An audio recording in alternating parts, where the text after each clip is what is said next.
Chapter 42, Coruscant Arc, Mayhem at Grand Convocation Chamber. The Senate chambers buzzed with activity as the floating platform carrying Senator Palpatine, Padme, her handmaidens, Captain Panika and Toru disguised as an aide glided into the assembly area. The grandeur of the Senate building was overwhelming, with thousands of senators and their aides seated in the circular assembly.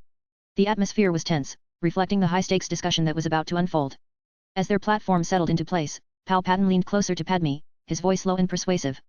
"If the Federation moves to defer the motion." "Your Majesty," he began, his tone carefully measured, "I beg of you to call for a vote of no confidence in the Chancellor." Padme, her expression calm but focused, responded, "We will see how things go, Senator." Palpatine pressed on, his eyes narrowing slightly as he tried to convey the urgency of the situation. "Your Majesty, you must force a new election for Supreme Chancellor," he urged. "I promise you there are many who will support us, it is our best chance, our only chance to save Naboo." Padme studied Palpatine carefully, weighing his words. "You truly believe Chancellor Valorum will not bring our motion to a vote?" she asked, her voice carrying a hint of doubt. Palpatine nodded solemnly. "He is distracted," he replied, lowering his voice. "He is afraid. He will be of no help to us, so we need a strong leader." As Palpatine's words hung in the air, Padme couldn't help but recall a conversation she had with Gojo before coming to the Senate. The memory replayed vividly in her mind. In the flashback, Padme had approached Gojo, her concern evident. "If we declare ourselves independent, wouldn't Naboo and I, as queen, be left vulnerable? Our defense forces are minimal at best," she had asked, her voice heavy with responsibility. Gojo, ever the strategist, had given her a thoughtful look. "If you declare independence, Naboo will become a target. That's why you'll need to create a situation that makes them think twice before acting against you," he had replied. His tone had shifted, indicating the seriousness of his next words. "I can cause mayhem, something that will scare them off when you make your declaration. But remember, that's the craziest option I suggested, and it should be your last resort. I still recommend trying options 1 and 2 first. Do you remember that, Padme?" Padme had nodded, but her concern lingered. "Will you stay with me during the special Senate session? I think I might have more confidence if you're there." Gojo had smiled slightly, shaking his head. "Toru will take care of you. Besides, I still need to deal with the Jedi Temple situation." Padme had hesitated, then spoke with growing affection and concern, "All right. But don't take too long. And, Gojo, the binding vow you have with Sukuna, you have no way out, do you?" Gojo had given her a reassuring smile. "I always have a way out. And if the Senate building experiences a blackout or something chaotic happens, that means I'm causing mayhem again. See you later, Padme. May every choice you make be the right one." With that, Gojo had disappeared, leaving Padme to face the Senate with his parting words echoing in her mind. Now, standing in the Senate chambers, she realized how critical her decisions would be not just for Naboo, but for everything Gojo had put on the line. The chair recognizes the senator from the sovereign system of Naboo, called out Supreme Chancellor Valorum. When Naboo was called forth, the Naboo congressional box started floating into the center of the Senate. "Supreme Chancellor, delegates of the Senate. A tragedy has occurred on our peaceful system of Naboo," said Palpatine. "We have become caught in a dispute you are all well aware of, which began right here with the taxation of trade routes, and has now engulfed our entire planet in the oppressions of the Trade Federation." When Palpatine finished his introduction speech, a second congressional box rushed into the center of the Senate. The box was filled with Federation trade barons led by Lot Dodd, the senator for the Federation. "This is outrageous," cried out Senator Lot. "I object to the senator's statements. And we demand Gojo Satoru be captured due to the abuse he did towards the Viceroy of the Trade Federation." "The chair does not recognize the senator from the Trade Federation at this time," stated Chancellor Valorum. "Please return to your station." When Lot Dodd heard Valorum telling him to go back, he reluctantly moved the congressional box to its rightful place. "To state our allegations, I present Queen Amidala," said Palpatine. Padme stood up in the congressional box with all the eyes of the Senate on her. There was some applause for her. While Padme looked at all of the senators, she was tense and nervous, but she soon started to calm herself down. "Honorable representatives of the Republic, distinguished delegates and Your Honor Supreme Chancellor Valorum," called out Padme. "I come to you under the gravest of circumstances. My home planet of Naboo has been invaded by force. Invaded, against all the laws of the Republic, by the droid armies of the trade, and the exclusive broadcast happened from Naboo, where Gojo did what he had to do to help us." Soon, the congressional box of the Trade Federation rushed into the center of the Senate. "I object," cried out Senator Lot Dodd. "There is no proof. This is incredible. We recommend a commission be sent to Naboo to ascertain the truth of these accusations, and we still demand Gojo Satoru to be captured due to his crimes towards the Trade Federation." "Overruled," declared Chancellor Valorum. "Your Honor, you cannot allow us to be condemned without reasonable observation," cried out Senator Lot Dodd. "It's against all the rules of procedure." After making his statement, a third congressional box moved into the center with Ambassador Axmo from the Congress of Malastare. Ambassador Mo began to address the Senate. "The Congress of Malastare concurs with the Honorable Delegate from the Trade Federation," stated Ambassador Mo. "A commission must be appointed, that is the law. Also, I demand that Gojo Satoru be captured. A man who disrespects the law must be detained." "The point," said Chancellor Valorum as he conferred with his aides and his vice-chairman, Mas Ameda, about the subject. Palpatine leaned forward near Padme's ear and whispered. Now enter the bureaucrats, the true rulers of the Republic, and on the payroll of the Trade Federation, whispered Palpatine. I might add, that this is where Chancellor Valorum's strength and power will disappear. The point is conceded. Section 5238 takes precedence here, said Chancellor Valorum sadly. Queen Amidala of the planet, Naboo, will you defer your motion to allow a commission to explore the validity of your accusations? At this, Padme's anger began to rise. The exclusive broadcast itself comes from Naboo. I am here to make sure that our people are safe. I still have more proof. If you ignore the exclusive broadcast, on this holopad there is proof that you all need to see. The entire Senate erupted into shock, with senators and aides alike whispering and talking among themselves as the tension in the room mounted. Palpatine, seeing the holopad in Padme's hands and realizing the potential threat to his plans, felt his mood sour. He discreetly took out his own holopad and began typing a message to activate a backup plan, his mind racing with the implications. Padme handed the holopad to an aide, who quickly connected it to the congressional box's connectors. A hologram projection of the video appeared in the center of the Senate for all to see. The projection showed a harrowing scene, the people of Naboo being herded into camps, the droid army invading Theed Palace, with Newt Gunray and his forces live inside the castle. The video ended, leaving the Senate chamber in stunned silence. This video must be a fake. Senator Lot Dodd shouted, breaking the silence with his accusations. This is a ploy by Queen Amidala and Gojo Satoru to sully the Trade Federation's reputation. I demand that both of them be arrested. Whispers spread rapidly through the Senate, the weight of the video and Lot Dodd's accusations causing a stir among the delegates. Then, in a show of support for Dodd, 20 congressional boxes floated forward, each representing senators who were in agreement. We senators also agree with Senator Dodd that this video could have been faked to discredit the Trade Federation. We demand both of them be arrested. Chancellor Valorum, visibly conflicted, raised his hand to restore order in the chamber. I have made a decision, he stated, his voice carrying the weight of reluctant authority. Even though the video evidence provided by Queen Amidala could be real, we don't know that for certain. As for Gojo Satoru, given the chaos he has caused by broadcasting the deaths of individuals live, I have decided that he should be arrested. Padme's anger flared up inside her, but she kept her composure, remaining silent as the decision was handed down.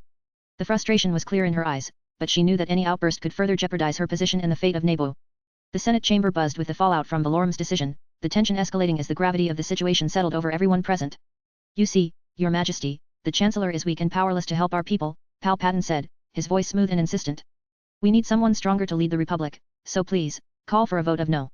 Suddenly, Padme's mind flashed back to her conversation with Gojo. His voice echoed in her memory, the third option is very dangerous. To be truthful, in your current position, you don't have the power to create a situation on your own. However, I will never abandon my allies. One way or another, I will cause mayhem that will probably make the whole Republic fear Naboo. A small chuckle escaped Padme's lips as she recalled Gojo's words. He's like a crazy person, unbounded by rules, but still, he does whatever it takes to make sure his lover and friends have the benefits they deserve, she thought. Drawing in a deep breath, Padme straightened her posture, her voice cutting through the murmurs and whispers of the Senate like a blade. Honorable Senators, I stand before you today not as a supplicant, but as a sovereign ruler of a proud and peaceful world that has been unjustly invaded. I have listened to your deliberations, seen your hesitations, and now I understand that our pleas have fallen on deaf ears. Her eyes swept over the assembly, her voice growing in strength and conviction. Chancellor Valorum speaks of doubt, of uncertainty in the evidence we have provided. But there is no doubt in my heart, nor in the hearts of my people, that Naboo has been wronged. We have been invaded, our citizens oppressed, and our sovereignty trampled underfoot by those who seek to exploit our resources and our people. The room fell silent as her words took hold, the weight of her resolve pressing down on every senator in the chamber. And now, Padme continued, her tone resolute, I see that the Republic, in its current state, is unable or unwilling to come to our aid. Therefore, I stand here to declare, with the full authority vested in me as Queen of Naboo, that we will no longer submit to the dictates of a corrupt and impotent government. From this moment forward, Naboo is independent from the Republic. Gasps echoed through the Senate chamber, the shockwave of her declaration rippling outward as senators exchanged stunned glances. We will govern ourselves, protect our people, and defend our world from any who would seek to harm us. We will not be intimidated by the Trade Federation, nor will we cower before the inaction of this body. Padme's voice rang out, clear and unwavering. Let it be known that Naboo will stand alone if it must, but we will stand strong. We will not be silenced, we will not be oppressed, and we will not be ignored. As Padme's bold declaration echoed through the Senate chamber, the reaction was immediate and intense. Gasps and murmurs spread like wildfire, but none were more shocked than Senator Palpatine. For a brief moment, his composed demeanor faltered, his eyes narrowing as the implications of Padme's words sunk in. This was not the plan he had meticulously orchestrated. Padme had just thrown a wrench into his carefully laid strategy. Palpatine's mind raced as he quickly calculated his next move. Though this unexpected declaration had sent his plans veering off course, he realized that there might still be a way to turn this to his advantage. If I can position myself as the only viable candidate to stabilize the chaos she has just unleashed, I could still ascend to power. His lips curled into a controlled, almost imperceptible smile as he began formulating a new angle to salvage the situation. Meanwhile, Senator Lot Dodd, the Neimoidian representative of the Trade Federation, was visibly rattled. His usual sneer gave way to a look of disbelief, his red eyes widening as he processed Padme's declaration. This was not just an unexpected move, it was a direct threat to the Trade Federation's interests. The Neimoidian's face flushed a pale shade of green, his voice stammering with a mix of indignation and fear. This is an outrage. The Queen has overstepped her bounds. Such a declaration is illegal treasonous. The Republic cannot stand by and allow Nebo to sever itself from the galaxy. Lot Dod's words rang hollow in the Senate chamber, where the shock of Padme's declaration still held sway. His frantic attempts to rally support only further highlighted the Trade Federation's desperation, and the senators around him exchanged skeptical glances. The Neimoidians were known for their greed and cowardice, and Lot Dod's reaction only solidified the perception that the Trade Federation was more concerned with their own profits than with any real sense of justice or order. Palpatine, now regaining his composure, decided to intervene. Queen Amidala's declaration is indeed unprecedented, he began, his voice calm and measured, masking the turmoil inside. But in these dire circumstances, it is a decision born out of the Republic's failure to protect one of its own. We must consider this a wake-up call, a sign that we must act swiftly and decisively. The Republic's strength lies in its unity, and if we are to preserve that unity, we must be prepared to make difficult decisions. Palpatine's words, though seemingly in support of Padme's decision, were carefully chosen to steer the Senate's emotions in his favor. He would use the ensuing chaos to position himself as the leader who could restore order. As Palpatine's calculated words began to sink in, the Senate chamber remained in a tense silence. However, before the senators could fully process the implications of his statement, Supreme Chancellor Valorum stepped forward, his face pale and his expression grave. Queen Amidala, Valorum began, his voice wavering slightly as he grappled with the magnitude of the situation. Your declaration is not only unprecedented but also a direct act of treason against the Galactic Republic. By severing Nebo from the Republic, you threaten the very foundation of our unity. As Supreme Chancellor, I have no choice but to declare both you and Gojo Satoru to be. Before Valorum could finish his sentence, the lights in the Senate chamber flickered and abruptly went out, plunging the entire assembly into darkness. A collective gasp echoed through the chamber as the senators and their aides struggled to comprehend what had just happened. What is going on? Valorum's voice, now tinged with panic, cut through the darkness. This is... The lights suddenly flickered back on, restoring a brief sense of normalcy to the room, but just as quickly as they had returned, they went out again, plunging the chamber into darkness once more. The sudden, erratic blackouts sent a wave of unease through the assembly, the uncertainty gripping every member of the Senate. And then, without warning, a loud explosion reverberated through the building, shaking the very foundations of the Senate. The source of the explosion was unknown, but the sound was unmistakable. Fear and confusion rippled through the Senate chamber as the delegates and their aides began to panic. What's happening? Someone shouted, their voice lost in the growing chaos. Valorum, struggling to regain control, looked around desperately. Security. We need security in here immediate. The lights flickered and buzzed erratically as the roof of the Senate chamber, the Grand Convocation chamber, was suddenly torn apart by a massive force. Dust and smoke filled the air, obscuring the view as senators and their aides ducked for cover, shielding themselves from the falling debris. When the dust began to settle, a shocking sight emerged at the center of the chamber. Gojo Satoru, radiating an aura of overwhelming power, stood triumphantly on the floor, holding the unconscious form of Ponkrell, the traitor Jedi, by the neck. The traitorous Jedi hung limply in Gojo's grasp, his usually imposing presence reduced to one of utter defeat. Gojo's eyes gleamed with a mix of amusement and disdain as he surveyed the chaotic scene around him. The sunlight streamed in through the gaping hole in the ceiling, casting a harsh light on the stunned senators and reflecting off the white hair of the sorcerer. With a smirk, Gojo leaned in closer to Krell, his voice dripping with contempt. The sunlight shines upon you, Krell, and all it reveals is how utterly pathetic you are. The Senate chamber was deathly silent as everyone tried to process what they were witnessing. Gojo's arrival had been nothing short of cataclysmic, and the display of raw power left no doubt in anyone's mind that they were dealing with someone far beyond the Republic's understanding or control. Palpatine, who had been watching the entire spectacle unfold, felt a surge of both frustration and grudging admiration. Gojo's actions had thrown the Senate into complete disarray, but there was still a twisted opportunity in this chaos. If he could play this right, he could turn even this unexpected development to his advantage. As Valorum's voice trembled with the effort to regain control, Gojo's gaze turned icy, his three pupil eyes gleaming with an intensity that sent chills down the spine of everyone in the chamber. The unusual, almost unnatural appearance of Gojo's eyes caught the attention of those present, most notably Padme, who had been watching the scene unfold with growing concern. Padme couldn't help but fixate on Gojo's transformed appearance. 3 pupils in each eye. What has he become? She thought, her mind racing as she tried to comprehend the full extent of his transformation. This was the same Gojo she had come to know, yet there was something profoundly different about him, something both awe-inspiring and terrifying. Meanwhile, Palpatine, ever the master of manipulation, carefully observed Gojo's 3 pupil eyes with a mix of fascination and wariness. This was a development he had not anticipated. The power emanating from Gojo was unlike anything Palpatine had encountered, and it intrigued him. 3 pupils. What kind of power does this signify? Palpatine thought, his mind already working to analyze and possibly exploit this new information. Palpatine's reaction was subtle, he masked his interest with a composed demeanor, but inside, he was calculating the potential implications. This power could be both a threat and an opportunity, he mused. If I could harness it, or at least, ensure it doesn't turn against me. Gojo could be an invaluable asset or a formidable adversary. Gojo, seemingly unfazed by the attention his eyes were drawing, tightened his grip on Pong Krell, who was still limp in his hand. With a swift motion, Gojo delivered a sharp kick to Krell's side, sending a shockwave through his body. Wake up and do your best, Gojo commanded, his voice cold and mocking, as if daring Krell to make another move. The scene was tense, Valorum's eyes widened in horror at the display of power and the blatant disregard for the Senate's authority. Gojo Satoru, what is the meaning of this? Valorum demanded again, though his voice was noticeably weaker. Gojo, with a cold and amused smile, replied to Valorum, the meaning? It means you probably got thrown out of office, he laughed, the sound reverberating ominously in the already tense Senate chamber. His attention shifted to Pong Krell, who, despite the brutal treatment, struggled to stand. Krell, clearly beaten but not entirely broken, spoke with a shaky voice, although I've done evil deeds, I still have the right to be arrested. But before he could finish, Gojo's expression darkened.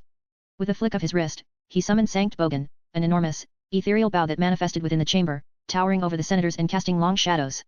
The bow materialized with a crackle of energy, its massive Hylic feel, holy arrows, glowing with an ominous light. Without hesitation, Gojo unleashed the bow, the Hylic feel tearing through the air and striking Krell with devastating force. The impact was catastrophic, sending a shockwave that reverberated through the chamber and leaving Krell on the brink of death.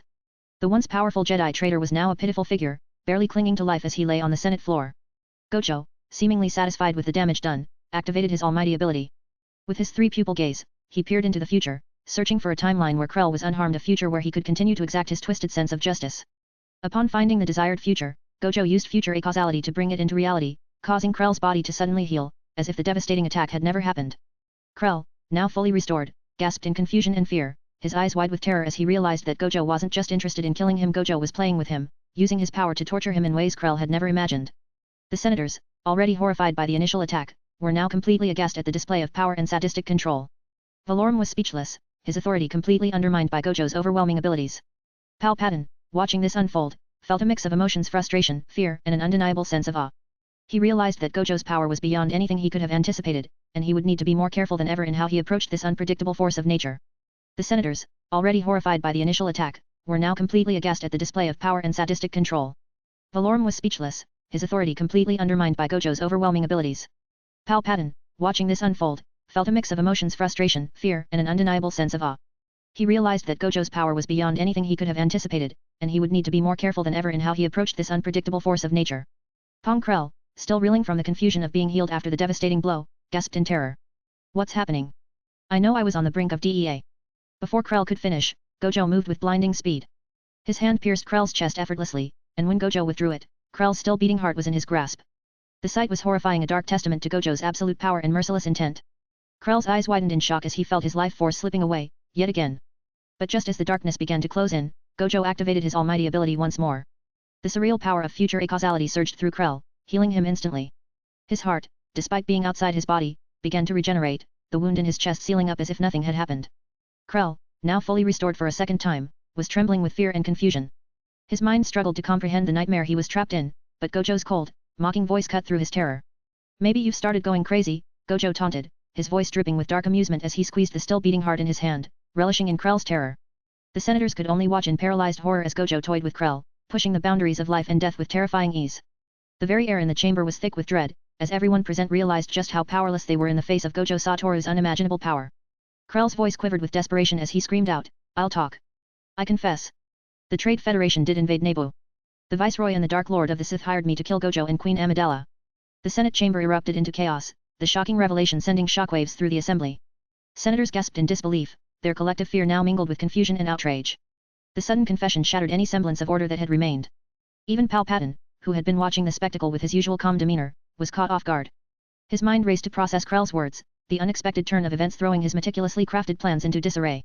This wasn't supposed to happen, he thought, his eyes narrowing as he considered the implications. Could it be? Has my master, Plagueis, acted on his own? The thought sent a chill down Palpatine's spine. Gojo, still holding Krell's heart in his hand, watched the unfolding chaos with an amused smirk. The fear and confusion in the Senate were palpable, and Krell's desperate confession had only intensified the panic. Valorum, struggling to maintain any semblance of control, looked to Krell in disbelief. Is this true? He demanded, his voice shaking with a mix of fear and fury.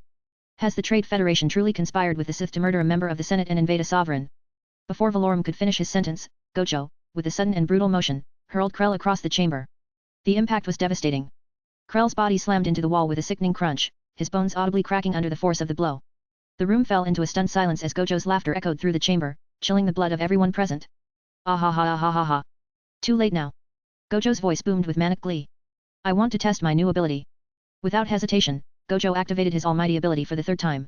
The surreal power of future acausality surged once more, and Krell's broken body began to mend itself. Bones realigned, and flesh knitted back together, but the process was anything but gentle. Krell's agonized screams filled the chamber as his body was forcibly restored to its previous state, only to face more torment. With a dark and taunting smile, Gojo kicked Krell's double-bladed lightsabers towards him, the weapon skidding to a stop at the traitor's feet. Pick it up. Gojo commanded, his voice dripping with cruel mockery. Pick it up. Krell, trembling and barely able to move from the pain and fear, hesitated as his eyes flicked between the lightsaber and Gojo. The terror was clear on his face, he knew that no matter what he did, he was at Gojo's mercy. The senators watched in horrified silence, unable to believe the spectacle unfolding before them. This was beyond anything they had ever witnessed, pure, unbridled power wielded by someone with no regard for life or law. Valorum, who had been trying to maintain control, was now completely powerless in the face of Gojo's terrifying abilities. Palpatine, still observing, realized just how dire the situation had become. Gojo's power was a wild card that even he might not be able to control, and the ramifications of this chaos were still unknown. Krell, his voice breaking with fear, shouted, "Why am I still alive?" Gojo's gaze bore down on Krell with cold amusement, his three pupil eyes gleaming with an eerie light. Maybe all this is just an illusion, Gojo mused, his voice laced with dark humor, or perhaps it's a horrifying reality where even death is disgusted with you and has left you with me, a crazy man with crazy eyes. Gojo's words, paired with the unsettling gaze of his three pupils, left Krell and the entire Senate utterly paralyzed in fear, as they realized just how far beyond their understanding and control Gojo Satoru truly was. Krell, driven by sheer terror and desperation, shakily reached for his double-bladed lightsabers. His hands trembled as he picked them up and ignited the blades, one blue, one green. The hum of the energy weapons filled the tense silence of the Senate chamber. The fear was clear in his eyes, but he knew there was no escape from the nightmare that was Gojo Satoru. Gojo's grin widened as he saw Krell comply. That's very good, yes. I like that, he taunted, his voice dripping with dark satisfaction. Now, answer my call. Arm of Darkness. Suddenly, the entire chamber was plunged into darkness. The blackness was suffocating, consuming everything in its path, leaving the senators and onlookers in complete disarray.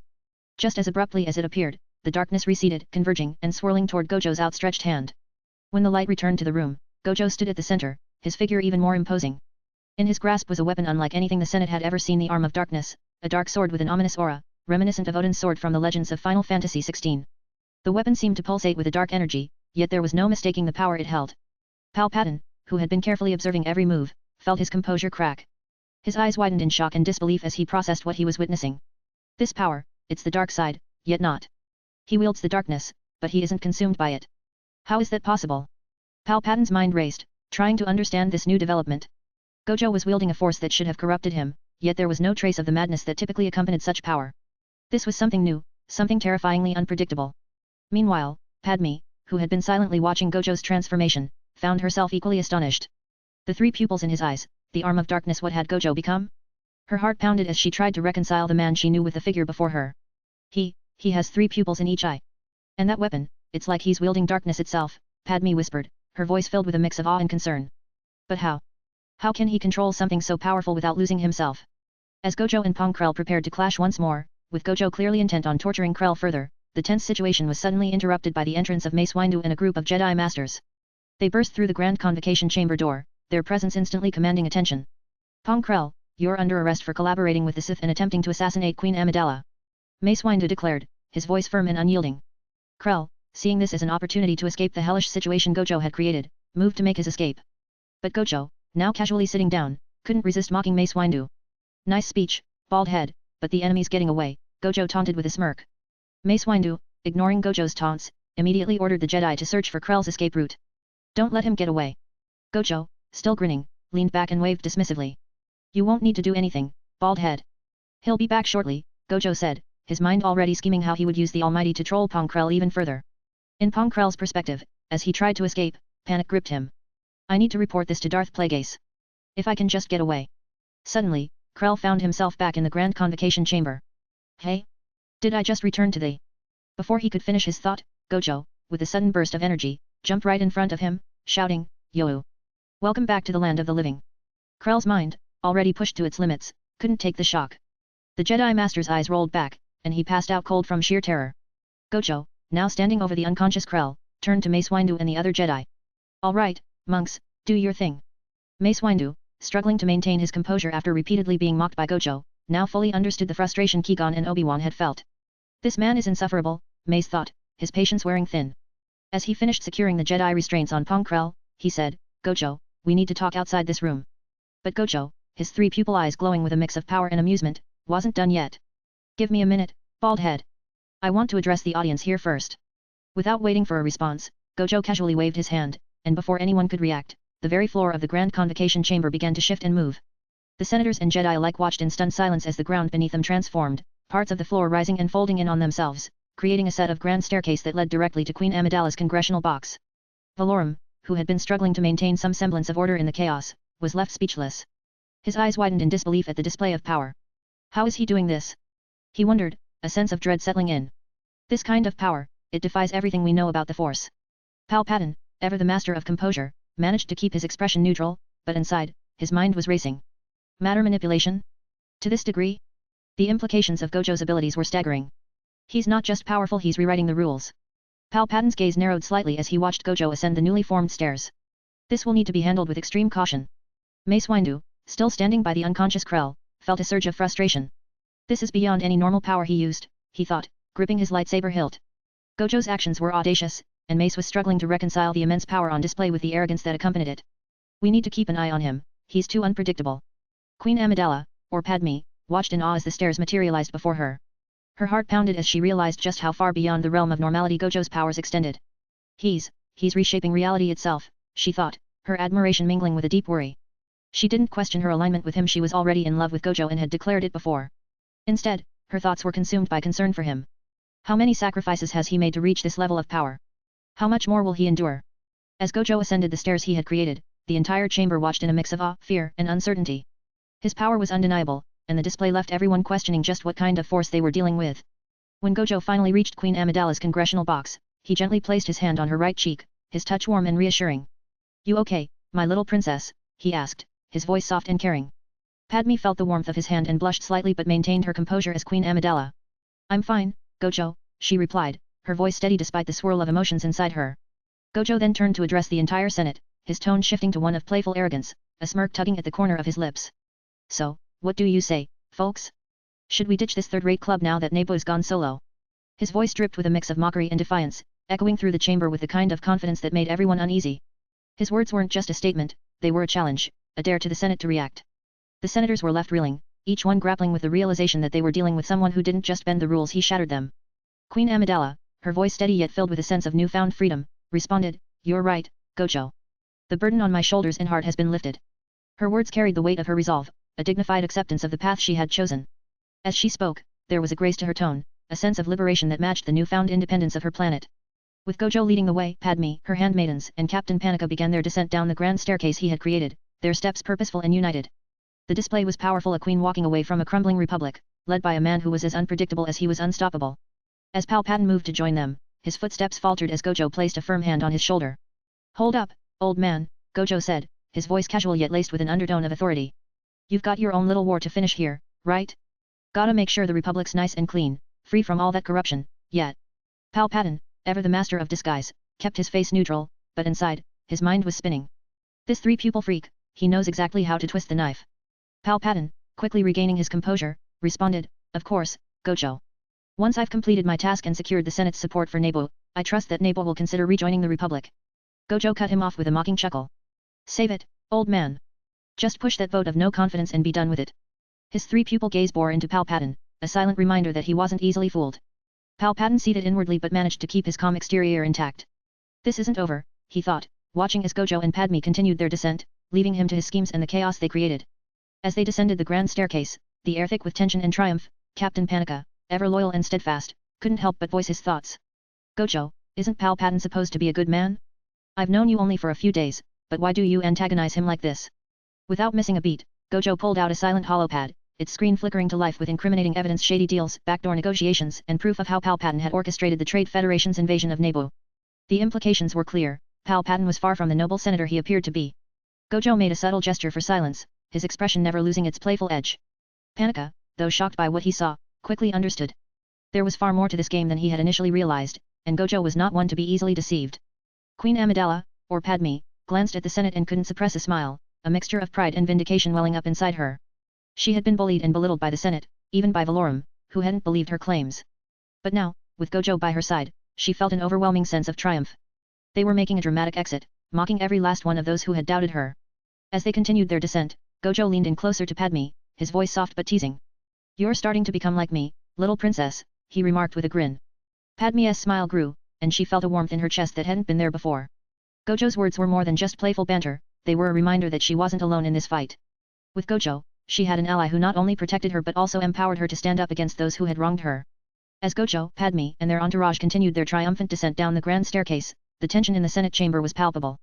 Just as they were about to leave, Senator Lotdod, unable to contain his outrage, shouted, "Arrest them! They have dishonored the Republic." Before he could finish his tirade, the atmosphere in the chamber shifted dramatically. Out of nowhere, Wonder of You materialized in his stand mode, his menacing presence filling the room. This time, however, everyone in the chamber, Jedi, senators, and even the ordinary aides could see him clearly. His appearance was as dramatic as it was terrifying, his dark form radiating an aura of inevitability. Wonder of You glided towards Lotdod, his movements smooth and deliberate, his expression inscrutable. As he reached the trembling Neimoidian, he placed a cold, ethereal hand on Lotdod's shoulder, leaning in close with an almost casual menace. "That won't do, little insect," Wonder of You intoned, his voice low and ominous, yet strangely calm. "A little pesticide on your throat, that could be dangerous, right?"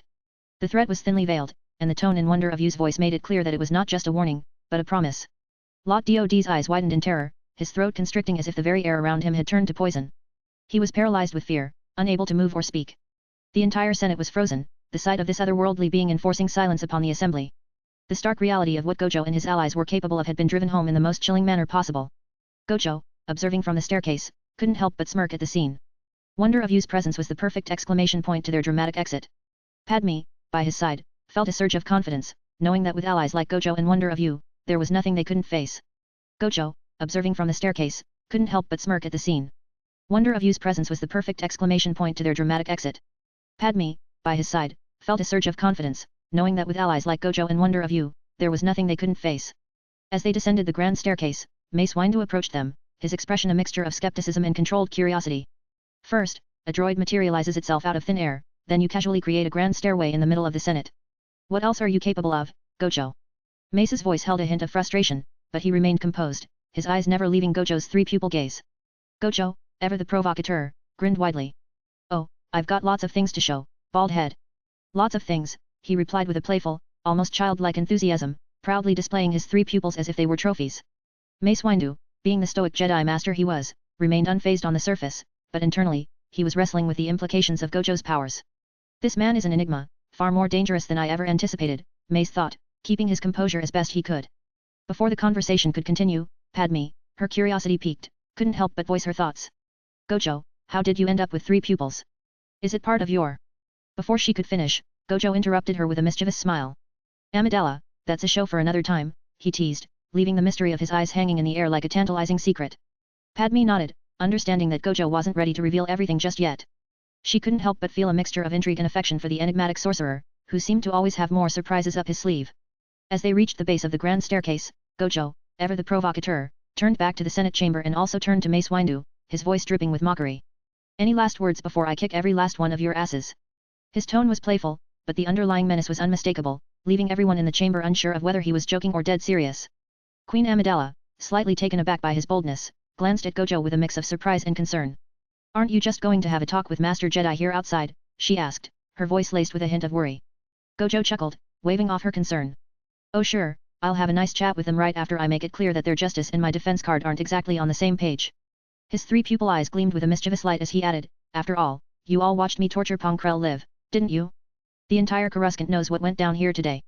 The weight of his words hung heavy in the air. Gojo wasn't just mocking them, he was reminding them of the power he held, the control he wielded over the situation.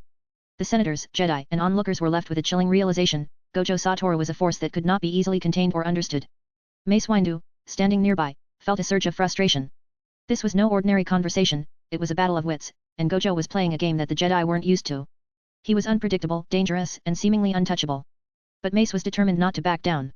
As Gojo turned to leave with Padme and her entourage, the entire Senate watched in stunned silence, unsure of what would happen next.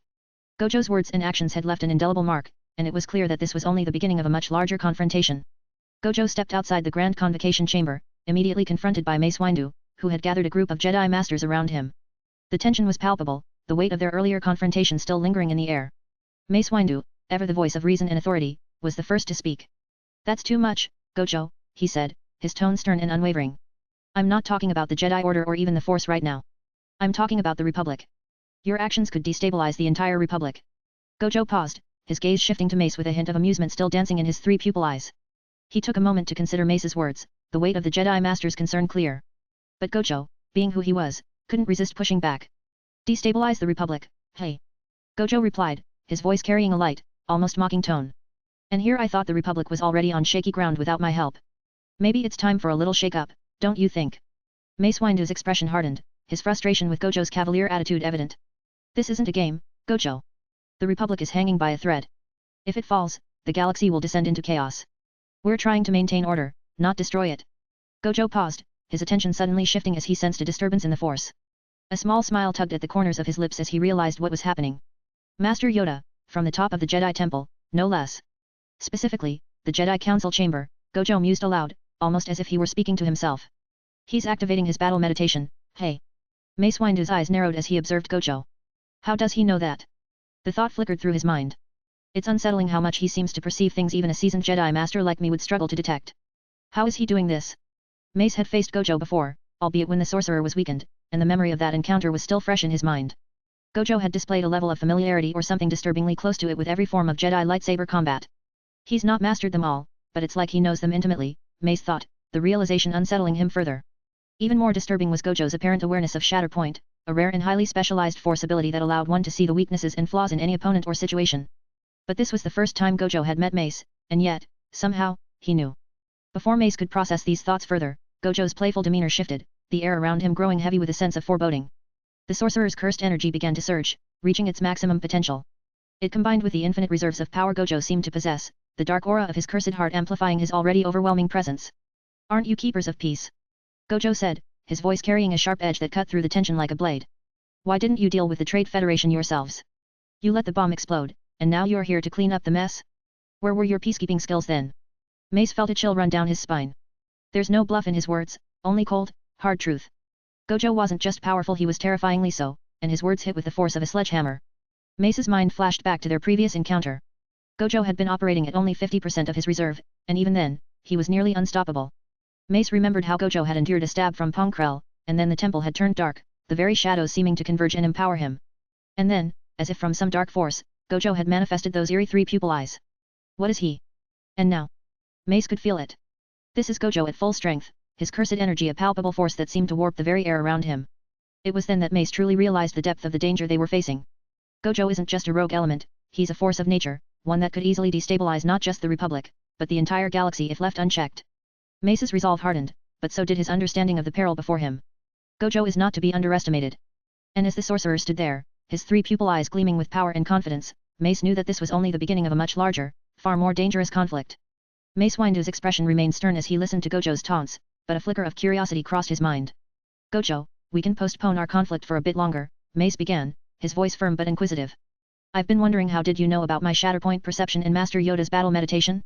This is the first time we've met, isn't it?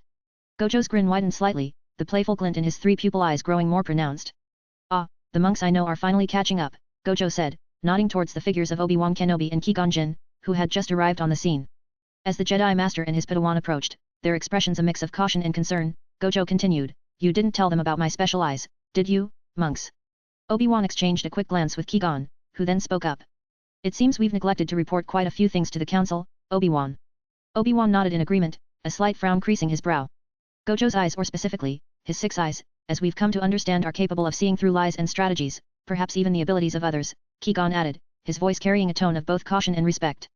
I didn't expect them to be this perceptive. A realization struck Qui-Gon, and he narrowed his eyes thoughtfully. Wait, Gojo, when you first met us on the Lucrehulk and during your battle in the desert of Tatooine against that unknown warrior, Qui-Gon referred to Darth Maul, though he was unaware of his identity or profession. You didn't have this kind of ability. Your blue eyes, the six eyes, wouldn't have been able to tell someone's abilities yet. Otherwise, you wouldn't have let that unknown warrior escape in the sudden desert storm. So, what happened, Gojo? Gojo's grin only widened. He playfully closed one eye, sticking his tongue out in a teasing gesture. The remaining open eye glowed with a distinct yellow hue, marked by three pupils, identical to Wiwaka's. It was a clear sign that Gojo's six eyes had temporarily been replaced, as he was only halfway through awakening his new powers. The change in Gojo's eyes didn't go unnoticed by the Jedi, especially Qui-Gon, who felt the shift in Gojo's presence. It was as if he was now peering into the very essence of those around him, a step beyond the already formidable six eyes. Gojo laughed softly, enjoying the confusion on their faces. Let's just say, I'm going through a little evolution of my own, he said, his voice laced with an enigmatic confidence. Inwardly, Gojo couldn't help but reflect on his current state. A small part of the pool of knowledge has proven to be incredibly useful, he mused, his thoughts carrying a hint of amusement. Without that, I might have actually met my end in this Star Wars universe. A low chuckle escaped him, barely audible but enough to underline the satisfaction he felt from the edge he now possessed. As Mace Windu listened, a realization dawned on him, sending a chill down his spine. Gojo had been eyeing the council from the very beginning, even before his eyes had turned into this freakish three-pupil form. He wasn't just looking, he was gathering information, analyzing us, possibly understanding us in ways I hadn't considered. The moment Gojo set his gaze upon us, we were already showing our cards to him, Mace thought, the implications sinking in deeper with each passing moment. He's been a step ahead of us all along, playing a game we didn't even realize we were part of. This unsettling awareness solidified Mace's resolve, but it also made him more cautious. Gojo isn't just powerful, he's a strategist, one who plays the long game. The Jedi are facing an opponent who knows far more about us than we do about him. Suddenly, Gojo's voice cut through Mace's thoughts, drawing his attention back to the present. Gojo's gaze shifted upwards, as if addressing someone far beyond their immediate surroundings. Master Yoda, Gojo called out, a grin spreading across his face. Has your battle meditation disrupted my will or my power yet? His tone was mocking, confident, as if daring the venerable Jedi Master to respond. You can still answer from your Jedi Council chamber, and I can still hear it. There was a brief pause, and then, as if carried on the wind itself, Master Yoda's voice responded, his words filled with the cryptic wisdom he was known for. Power infinite, yours is. That cursed heart you spoke of in riddles, giving you infinite cursed energy, it does. Gojo's grin widened, his three pupil eyes gleaming with satisfaction. So you figured that out, huh? Took you long enough, Master Yoda, Gojo replied, his tone dripping with playful condescension. The game he was playing with the Jedi was far from over, and it was clear that Gojo was enjoying every moment of it. The game he was playing with the Jedi was far from over, and it was clear that Gojo was enjoying every moment of it. So, have you managed to depower me yet? He asked, his tone laced with a taunting curiosity, as if he already knew the answer but wanted to hear it confirmed. At that moment, Mace Windu received a call on his hologram communicator, a small device flickering to life in his hand, projecting the image of Master Yoda himself. The diminutive Jedi Master's expression was serious, his voice steady as he reported, no effect, the battle meditation has. Unaffected, Gojo remains. No effect? Obi-Wan thought, his mind racing. Yoda's battle meditation is one of the most powerful techniques we have, and it didn't even make a dent? What kind of power are we truly dealing with? Qui-Gon's expression remained calm, but his thoughts were anything but. This is beyond anything I've encountered. Gojo's power, it's almost as if he exists outside the rules that govern the Force itself. How can we hope to counter something like that? Mace Windu, however, was the first to regain his composure. The shock of Yoda's revelation only fueled his determination. He's powerful, no doubt about that. But he's also arrogant, Mace thought, his mind quickly calculating his next move. If there's one thing I've learned, it's that arrogance can be exploited. Breaking the tense silence, Mace fixed Gojo with a steely gaze. So, Gojo, he began, his voice calm but edged with a taunt, will you allow me the first strike again? After all, you're the strongest, right? Mace's thoughts churned as he spoke, analyzing every nuance of Gojo's demeanor. He's already revealed so much of our abilities, but that arrogance of his, it's his greatest weakness. I can use that. Gojo, ever the provocateur, grinned widely, his confidence unshaken. First strike, huh? Sure, why not, he replied, his tone dripping with playful condescension. I won't move from this spot for the next 2 minutes. That's your opening. Obi-Wan and Qui-Gon exchanged uneasy glances, both of them sensing the tension in the air. This is it, Obi-Wan thought, gripping his lightsaber tightly. We have to be ready for anything. Qui-Gon's mind was focused, already preparing for what was to come. He may be giving us an opening, but with Gojo, nothing is ever as it seems. We must proceed with caution. Mace Windu, his lightsaber hilt firmly in hand, kept his gaze locked on Gojo. You may be the strongest, Gojo, he thought, his resolve hardening, but even the strongest have their limits. And I intend to find yours. As Mace Windu prepared for what might be the most critical confrontation of his life, his thoughts were interrupted by a sudden movement from within his group. Kit Fisto, ever the swift and decisive warrior, made a sudden attempt to pierce Gojo with his lightsaber, aiming to exploit the opening Gojo had seemingly offered. But in an instant, Kit Fisto's lightsaber came to an almost complete halt, as if time itself had slowed around him. The energy blade, which should have cut through the air with lethal precision, instead hovered in place, mere inches from Gojo's form, its momentum utterly halted. Mace's eyes widened in realization. Limitless. The word echoed in his mind as he grasped the truth. Gojo wasn't bluffing when he revealed his ability in their first encounter. His words, spoken with such confidence back then, now rang true, everything that approaches me that was harmful to him will slow down to a near halt. He wasn't bluffing, Mace thought, the weight of the realization crashing down on him. This is Gojo at full power. Gojo's grin didn't falter as he watched the stunned reactions of the Jedi. His three pupil eyes gleamed with an almost mischievous light as he observed Kit Fisto's lightsaber hanging in the air, frozen by the invisible barrier of his limitless technique. Nice try, Gojo said, his tone dripping with mockery, but you'll have to do better than that if you want to get through to me. He glanced at Mace, his smile widening. I told you, didn't I? For the next 2 minutes, I won't move. So feel free to take your best shot.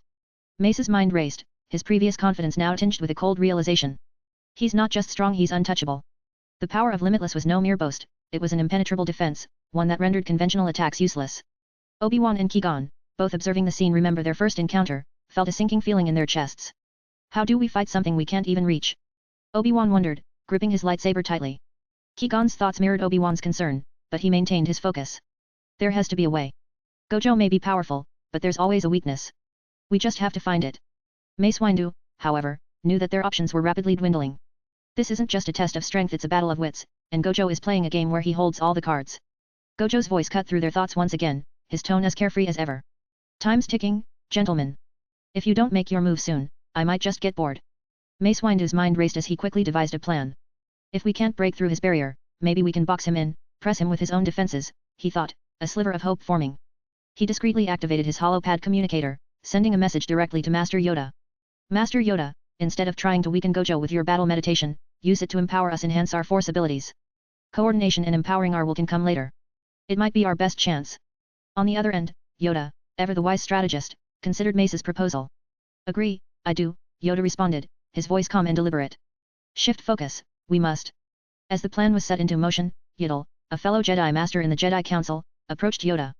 Let me help you in the battle meditation, she offered, understanding the gravity of the situation. Gojo, watching the exchange with his ever-present grin, let out a laugh that echoed through the tense atmosphere. Ha ha ha ha. Are you really sure you want to tell your opponent your strategy? His tone was filled with mockery, but there was also a hint of genuine amusement in his voice. The Jedi's resolve didn't waver, even as Gojo taunted them. Obi-Wan, gripping his lightsaber, felt the surge of force energy as Master Yoda's battle meditation began to empower them all. We have to stay focused. We can't let his words distract us, Obi-Wan reminded himself, steeling his nerves. Qui-Gon, feeling the same surge, knew that this was their best and possibly only chance. Gojo is powerful, but if we work together, we might be able to contain him, he thought, readying himself for the upcoming clash. Mace Windu, however, remained the most focused of all. He knew that the slightest misstep could be catastrophic. We've revealed part of our strategy, but Gojo's arrogance might be his downfall, Mace thought, hoping that Gojo's overconfidence would lead him to underestimate the combined power of the Jedi. Gojo, still grinning, watched as the Jedi prepared to execute their plan. His three pupil eyes gleamed with excitement. Well then, let's see if your little strategy can even make me blink, he challenged, his voice carrying the weight of someone who had never truly been tested. Suddenly, Mace Windu gave a sharp order. Kit Fisto, Aegon Kolar, CZ Tine, continue the assault. Keep slashing at Gojo, even if you don't hit him. We can't let up. The Jedi Masters responded immediately, their lightsabers igniting in unison, the blue and green blades cutting through the air with precision. They moved with the fluidity and coordination that only years of training could produce, their strikes aimed at every possible angle around Gojo. Gojo, standing still at the center of the onslaught, didn't flinch. Each lightsaber strike slowed to a near halt as it approached him, the limitless barrier around him warping space and time, rendering their attacks useless. He watched with that same infuriating grin, his eyes sparkling with amusement. 1 minute, 25 seconds remaining, Gojo taunted, his voice dripping with mockery. He didn't even bother to move, his confidence unwavering as the Jedi's best efforts failed to touch him. Mace Windu, ever the strategist, leaned in close to Obi-Wan and Qui-Gon, speaking in a whisper so faint that even Gojo couldn't hear. You two, keep using force push from both sides. Obi-Wan glanced at Mace with concern. Master, will the force push even have an effect on him? Mace nodded slightly. Not directly. But the force wave I used before managed to throw him off the building and make him crash. We need to keep up the pressure, keep him off balance. We're going to make sure his barrier doesn't have time to adapt. Obi-Wan and Qui-Gon exchanged a brief look of understanding before they positioned themselves on opposite sides of Gojo. They focused their energy, ready to unleash simultaneous force pushes in an attempt to create a shockwave strong enough to disrupt Gojo's defenses, even if only for a moment. The tension in the air was palpable as the Jedi executed their plan, hoping that this coordinated effort might be enough to find a chink in Gojo's seemingly impenetrable armor. As the battle meditation from Master Yoda took full effect, the force flowed through the Jedi with renewed strength. Mace Windu could feel his own power surging, his connection to the force stronger than ever. He knew this was the moment to act. Now! Mace Windu commanded, his voice a sharp whisper as he signaled Obi-Wan and Qui-Gon. Obi-Wan and Qui-Gon moved in perfect synchrony, their combined force pushes converging on Gojo from opposite sides. The air around Gojo seemed to ripple as the force waves collided with his limitless barrier. Gojo, who had been watching the Jedi with an amused detachment, suddenly felt the pressure intensify. For the first time, the assault made him pause. He's feeling it, Mace thought, his focus narrowing. This is our chance. Mace Windu, gathering all the strength Yoda's battle meditation had granted him, unleashed a massive force wave, possibly the largest he had ever attempted. The wave crashed into Gojo with the force of a tidal wave, amplifying the effects of the earlier attacks. The ground beneath them trembled as the energy surged, and for a split second, the Jedi could almost believe they had gained the upper hand. Gojo, however, merely chuckled, his eyes glinting with a mixture of genuine surprise and enjoyment. Should I let them have this? He mused silently, weighing his options. The sensation of being pressed, even slightly, was novel to him, and the thrill of the moment almost made him consider allowing the Jedi to believe they were winning. After all, fun was his priority, and what was more fun than a good bluff? But as the pressure mounted, Gojo decided to up the ante. With a deliberate, almost casual effort, he allowed a faint crack to sound through the air just loud enough for the Jedi to hear. The sound was barely perceptible, yet in the tense silence that followed, it was like a thunderclap. The Jedi hesitated, uncertainty flickering across their faces. Had they actually managed to crack Gojo's defenses, or was this another one of his tricks? Gojo's grin widened as he watched their reactions. He could see the doubt creeping into their minds, and he reveled in it. What's the matter? He taunted, his voice playful but with an edge of menace. Did you really think it would be that easy? The crack, faint as it was, hung in the air, a chilling reminder that with Gojo, nothing was ever as straightforward as it seemed. As the faint crack reverberated through the air, Mace Windu's instincts kicked in, seizing the moment. Without hesitation, he shouted, "Everyone, his barrier can be weakened. Use all your power to focus on force push, I'll handle the rest." The Jedi, bolstered by Yoda's battle meditation, poured every ounce of their strength into a concentrated assault. The air hummed with raw energy as Obi-Wan, Qui-Gon, and the others unleashed their combined force pushes, the sheer intensity of their efforts creating a shockwave that rippled across the battlefield. Obi-Wan's thoughts raced, his mind locked on a singular goal. Finally, a chance to take Gojo down a peg. That arrogant grin of his, it's infuriating. Wiping it off his face is exactly what he needs. He thinks he's untouchable, but he's about to learn that even the strongest can fall. This lesson is long overdue. Obi-Wan's resolve hardened, his determination fueling his every move. Qui-Gon, ever the calm and collected presence, remained focused, his thoughts steady. Gojo's power is immense, but even the most formidable walls have cracks. If we can just keep the pressure on, that faint glimmer of hope might become something real. We must act with precision, there's no room for error now. He channeled his energy, readying himself for whatever came next.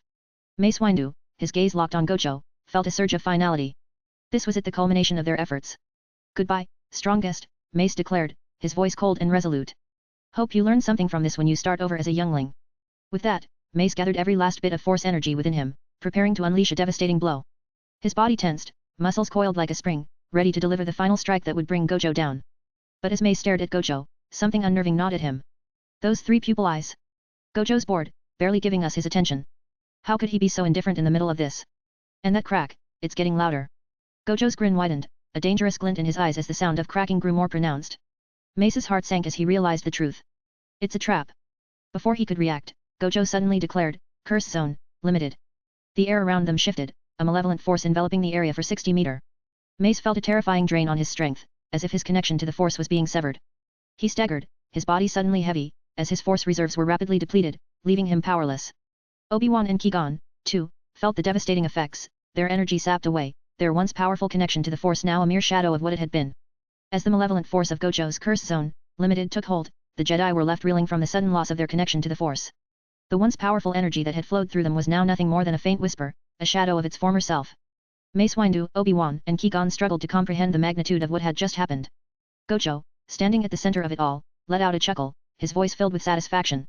"Phew, what a royal straight flush, isn't it?" he said, his tone light but laced with an underlying menace.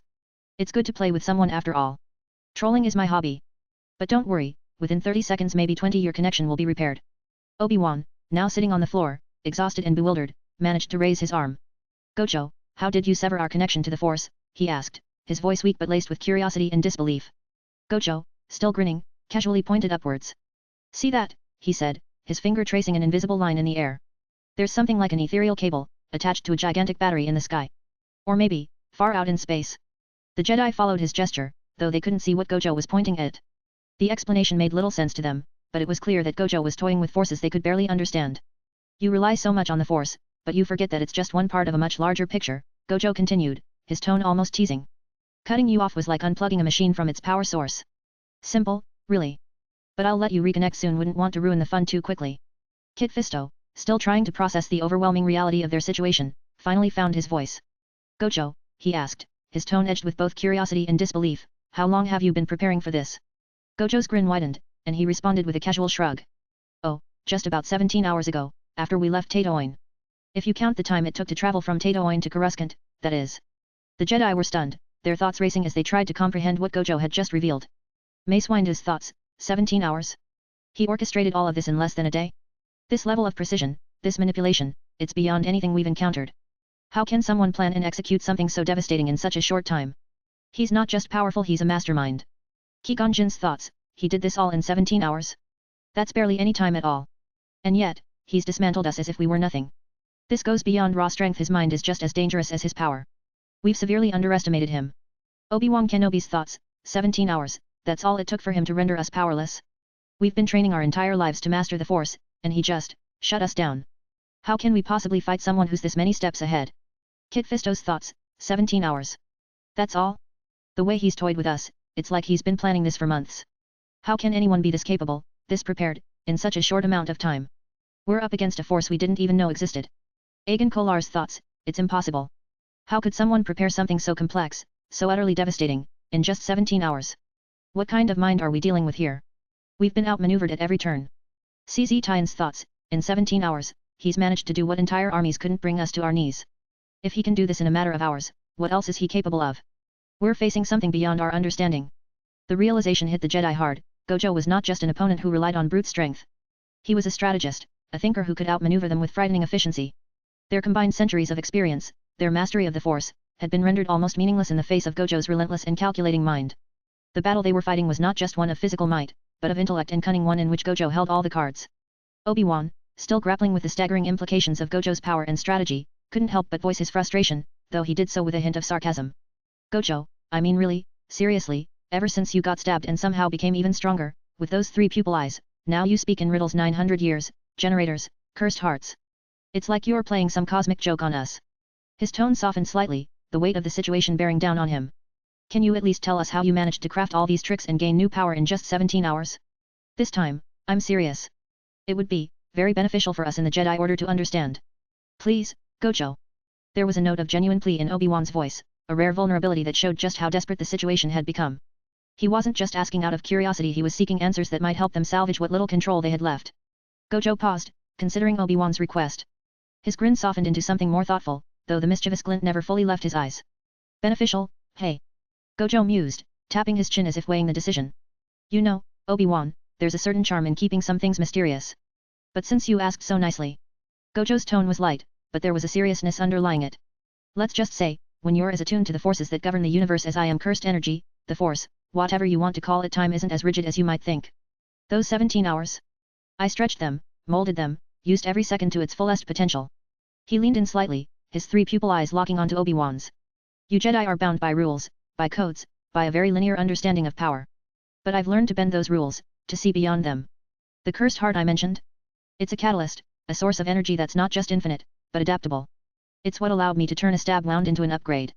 As Gojo finished explaining the adaptability of his cursed heart and how it allowed him to bend time and energy to his will, his attention suddenly shifted. His gaze turned to a seemingly empty spot in the distance, and a sly smile crossed his face. You know, Yoda, Yiddle, Gojo called out, his voice echoing through the area, you can come out now. I know you've been watching.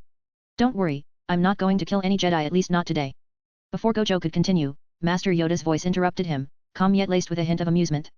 Gojo, a good person you are. See, I did, that some Jedi Masters have much to learn from wisdom like yours. Gojo's smile widened, but there was an edge to it. Wisdom, hey? Well, maybe. But except for him, Gojo pointed directly at Yoda, his tone shifting to something more serious. This little guy, he's something else. Yoda raised an eyebrow, curious but not entirely surprised. Speak of me, you do. Gojo nodded, his eyes narrowing slightly as if recalling a particular memory. Yet. You've got something special, Yoda. When I tried to normally sever your connection to the Force, I noticed something interesting. You've reinforced your ethereal cable, and your reserves are insanely deep. It took me 30 seconds of standing right next to you just to start depleting your energy, and that's if I could even sever your connection in the first place. The revelation hung in the air, leaving the Jedi even more unsettled. Gojo's words weren't just an acknowledgement of Yoda's strength, they were a rare moment of respect from someone who treated most opponents as mere playthings. My curse zone, limited is a joke against a guy like that, Gojo continued, shaking his head slightly as if admitting a hard truth. It wouldn't work on Yoda, not the way it did on you all. So, consider yourselves lucky that I'm only trolling with you. The Jedi Masters exchanged uneasy glances, the gravity of Gojo's words settling over them like a dark cloud. Even Mace Windu, who had been steadfast in his resolve, couldn't help but feel a sliver of doubt creep in. Gojo had just revealed that even his most powerful techniques had their limits, but he had also hinted at the terrifying depths of Yoda's power. Gojo's gaze returned to Obi-Wan, his earlier playfulness tempered by a more serious tone. So, you see, Obi-Wan, it's not just about tricks or gaining new powers. It's about understanding the rules of the game and knowing when to bend them, or when to admit that someone else's game might be just as strong. Yoda, still standing with a calm demeanor, gave a small nod. Respect, you show, Gojo. But more to learn, we all have, even you. Gojo chuckled softly, the tension in the air easing just a fraction. Maybe so, Yoda. Maybe so. But for now, let's just say I'm enjoying the game as it is. Gojo's voice cut through the momentary silence, his tone still carrying that signature blend of amusement and mockery. Yo, everyone, have you mended your connection yet? The Jedi, each in their own state of recovery, began to check themselves, the effects of Gojo's curse zone, limited gradually wearing off. Obi-Wan Kenobi was the first to respond, his voice steady but laced with frustration. The connection is back, but my reserves, they need more time to fully restore. It's like trying to fight after a long battle you can stand, but you're not at full strength. Qui-Gon Jinn, ever the calm observer, nodded in agreement, his tone measured. My connection has returned as well, but the flow of the force is still sluggish. It's as if I'm drawing from a well that's not yet refilled. We need to be cautious until our strength is fully restored. Kit Fisto, always quick to adapt, chimed in with his usual optimism. I've got my connection back, but it's definitely weaker than before. It feels like the force is there, but I'm not quite able to tap into it as deeply as I'd like. We'll need to buy some time. Mace Windu, ever the strategist, spoke with a note of urgency in his voice. The connection is mended, but my reserves are low. We're vulnerable right now, and Gojo knows it. We can't afford to engage recklessly. We need to regroup and recover before making our next move. Aegon Kolar, more reserved in his assessment, added, I can feel the force again, but it's faint, like a distant echo. It will take time to build back to full strength. Until then, we must tread carefully. CZ Tien, always direct, spoke with a hint of frustration. The connection's back, but it's not enough. We're at a disadvantage, and we need to be smart about how we proceed. If we rush in now, we'll be playing right into Gojo's hands. As the Jedi assessed their condition, Gojo's voice suddenly cut through their thoughts, interrupting their recovery with his usual flair. Wow wow wow wow wow, hey, hey, hey. Gojo exclaimed, waving his hands as if to calm the tense atmosphere. I'm not here to continue fighting. I'm here to prove something that in those 17 hours, we can make you very strong. But there's a catch, I need your consent. Will you train with me? It needs two parties for mutual agreement. The Jedi exchanged wary glances, the proposition catching them off guard.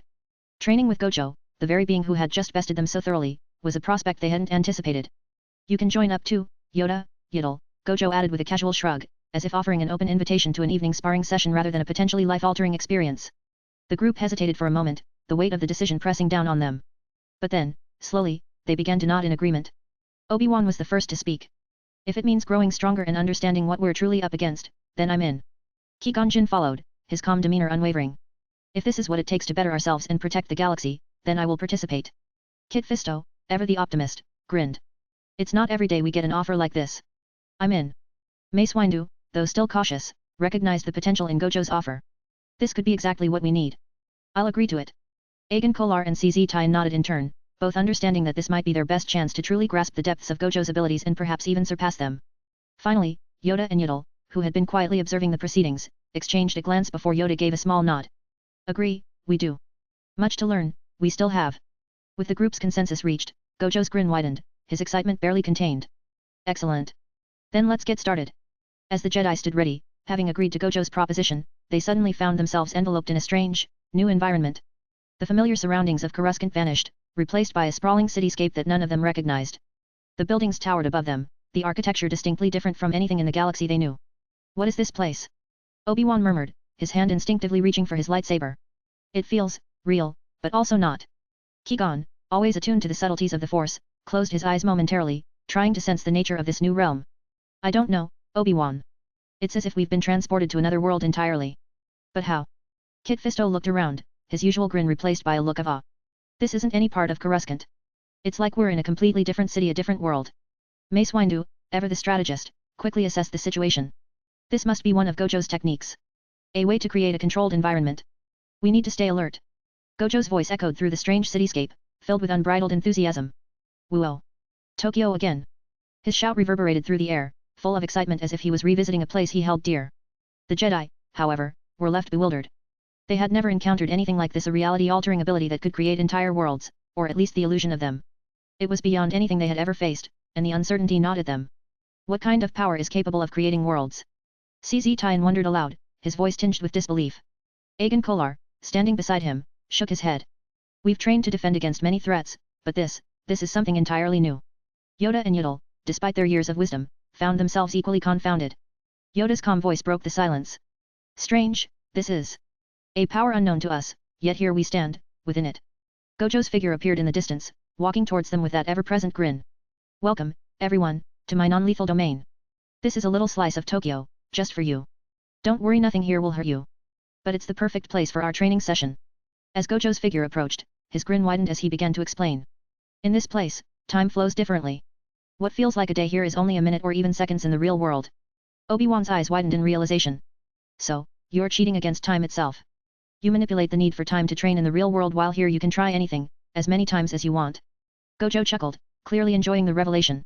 Exactly. As long as you have an infinite reserve like mine, you can make the most of it. He paused, his grin turning slightly mischievous. And I see your force connection got cut off again. He let out a laugh, clearly relishing the Jedi's discomfort. Obi-Wan, Qui-Gon, and the others felt the unsettling void where their connection to the force usually resided, the absence making them feel more vulnerable than ever. Mace Windu, ever the leader, stepped forward. Gojo, if this is training, we need to be able to access the force. Otherwise, it's pointless. Gojo tilted his head, as if considering the request. Then, with a casual flick of his hand, he said, all right, I'll open a crack in this non-lethal domain to let you feel it again, which should be enough to restore all of your connections. As the Jedi began to sense the force slowly returning to them, Gojo's grin only widened. So how about it, Master Yoda, he continued, his voice playful. Looks like I've just found a mobile arena and training ground. He let out another laugh, clearly entertained by the situation he had created. Yoda, who had been quietly observing, gave a thoughtful nod. Useful, this place is, if training is your goal. Much to learn, we still have, but with care, proceed we must. Gojo's playful demeanor shifted as he became more serious, his grin fading into a determined expression. He turned his attention directly to Yoda, his voice carrying a weight that silenced the area. So, let's get down to business, Master Yoda, Gojo began, his tone resolute. I know you and the Council want to detain me for what I did to torture Pong Krell for extracting the information about the Sith and the Trade Federation. You see me as a threat, someone who can sever your connection to the Force, disrupt the balance you hold dear. The Jedi Masters listened intently, understanding the gravity of Gojo's words. The playful atmosphere around them, which moments ago felt like a strange yet harmless training ground, now seemed more ominous, charged with tension. Gojo continued, locking eyes with Yoda. But let's settle this here, right now. The destruction we cause here won't affect Coruscant or anywhere else. This is the perfect place for you to see what I'm truly capable of and for me to show you that I'm not just some rogue element you can easily control. Yoda, his wise gaze unwavering, responded calmly, understand, I do, the power you hold. But dangerous, it still is. A test, this will be, for both sides. Gojo nodded, his expression serious. Yosh. This will be a lesson for all of us. And know this, I'm not holding back. Neither should you. Mace Windu stepped forward, his intense gaze shifting between Gojo and Yoda. He spoke with the authority and gravitas of a seasoned warrior, his voice firm and unwavering. Now I see it, the reason Gojo dragged us all into this strange world, this, non-lethal domain he calls it. It's not just about testing his limits or proving a point. He wants us to witness. To bear witness to who truly has the upper hand. He's made sure we're all here, so there's no mistaking the outcome. Whether it's to show his strength or force us to understand his place in this universe, Gojo has orchestrated this as a stage for something much bigger than just a duel. Obi-Wan Kenobi, standing beside Qui-Gon, nodded thoughtfully before adding his own insight. That's Gojo for you. He always has layers of deception and tricks up his sleeve to get what he wants. He's not just about brute force, there's always a strategy, a plan woven into his every move. He knew what he was doing the moment he brought us here. Qui-Gon Jinn, observing the situation with a calm but discerning eye, spoke next, his tone contemplative yet respectful. Perhaps this is Gojo's way of training us. Not in the traditional sense, but by pushing us to our limits, by challenging everything we believe about the Force and our own capabilities. And now, wanting to duel Master Yoda, it's not just about power. He wants to understand us, to make us understand him. There's a deeper lesson here, one that goes beyond mere combat. As the Jedi Masters absorbed Qui-Gon's words, the realization dawned that this confrontation was not merely a clash of power but a crossroads for understanding. Gojo's challenge to Yoda was as much a test of conviction and wisdom as it was of martial skill, and the outcome would shape not just their view of Gojo but also their approach to the ever-evolving conflict between the light and the dark. With the stage set in this strange, alternate Tokyo, Gojo and the Jedi were about to engage in a battle that would test the very core of their abilities and philosophies. The clash was inevitable, and both sides were ready to face it head-on. Bonus. As the realization sank in, Mace Windu's voice cut through the tension. Gojo, when you grabbed my wrist at the Jedi Temple's training ground, you severed my connection to the Force. Was that technique the result of your 17 hours in real-time training? Because I can't even begin to fathom how much time you might have spent in this strange world, he said, referring to the non-lethal domain. Gojo's grin remained, but there was a glint of pride in his eyes. Yup, you got it. The technique I used back then is called Force Breaker, and it's the result of those 17 hours.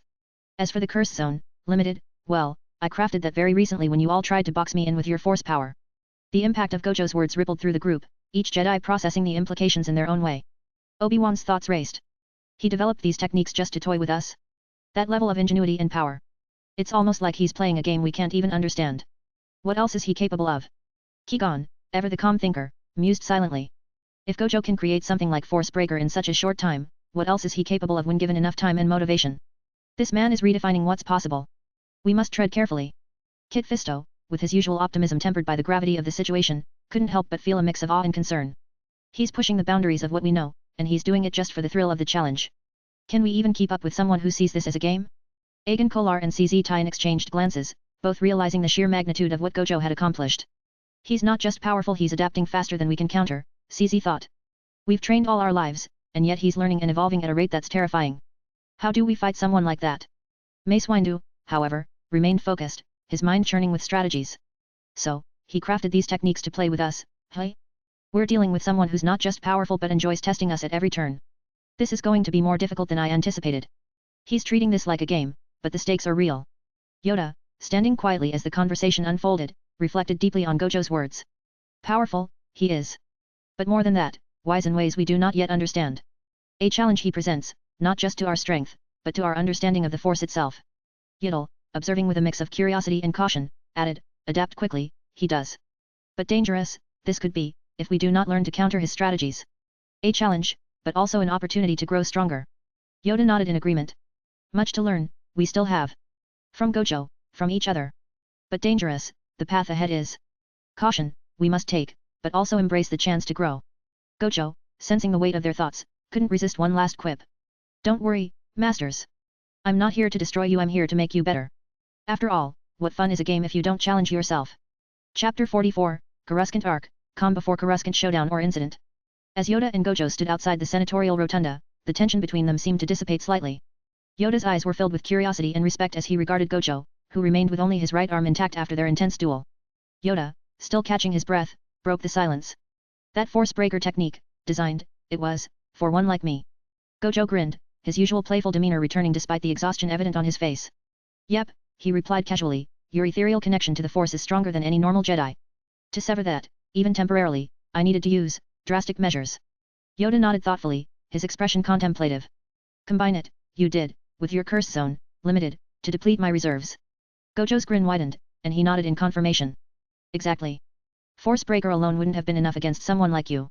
By combining it with my zone, I could not only cut your connection but also drain your reserves. Yoda remained silent for a moment, then his lips curled into a slight smile. Honored, I am, to be tested so thoroughly. Gojo chuckled, glad to hear you took it that way, Master Yoda. His tone turned more serious. But you know what this means, right? Yoda's eyes narrowed slightly, but there was a knowing look in them. The binding vow, imposed it has been, on all Jedi here, now that our duel you have won. Gojo nodded, his expression turning more serious. Right. The terms are clear, Master Yoda. You and the Jedi Order cannot interfere with my actions, no matter how destructive or chaotic they may appear, unless I become a direct threat to the Jedi Order or the Republic itself. Yoda sighed, accepting the gravity of the situation. Difficult, this will be, for many to accept, but the vow, honor it we. Suddenly, Gojo moved with blinding speed, slashing toward Yoda with his remaining arm.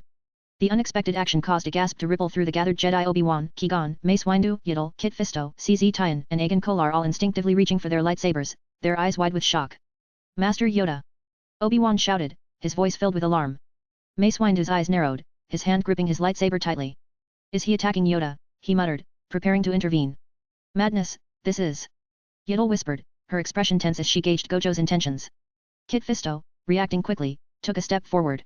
Stop, he called out, ready to defend his fellow Jedi. But just as quickly, they all froze. Yoda was unharmed. Instead, the ethereal chains of the binding vow, which had been wrapped around the Jedi, began to crack and shatter, disintegrating into nothingness. The oppressive weight of the vow lifted instantly, and the air around them seemed to vibrate with released energy. Obi-Wan's expression shifted from alarm to stunned realization. He destroyed the binding vow. Mace Windu, still gripping his lightsaber, relaxed his stance slightly, his brows furrowed in confusion and reluctant admiration. He severed it, just like that. Yiddle blinked, her surprise evident. Freed us, he has, from the vow. Kit Fisto's wide grin returned, mixed with astonishment. That was unexpected, he said, relieved. Qui-Gon Jinn's lips curled into a thoughtful smile. An unusual ally, he murmured, understanding Gojo's intent to spare them from the vow's restrictions. CZ Tien and Agan Kolar exchanged relieved glances, their postures relaxing. I've never seen anyone do that. CZ Tien whispered. Mace Windu shook his head, a mix of frustration and respect in his eyes. Reckless, and brilliant. A dangerous combination. Yoda looked up at Gojo, a small smile forming on his lips. Unexpected, your actions are, he acknowledged.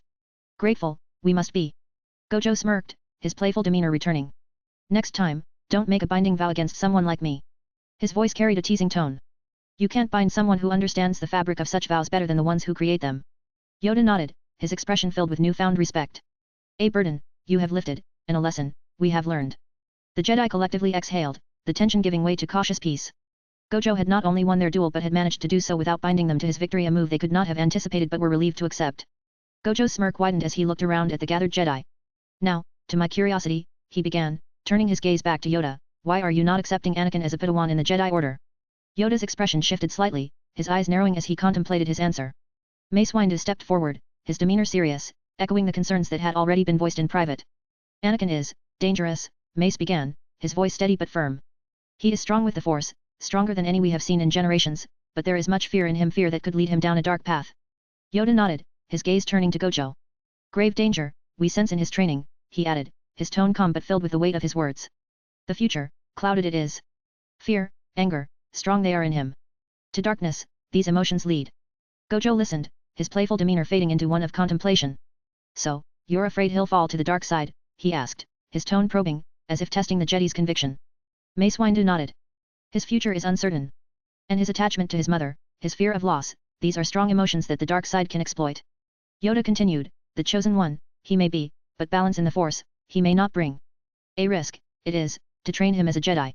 Mace's expression tightened slightly, sensing the challenge in Gojo's words. It's not fear of his power alone, he clarified. It's the potential for that power to be corrupted. We must be cautious with someone of his magnitude. Gojo raised an eyebrow, considering their words. So, your solution is to avoid the problem by not training him properly. His tone was light, but the implication was clear. All right, Gojo continued, his expression shifting into one of playful mischief. I've got some proof that his impulsiveness might actually save this republic intact. You don't need to answer my question, just watch. All right. The Jedi exchanged uncertain glances, but they nodded in agreement, sensing there was more to come. Qui-Gon, however, stepped forward and offered Gojo a sincere bow of gratitude. Thank you, Gojo, for releasing us from the binding vow, he said softly. And for giving Anakin a chance, a real chance to become a Jedi. Gojo waved his hand dismissively, his grin returning. You can thank me later, Qui-Gon, after we get out of this predicament, he replied. His three pupils seemed to swirl with a strange energy as he looked around, surveying their surroundings. His gaze settled back on Qui-Gon, and his smile widened. There's something interesting about to happen soon, he remarked cryptically. Qui-Gon, sensing the unusual energy around Gojo, raised an eyebrow but decided not to press further. As Gojo finished his cryptic remark, the atmosphere was suddenly shattered by the loud, mechanical footsteps of droids marching into view. Senator Lot Dodd emerged from behind the droid army, holding Chancellor Valorum as a hostage. The tension in the air thickened instantly. Gojo Satoru, surrender now, Lot Dodd demanded, his voice cold and commanding, or we will execute every senator inside the Grand Convocation Chamber. Gojo, unfazed, merely smirked. Go ahead, kill. But before he could finish, Mace Windu stepped forward, cutting him off sharply. Gojo, wait. This is not a time for reckless behavior. Innocent lives are at stake. Obi-Wan quickly joined in, his tone urgent. We must handle this carefully, Gojo. There are countless senators inside. A rash action could lead to their deaths. Kit Fisto added, his voice steady but pleading, think of the consequences. This is about more than just proving a point. Yoda, eyes narrowed, spoke with a tone that carried both command and concern. Patience, we must have. A different approach, we must find. The price, too high, it would be. Gojo's grin faded slightly, a thoughtful expression crossing his face. You Jedi always choose the cautious route, hey, he muttered, glancing back at the chamber. Gojo's grin turned into a full-blown smirk as he glanced at Senator Lot Dodd. Hey, third-rate senator, he mocked, are your droids looking a bit unhealthy? Lot Dodd's face flushed with anger. Do you think I'm bluffing, Gojo? He shouted, his grip tightening on Valorum. But before he could continue, a strange sound filled the air, a metallic groaning, followed by the sputtering of malfunctioning circuits. Suddenly, all of the Trade Federation droids began to twitch and convulse, their weapons dropping to the ground as sparks flew from their joints.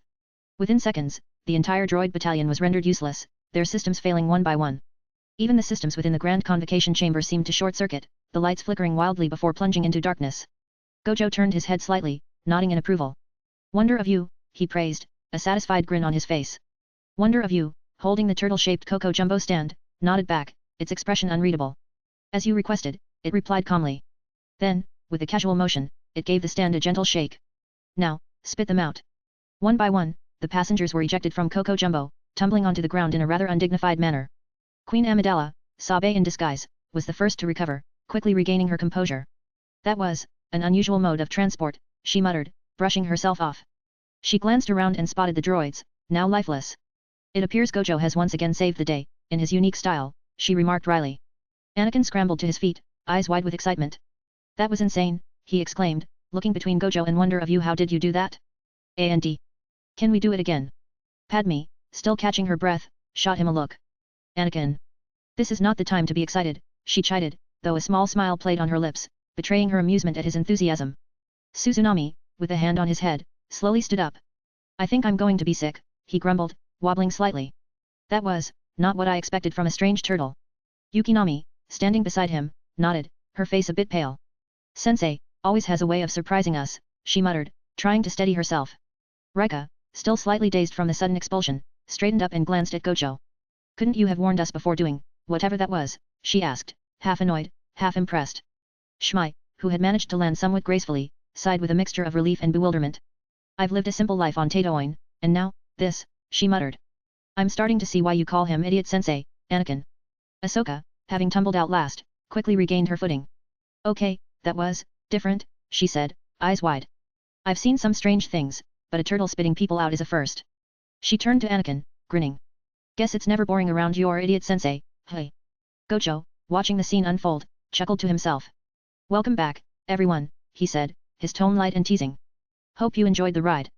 As Gojo began to move towards Lot Dod, a palpable fear spread across the Neimoidian's face. Lot Dod stumbled backward, his voice breaking into a desperate yell. "Please, Chancellor Valorum. Anyone stop him. He's a madman." Valorum, still trying to maintain his composure despite the chaos, raised his voice with authority. "Gojo Satoru, this is not the way. Criminals like him must face justice properly, through the courts of the Republic." But Gojo, ever unfazed, merely smirked. "Justice, hey." With a casual flick of his wrist, he activated his blue technique, and a crushing force enveloped Lot Dod's leg. There was a sickening crack as the Neimoidian screamed in agony, dropping to the ground. Wonder of you immediately followed Gojo's command and projected the scene onto a massive screen that appeared in the skies above Coruscant. The image of Lot Dod's suffering face filled the skyline as Gojo's voice boomed, amplified for all to hear. "Should you fuck off now?" he taunted, his three-eyed gaze piercing through the Neimoidian's soul. Valorum, eyes wide with horror, turned frantically toward the Jedi. "Masters of the Jedi Council, I implore you, help us restore order. Stop this madness." But the Jedi remained still, their expressions unreadable. Yoda stepped forward first, his tone calm and unwavering. "A lesson, we have learned. Interfere, we must not." Mace Windu nodded in agreement, crossing his arms over his chest. "The binding vow has been lifted, but Gojo, he's made his point. We won't stand in his way." Obi-Wan added, "We are grateful for being released from the vow, but Gojo has proven he operates by his own code, and for now, it aligns with peace." Kit Fisto's normally light-hearted demeanor was tinged with solemnity. "We respect our agreement. Whatever Gojo decides to do now is beyond our interference." CZ Tyan and Aegon Kolar exchanged a brief look before Aegon spoke up. "The Force has its own will. We cannot force it, or him." As the Jedi maintained their stance, Qui-Gon Jinn, who had been observing with a thoughtful expression, finally spoke up. "There is wisdom in allowing Gojo to follow his own path. The Force moves in mysterious ways, and perhaps, Gojo's actions, however unconventional, will serve a purpose we do not yet understand." Yiddle, her voice soft but resolute, added, "This matter, leave we must, to Gojo." Chancellor Valorum, his face pale with fear, looked up at the live broadcast on the Coruscant skyline, where Gojo stood with a menacing grin. "If you Jedi don't stop this madness," he pleaded, his voice rising in panic, "the Republic will be destroyed by this anarchy." Suddenly, Anakin stepped forward, moving between Lot Dod and Gojo, his young face determined. "Stop," he said, his voice firm. "If you want to kill him, do it," he continued, surprising everyone. "But don't torture anyone anymore, Gojo."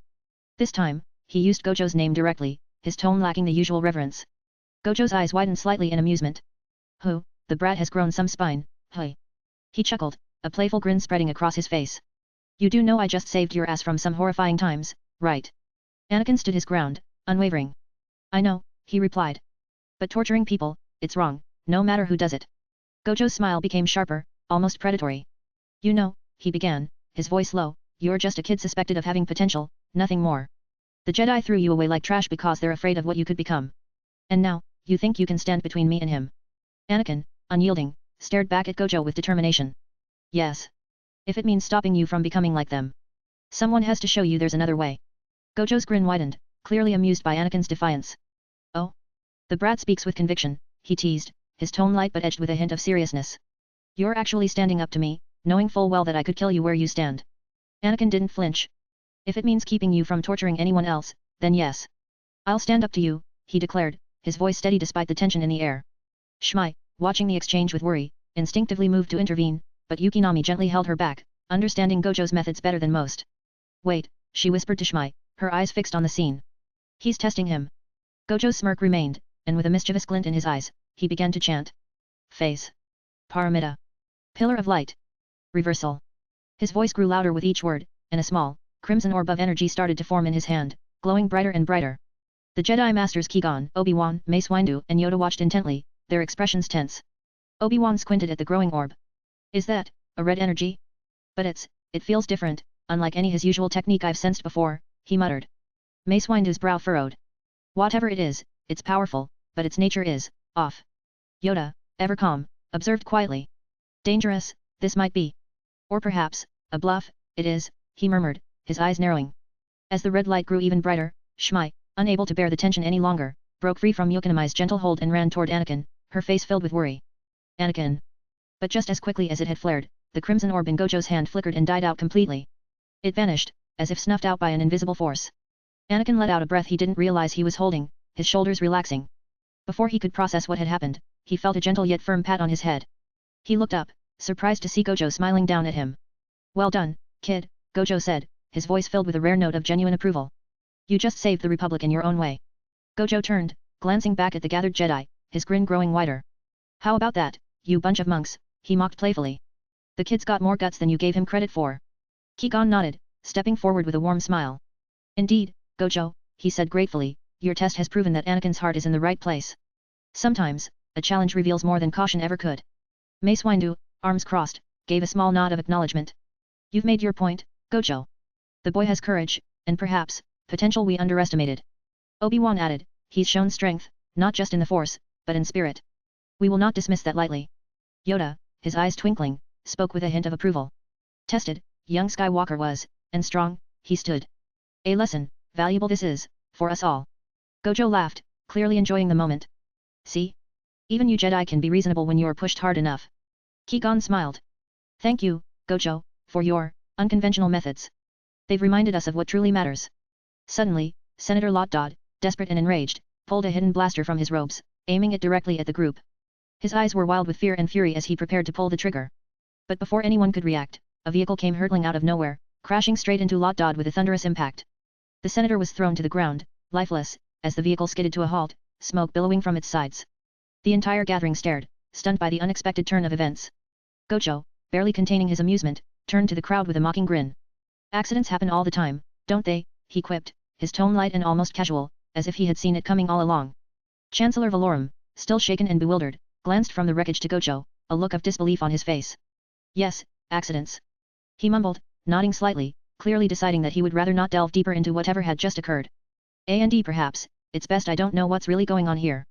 The Jedi exchanged glances, some amused, others bewildered, but most of them resigned to the bizarre series of events that seemed to follow Gojo wherever he went. Obi-Wan leaned in closer to Qui-Gon and whispered, is it just me, or does trouble follow Gojo wherever he goes? Qui-Gon chuckled softly. It seems he has a knack for attracting interesting situations. Yoda nodded slowly, his expression contemplative. An unexpected end, this is, but one we shall accept. Mace Windu gave a slight nod, his serious demeanor softening slightly. We've learned to expect the unexpected where Gojo is concerned, and it seems we're not done learning yet. Gojo laughed, clearly enjoying the chaos he'd created. Guess the universe just loves to keep things interesting around me, he teased, casting a sly glance at the Jedi. Valorum, glancing up at the live broadcast being displayed across Coruscant's sky, decided he had seen enough. Very well, Gojo, he muttered under his breath, whatever happens next, happens. His voice was filled with a weary acceptance, realizing that perhaps, just maybe, he was better off not knowing what lay ahead in Gojo's unpredictable wake. As the chaos settled, Shmai rushed forward, wrapping her arms around Anakin in a tight hug. Thank you, Gojo, she murmured, her eyes filled with gratitude. Anakin, still processing the whirlwind of events, looked up at Gojo, noticing something amiss. Sensei, he began hesitantly, your left hand, it's severed. Gojo glanced down at his missing limb and let out a small chuckle, seemingly unfazed. Oh, that, he said lightly, as if it were a minor inconvenience. Yoda stepped forward, his expression filled with both regret and respect. My fault, it is, he admitted. A duel, we had the strongest in this place and won, Gojo did. But merciful, he was, lifted the penalty, he did, from us all. Qui-Gon nodded, concern etching his features. Without both hands, you can't summon your wheel, can you, he asked, referring to Gojo's unique techniques.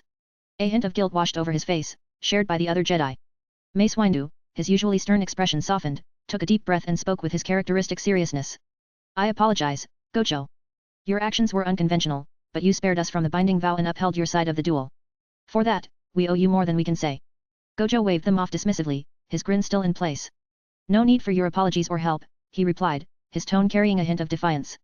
Then, his expression turned focused, and the air around him seemed to grow thick with an unseen force.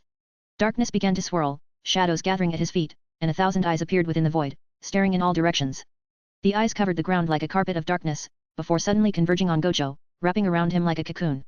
For a moment, the entire area seemed to be swallowed by the dark mass, the eyes blinking in unison, before it all flowed into Gojo's severed arm.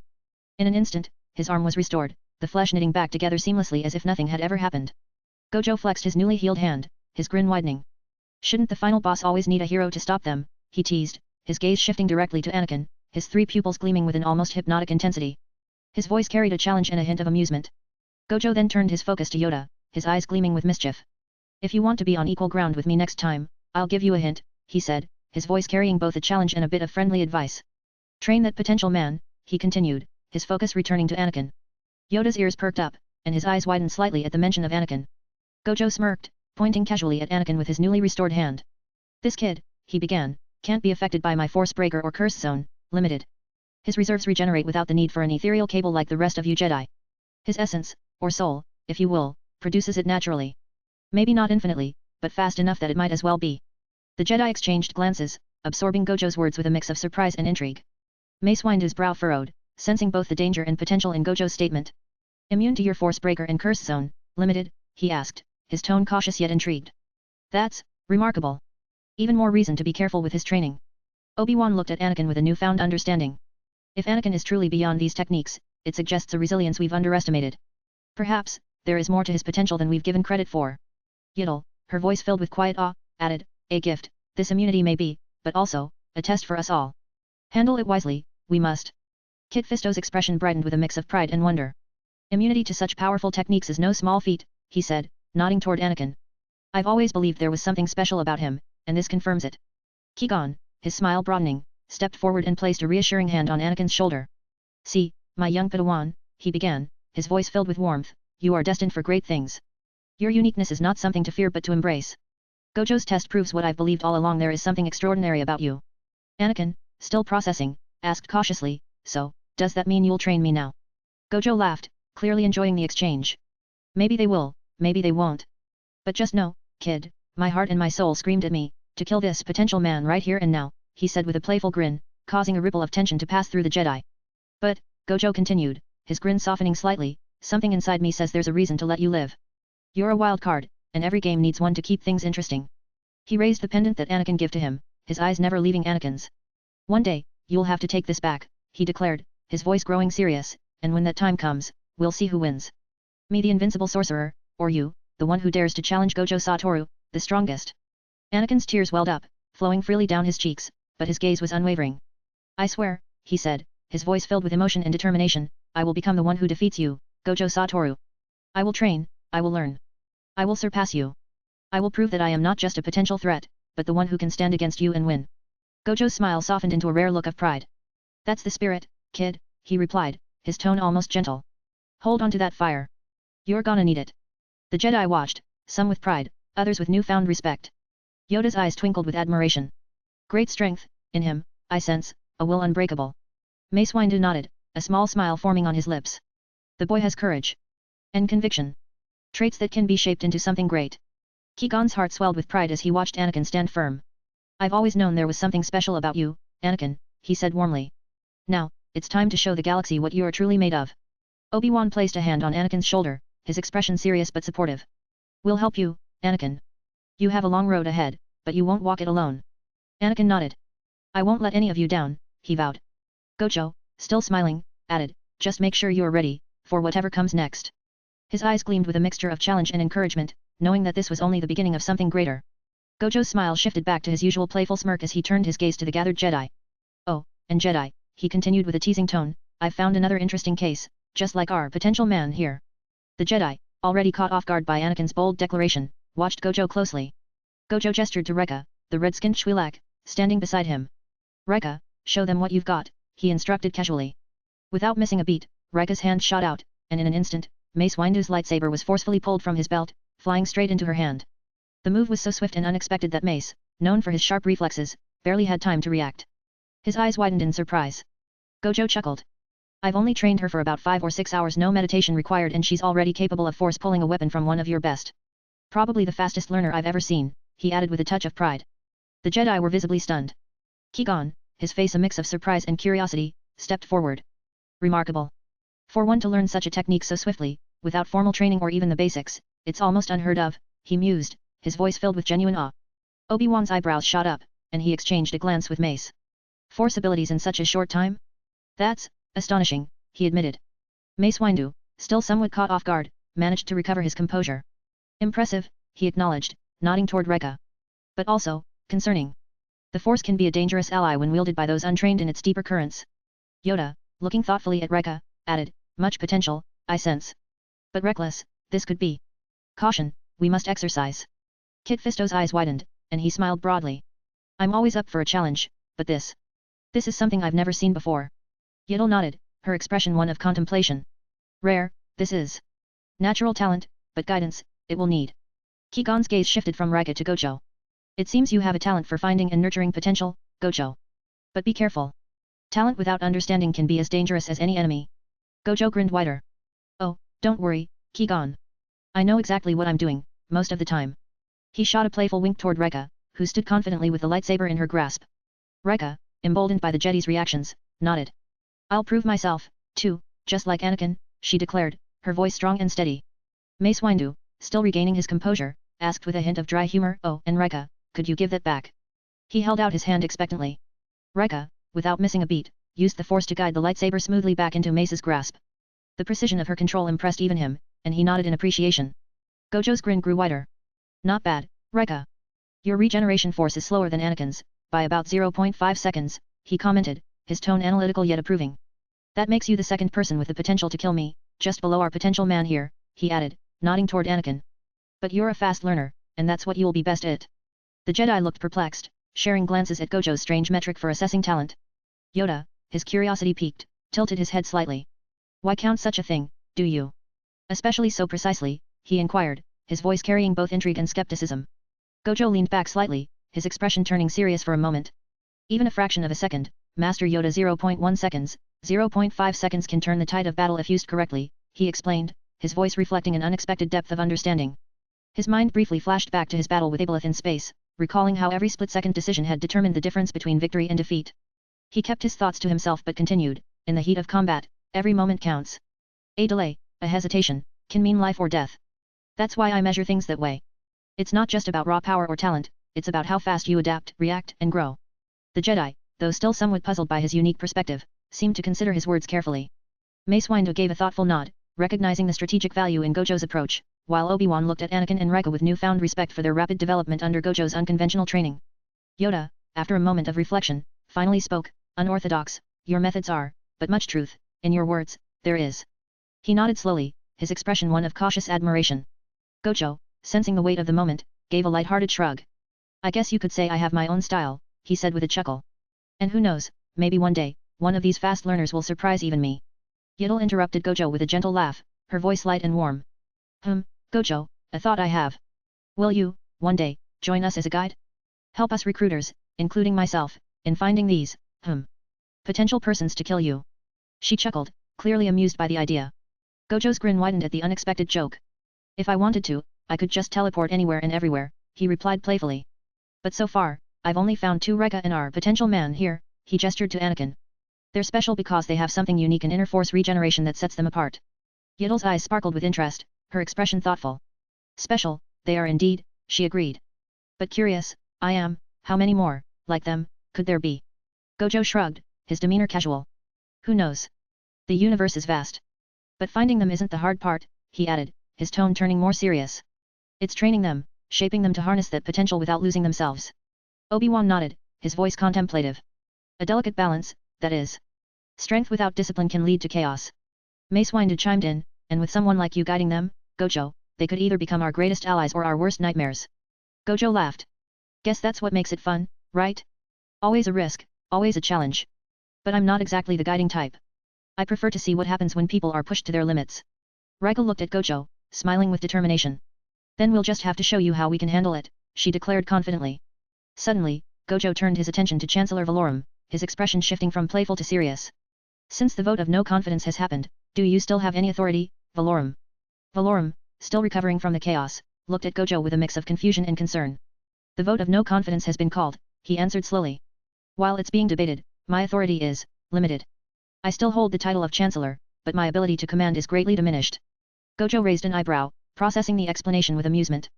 So, you're in charge, but not really, he chuckled. Valorum nodded, weariness showing on his face. Yes, that's essentially correct. Gojo leaned in, his tone more intense. All right, then, he began, can you evacuate everyone within a 100-kilometer radius of any location both above and below? Valorum blinked, clearly taken aback. Evacuate? 100 kilometers? Above and below? That would cover a huge portion of Coruscant. Why? Gojo cut him off with a grin. Doesn't matter why. Any area will do, as long as it's in Coruscant, he insisted. I need to make sure there's no one around. Can you manage that with what little authority you have left? Valorum hesitated, glancing at the Jedi and then back at Gojo. I could issue an emergency order to clear a sector, but it would raise a lot of questions. Why do you need such a large area cleared? Gojo's grin widened, his eyes gleaming with a hint of mischief. Let's just say I'm planning something big. Better safe than sorry, right? The Jedi exchanged uneasy glances, sensing a new tension in the air. Valorum, caught between the last vestiges of his authority and the unpredictable nature of Gojo, weighed his options, unsure of what was about to unfold. Gojo's grin grew wider as he turned his gaze toward Padme, a spark of curiosity mixed with amusement in his eyes. So, you know about it, he asked, his tone teasing but laced with a hint of seriousness. Padme, her face a mix of worry, frustration, and something softer, something almost like love, responded with a sigh. Yes, Gojo, I very much know about it, she admitted, her voice strained. And I'm not exactly thrilled about whatever you're planning. Gojo chuckled, clearly enjoying her reaction. Ah, I see. Wonder of You spilled something that wasn't supposed to be said, hey.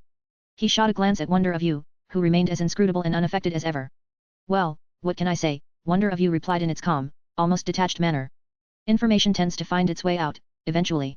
Gojo waved his hand dismissively, turning his attention back to the group. All right, enough of that, he said with a grin. Now, does anyone know of a good cafe around here where I can talk with my group? He looked around, half expecting someone to offer a suggestion. Obi-Wan, still trying to piece together what Gojo was up to, raised an eyebrow. You want a cafe, in the middle of all this? He asked incredulously.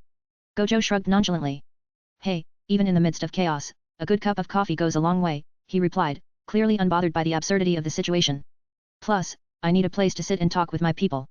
Valorum, still looking bewildered, hesitated before replying, well, there's a place not far from here. The Senate Annex has a lounge area with refreshments. It might be suitable. Gojo clapped his hands together. Perfect. Lead the way, he said, almost too cheerfully. The Jedi exchanged glances, trying to decide if they were relieved or even more worried about whatever Gojo was planning next. Padme just shook her head, torn between exasperation and a reluctant smile. As they made their way to the Senate Annex, Gojo walked with a confident stride, his eyes flicking around the room. When they entered, he immediately spotted his group: Anakin, Padme, Queen Amidala, Sabe in disguise, Suzunami, Yukinami, Reka, Shmai, Qui-Gon, and Obi-Wan all gathered together. He couldn't help but grin at the sight of them, feeling a mix of amusement and satisfaction. However, his grin faltered slightly when he noticed that Yoda, Mace Windu, and Yitel had also decided to tag along, entering the lounge area with their usual calm yet watchful presence. And to top it all off, even Chancellor Valorum had decided to join them, looking somewhat lost but determined to maintain a semblance of authority. Gojo raised an eyebrow, clearly surprised. Well, this is quite the party, he remarked, his voice laced with playful sarcasm. I didn't realize my little gathering would attract such esteemed company. Yoda, his expression unreadable, gave a slight nod. Curious, we are, he began, his gaze steady on Gojo, trying to gauge his intentions. Gojo's playful demeanor shifted into something more serious. He turned to Padme, his eyes narrowing slightly. All right, Padme, he said, his voice carrying a weight that made everyone in the room pay attention, how much do you know about me and Sukuna? Chapter 45, Coruscant Arc, Calm before Coruscant Showdown or Incident 2. As they made their way to the Senate Annex, Gojo walked with a confident stride, his eyes flicking around the room. When they entered, he immediately spotted his group: Anakin, Padme, Queen Amidala, Sabe in disguise, Suzunami, Yukinami, Rekka, Shmai, Qui-Gon, and Obi-Wan all gathered together. He couldn't help but grin at the sight of them, feeling a mix of amusement and satisfaction. However, his grin faltered slightly when he noticed that Yoda, Mace Windu, and Yaddle had also decided to tag along, entering the lounge area with their usual calm yet watchful presence. And to top it all off, even Chancellor Valorum had decided to join them, looking somewhat lost but determined to maintain a semblance of authority. Gojo raised an eyebrow, clearly surprised. Well, this is quite the party, he remarked, his voice laced with playful sarcasm. I didn't realize my little gathering would attract such esteemed company. Yoda, his expression unreadable, gave a slight nod. Curious, we are, he began, his gaze steady on Gojo, trying to gauge his intentions. Gojo's playful demeanor shifted into something more serious. He turned to Padme, his eyes narrowing slightly. All right, Padme, he said, his voice carrying a weight that made everyone in the room pay attention, how much do you know about me and Sukuna? Padme, sensing the intensity in his question, took a deep breath and steadied herself. She glanced briefly at the others, then looked back at Gojo. I know enough, she replied carefully, her voice steady despite the concern in her eyes. I know about the fingers, the binding vow, the risks you've taken to contain Sukuna's power, and I know you are not doing this just for yourself. And I know about the malevolent shrine you are trying to get back. Gojo's face turned sour, the change in his expression almost palpable. His eyes narrowed, and he shot a sharp glance at Wonder of you, you've spilled too much, he said, his tone low and reproachful. Wonder of you, unfazed by the accusation, replied in its calm, detached voice, only what was deemed necessary, Master Satoru. Gojo's expression remained tense as he turned back to the group, clearly irritated by the situation. All right, I'll explain it myself, he said, his voice steady but carrying an edge. Sukuna's curse technique, it's called Dismantle and Cleave. He paused, watching their reactions closely before continuing. Dismantle is a technique that allows Sukuna to cut through anything, people, objects, even space itself. Cleave is similar, but it adapts to the target's durability, ensuring a clean cut every time. The catch is that he needs to make physical contact to activate these abilities, but once he does, nothing is safe from his reach. He turned his gaze to Obi-Wan, who had been watching intently.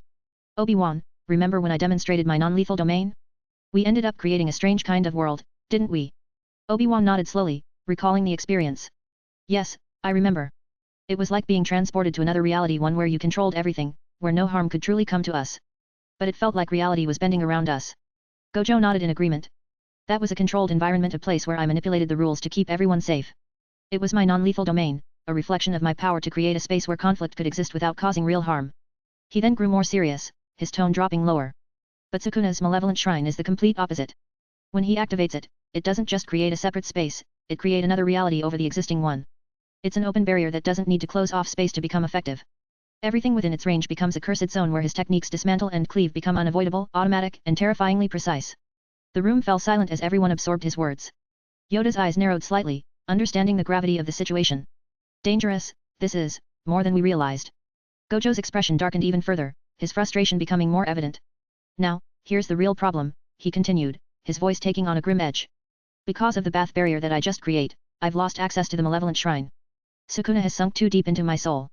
The reason I managed to win against the ancient darkness, if Yaddle suspects the same thing I do, he glanced toward Yaddle, is because I still had some access to the malevolent shrine back then.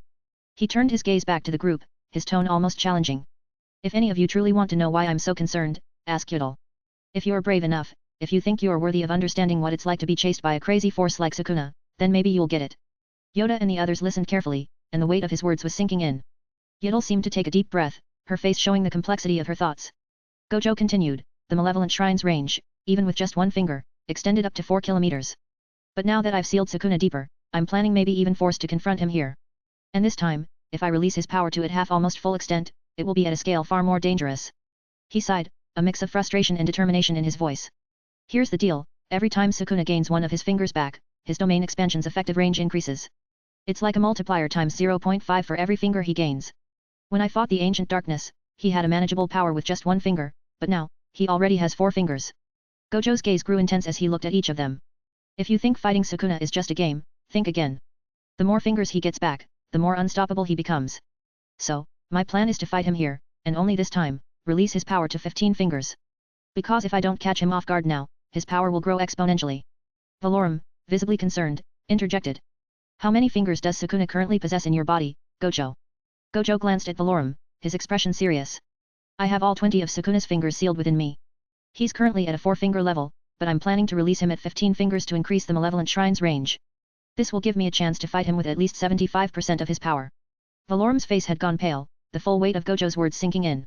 He stammered slightly before finding his voice. So, you're saying that if you release him at 15 fingers, Coruscant, or at least 100-kilometer radius of it, could be reduced to dust. Gojo nodded, his expression serious. That's right, Valorum. At 15 fingers, Sukuna's domain expansion could potentially cover an area of 30 kilometers. And if he decides to activate it multiple times, well, we're dealing with the King of Curses. The most powerful being in my world. He could keep going until there's nothing left. Valorum swallowed hard, his face reflecting the gravity of the situation. Then why here, Gojo? Why on Coruscant? He asked, his voice tight with a mix of fear and desperation. Valorum's face grew even paler at Gojo's blunt statement. He hesitated, trying to find the right words to respond, but Gojo continued, his tone unyielding. Gojo's gaze hardened, his 3 pupils narrowing as he stared at Valorum. This is your fault, Gojo said, his voice sharp and unyielding. Somehow, you've lost your power, and in doing so, allowed the Federation to nearly stage a coup against the entire Senate. The Republic is weaker than it's ever been. But I don't blame you alone. Everyone's gotten too comfortable in these times of peace, haven't they? Meditating, praying, seeking gods through the Force, while your enemies sharpen their blades in the shadows. Valorum's face grew even paler at Gojo's blunt statement, struggling to find a response as Gojo continued, his tone dripping with a mixture of mockery and terrifying reality. And if what Ponkrell said is true, there's a Sith out there who ordered to stab me and he did stab me. But I'm Gojo Satoru, the man who somehow comes back and regenerates his arm. Gojo's words cut through the room, a blend of arrogance and the undeniable truth of his power. Gojo then shifted his gaze, addressing the entire room with a sharper tone. The Trade Federation isn't just a small problem, he said, his voice slicing through the tension like a blade. They probably have 10 Lucrehulks ready to swarm Naboo, maybe even 20 if they're feeling bold. And let's not forget, if a powerful Sith decides to ambush me, and I die, every one of you in my group dies with me. Because right now, I'm the one carrying the burden of keeping them safe. Valorum flinched slightly, knowing that Gojo was right. And you, Valorum, Gojo went on, his gaze sharp and direct, you don't have the power to stop them. You're on the verge of being replaced, and there's not much you can do. Your authority is already crumbling. So, I have to deal with my problem now. He turned his gaze to the Jedi, his tone challenging. And none of you Jedi are capable of handling this either, not in your current state. Compared to the warriors of the Old Republic, you're far too weak. The threats have grown, but the strength to face them hasn't. The room fell silent as Gojo's words hung in the air, heavy with the unspoken truth. Yoda's eyes narrowed slightly, his expression thoughtful. Too comfortable we have become, perhaps. Blinded by peace, the growing shadows we have not seen. A reminder this is of how far we have drifted from the old ways. Yoda felt a pang of regret, the weight of his years pressing upon him. He had seen the decline firsthand, but Gojo's words cut through with a clarity that was hard to dismiss. A dangerous truth, Gojo speaks. Correct, he may be, but stubborn are the Jedi. Mace Windu's jaw tightened, frustration simmering beneath his calm exterior. Far too weak? He almost bristled at the accusation but couldn't deny the kernel of truth in it. We've grown complacent, overconfident in our own righteousness. But to say we're weak. Mace's pride clashed with the reality of their situation. The Jedi Order had always stood as the Republic's shield, yet now, faced with Gojo's stark words, it felt like that shield was thinner than ever.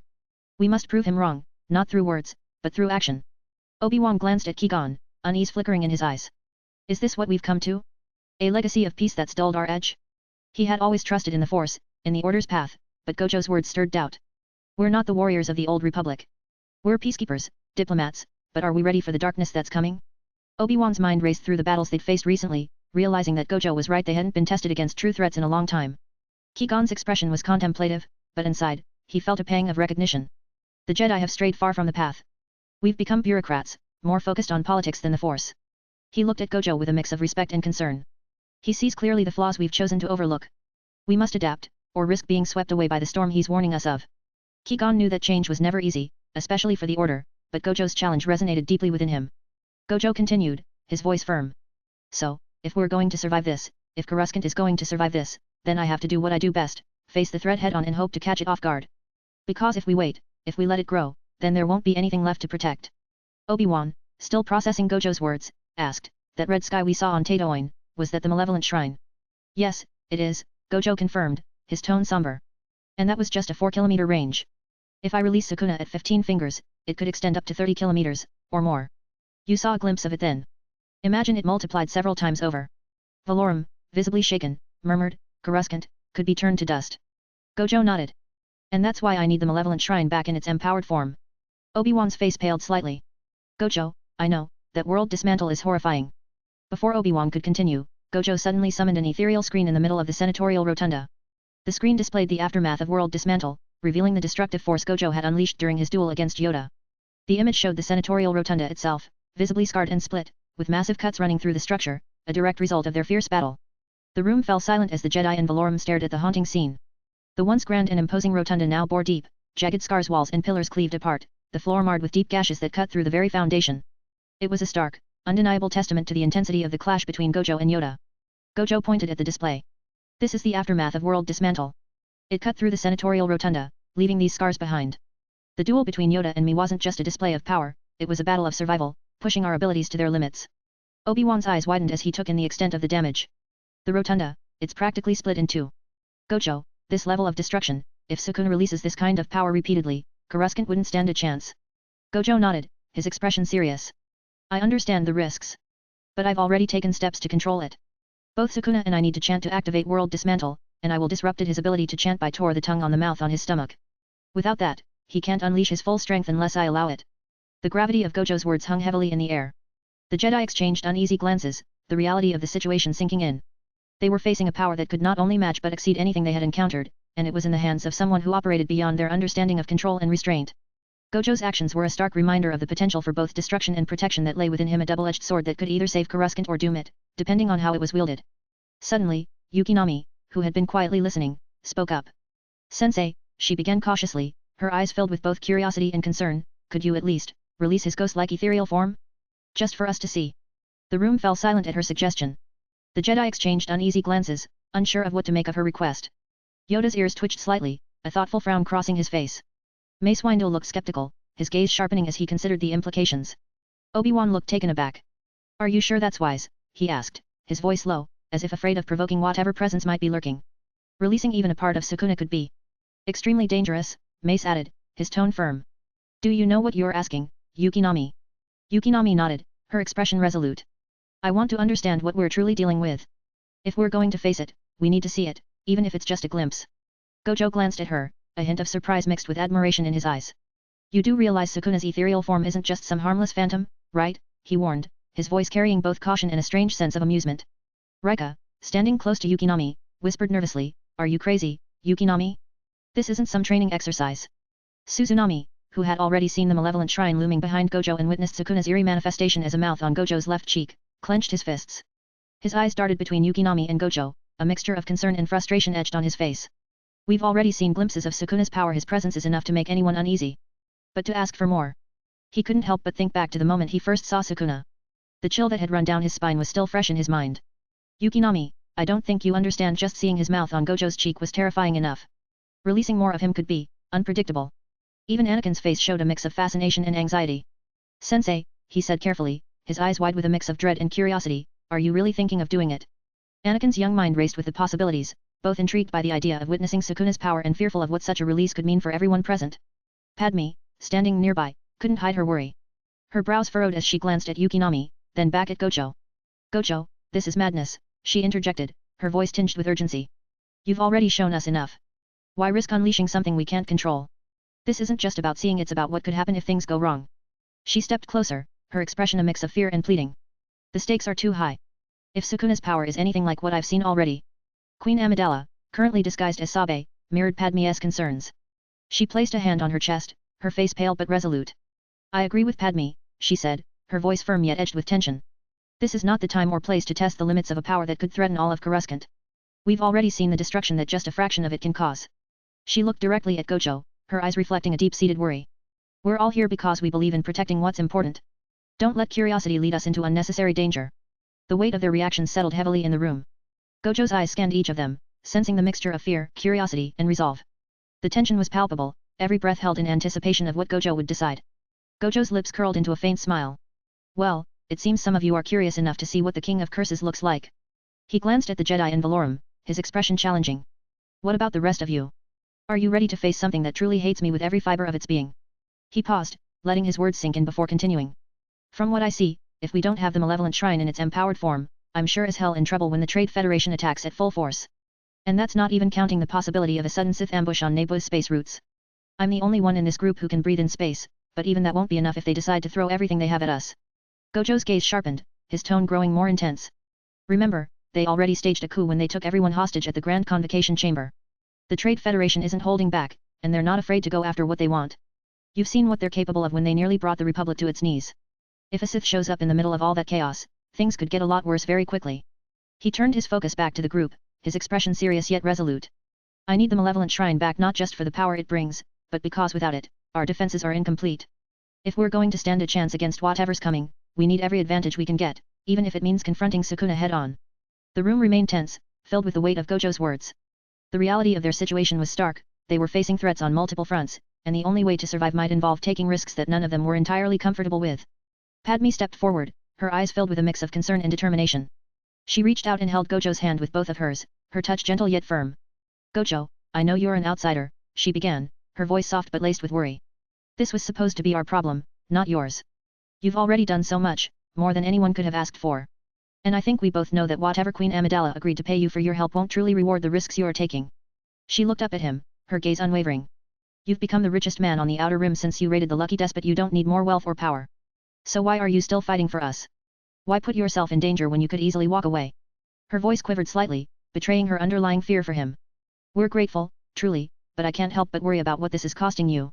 You shouldn't have to bear this burden alone. Gojo looked down at Padme, her earnest concern washing over him. For a moment, his hardened expression softened as he felt the genuine care behind her words. It was a rare moment where he allowed himself to be seen not just as the powerful outsider, but as someone who was putting everything on the line. Valorum's face tightened as he processed Padme's words. He knew the Republic had limitations in the Outer Rim, where its reach was weak and influence limited. The Lucky Despot is beyond the Republic's control, Valorum admitted reluctantly, his frustration evident. Even though it's filled with artifacts that belong to our history, our legacy, the Republic's hands are tied out there. Too many rules, too much red tape. Mace Windu's eyes narrowed, his expression thoughtful rather than accusatory. The Outer Rim operates by its own rules that often clash with the Republic's values. We know there are significant artifacts out there, some of which are important to the Jedi Order. But our influence in those territories is minimal. We can't act freely, constrained as we are by laws that don't bend easily, especially in regions where the Republic's authority is weak. Gojo met their gazes, unflinching. I'm aware of the limitations you face. That's exactly why I did what I did. The Lucky Despot and everything within it are beyond your reach, but not beyond mine. I took what was necessary to ensure I have the resources and leverage needed when things go south, because they will. It's not about the wealth, it's about survival. He turned back to Padme, squeezing her hands gently. I'm not fighting for rewards or glory. I'm fighting because it's what needs to be done, and I'm the one who can do it. He glanced at Valorum and Mace, his tone firm. The Republic's rules are well and good, but they don't always apply where I operate. Sometimes, you have to make decisions that others can't or won't make, and that's where I come in. I'm not bound by the same constraints, and that's my advantage and, by extension, yours. Padme's eyes glistened with tears, her grip on Gojo's hands tightening. Then just, promise me you'll be careful. Promise me you won't lose yourself in all this. Gojo gently touched her cheek, his expression softening. I won't lose myself, Padme. I'm still Gojo, the troublemaker who teases you at every chance. He chuckled lightly, though his eyes held a deeper seriousness. But I won't deny that my personality has shifted a bit since that time on Tatooine when I first used World Dismantle and left a scar in space itself. It's hard to stay the same when you're dealing with powers that vast. He then turned his attention to Queen Amidala, currently disguised as Sabe. So, how about it, my employer? Do we bring out the King of Curses in his ghost form, or do we hold back? Gojo's tone was half joking, but the weight of the decision hung heavily in the air. Padme gave a subtle signal to Queen Amidala, Sabe, urging her to agree. Sabe's mind raced, her inner thoughts filled with doubt. This is going to be a bad idea, but if it's my true queen's orders, then I have no choice but to agree. Taking a breath, she nodded, her expression strained but resolute. Very well, Gojo. If Padme believes this is the best course of action, then we'll proceed. Gojo nodded in acknowledgement, then turned to Valorum with a questioning look. Well, Valorum, are those 100 kilometers of safe space ready, as planned? Valorum, still trying to regain his composure amidst the intensity of the discussion, responded with a hesitant nod. The preparations are underway, he said, his tone a mix of anxiety and responsibility. We've designated an area on Coruscant's outskirts far from civilian populations. It's still in progress, but it should be ready soon enough for whatever you plan to unleash. Gojo smirked slightly. Good. Make sure it's secured. When dealing with the King of Curses, even 100 kilometers can feel too close. Gojo, ever cautious, set up an extra layer of protection by deploying Curse Zone, spatial domination, anticipating that Sukuna's ghost form might be unruly.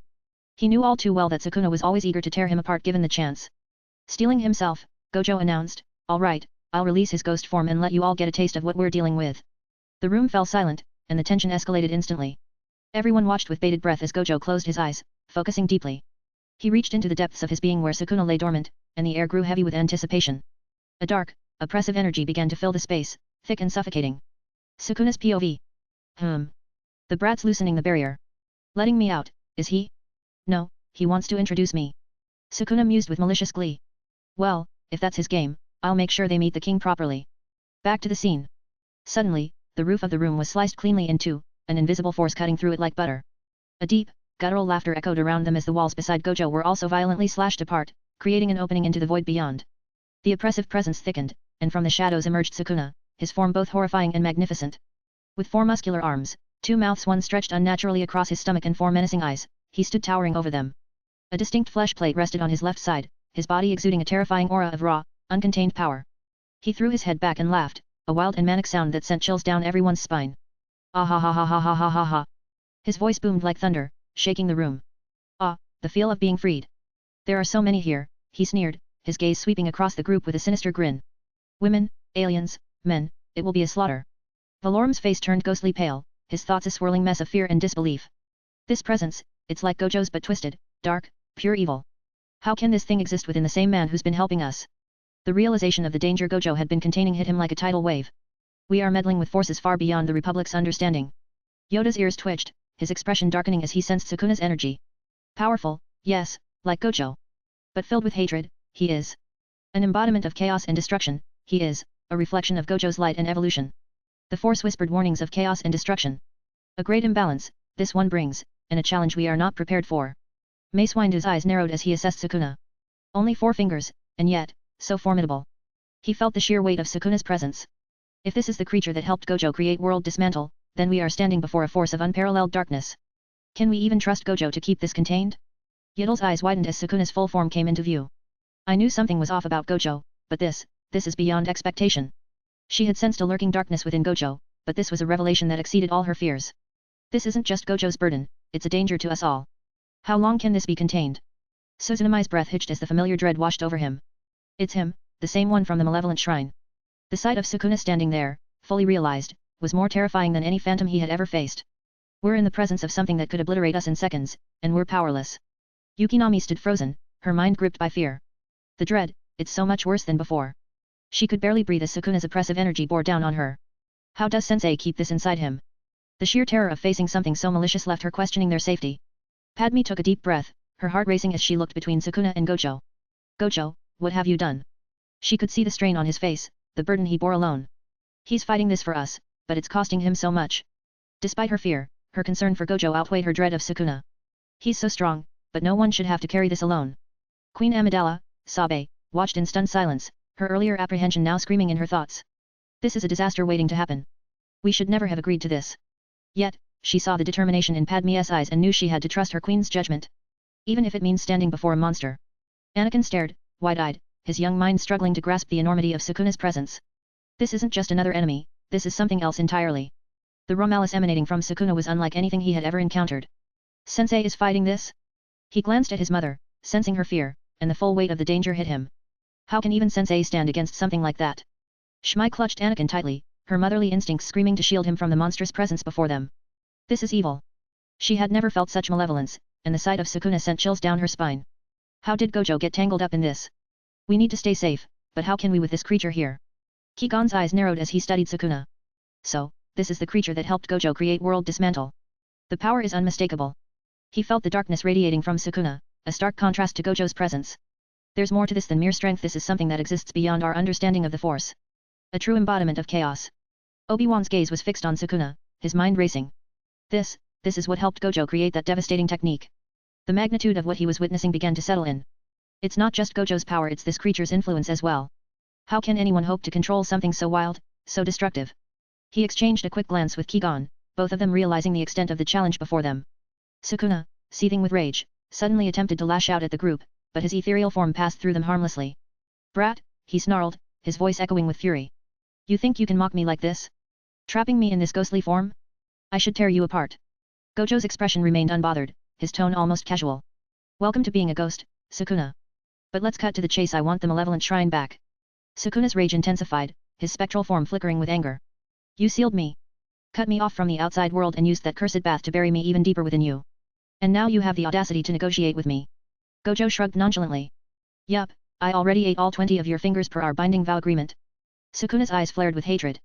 But you cut me off from the power of those fingers by building that barrier. You think you can wield my power and keep me caged? Gojo's grin widened. Well, it's your own fault for not reading the manual or understanding the terms of our agreement, he said with a teasing edge. But now that we're here, how about we figure out how to make this work? After all, it's not just me who's affected if your power stays locked away. Sukuna's ethereal form trembled with barely contained fury, but his interest was piqued. You dare speak of cooperation after what you've done? You want something from me, and you think I'll just hand it over? Gojo's eyes narrowed, his voice firm.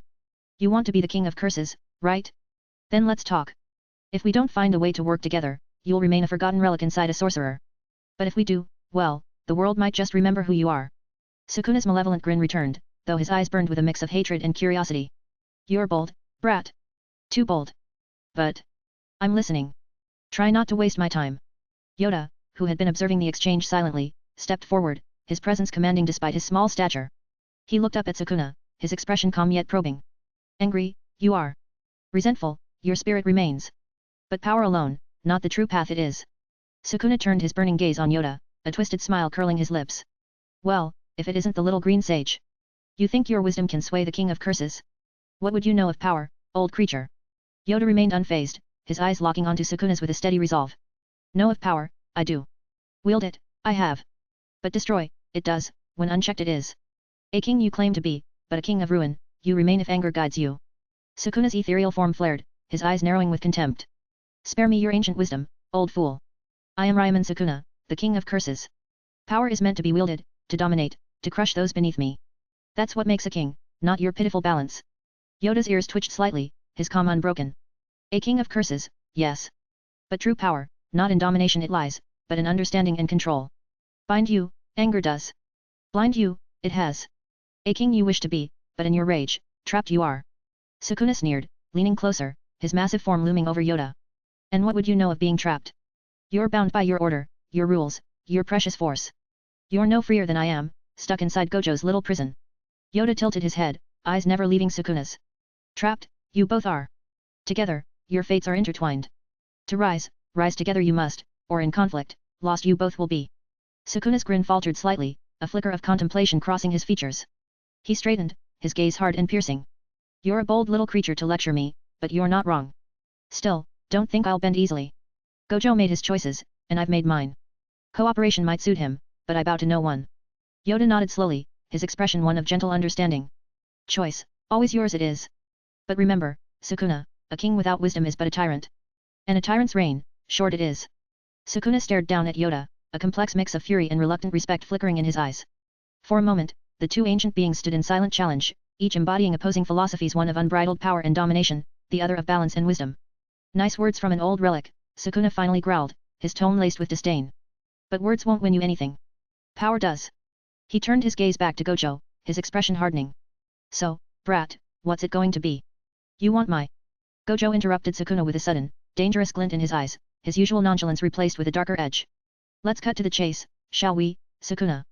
Gojo's voice was low, his words dripping with a cold resolve that sent a shiver through the room. Let's kill each other, Sukuna. I'll bring you back to your physical form with the power of 15 fingers, and we'll settle this once and for all. Gojo's tone sharpened, and his expression grew menacing. But remember this, you can't kill me, and I can't kill you, because we're tied together. If I die, you die too. So, it's not just about who can destroy the other, it's about who wins. Sukuna's eyes narrowed, a mix of irritation and intrigue flashing across his face. Gojo's habit of cutting him off was a constant source of aggravation, and this time was no different. Yet, even through his simmering rage, Sukuna couldn't help but listen as Gojo laid out his terms. If you win the fight, Gojo continued, his voice now carrying a challenging edge, you get control of my body. My body is your reward. But if I win, you give me back the malevolent shrine. And don't worry, I won't cut you off from the outside world again. It took too long to create that bath barrier once, and I'd rather not go through that ordeal again. Gojo's smirk grew, his confidence radiating like a blade ready to strike. And of course, this whole agreement will be sealed with a binding vow. No tricks, no escaping. Just you and me, a fight to decide who truly holds the power. Sukuna's sinister grin widened, his eyes flaring with a twisted joy at the prospect of the challenge. Despite the interruption, despite Gojo's constant needling, the thought of a direct confrontation excited him. He relished the idea of proving himself, of crushing the sorcerer who had kept him caged for so long. You're bold, brat, Sukuna sneered, his voice a dangerous rumble. Too bold for your own good. But you have my attention. A fight to the end, with everything on the line. That's more my style. Gojo's gaze remained locked with Sukuna's, both of them emanating an almost palpable animosity that filled the room with tension. This wasn't just a negotiation, it was a declaration of war between two beings bound by fate and yet desperate to overpower the other. Don't think I'll make it easy for you, Gojo said, his smile twisting into something darker. This isn't about just wielding your power. This is about proving who's really in control. Sukuna's laugh was deep and malevolent, echoing through the space like a death knell. Fine. We'll do it your way. But know this, brat, I won't hold back. When I'm done, the king of curses will be all that's left of. Before Sukuna could finish, a chorus of voices interrupted, concern and fear spilling over from Gojo's companions. Padme stepped forward, her expression filled with anxiety. Gojo, you can't do this, she exclaimed, her voice breaking slightly. You're putting everything on the line, your life, your control over Sukuna. If he wins, he takes over your body. That's too dangerous. You're not just risking yourself, you're risking all of us. Rika, her eyes wide with fear, spoke up, her voice trembling. Sensei, this plan is insane. You've taught us about being strategic, about not taking unnecessary risks. But this, you're gambling with your life and the lives of everyone who counts on you. She paused, her gaze softening. I care about you, Sensei. We all do. Don't let your pride get in the way of your safety. Yukinami clung to Rika's side, her voice quivering as she added her concern. Sensei, please, you don't have to do this. We've all seen what Sukuna can do, even when you use the shrine. You're the strongest, but even you can't guarantee the outcome of a battle like this. I don't want to lose you. We need you. Mace Windu's expression was severe, his voice cutting through the room. Gojo, your binding vows are not to be taken lightly. You're binding your fate to a creature that thrives on destruction and chaos. If Sukuna takes your body, he will have access to powers that could bring ruin on an unimaginable scale. You're risking not just your life but the safety of entire worlds. Obi-Wan, stepping forward with urgency, said, we've witnessed Sukuna's malice firsthand. Gojo, this isn't just another fight, it's a gamble with outcomes that we can't predict. You're talking about binding yourself to an enemy who would do anything to see you fall. There has to be another way. Qui-Gon's voice was calm but laden with concern. Gojo, you have incredible strength and a resolve that few can match. But this is a dangerous path. Binding vows are powerful, but they are also unpredictable. To bind yourself to Sukuna, especially with your life and control at stake, is to play with forces that even you may not fully understand. Yidel's eyes reflected her deep worry. Dangerous, this is, Gojo. A path fraught with peril. Bind yourself, you must not, to a being of such darkness. Your strength, great it is, but even the greatest can be brought low by overconfidence. Other ways there are, seek them, you should. Shmai, holding Anakin close, couldn't hide her fear. Please, Gojo, reconsider. You've done so much already, don't let this be the end of you. We need you, Anakin needs you. You're more than just power. You're hope. Anakin's face was pale, his eyes wide with worry. Sensei, you've been like a hero to me. But this, it's too much. I've seen you take on impossible odds, but this isn't just about fighting. If you lose, what happens to everyone else? Please, Sensei, don't do this. Sabe, still disguised as Queen Amidala, stepped forward, her expression grim. Gojo, we've placed our trust in you, but this is more than just a fight. It's a risk that could destroy not just you, but all of us. As your allies, we can't let you go through with this without voicing our concerns. This isn't just about power, it's about the lives that hang in the balance. Gojo's eyes flickered as he absorbed the chorus of concern from his companions. For a moment, the weight of their words pressed against the cold resolve he had built. He took a deep breath, his gaze softening ever so slightly as he looked at each of them. You all have valid. Before Gojo could finish, Sukuna's laughter erupted, echoing through the room with a chilling malice. Kukiku. Ah ha ha ha ha ha. Sukuna's voice boomed, and his eyes gleamed with dark amusement. Did you see it? His three pupil eyes? That's a man desperate to win, hungry for power. An outsider trying to. Without missing a beat, Gojo snapped his fingers, and Sukuna's voice abruptly cut off, silenced by Gojo's power. Sukuna's furious expression flickered as he realized he'd been muted, his form straining against the invisible hold. Gojo, unfazed by the reactions and Sukuna's outburst, turned his gaze toward Valorum and the assembled Jedi. His expression sharpened, a mix of challenge and practicality. Valorum, or any of you Jedi, he said, his tone calm but edged with a pointed question, can any of you take down a ship or any forces within a 30-kilometer range? Because let's not forget the Trade Federation is going full arsenal on Naboo. Isn't that right, Queen Amidala? He turned to Sabe, still in her guise as the queen, seeking her confirmation. Sabe, maintaining her composure despite the palpable tension in the room, nodded slowly. Yes, she confirmed, her voice steady and resolute. The Trade Federation's forces are growing by the day. If they launch a full-scale attack on Naboo, we won't be able to hold them off with our current defenses. Obi-Wan's brows furrowed as he considered Gojo's question. Gojo's right, the Jedi are powerful, but we're not built for large-scale destruction. His thoughts drifted back to the Clone Wars and the countless battles he had fought, realizing that the Jedi were more peacekeepers than soldiers of mass destruction.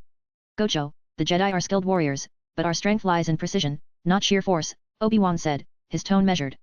We can face threats head-on, but taking down entire fleets or wide areas isn't within our scope. We are guardians, not weapons of mass destruction. Mace Windu crossed his arms, his face a mask of deep contemplation. He was a master of the Order, known for his combat prowess and strategic mind, yet even he knew the limitations of the Jedi's strength in such scenarios. The Jedi are the defenders of peace, not wielders of indiscriminate power. He acknowledged Gojo's point with a slight nod. Gojo, our capabilities are formidable, but we are not equipped to dismantle entire fleets with a single stroke, Windu stated firmly. Our role is to protect and guide, not to unleash devastation on such a scale. We need something or someone that can match the overwhelming force of the Federation's arsenal. Qui-Gon Jinn listened intently, his gaze steady and thoughtful. Always a maverick, he understood the need for unconventional methods when the stakes were high. Gojo's challenge isn't just about force, it's about facing the reality of what we're up against. He stepped forward, his voice calm but tinged with urgency. The Jedi have faced many threats, but we've always relied on the Force, not overwhelming firepower, Qui-Gon said, his eyes meeting Gojo's. In the past, we've negotiated, defused conflicts, and fought when necessary, but this is different. We've never been meant to counter an entire fleet on our own. The Republic's military might is not at our disposal here, and without that, our strength has its limits. Gojo's gaze swept over the Jedi, reading their responses with a measured calm. Right, he said, his voice carrying the weight of their shared understanding. I'm not here to undermine the Jedi's capabilities. But Nebu's facing a threat that requires something beyond precision strikes and diplomacy. This is about stopping a full-scale invasion, not just cutting down a few soldiers. The Malevolent Shrine, Sukuna's power, my abilities, they can do what the Jedi and Republic can't in this situation. He looked directly at Valorum and then back to the Jedi. You are the defenders of peace, the guardians of the light. But sometimes, peacekeepers need something or someone who can tip the scales when the enemy brings everything to the table. Valorum nodded, a heavy sigh escaping him as he faced the reality of their limitations. Gojo, you've made your point. The Republic's forces are stretched thin, and the bureaucracy is slow to act. We don't have the power or the reach to counter a full-scale assault by the Trade Federation in real time. Our strength lies in diplomacy and strategic deployment, not in overwhelming force. We need solutions beyond our conventional means, especially when the threat is already at our doorstep. Yoda, sitting thoughtfully with his jimmer stick resting across his lap, listened carefully. His expression was calm but deeply reflective as he contemplated Gojo's words. He knew the power he possessed, and yet he also knew the limitations that even his immense mastery of the Force could not transcend. Strong, the Jedi are, Yoda began, his voice carrying the wisdom of centuries. Skilled in the ways of the Force, we are. But power to destroy fleets, to wipe out entire forces within a broad range, this, we do not have. At my strongest, in balance, my strength lies, not in devastation. He paused, his eyes narrowing slightly with the weight of hard truth. Legends tell of Jedi who could shift many large mountains or pull capital ships from the sky, but even then, our strength is in precision, focus, and guidance. Destruction on a massive scale is not the path of a Jedi, nor within my reach, even in my prime. He glanced at Gojo, the look in his eyes clear. Yoda understood the need for power in this situation, but it was a power the Jedi did not wield, not even the strongest among them. He had led the Jedi through wars, faced Sith Lords, and moved mountains in battle, but this was different. The kind of raw, unrestrained force Gojo spoke of was beyond even Yoda's vast capabilities. We are defenders of peace, Yoda continued, his voice soft yet firm. Not warriors wielding unchecked might. Powerful, yes, but not to destroy without thought, not to overwhelm armies alone. Precision, restraint, these are the ways of the Jedi. To bring balance, not ruin. Gojo nodded, acknowledging Yoda's words. He respected the Jedi Master's perspective, but he also knew that the scale of threat facing Nebu required more than the balanced approach the Jedi traditionally employed. It required the kind of power that could level battlefields, not just defend against them. As Gojo absorbed their responses, Sukuna moved silently, his ethereal form gliding through the room like a shadow. Though his voice was muted, his presence was anything but quiet. His eyes flickered with amusement and malice as he drifted closer to Anakin, his towering form casting a dark silhouette over the boy. Anakin stood frozen, his breath caught in his throat as he stared up at the King of Curses. Shmai, seeing the fear in her son's eyes, quickly stepped forward and pulled Anakin into her arms, shielding him from Sukuna's ominous gaze. Sukuna's eyes then shifted to Suzunami, moving with a predatory grace that sent a chill through the room. Raika and Yukinami immediately stepped in front of Suzunami, their stances defensive, bodies tense as they faced down the entity that was Gojo's shadow. Raika's eyes were sharp, ready to act, while Yukinami's fear was visible, yet she stood firm beside her brother and fellow disciple. Sukuna only grinned wider, his smile grotesque and filled with a cruel delight at the reactions he provoked. Though silenced, the message in his eyes was clear: he thrived on fear, on the chaos he could stir even in his restrained state. Sukuna's grin grew even more sinister as he observed the reactions around him, his grotesque delight feeding off the fear and tension in the room. Though silenced, the malice in his eyes made it clear that he thrived on the chaos he could stir, even when restrained. Suddenly, Gojo snapped his fingers, pulling Sukuna's ethereal form back to his side. With a casual wave, he lifted the mute from Sukuna, allowing his voice to spill out once more. Spill it, Sukuna, Gojo said, his tone edged with authority. I know you too well. If they were truly weak, you wouldn't be interested. Sukuna chuckled darkly, his eyes darting towards Suzunami. That boy, Suzunami, and his sister, though I couldn't care less about her. He has a technique similar to mine. What's your technique called, boy? Sukuna's voice was both mocking and intrigued, cutting through the room like a blade. Gojo glanced at Suzunami and shrugged. Up to you, Suzunami. Suzunami stepped forward, his voice steady despite the malevolent presence looming before him. My technique is called Alter. It has an extension known as Severance. I can sever the source of any attack that targets me, whether it's a ranged attack or something else. As long as I can touch the ground or the attack itself, I can cut through it completely. Sukuna's expression shifted, his twisted grin giving way to genuine fascination. Interesting. Alter and Severance. Cutting through the source, hey? Now that's something I can respect. Most try to block or dodge. You go straight for the heart of it. I like that. He turned back to Gojo, his eyes narrowing with a cruel light. These twins, the only curse users you've got, aren't they? And you know it, brat. If you had more, you'd gather them, wouldn't you? Form your own little cult of curses. Gojo laughed, meeting Sukuna's gaze with a smirk. You're not wrong. If I found others, I might just gather them together, start a little group. Call it a cult, if you like. Sukuna's grin turned more sinister as he focused on Suzunami once more. Tell me, boy, he said with a dark chuckle, have you ever cooked humans? It's an art, really. Getting the taste just right. Suzunami's face twisted in revulsion, his voice sharp. You're a cannibal. Sukuna merely shrugged, his amusement unbothered by Suzunami's disgust. Cannibal, king of curses, call me what you want. I eat whatever interests me. If something catches my fancy, I throw a bone reward them. If it annoys me. His eyes glinted with a lethal edge. I kill it without hesitation. His gaze shifted, settling on Anakin, who stood beside his mother, Shmai. And that boy beside his mother. Anakin Skywalker, hey. Sukuna's voice lowered, a mix of curiosity and dark excitement flickering within. Gojo's memories are all mixed up with mine, but I remember clearly there's potential in you, boy. Enough to kill that brat who cages me. Sukuna's eyes narrowed, assessing Anakin with a sinister glee. The brat was right. I can sense it, you are capable of killing me too. The room fell silent, the weight of Sukuna's words sinking in. The Jedi exchanged uneasy glances, each of them struck by the realization that it wasn't just Gojo who saw something extraordinary and potentially dangerous in Anakin. Sukuna, a malevolent force with no allegiance to the Jedi or the light, had recognized the same potential. Qui-Gon's eyes flashed with concern, his thoughts racing. Sukuna sees it too. This boy's potential is beyond anything we've encountered. Dangerous, even. Too much for someone so young. Qui-Gon glanced at Anakin, troubled by the raw power that not only Gojo but Sukuna had acknowledged. For a creature like Sukuna to take an interest in Anakin, it underscored the immense, volatile force that lay within the boy. Shmai's breath hitched, her grip tightening on Anakin's shoulder as she pulled him closer. Fear and protectiveness mingled in her eyes, her heart pounding at the thought that something as dark as Sukuna could recognize her son's potential. Anakin is strong, but he's good, she said, her voice trembling slightly. He won't be swayed by power or threats. His future isn't with darkness. Mace Windu's expression hardened, his eyes narrowing as he processed Sukuna's acknowledgement of Anakin. If even Sukuna sees it, then Anakin's potential is more than just promise, it's peril. Mace's voice was stern, edged with caution. Anakin's path lies with the Jedi, where he can learn to control and use his power for good. Whatever you see, Sukuna, we will make sure it's channeled in the right direction. Yoda, his expression a mix of contemplation and concern, tapped his Jimmer stick lightly on the ground. Surprising, this is, Yoda murmured, his ancient eyes focusing intently on Anakin. Recognized, the boy's potential has been. Not just by Gojo, but by Sukuna, a being of darkness. Much to consider, there is. Dangerous, untrained power is. A careful path, Anakin must walk, guided by the light, or risk falling, he will. Obi-Wan's eyes widened at the realization, his usual composure shaken. If even Sukuna can see Anakin's potential, then we must tread carefully. Anakin, your strength is great, but it must be tempered with wisdom and restraint. The path ahead is not just yours but one we all must help guide. Anakin, feeling the intensity of their gazes, squared his shoulders, his young face set with determination. He met Sukuna's gaze head-on, defiance blazing in his eyes. I don't care what you or anyone else says, Anakin declared, his voice clear and resolute. I'm not going to use my power to hurt people. The Jedi believe in me, and I believe in them. I'll prove that my strength can be used. Before Anakin could finish, Sukuna interrupted with a dismissive sneer. Ah, another speech. How boring. Sukuna's eyes glinted with disdain, his smile growing more taunting. But what really puzzles me, boy, is why you'd choose to waste yourself on this group of misfits. He gestured mockingly toward the Jedi, his voice dripping with contempt. These monks, clinging to their robes and outdated ideals, thinking they're protectors. They're powerless in the grand scheme, too afraid to embrace true strength. Joining them. Sukuna scoffed, his laughter echoing cruelly. What a waste of potential.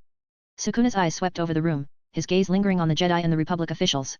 This fallen group, this crumbling republic, and these foolish monks, he sneered, are the reason Gojo has been forced to seek the shrine again. They can't handle their own mess, and now the brat here has to put himself at risk, once again. By default, Gojo's shackled to their weakness, forced to make sacrifices because they're too pathetic to do what needs to be done. Gojo watched Sukuna's tirade with a bemused expression, an amused smile tugging at his lips. Sukuna's harsh words weren't far from the truth. The Republic's failures and the Jedi's reluctance to wield true power had indeed pushed Gojo to consider the dangerous step of reopening the Bath Seal to regain the malevolent shrine. The irony wasn't lost on him. Sukuna, in his usual fashion, was twisting the knife, forcing everyone to confront uncomfortable truths. Gojo's eyes flickered with a hint of curiosity as he glanced at Anakin, wondering how the boy would respond to such a blatant provocation. What will you do, Anakin? Will you crumble under the pressure, or will you stand your ground? Anakin's eyes blazed with defiance, his fists clenched at his sides. Sukuna's words stung, but they also fueled a fire within him. You don't know anything, Anakin snapped, stepping forward, his voice steady and filled with conviction. The Jedi aren't weak. They choose to protect people, not dominate them. You think hurting others makes you strong? That's not strength, that's fear. Real power comes from using your strength to help, not to harm. Sukuna's grin widened, watching Anakin with a mix of amusement and dark interest. Ah, the righteous hero talk, he mocked, leaning closer as if inspecting a curiosity. But tell me, boy, do you really think these Jedi can teach you what you need? They're bound by their codes, their fear of true power. They're a dying order, clinging to their fading light. You've got potential, but you're wasting it here. Anakin's determination only grew, his voice rising with a bold declaration.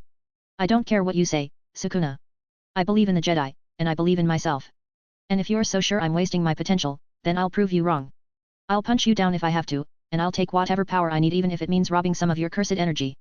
I'll use it to protect people, not destroy them. Sukuna's laughter erupted, a wild, unrestrained sound that echoed through the chamber. His eyes sparkled with dangerous delight, thrilled by Anakin's audacity. That's it, boy. Now you're speaking my language. A challenge, a bold declaration to rob me of my power? I like that. Let's see if you've got the guts to try. Gojo remained on the sidelines, still amused and intrigued by the exchange.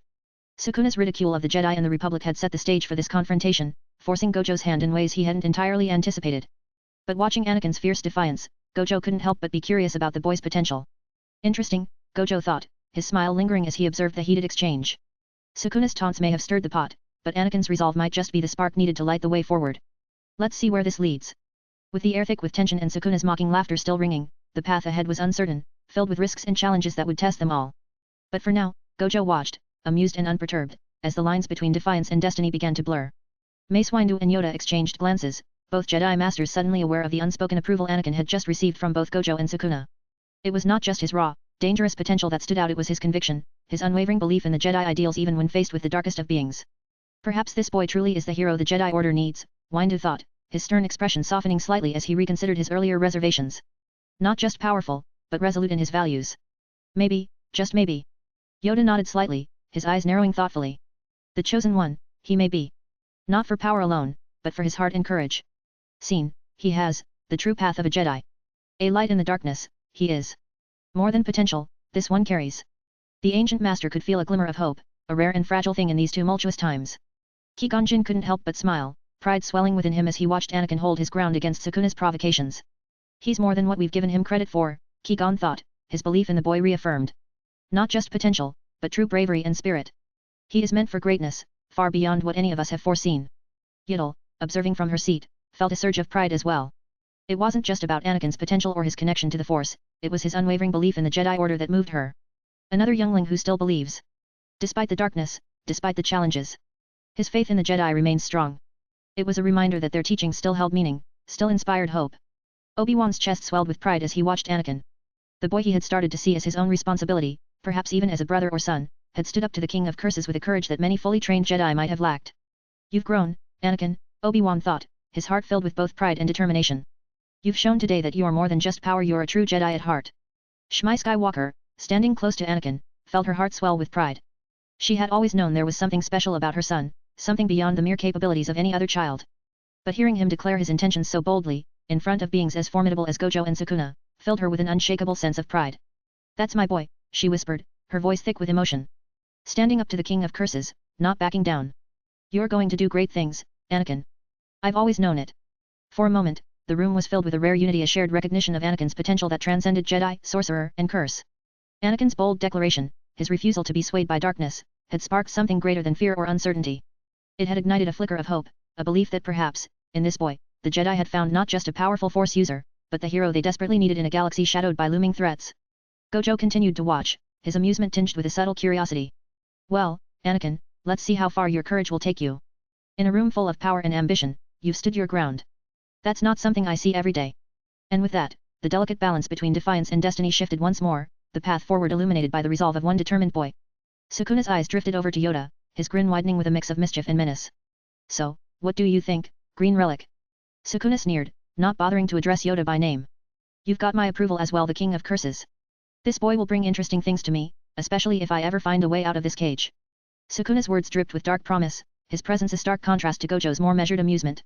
It was as if Sukuna relished the potential chaos Anakin's power could unleash, seeing in the boy not just a Jedi but a wild card that could tip the scales. Yoda regarded Sukuna with a calm yet wary expression, the flicker of a grin appearing at the edges of his ancient features. Approval, you give, Yoda said, his voice measured and wise. But approval from you, a double-edged blade it is. Understand this, I do. The opposite of Gojo, you are. Destruction, your path is. Creation, his. Seek balance, we must, not just approval from darkness.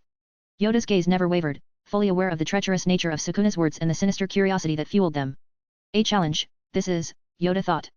Yet, potential and danger, hand in hand, they often walk. Sukuna's laughter echoed through the chamber, unrestrained and filled with a twisted joy. Oh, don't get me wrong, Relic. I couldn't care less about your Jedi games or your precious balance. But this boy. Sukuna's eyes gleamed with malice. He'll either be your greatest triumph or your downfall. Either way, it's going to be fun to watch. Yoda's expression remained composed, though the lines of his brow furrowed slightly. He knew that engaging with Sukuna was like playing with fire. No matter the outcome, the burns would linger. Much to prove, the boy still has. But faith in him, we do. Trust, a path through darkness, he will find. Watch, you may, but bound by your cage, remain you must. Gojo, sensing the thickening tension, interjected smoothly, turning his attention back to Valorum. All right, Valorum, Gojo said, his voice cutting through the lingering echoes of Sukuna's taunts. Are the preparations ready? Valorum, who had been watching the exchange with a mix of awe and apprehension, nodded quickly, snapping out of his daze. Yes, Gojo. The area is secured and ready as planned. Far from civilian populations, as requested. Gojo nodded, his demeanor shifting to one of cool efficiency. Good. Let's get this show on the road, then. He cast a quick glance at Sukuna, his expression unreadable but laced with the usual air of control. I'm not here to entertain you, Sukuna, but if it means getting what I need, I'll play along. For now. Sukuna's grin never faded, his form flickering slightly as he settled back into a more passive stance. Oh, don't worry, brat. I'm already entertained. Just don't bore me by playing it too safe. The room, still heavy with the weight of potential and peril, began to shift into action, every figure poised at the brink of what lay ahead. Anakin, standing taller than ever, felt the support of the Jedi and his mother but also the watchful, expectant eyes of Gojo and Sukuna. As the preparations began, Sukuna turned his gaze back to Gojo, a slight curiosity burning in his eyes. Anyway, brat, I've been meaning to ask, Sukuna drawled, his tone dripping with mock intrigue. What did you do to possess those horrifying eyes of yours? His grin widened, revealing sharp teeth. Those three pupil eyes. It's interesting. That look means you pulled off some pretty crazy risks, kind of like what you did on that desert planet. Gojo met Sukuna's gaze evenly, his own expression calm but edged with a hint of challenge. Have you ever died, Sukuna? Gojo asked, his voice deceptively casual. I have. But the difference between your death and mine? When I died, I got upgraded. He paused, letting the words sink in. You, on the other hand, got sealed by me. Sukuna's smile twisted, his eyes narrowing with a flicker of anger, but there was also a glint of respect in his gaze. He chuckled darkly, the sound reverberating through the room. A brat who dies and comes back with a power-up. How amusing. Sukuna's laughter was laced with a grudging admiration, as if he couldn't help but acknowledge the sheer audacity of Gojo's journey. You're a piece of work, Gojo. You might just be the only one who could pull something like that off. Gojo shrugged, unfazed by Sukuna's reaction. It's not about pulling it off, he said, his tone as cool as ever. It's about knowing when to take the risk and having the guts to follow through. That's something you can respect, isn't it? Sukuna's eyes gleamed with a mix of fury and something close to approval. I do respect it, brat, Sukuna admitted, his voice a low rumble. But don't think for a second that it makes us equals. I'm still the king of curses, and if I ever break free, you're the first one I'll crush. Gojo smirked, his eyes glinting with the confidence of someone who'd stared down death and come back stronger. I'll be waiting, he replied simply, his voice steady and sure. With Sukuna's laughter lingering in the air, Gojo turned back to Valorum and the others, his focus shifting back to the task at hand. While the others prepared for the coming conflict, Gojo's eyes flickered to a different place entirely, his vision locking onto the glowing quest screen that only he could see. His amusement deepened as he scanned the latest updates, a quest he had hacked and customized, weaving his own binding vow into the mix before all of this had even begun. Quest completed. Main quest, create the craziest drama ever and elevate Anakin standing among the Jedi. Objective. Push Anakin Skywalker into the spotlight, making him a recognized hero among the Jedi Order. Status, completed. Reward, Mimi Heiji, the right hand of the Soul King. Mimi Hagi's abilities. Precognitive immunity, immune to the precognitive abilities of the Almighty, allowing it to remain hidden from even the most powerful seers like Wiwak, making it invisible in future visions. Precognition, possesses the Soul King's power to see into the future, enabling it to anticipate events and act accordingly. Umbrakinesis, as a living shadow, Mimi Heiji can control darkness, erecting barriers of shadow to block attacks and defend against threats. Consumption, capable of assimilating other beings by consuming them, potentially absorbing their powers or essence. Stagnation governance, governs the concept of stagnation, halting growth, change, and progress. It can enforce stillness, preventing transformations and developments via its symbiotic connection to its host. Life extension, grants blessings to those who offer it something other than an eye, stopping the progression of ailments and extending the life of its host. Penalty, error. Error. Error. System glitch detected due to Gojo being Gojo. Gojo chuckled quietly at the penalty, a blatant reminder of his unauthorized tampering. He'd pushed the boundaries of the system, and the errors were just another sign of his success in bending the rules. Optional completed, make Sukuna acknowledge Anakin. Reward, Hugyaku, Soul Crumbling Orb, 1/2. Hugyaku's abilities. Desire materialization, grants the ability to reshape reality and fulfill the user's deepest desires, dissolving boundaries between what's possible and impossible. Barrier dissolution, breaks down barriers and limitations, enhancing existing powers and unleashing hidden potential. A slow grin spread across Gojo's face as he absorbed the rewards. Mimi Hagi's abilities were exactly what I needed, and the Hugyaku, now that's something I can work with. His mind raced with possibilities, every potential plan lining up perfectly in the game he was playing. It amused him how neatly everything had fallen into place, a chaotic tapestry woven by his own hands. Sukuna, catching the lingering smirk on Gojo's face and the distant, calculating look in his eyes, scowled. Though unaware of the specifics of Gojo's machinations with his hacked quests and system, he could sense that something significant had shifted. Why are you so damn punchable, brat? Sukuna growled, irritation bubbling over. First those creepy eyes, and now this. What kind of game are you playing? Without a word, Gojo lifted his right arm and turned it, revealing the back of his palm. An ominous eye blinked open, surrounded by a shroud of shadows that writhed and pulsed as if alive. The mark of Mimi Heiji, claimed by Gojo's audacious quest, emanated a dark, foreboding power that filled the room with an eerie tension. Sukuna's scowl deepened into confusion, his eyes narrowing as he stared at the eye on Gojo's hand. He didn't fully grasp what he was seeing, but the sheer weight of the power Gojo now wielded was unmistakable. What did you do to get that? Sukuna demanded, his voice edged with both anger and a reluctant curiosity. Gojo's smile never wavered, his tone light but laced with a hint of menace as he replied, those malevolent shrines? I'm planning to make them part of my collection once I've completed my job. The words were casual, yet the intent behind them was clear. Gojo was playing a bigger game, one that involved mastering the powers he encountered rather than just wielding them. Sukuna's eyes widened slightly before a chuckle escaped him, low and rumbling, growing into a full-throated laugh that echoed through the chamber. The King of Curses was genuinely amused, his earlier irritation melting into something resembling respect. So that's it, hey? Always looking to get stronger, always scheming. You're no ordinary sorcerer, brat. You've got something inside you that keeps pushing, keeps wanting more. Not just for power's sake, but to take control of every damn thing you see. Gojo met Sukuna's gaze without flinching, his smile sharpening. You're not wrong. I've never been one to settle, especially when there's so much more to be gained. His eyes glinted with a quiet determination, as if every obstacle, every powerful entity, was just another challenge to be conquered and added to his ever-growing arsenal. Sukuna leaned back, crossing his arms with a smirk of his own, the anger from earlier replaced by an odd sense of camaraderie. You're a piece of work, Gojo. Playing the hero, saving people, but in the end, you're no different from the rest of us. Always reaching, always grabbing at more. A real goody two-shoes who isn't afraid to get his hands dirty. Sukuna's tone held a twisted admiration, a recognition of the shared drive between them despite their vastly different natures. Gojo's expression didn't change, but there was a flicker of acknowledgement in his eyes. Maybe. But I get the job done. The darkness around Mimi Hagi's eye pulsed, a subtle reminder of the power he now wielded and the lengths he was willing to go to achieve his goals. Sukuna's laughter faded into a satisfied grin, a rare show of respect from the King of Curses. He understood Gojo's game better now, and in a way, he respected it. This brat isn't just strong, he's relentless, Sukuna mused, his grin widening. And maybe that's why he's the only one who could pull something like this off. The tension in the room softened into an uneasy alliance, a mutual understanding that, for all their differences, Gojo and Sukuna were more alike than either would readily admit. And as Gojo turned his attention back to Valorum and the task at hand, he knew that this was just the beginning. With Sukuna's respect begrudgingly earned and his own power growing ever stronger, Gojo was ready to take on whatever came next, knowing full well that the game was his to win. Chapter 46, Coruscant Arc, Gojo vs Sukuna Round 1. Outskirts of Coruscant. The outskirts of Coruscant stretched out in a maze of half-constructed skyscrapers, industrial zones, and abandoned infrastructure, a desolate landscape on the planet's fringes, carefully chosen to host the impending clash between Gojo and Sukuna. Far from the bustling cityscape, it was a secluded area, a shadowed corner of the sprawling metropolis where prying eyes and potential devastation could be avoided.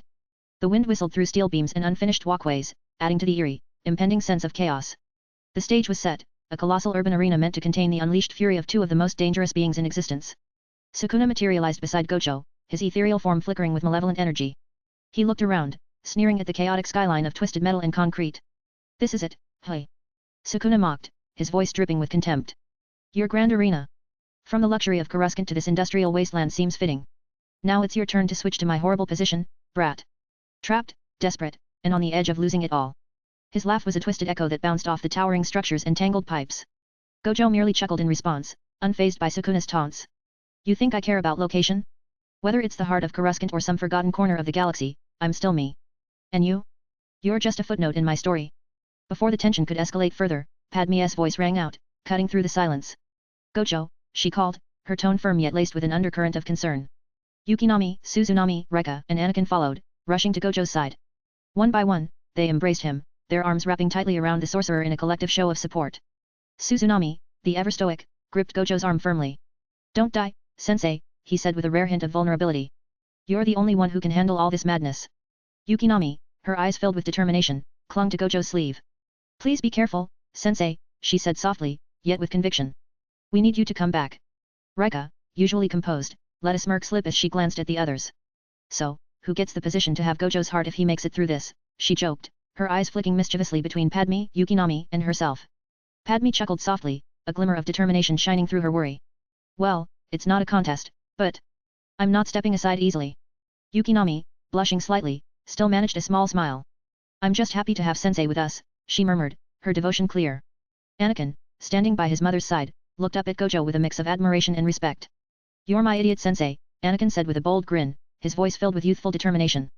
You're going to win this, right? Gojo, caught in the middle of their light-hearted banter, couldn't help but smile. For a moment, the gravity of the upcoming battle seemed to fade, replaced by the warmth of camaraderie and the fierce bonds he had forged. As the group shared their parting words, Gojo couldn't help but glance at Sukuna, half expecting some scathing remark or mocking farewell. But Sukuna remained silent, his usual smirk absent. Gojo raised an eyebrow, genuinely surprised. No parting insults? No mocking about how this might be the end. Sukuna glanced at Gojo, his expression unreadable. For once, there was no malice, no scorn, just a simple acknowledgement of the stakes they were about to face. Consider it my last gift, Sukuna said, a dark chuckle escaping him. No mocking at the end. After all, one of us isn't coming back from this. Gojo laughed, a mix of amusement and respect for Sukuna's uncharacteristic restraint. Fair enough, Gojo replied. Let's give them a show they'll never forget. With a calm wave of his hand, Gojo activated the teleportation circle beneath Padme, Yukinami, Suzunami, Reka, and Anakin. The circle glowed, casting a soft light as it expanded to envelop them. With a hum of energy, they vanished, safely transported to the Senate Rotunda. Back in the industrial outskirts, Gojo's demeanor shifted to one of intense focus as he began preparing the binding vow, a crucial part of their prearranged agreement. Ethereal chains materialized, coiling around both Gojo and Sukuna, not as a surprise but as a necessary reminder of the stakes they'd set. The air thrummed with tension as the vow manifested in full, a scale that even Sukuna found impressive. He watched with interest. This was not just any binding vow, this was a commitment that matched the gravitas of their confrontation. Sukuna's gaze sharpened as the chains tightened. This isn't like any binding vow I've ever experienced, he noted, his voice steady, unshaken. But then again, you're not like anyone I've ever faced. The terms are set: if I win, your body is mine. If you win, you get the shrine, no strings attached. Gojo nodded, meeting Sukuna's intense stare. Exactly. No tricks, no excuses. Just a straight fight to the end. With a twisted grin, Sukuna launched his first assault, unleashing a barrage of dismantle. The invisible slashes tore through the steel and concrete around them, reducing the towering structures to heaps of debris. Buildings collapsed, and the sky above seemed to fracture under the relentless onslaught. Gojo looked up, seeing the cascading wreckage hurtling towards him. The weight of the collapsing structures would be devastating without his limitless, but Gojo moved swiftly, dodging to the side. His sharp eyes caught the moment Sukuna reactivated domain amplification, using it to breach Gojo's defenses for the next strike. Sukuna lunged, his fist glowing with the eerie aura of domain amplification, bypassing Gojo's defenses just long enough to deliver a crushing blow. Gojo barely managed to dodge, but a stray piece of debris caught him off guard, threatening to pin him under the collapsing wreckage. But Gojo, ever adaptable, grabbed Sukuna's arm mid-strike, yanking him into the descending chaos. You want to play dirty? Gojo taunted, pulling Sukuna with him through the falling debris. Let's get real messy, then. Sukuna's eyes widened briefly before he let out a fierce laugh. You think dragging me down with you is enough? He roared, relishing the physical clash. I'm the king of curses, brat. You're nothing without your tricks. The two warriors crashed through the rubble, fists flying as they grappled amidst the wreckage. Gojo twisted, driving an elbow into Sukuna's ribs, using the falling debris as a weapon of opportunity. Sukuna countered with a knee to Gojo's gut, each blow heavy with the force of their respective cursed energy. Every time Sukuna wanted to connect, domain amplification flared, bypassing Gojo's defenses just long enough for Sukuna to strike. But Gojo was relentless, using his agility and precision to counter, evading direct hits and turning the battlefield's chaos to his advantage. Gojo's expression remained cool, even as they clashed amidst the destruction. This isn't just about power, Sukuna. It's about proving who's better, who's smarter, who's faster. Sukuna snarled, throwing another punch with amplification to break through Gojo's defenses. Don't get cocky, brat. I'll rip you apart with my bare hands if that's what it takes to. In a flash, Gojo summoned the Arm of Darkness, a manifestation of his newly acquired powers, and slashed forward with lethal precision. The blade severed Sukuna's arm cleanly, dark shadows trailing the strike. Sukuna's eyes briefly widened as he stared at his severed limb, a flicker of shock crossing his face before it morphed into a look of fury mixed with twisted delight. The brat, he's only supposed to have 10 shadows, the shrine, and limitless, Sukuna thought, his gaze narrowing as he analyzed the dark, writhing blade in Gojo's hand. Don't tell me, in just a few days, he's upgraded himself to create his own technique? Sukuna's expression hardened, the sting of losing an arm overshadowed by a grudging respect for Gojo's relentless drive to surpass him. But respect didn't dull the rage simmering within him, it only fueled his determination. Without a word, he activated his reverse curse technique, his severed arm regenerating instantly, sinew and bone knitting back together as though the damage had never occurred. The flesh reformed flawlessly, and Sukuna flexed his fingers, rolling his shoulders as if shaking off the inconvenience. Gojo watched with narrowed eyes, the reality settling in. I'm fighting an immortal here, he realized, a laugh escaping him, not of despair but of exhilaration. All right, let's do this. Sukuna's response was not with words but with action. He raised both hands, forming the Enma seal, his face a mask of cold, unyielding focus. The air around them shifted, growing thick with malevolent energy. With a snap of his fingers, the world around them darkened, the oppressive weight of his cursed energy pressing down on everything within reach. Domain expansion, malevolent shrine. The words were almost a whisper, yet they carried the weight of impending doom. The sprawling domain erupted around them, a grotesque, twisted shrine that stretched for 30 kilometers, reducing everything within its reach above and below to dust. Buildings disintegrated, and the very ground beneath their feet turned to rubble under the relentless onslaught of dismantle slashes. Gojo, sensing the overwhelming scale of the attack, immediately countered. Curse zone, spatial domination.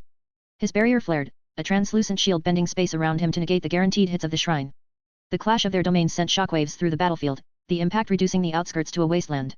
I need to think fast. Gojo's mind raced, analyzing every move, every strike from Sukuna. His spatial domination was holding, but he could feel the malevolent shrine steadily wearing it down, shrinking his space with every second. I can't keep this up indefinitely.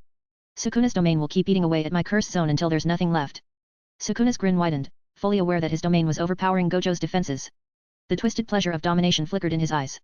But then, instinctively, Sukuna felt the urge to abandon the shrine, an odd, almost primal warning. Gojo didn't waste a moment. With a swift motion, he summoned the Arm of Darkness once more, but this time, he invoked Zantetsuken Blinding Steel.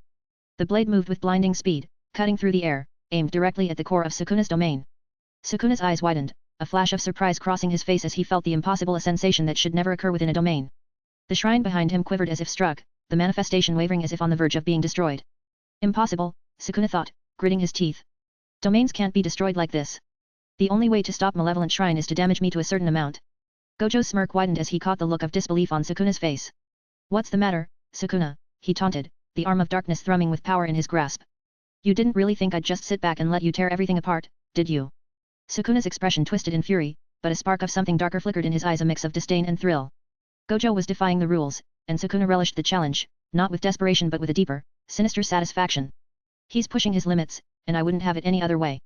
Gojo, maintaining his composure, didn't let up. He could feel his curse zone straining under the shrine's relentless assault, but he pressed on, pushing the Arm of Darkness to its limits. I've got to hit him where it hurts. If I can make him doubt even for a second, I can turn this around. Sukuna steadied himself, his grin returning, sharper and more menacing than ever. So you've got some tricks after all, Sukuna remarked, his voice smooth and dripping with arrogance. But tricks don't change the game, brat. They're just moves in my domain. Gojo's eyes remained locked on Sukuna, every fiber of his being focused on finding the next opening, the next advantage. This isn't just a battle of domains. It's a battle of wills, and I'm not backing down. As Gojo's spatial domination clashed fiercely against the overwhelming presence of malevolent shrine, Sukuna's domain began to waver, its edges flickering under the relentless pressure. But Sukuna, refusing to yield, intensified his cursed energy, his focus unbroken. With an unsettling shift, malevolent shrine transformed, warping into an incomplete yet even more sinister form. The sky above them turned a deep, blood-red hue, the hallmark of Sukuna's malevolent shrine's dark power. The ominous red light bathed the shattered landscape, casting eerie shadows that danced like phantoms across the debris. The incomplete domain loomed behind Sukuna, a grotesque and twisted palace that seemed alive with malice. Its structure was an abomination of jagged, uneven lines, monstrous hands protruding from its core as if the domain itself sought to ensnare everything within its reach. It was not just a manifestation of Sukuna's power, it was a raw, unrefined surge of his unrelenting will. Despite its incompleteness, the malevolent shrine radiated an oppressive and terrifying presence. The air grew thick, saturated with a suffocating sense of dread, while the ground trembled under the immense weight of Sukuna's curse. The once sprawling urban outskirts were reduced to dust and ruins under the relentless barrage of dismantle slashes, as the domain's fury knew no bounds. Sukuna, in a calculated move, forged a binding vow, his voice resonating like the toll of a funeral bell. All targets, organic and inorganic, will be struck by cleave. Dismantle is temporarily disabled. The vow rippled through the domain, amplifying its reach to an unprecedented 60 kilometers. The shrine's influence extended further, a vast sea of destruction that left no room for sanctuary. Gojo felt the shift, the binding vow's effects resonating through the air. He could sense the overextension, the gamble Sukuna had made in his relentless quest to dominate. But instead of retreating or faltering, Gojo's lips curled into a smirk, his laughter cutting through the oppressive air like a knife. You must be desperate, hey? Gojo taunted, his eyes shining with defiance. He recognized the risk Sukuna had taken warping his own domain's integrity for the sake of overwhelming power and reach. It was a reckless move, but one that spoke volumes of Sukuna's sheer will to win, no matter the cost. Gojo's mind worked rapidly, strategizing his next move against the ever-growing menace of Sukuna's domain. So, that's your play, Sukuna? Stretching your own limits to crush me? Fine. Let's see how far you can push before it breaks. Gojo steadied himself, his focus unbroken as he stared down the monstrous form of the incomplete shrine. The sky burned red above them, the air crackling with cursed energy, as the stage was set for a clash that would test the very limits of their power. Sukuna unleashed cleave, his domain's power surging outward with devastating force, slicing through everything within an 86-kilometer radius.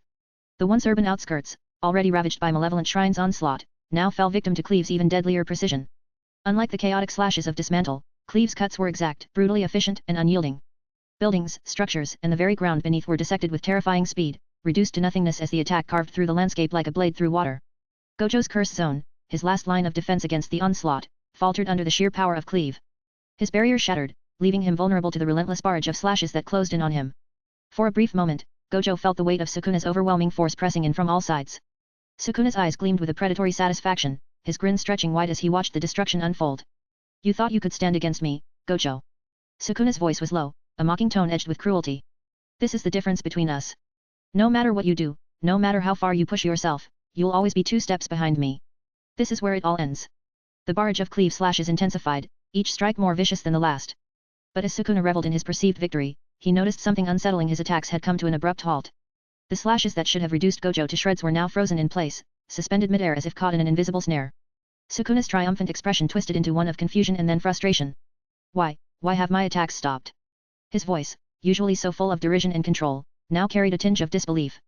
He scanned the battlefield, eyes narrowing as he sought the cause of this sudden interruption. Gojo stood amidst the wreckage, his right arm cloaked in darkness, pulsating with a heavy, oppressive energy. On the back of his hand, a single eye opened, exuding an ancient and foreboding presence. This was the power of Mimi Heiji, the right hand of the Soul King, a force that governed stagnation and stillness, halting development and change.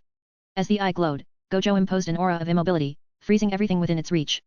The relentless cleave slashes from Sukuna's malevolent shrine, meant to annihilate all in their path, were suspended mid-air, rendered completely inert by Mimi Hagi's influence. The battlefield shifted as Gojo's precise control over Mimi Hagi's powers negated Sukuna's overwhelming attacks. The dismantle and cleave slashes, capable of reducing everything to dust, were halted in their tracks, caught in the grip of stillness. Gojo's strategic use of Mimi Heiji didn't just stop the shrine's onslaught, it severed the domain's ability to act, nullifying its destructive potential. In the midst of chaos, Gojo had carved out a void of stillness, turning Sukuna's own power against him and demonstrating that even the most formidable forces could be brought to a standstill with the right application of ancient, unyielding will. Sukuna's eyes widened in realization as he locked onto the source of the disruption, Gojo's right arm. He didn't know what cursed power Gojo had summoned, but the truth was unmistakable: the arm was the key. That arm. It's stopping everything. It's not just a trick, it's a weapon. Sukuna recalled the moment when Gojo first revealed the arm, dismissing it as a mere display of arrogance and newfound strength. You. Sukuna growled, a blend of fury and reluctant respect simmering in his gaze. You planned this all along, didn't you? Flaunting that arm, making me think you were just showing off. His voice dripped with contempt, but there was an undeniable acknowledgement of Gojo's cunning. You knew I'd push my domain to its limits, you wanted me to so you could pull this stunt. Gojo's smirk remained unyielding, his eyes glowing with calculated intent. It's not about showing off, Sukuna. It's about showing you that no matter how overwhelming you think you are, I've already seen the end. Sukuna's expression twisted with fury, the bitter acknowledgement of Gojo's growing power a hard truth to accept. Yet beneath the anger, A thrill sparked within him. If he thinks this is enough to stop me, he's sorely mistaken. The King of Curses thrives in chaos, and this brat just gave me more to work with. But Sukuna's brief pause, a split second of contemplation, proved to be his undoing.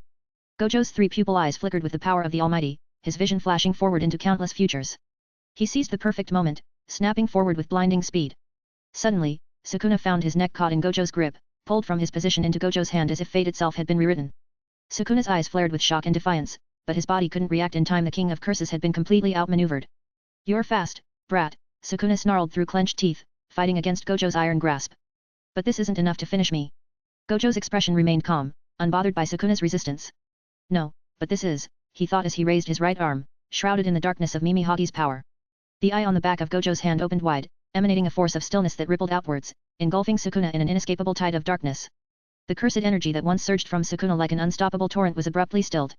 Darkness crept over Sukuna, the King of Curses struggling against the unrelenting grip of Gojo's Mimi Hagi. Inch by inch, Sukuna was consumed, his form sinking into the void, unable to break free from the immobilizing force that Gojo had unleashed. As the shadows enveloped him, Sukuna's fierce defiance shone through his eyes. One day, brat, he rasped, his voice echoing through the dark. One day I'll return and I'll take everything from you. His tone carried a promise as steadfast as his cursed power, a relentless adversary who would not be truly subdued. Gojo watched as the darkness sealed Sukuna away, the eye on his hand slowly closing as the last vestiges of Sukuna's presence were swallowed by the void. Gojo lowered his arm, the oppressive stillness fading as he stood victorious amidst the wreckage. With a composed smirk, he turned away, knowing that the battle had ended but the rivalry would endure. I'll be waiting, Sukuna, Gojo thought, his steps steady as he left the battlefield. Until then, enjoy the stillness. But Gojo wasn't done yet. He had come to this battlefield for more than just victory. He had come to claim the power that Sukuna wielded. Turning back to the devastated landscape, Gojo brought his hands together, forming the Enma seal with precise, deliberate movements. The energy around him began to shift, thickening with malevolence as he concentrated on the task at hand.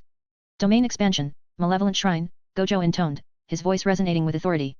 The sky above responded immediately, darkening to a deep, blood-red hue as ominous clouds swirled into existence. The ground beneath Gojo trembled as the domain began to take shape. With a thunderous eruption, the malevolent shrine materialized behind him, a twisted palace of malevolent energy that stretched far and wide. The air was thick with an oppressive aura, the shrine's jagged, towering structure casting long shadows across the desolate wasteland. The shrine was a grotesque reflection of Sukuna's own domain, yet it bore Gojo's unmistakable influence. The red skies above seemed to pulse with cursed energy, casting an eerie light over the twisted landscape. The walls of the shrine were alive with writhing energy, monstrous hands and faces appearing and disappearing within the structure as if the domain itself was hungry for more destruction. Gojo stood at the center of this nightmare, feeling the immense power that now coursed through him. The domain stretched for miles, its overwhelming presence a testament to the strength he had claimed from Sukuna. He could feel the power of the shrine, the destructive potential of dismantle and cleave at his command. A smile played on his lips as he observed the red sky and the monstrous palace that loomed behind him. So, it worked, he thought, satisfaction settling into his gaze. This power. It's mine now. The malevolent shrine pulsed with life, responding to Gojo's will as he tested its limits. The air was thick with the scent of victory, the skies red with the aftermath of the battle.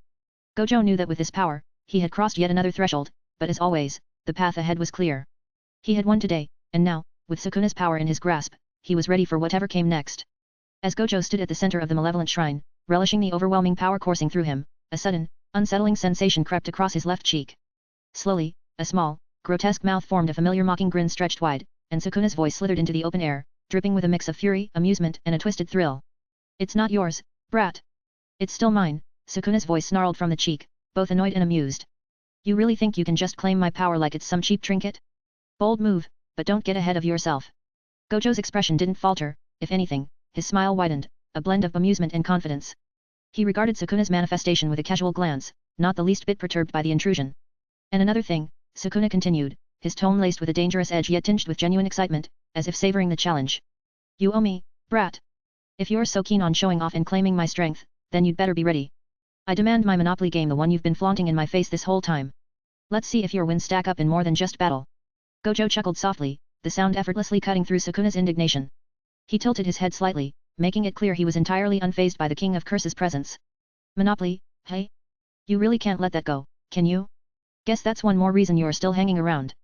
Sukuna's eyes glinted from the cheek, the fury bubbling beneath barely contained, but there was no denying the strange, almost begrudging camaraderie between them. The rivalry, the competition, the endless taunts, it was their unspoken bond, a relentless dance of power and pride. Fine, Sukuna. We'll play, Gojo said, his tone light, yet underpinned with the unmistakable promise of future clashes. But I'm warning you, just like out here, I don't play fair. Sukuna's laugh echoed, dark and amused, before fading back into Gojo's cheek, leaving behind only the lingering presence of the King of Curses. Gojo's gaze turned once more to the blood-red sky and the monstrous domain behind him, the reality of his new power settling in.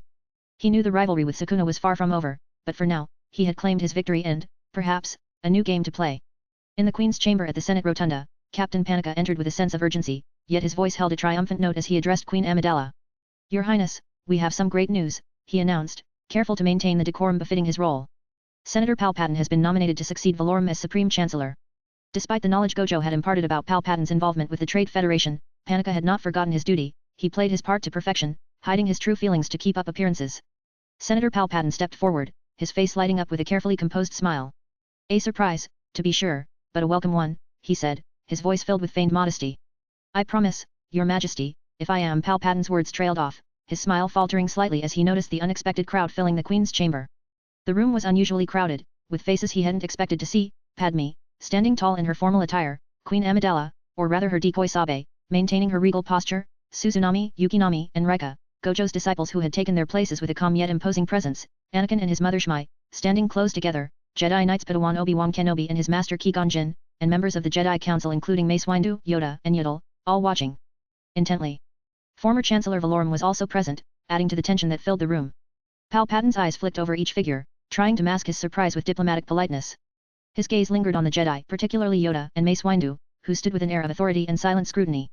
It was clear to Palpatine that this was not just a congratulatory gathering, it was an audience filled with individuals who had a vested interest in the current state of galactic politics, and perhaps, in him. Why are so many members of the Jedi Order here?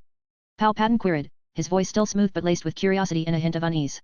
And Chancellor Valorum, I wasn't expecting to see you here either.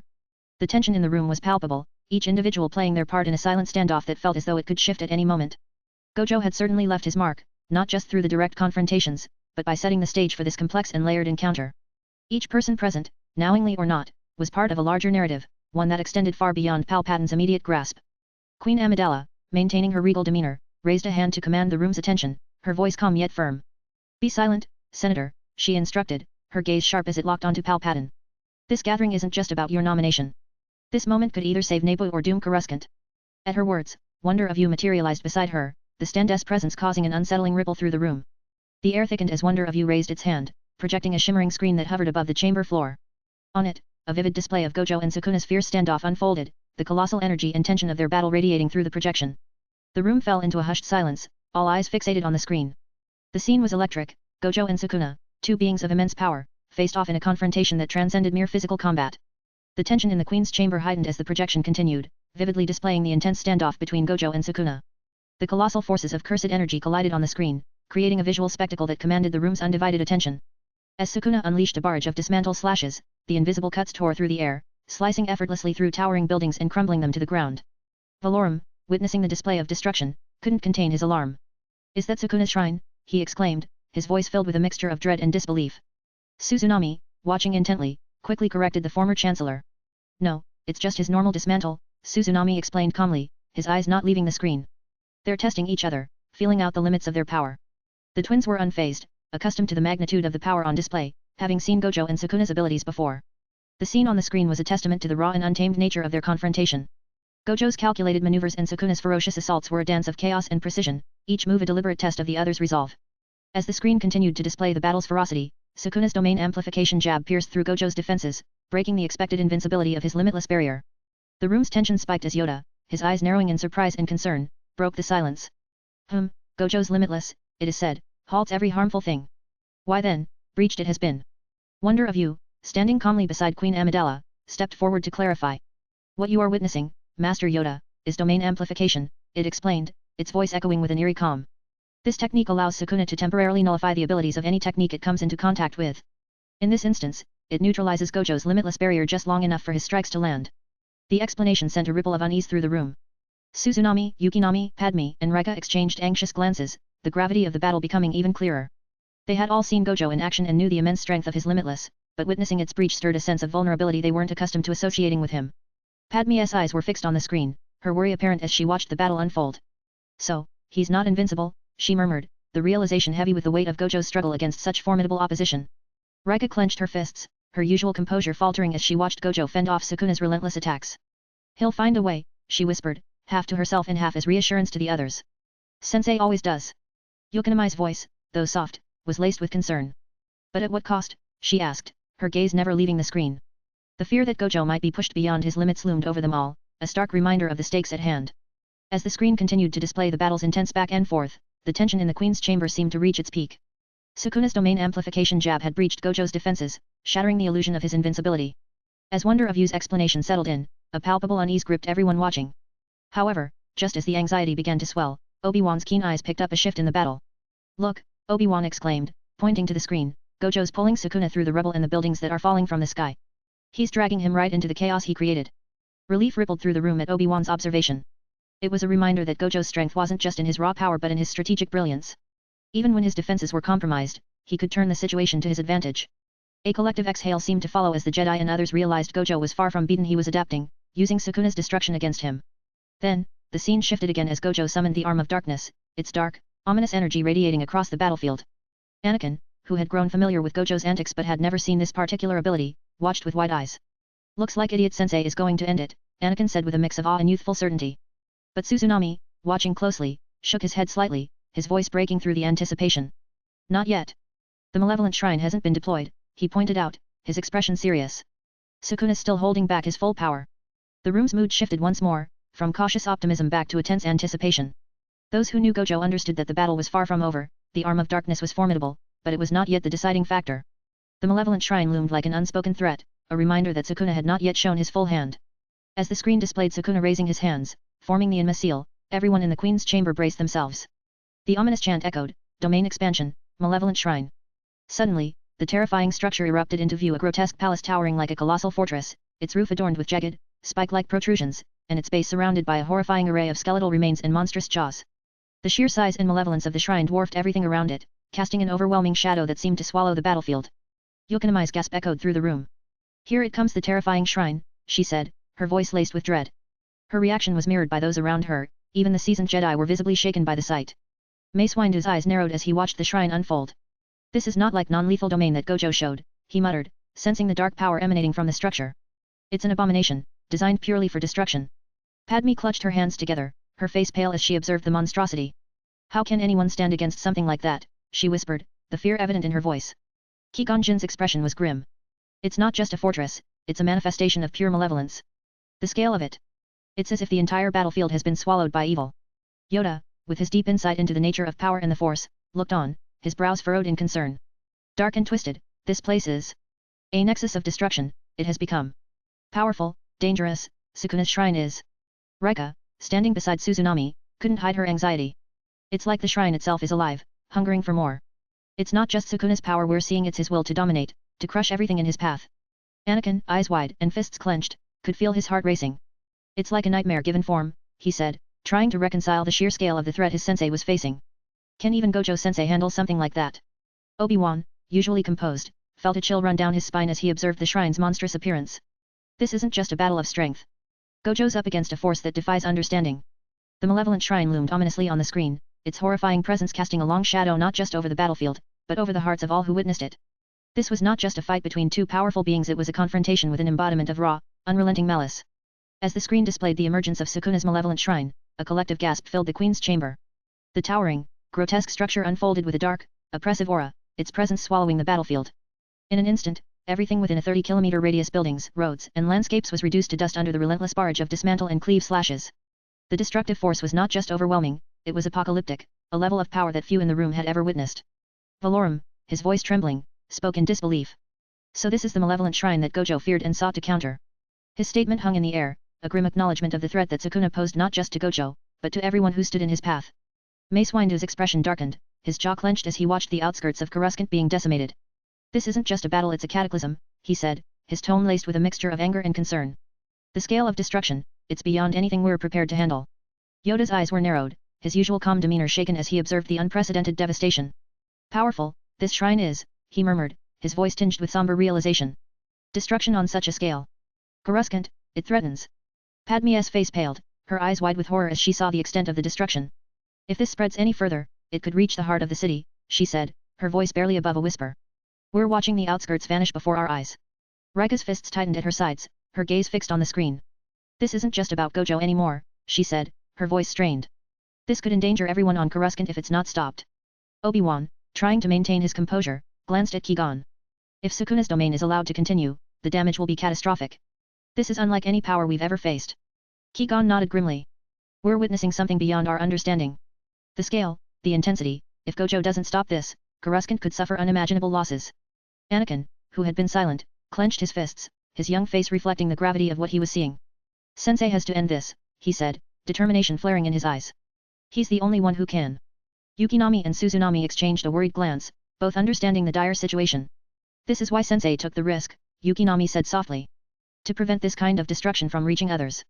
As the malevolent shrine continued its assault, decimating the outskirts of Coruscant, the reality set in for everyone present. Padme, her voice tinged with urgency and a hint of desperation, turned to wonder of you if that shrine were destroyed or thrashed, would Gojo have an advantage, she asked, her eyes searching for any glimmer of hope amidst the chaos unfolding before them. Wonder of you, maintaining its composed demeanor, responded with a calm yet unsettling clarity. Even if the shrine itself were obliterated, it would not grant Gojo the upper hand, it explained, the weight of its words hanging heavily in the chamber. In an open domain like Malevolent Shrine, the physical structure of the shrine is merely a symbol, not the source of its power. The true essence and control of the domain lie with Sukuna. Objects created within a domain are akin to illusions, they hold no real substance or vulnerability. Destroying the shrine would be as futile as attacking the air itself. The explanation cast a deeper pall over the room, the grim reality of the situation sinking in. Wonder of you continued, within the confines of Sukuna's domain, all external techniques and defenses are rendered ineffective.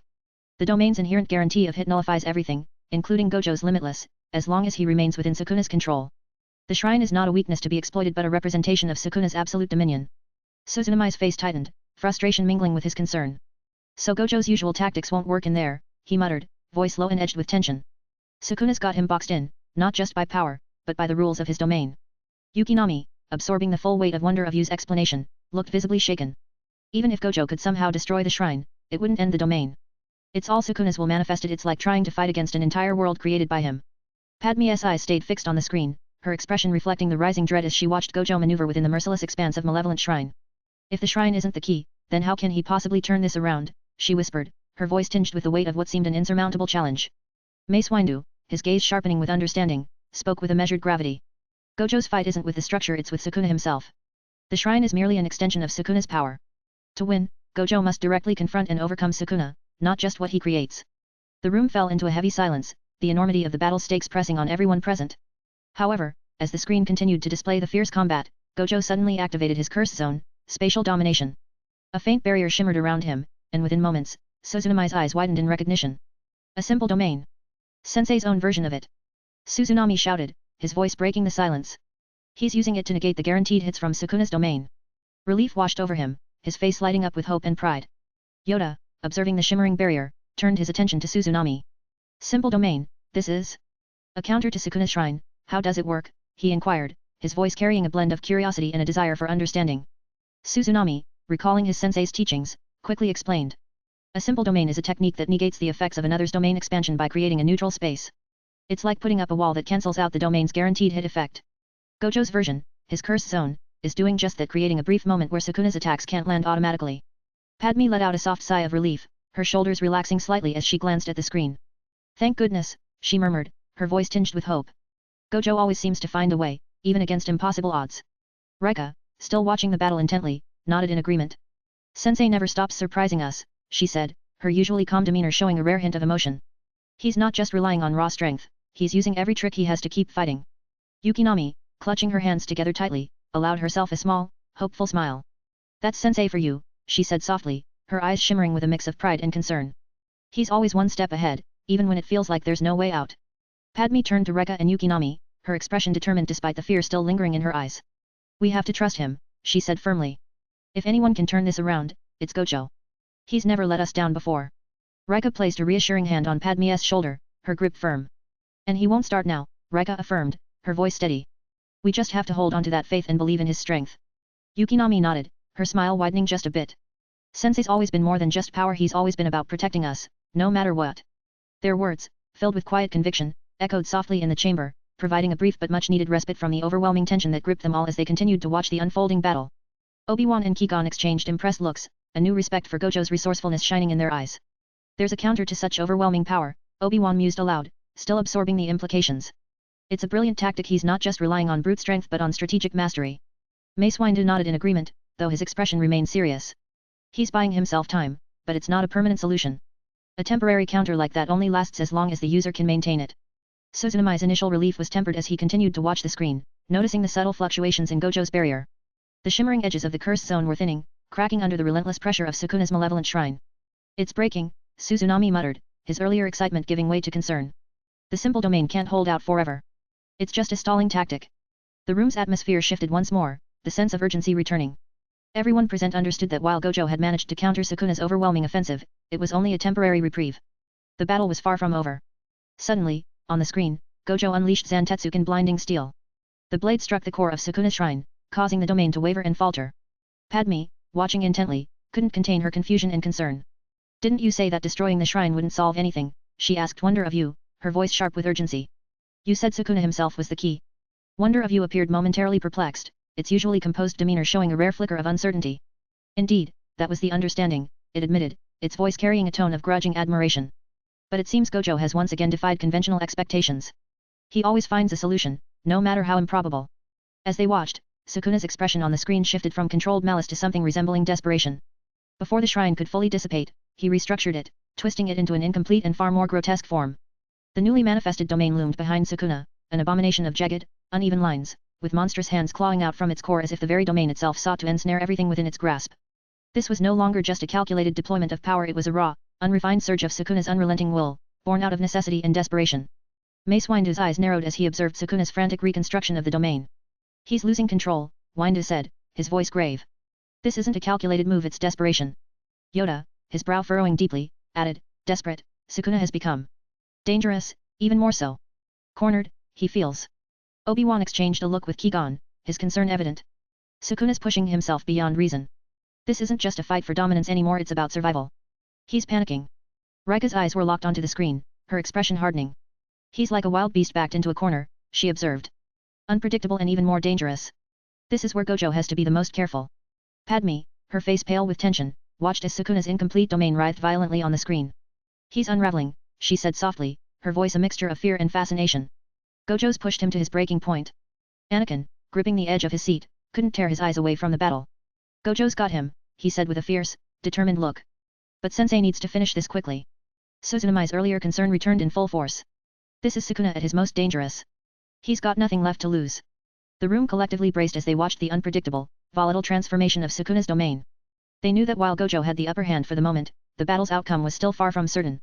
As Sukuna's voice echoed through the screen, the words carried a chilling finality, all targets, organic and inorganic, will be struck by cleave. Dismantle is temporarily disabled. The binding vow rippled through his incomplete domain, amplifying its reach to an unprecedented 60 kilometers. The devastation that followed was immediate and overwhelming. Buildings that stood tall mere moments ago were sliced clean through, their remains collapsing into piles of rubble. The very ground seemed to fracture under the relentless assault, deep gashes appearing as if the earth itself were being carved apart. Skyscrapers, streets, and everything within the domain's reach disintegrated into dust, the sheer scale of destruction expanding far beyond the original bounds of the shrine. It was a cataclysm of unimaginable proportions, the shockwaves of cleave tearing through the fabric of the landscape with ruthless precision. Valorum, eyes wide in disbelief, couldn't contain his shock. Isn't the shrine's range only supposed to be 30 kilometers? Why has it expanded to 60? Suzunami, focused and tense, explained quickly, it's a binding vow. Sukuna's pushed the limits by placing a vow on himself. That's why the range has doubled. Yoda, stroking his chin thoughtfully, added in his calm, measured voice, a binding vow, powerful it is. Risk much, Sukuna does, for greater reach. A gamble, but one that shifts the balance. No wonder, Gojo revealed his own technique. Expected this, he must have. A move, countered by another move, it is. Mace Windu, his expression stern, nodded as he watched the destruction unfold. Sukuna's desperate. Extending his domain like this means he's willing to sacrifice his own control for sheer destructive power. But this recklessness could be his downfall if Gojo can exploit it. Obi-Wan Kenobi, standing beside Qui-Gon Jinn, observed the scene with narrowed eyes. It's like watching a storm tear through a city. The scale of power is incredible, but there's a lack of precision. Sukuna's pushing his limits, but in doing so, he's exposing himself. Qui-Gon Jinn, always the calm voice of reason, added, this is the nature of desperation. It makes even the strongest overreach. Gojo's task isn't just to survive, it's to find the flaw in Sukuna's assault. Yiddle, her voice soft but filled with conviction, spoke up as well, her small frame almost lost among the other Jedi but her insight sharp. Dangerous, this game of power is. Sukuna expands, but his control wanes. Clever, Gojo must be. Patience and precision will turn the tide. Rushing in, folly would be. The room collectively felt the weight of their words. While Sukuna's overwhelming power was on full display, the cracks in his strategy were evident to the seasoned warriors in the chamber. As the screen showed the breaking of Gojo's curse zone, spatial domination, exposing him directly to Sukuna's malevolent shrine, a wave of panic swept through those who knew and cared about him. Suzunami's eyes widened, his usual calm shattered. "No, sensei," he shouted, gripping the edge of his seat. "The barrier's gone. He's completely exposed."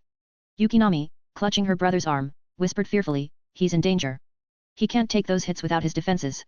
What's he going to do?" Rika's composure faltered, her fists clenched tightly as she watched the screen with growing dread. "He has to move, he has to get out of there," she urged, her voice laced with desperation. "Sensei, don't let him."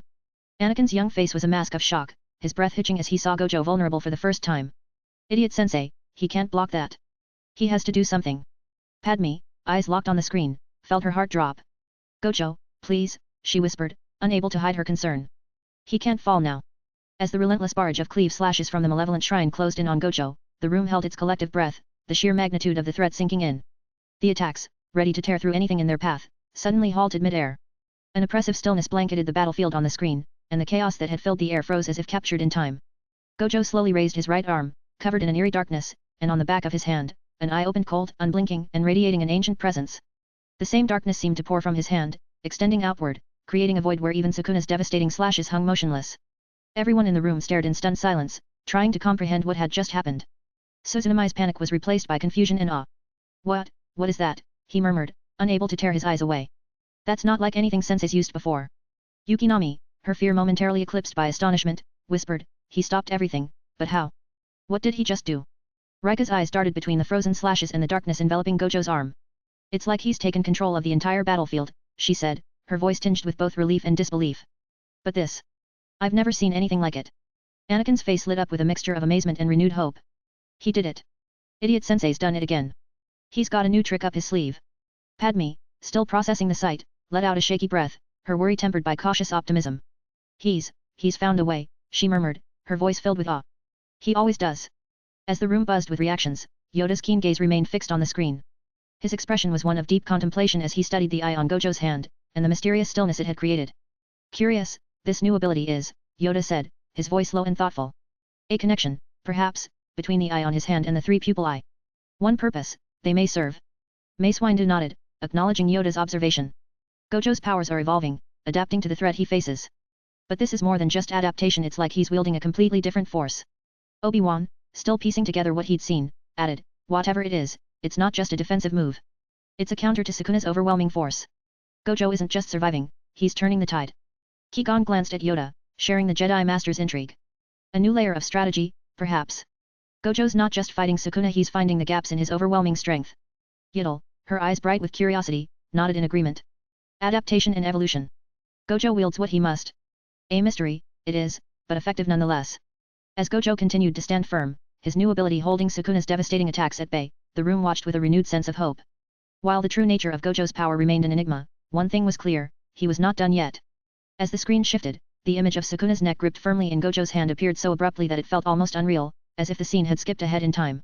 One moment, Sukuna was unleashing his wrath through malevolent shrine, his power unchecked and overwhelming. The next, Gojo had him at his mercy, a sudden shift that left the entire room in stunned silence.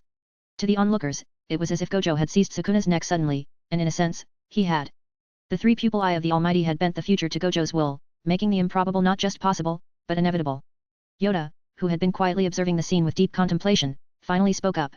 "Seen this, I have," he murmured, his voice filled with a mix of caution and intrigue. His power, the three-pupil eye. When he faced Pong Krell, Gojo did something similar. Tortured him near half-death, then Krell returned, healthy as before. Or perhaps, killed him, Gojo did, but returned Krell did again. The room fell silent, Yoda's words sinking in as the implications of Gojo's power became clearer, yet more enigmatic. Mace Windu's brow furrowed, his mind racing to piece together the implications. "If Gojo has a power that can control life and death, that changes everything," he said, his voice tinged with concern. "We may not fully understand what we're dealing with." Obi-Wan, trying to reconcile what he knew of Gojo's capabilities with what he was witnessing, added, "This is beyond any force technique we know. It's not just strength or strategy, it's something far more complex. We're seeing him wield the very essence of life and death." Qui-Gon Jinn, always attuned to the broader mysteries of the Force, nodded thoughtfully. "Gojo isn't merely fighting Sukuna's power, he's altering the rules of the battle itself. The three-pupil eye, it's not just a technique, it's a rewriting of reality." Suzunami, still trying to make sense of the situation, looked at the screen with a mix of awe and confusion. "Sensei always finds a way, but this? It's like he's pulling new powers from nowhere, adapting faster than anyone can keep up. Yukinami, her initial fear now mingled with cautious optimism, nodded in agreement. He's doing more than fighting, it's like he's rewriting the fight as it happens.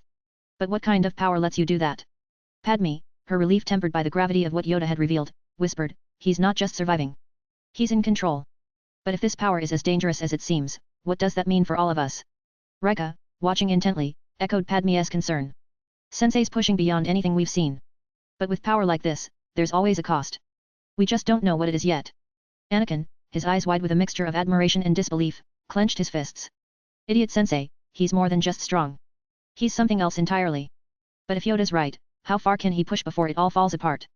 Shmai, having seen the impossible repeatedly from Gojo, looked on with a mix of hope and unease. He's protecting us in his own way, she said softly.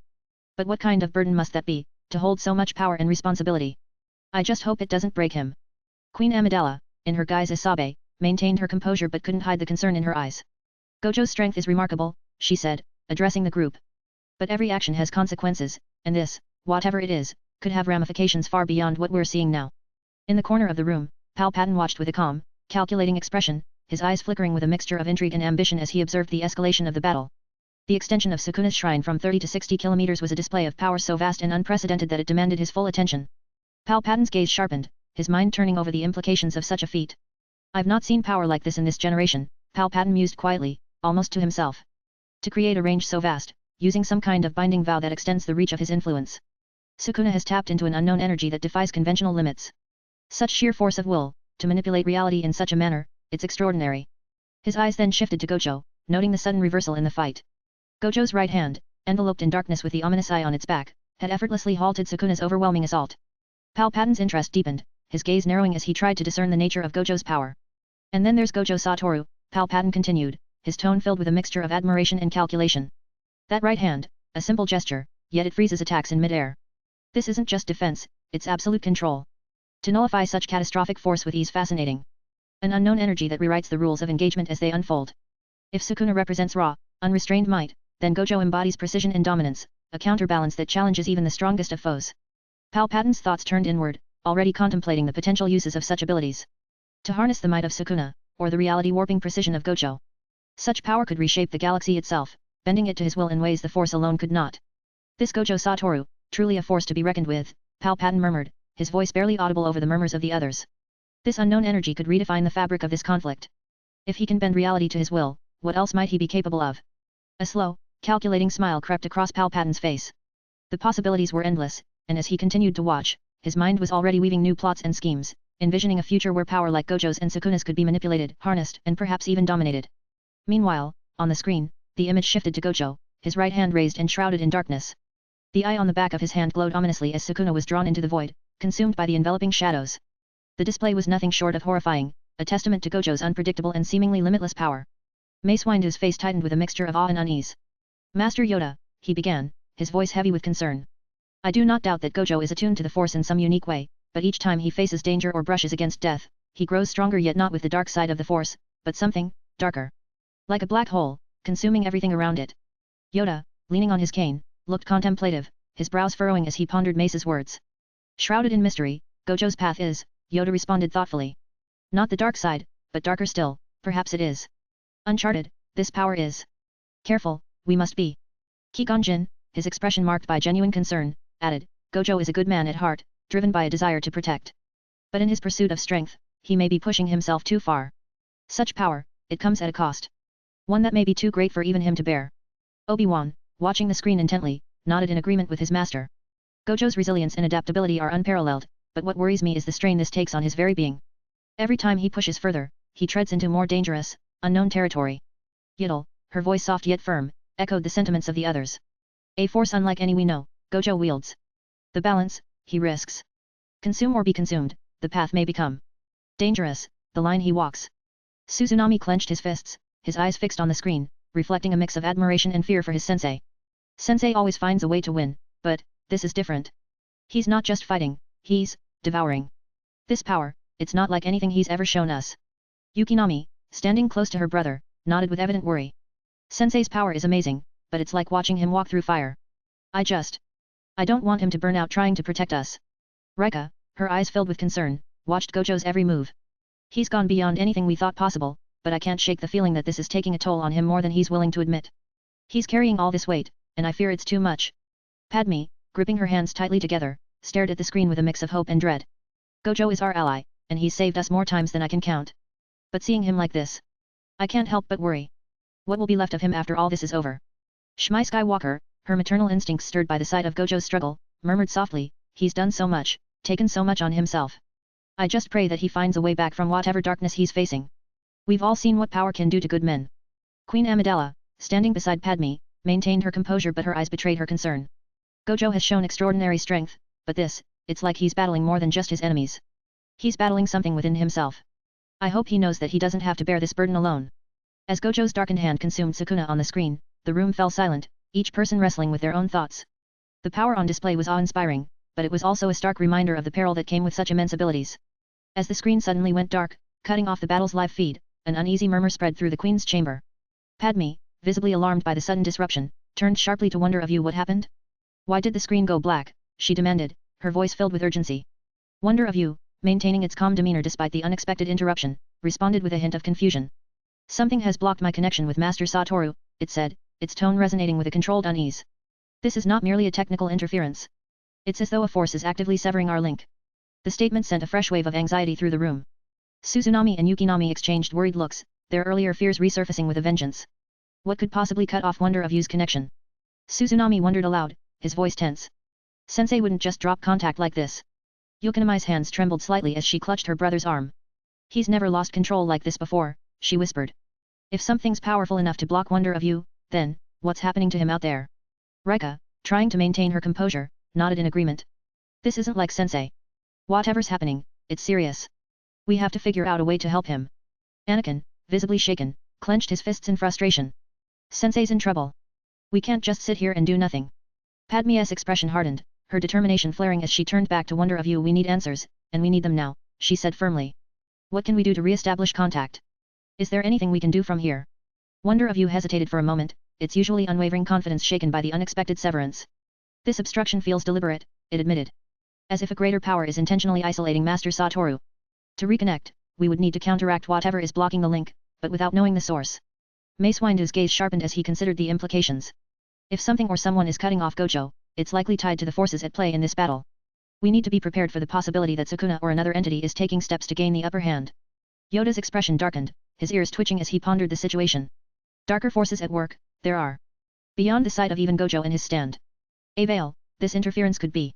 A test of resilience, it is. Qui-Gon Jinn's brows furrowed with concern.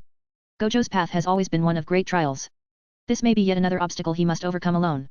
But we must remain vigilant and ready to act, should the opportunity arise. Obi-Wan glanced at Yoda, sharing in the Jedi Master's unease.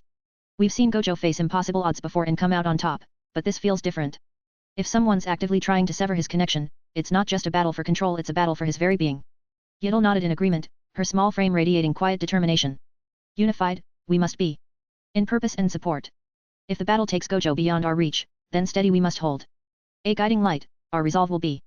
Shmi Skywalker, her eyes filled with maternal worry, spoke softly. Whatever's happening, I know Gojo won't give up. He's strong, but strength alone isn't enough. He needs to know he's not alone in this fight. Queen Amidala, standing resolute beside Padme, voiced the collective hope of everyone in the room. Gojo has faced impossible odds before, but this time, he's not just fighting for himself. He's fighting for all of us. Whatever it takes, we must find a way to support him, no matter how far away he seems. As the room grappled with the sudden loss of connection, the sense of urgency only grew. Gojo was out there, facing a battle unlike any other, and the weight of his struggle pressed heavily on those who cared for him. They all knew that they couldn't afford to be passive observers any longer, they had to find a way to break through the darkness that now separated them from their strongest ally. Darth Plagueis continued to observe from the outskirts of Coruscant, hidden in the shadows as the battle unfolded on the screen before him. His eyes narrowed, trying to grasp the full magnitude of what he was witnessing. Gojo Satoru's three pupil eyes, one on each eye, were unlike anything Plagueis had seen. It was as if those eyes weren't just perceiving the battle, they were penetrating deeper, exuding an aura that felt fundamentally disruptive. What is this power? Plagueis thought, his normally composed demeanor shaken by the intensity of Gojo's gaze. The three pupils in each eye weren't something Plagueis recognized from any ancient texts or teachings, but they carried an unsettling significance, a presence that transcended mere sight. This is beyond the Force, beyond any power I've encountered. Those eyes, they don't just see, they challenge the very fabric of reality. As Gojo's eyes seemed to lock onto him, Plagueis felt a chill unlike any he had experienced. Though physically hidden and shrouded in the dark side of the Force, Plague Ace felt an inexplicable vulnerability, as if Gojo's gaze could reach across space and time, unraveling the very nature of his presence. How does he sense me? Plague Ace wondered, unnerved by the realization that his usual concealments felt inadequate against whatever force Gojo wielded. This isn't the Force, Plague Ace mused, his thoughts racing. It's something that bends the natural laws I know. A force that doesn't just coexist with the galaxy, it threatens to upend its balance entirely. Gojo's three pupil eyes seemed to pulse with an eerie clarity, each pupil moving as if alive with a deeper, unfathomable power. The dark energy from Gojo's right hand enveloped Sukuna, and the way it dominated the battlefield defied all conventional understanding of combat and power dynamics. No one should wield such dominion over reality itself, Plague Ace thought, his mind grappling with the implications. The Sith strive to control the Force, but this power ignores the Force entirely. It remakes the rules, unbound by the principles that govern the galaxy. If Gojo can do this, then he could become a force of chaos, something that even the Sith and Jedi cannot contain. For the first time in decades, Plague Ace felt a shiver of genuine fear. He clenched his fists, steeling himself against the mounting unease. This isn't just immense power, it's an aberration of power.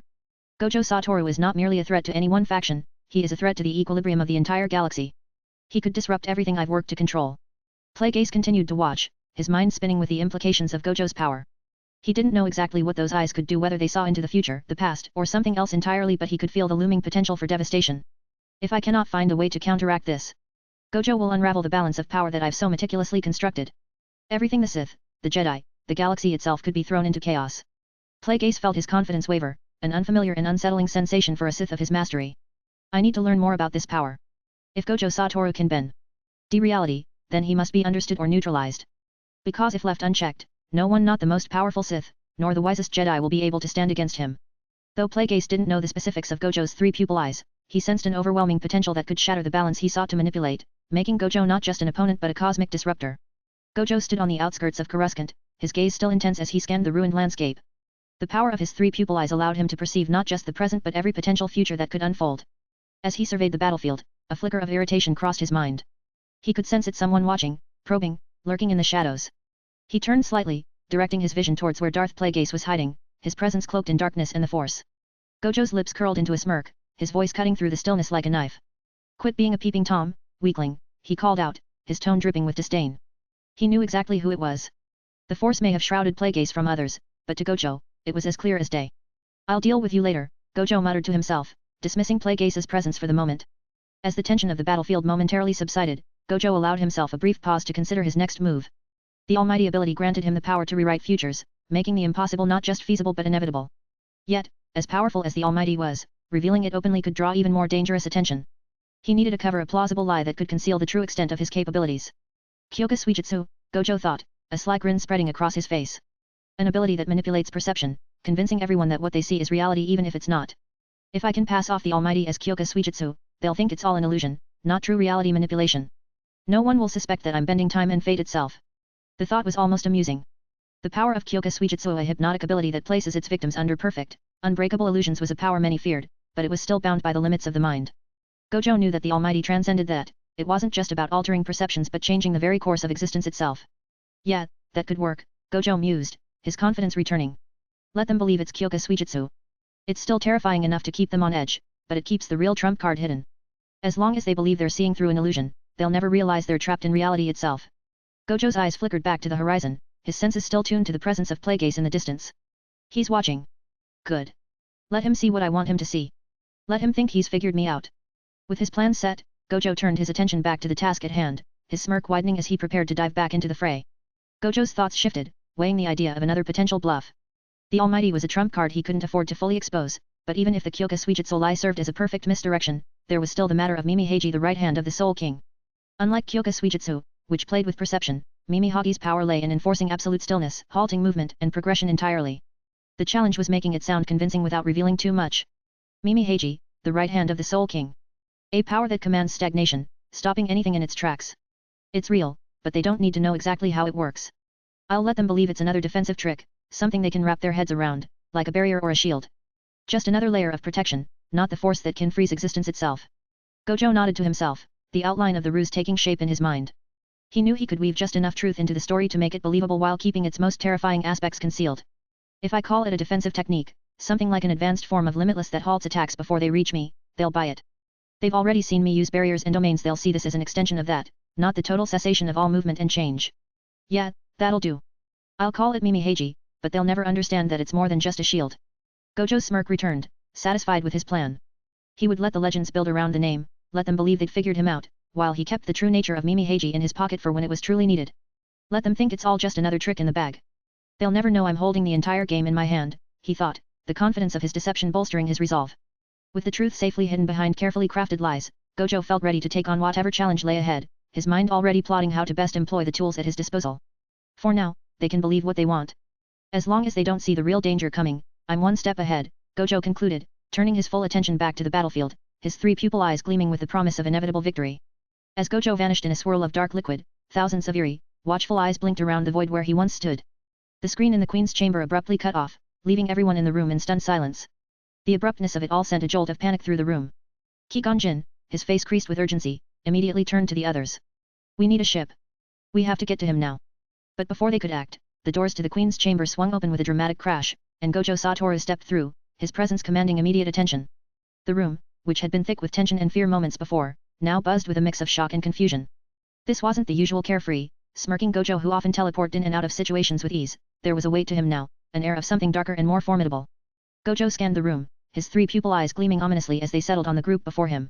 Looks like things got pretty grim, he remarked, his tone almost casual but edged with something far more serious. So, what's the plan? I figure I should drag you all out of this mess before it gets worse. Chapter 47, Coruscant Arc, Aftermath and Pool of Knowledge. Gojo scanned the room, his three pupil eyes gleaming ominously as they settled on the group before him. Looks like things got pretty grim, he remarked, his tone almost casual but edged with something far more serious. So, what's the plan? I figure I should drag you all out of this mess before it gets worse. Padme stepped forward, her heart racing as she took in the sight of Gojo's altered appearance. The eyes each filled with unsettling depth and power met hers, and for a moment, she hesitated. She had always known Gojo as an ally, even a protector, but now he seemed like something else entirely. Gathering her resolve, Padme spoke, her voice steady but laced with emotion. Gojo, I think it's time I introduce myself properly, though you already know, she began, her gaze unwavering. I am Queen Amidala, not just the senator you've seen, but the true leader of Naboo. Her revelation sent ripples of surprise through the group, each member processing the new layer of trust and truth unveiled. Gojo raised an eyebrow, clearly amused yet unsurprised, but his demeanor remained solemn, the gravity of their collective situation clear in his stance. Padme continued, her expression shifting to one of genuine concern as she stepped closer to Gojo. But there's something more important right now, she said, her voice softening as she gazed at the ominous eyes on his face and the dark eye on the back of his right hand. I've seen you grow stronger, Gojo, and I've watched you fight for us all. But these eyes, and the darkness that comes with them. You're becoming more like a monster than the man I admired. Her voice trembled slightly, the weight of her words carrying the fear she had for him. I love you, Gojo. Not just for what you can do, but for who you are. But can you still see that person beneath all this power? Or have you lost yourself to it? The room fell into a heavy silence, all eyes on Gojo as Padme's confession hung in the air. Her declaration was not just a plea for understanding but a desperate hope that the Gojo she knew was still in there, fighting alongside them, not just above them. Gojo, for once, seemed caught off guard. His usual confident smirk wavered, replaced by a flicker of something more vulnerable. The room waited, breath held, as Gojo processed her words. He took a slow, deliberate step forward, the intensity of his three pupil eyes softening just a fraction as he met Padme's gaze. Padme, he began, his voice uncharacteristically gentle. I haven't forgotten who I am. Or what I fight for. These powers, they're just tools, weapons to protect what I care about. But I'll admit, it's hard not to feel like I'm losing myself sometimes. He paused, glancing down at his right hand, the eye staring back at him, a constant reminder of the power he wielded.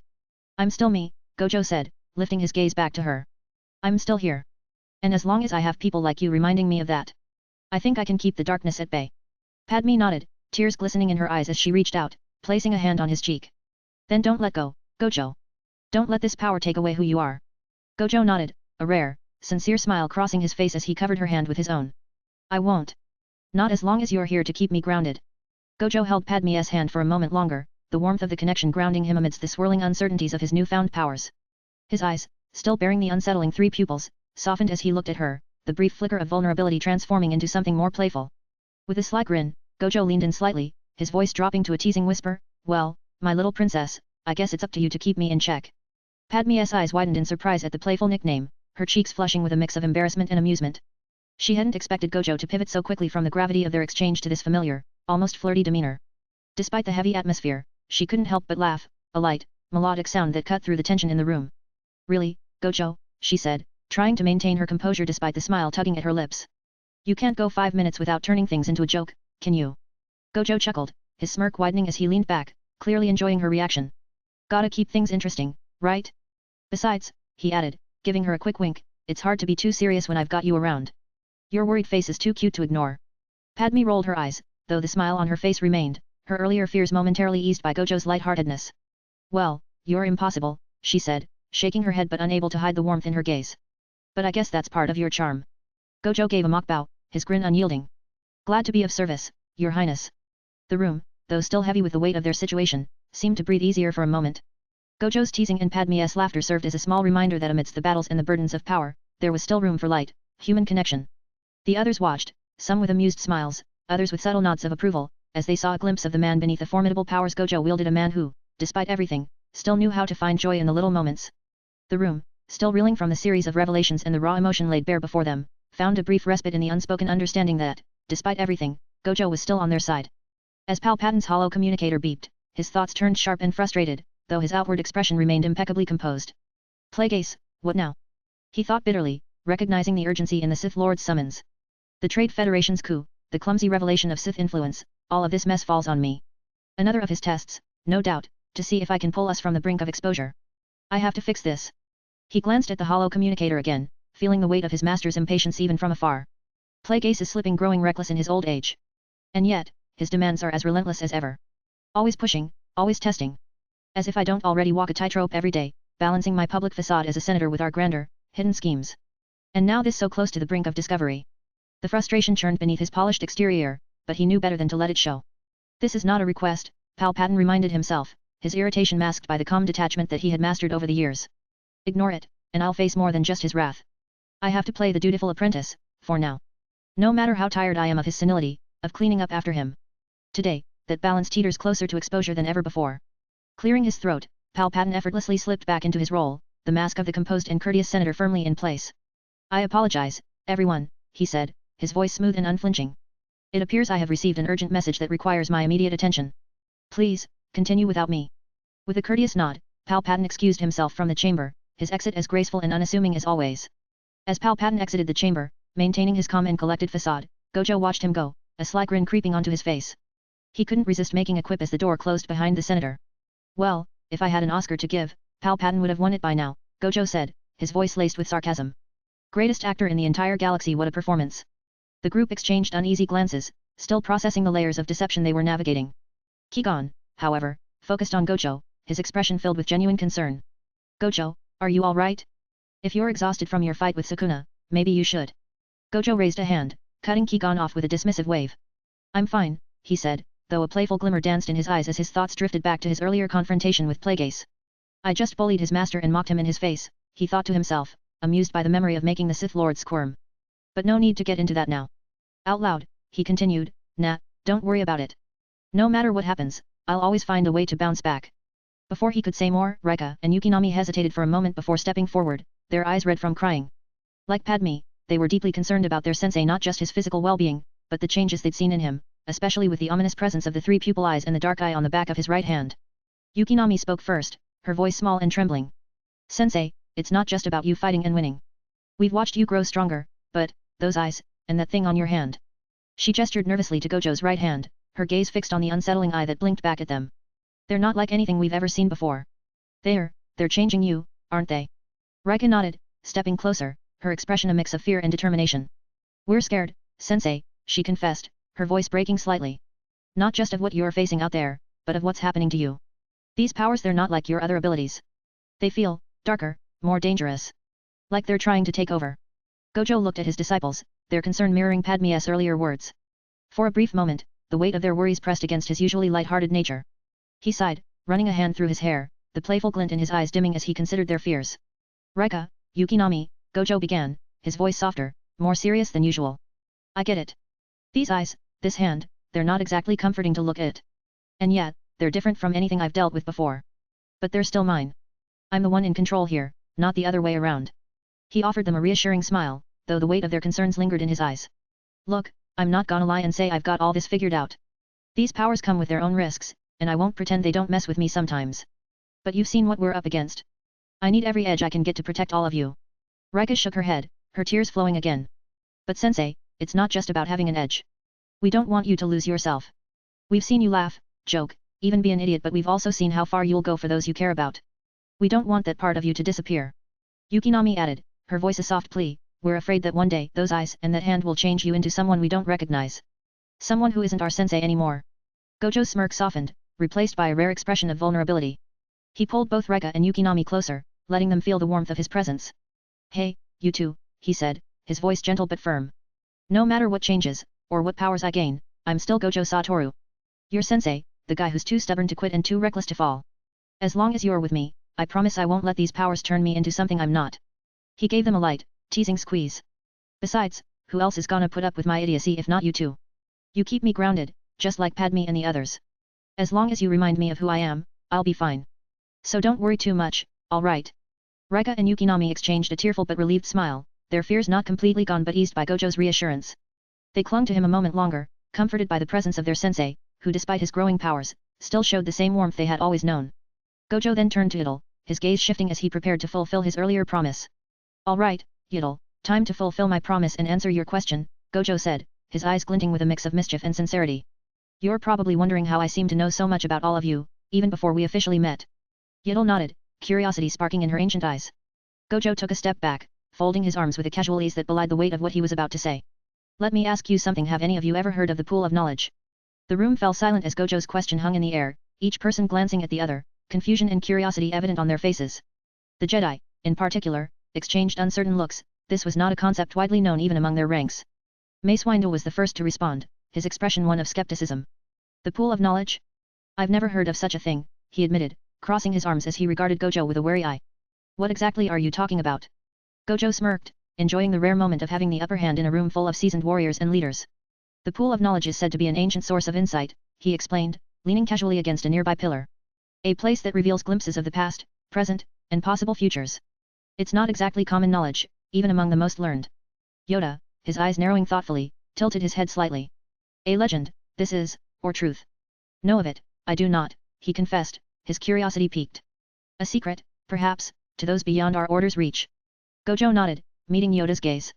It's not something you'd find in any Jedi archive or Sith holocron, he said.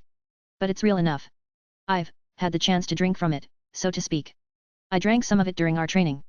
Found it on Tatooine, and then I drank from it on Naboo. Risky? Sure.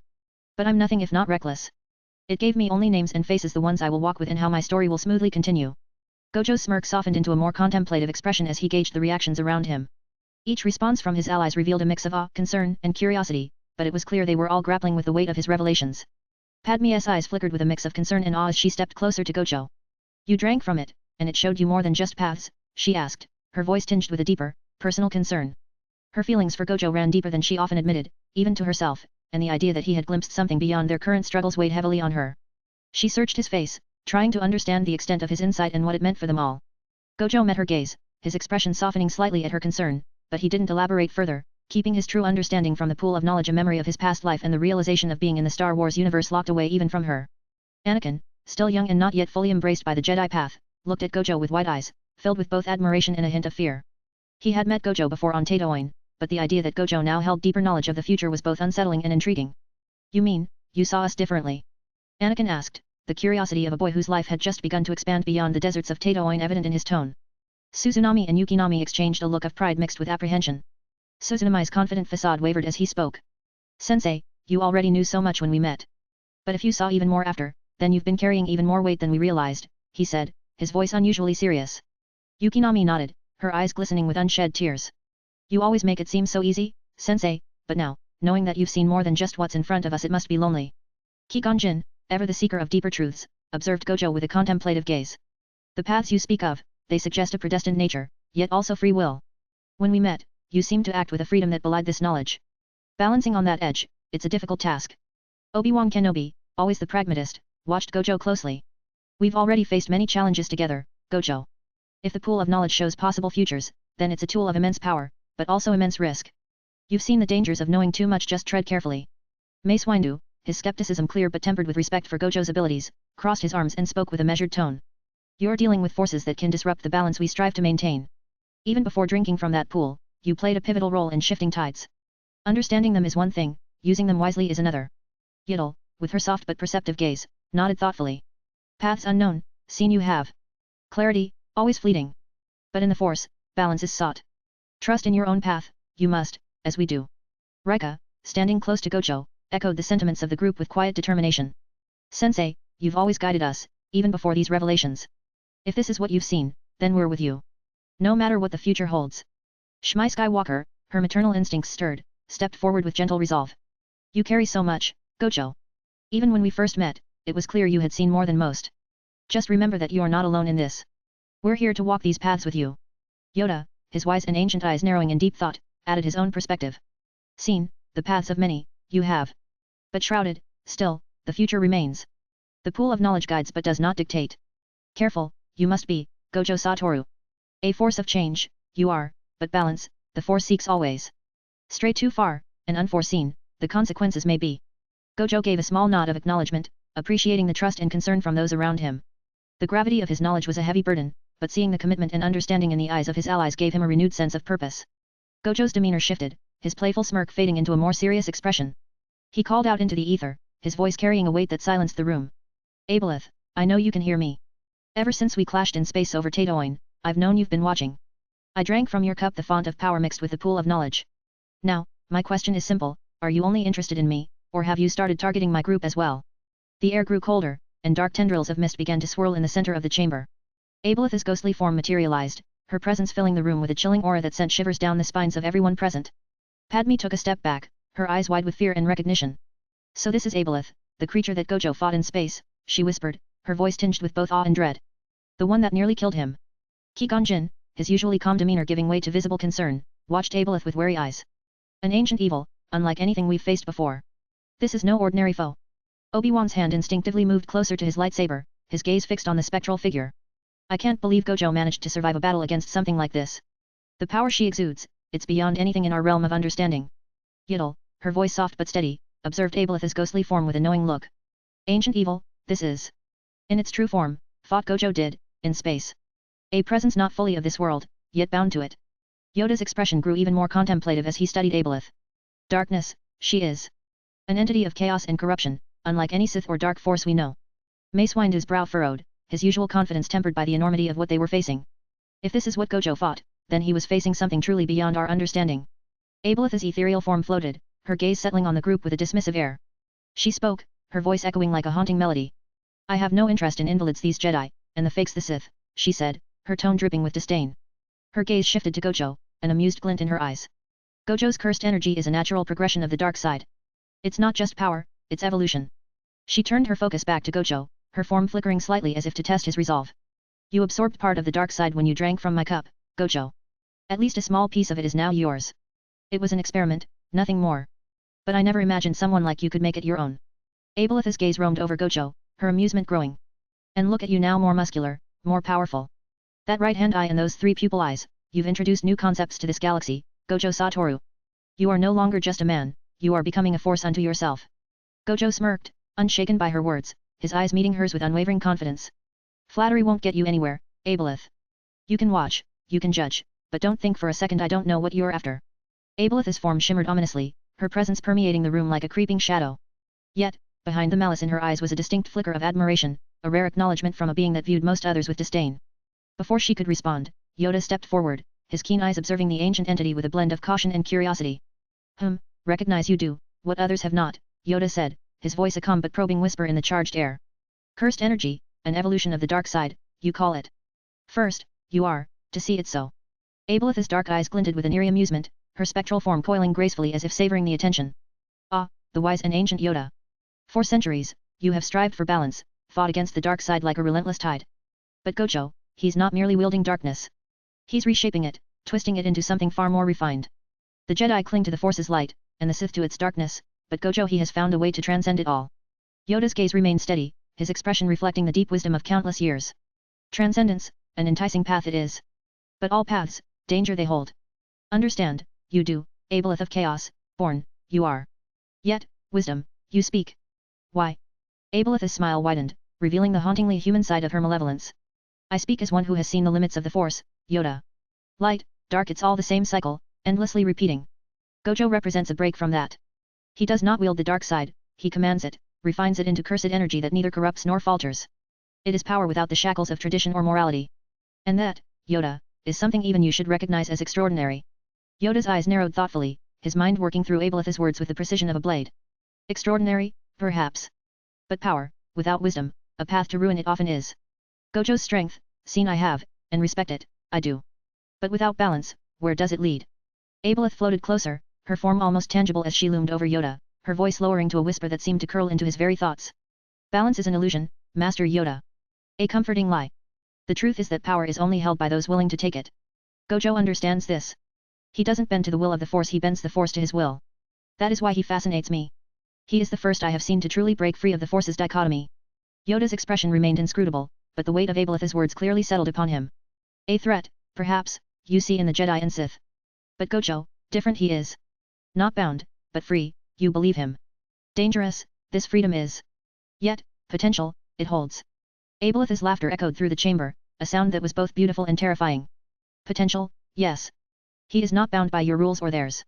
He stands as his own being, shaping his destiny without fear of consequence. That is true evolution. That is why he matters. Her gaze turned back to Gojo, her approval of him evident in her dark, swirling eyes. Gojo Satoru, you are not just powerful, you are a force of change, a being who can rewrite the rules of this galaxy. And that, above all, is something worth watching. Yoda watched her with the cautious respect one might afford a coiled serpent, his mind racing through the implications of her words. Dangerous, you are, Aboleth. But truth, in your words, there is. Change, necessary it is. But careful, we must be. Not to destroy, but to build, we strive. Gojo, observing the exchange, raised his voice with a pointed question.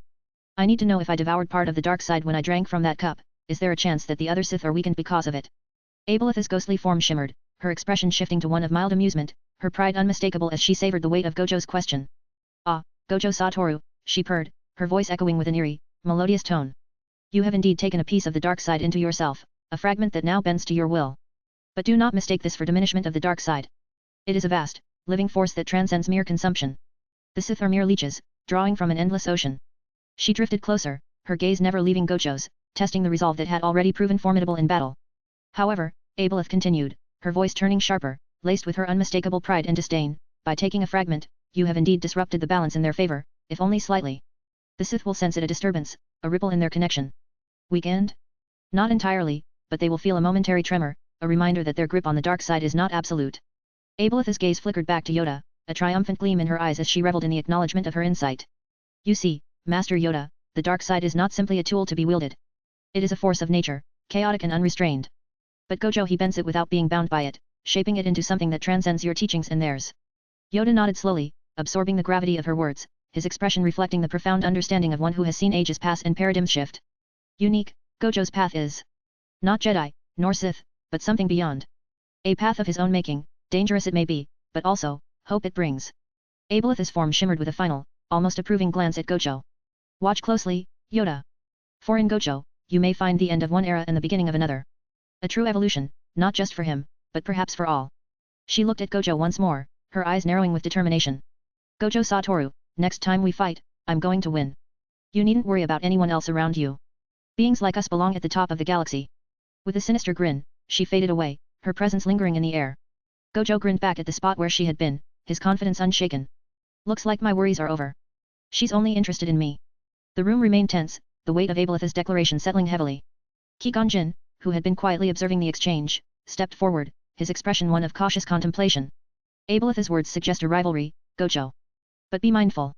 A being like her does not give up easily, nor does she make idle threats. You may be her focus now, but her nature is to disrupt and consume.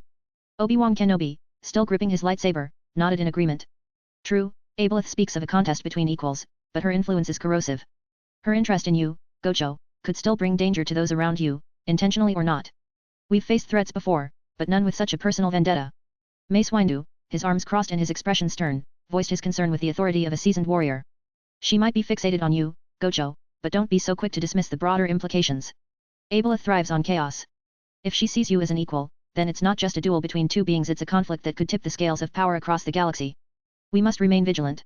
Yiddle, her perceptive eyes narrowing thoughtfully, added in her calm, melodic tone, a battle of titans, she sees it.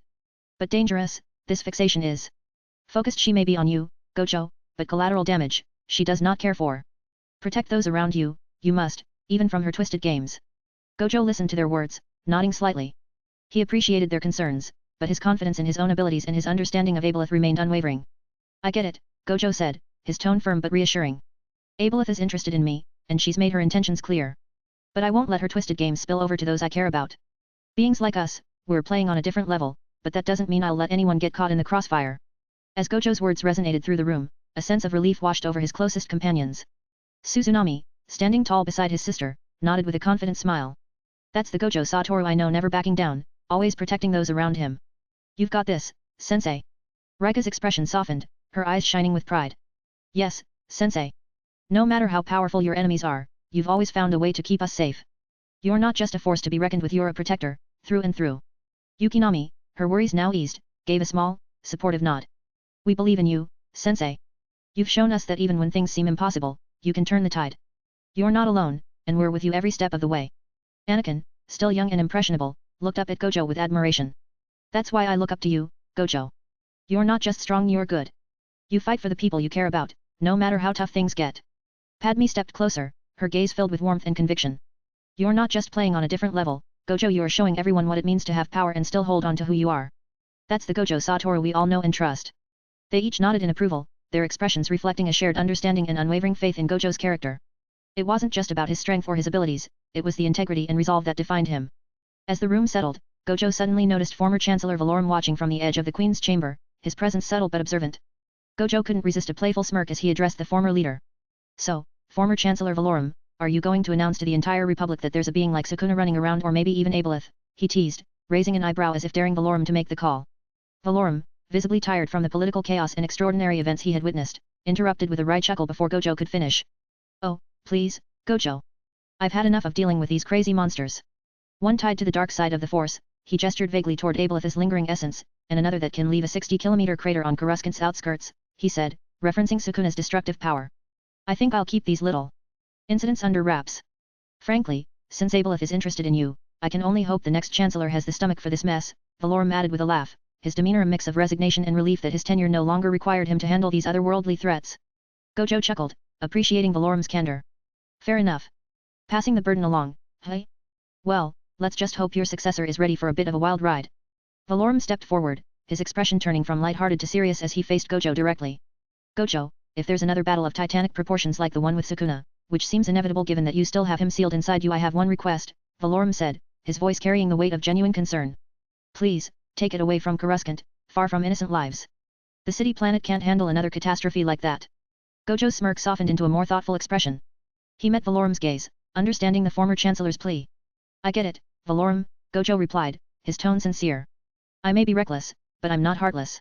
I'll do my best to minimize the damage and keep the fight away from where it can hurt the most.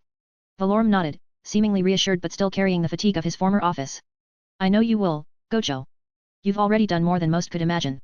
Just, make sure the next one doesn't turn Coruscant into a war zone, he said, giving Gojo a rare, appreciative smile before stepping back, the weight of the galaxy momentarily lifted from his shoulders. Gojo gave him a firm nod. I'll do my best, Valorum. And hey, let's hope it doesn't come to that, Gojo added with a hint of his usual playfulness, trying to lighten the mood. But if it does, I'll make sure the fight stays far away from the innocent. You have my word. Valorum smiled faintly, appreciating Gojo's assurance. That's all I can ask for. Thank you, Gojo. With a final nod, Valorum turned away, his presence a reminder of the burdens of leadership and the quiet hopes he still held for the future. As Valorum left the Queen Chamber, Gojo stood tall, the resolve in his eyes clear.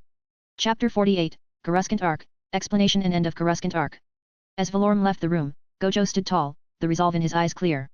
With a casual flick of his wrist, he manipulated the air before him, conjuring a throne from thin air. He sat down with a casual grace that contrasted sharply with the tension still lingering in the room. Resting one elbow on the armrest, Gojo glanced around at the assembly of Jedi, Padme, and others, his demeanor turning serious for a moment. In Gojo's thoughts, now that Valorum's off my back, time to regain their trust. I know my powers almighty and Mimi Heiji are horrifying to them, but they need to understand I'm still on their side. I can tell you all about my right hand, Gojo began, lifting his hand slightly, the ominous eye on the back emitting a faint, foreboding glow. But as for my three-pupil eye.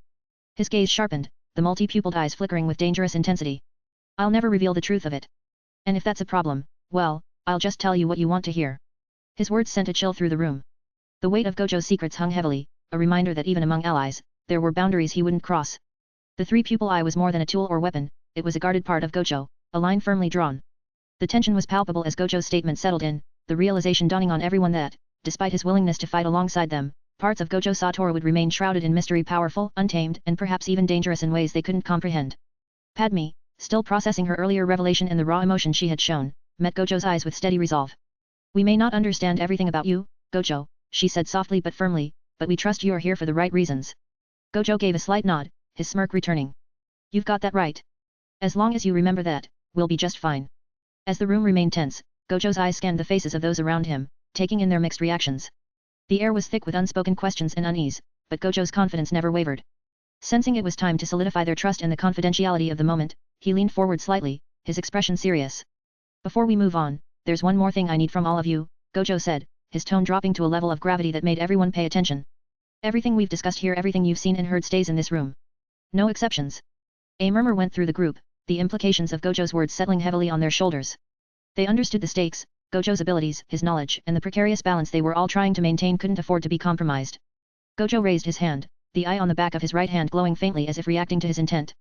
I'm proposing a binding vow, he explained, his gaze sweeping across each person in the room. It won't harm you, but it will ensure that anything about this conversation stays within these walls. If you try to share it with anyone outside, it'll temporarily erase that part of your memory until you're back here or decide to keep it to yourself. The room fell silent as everyone processed the terms of the vow.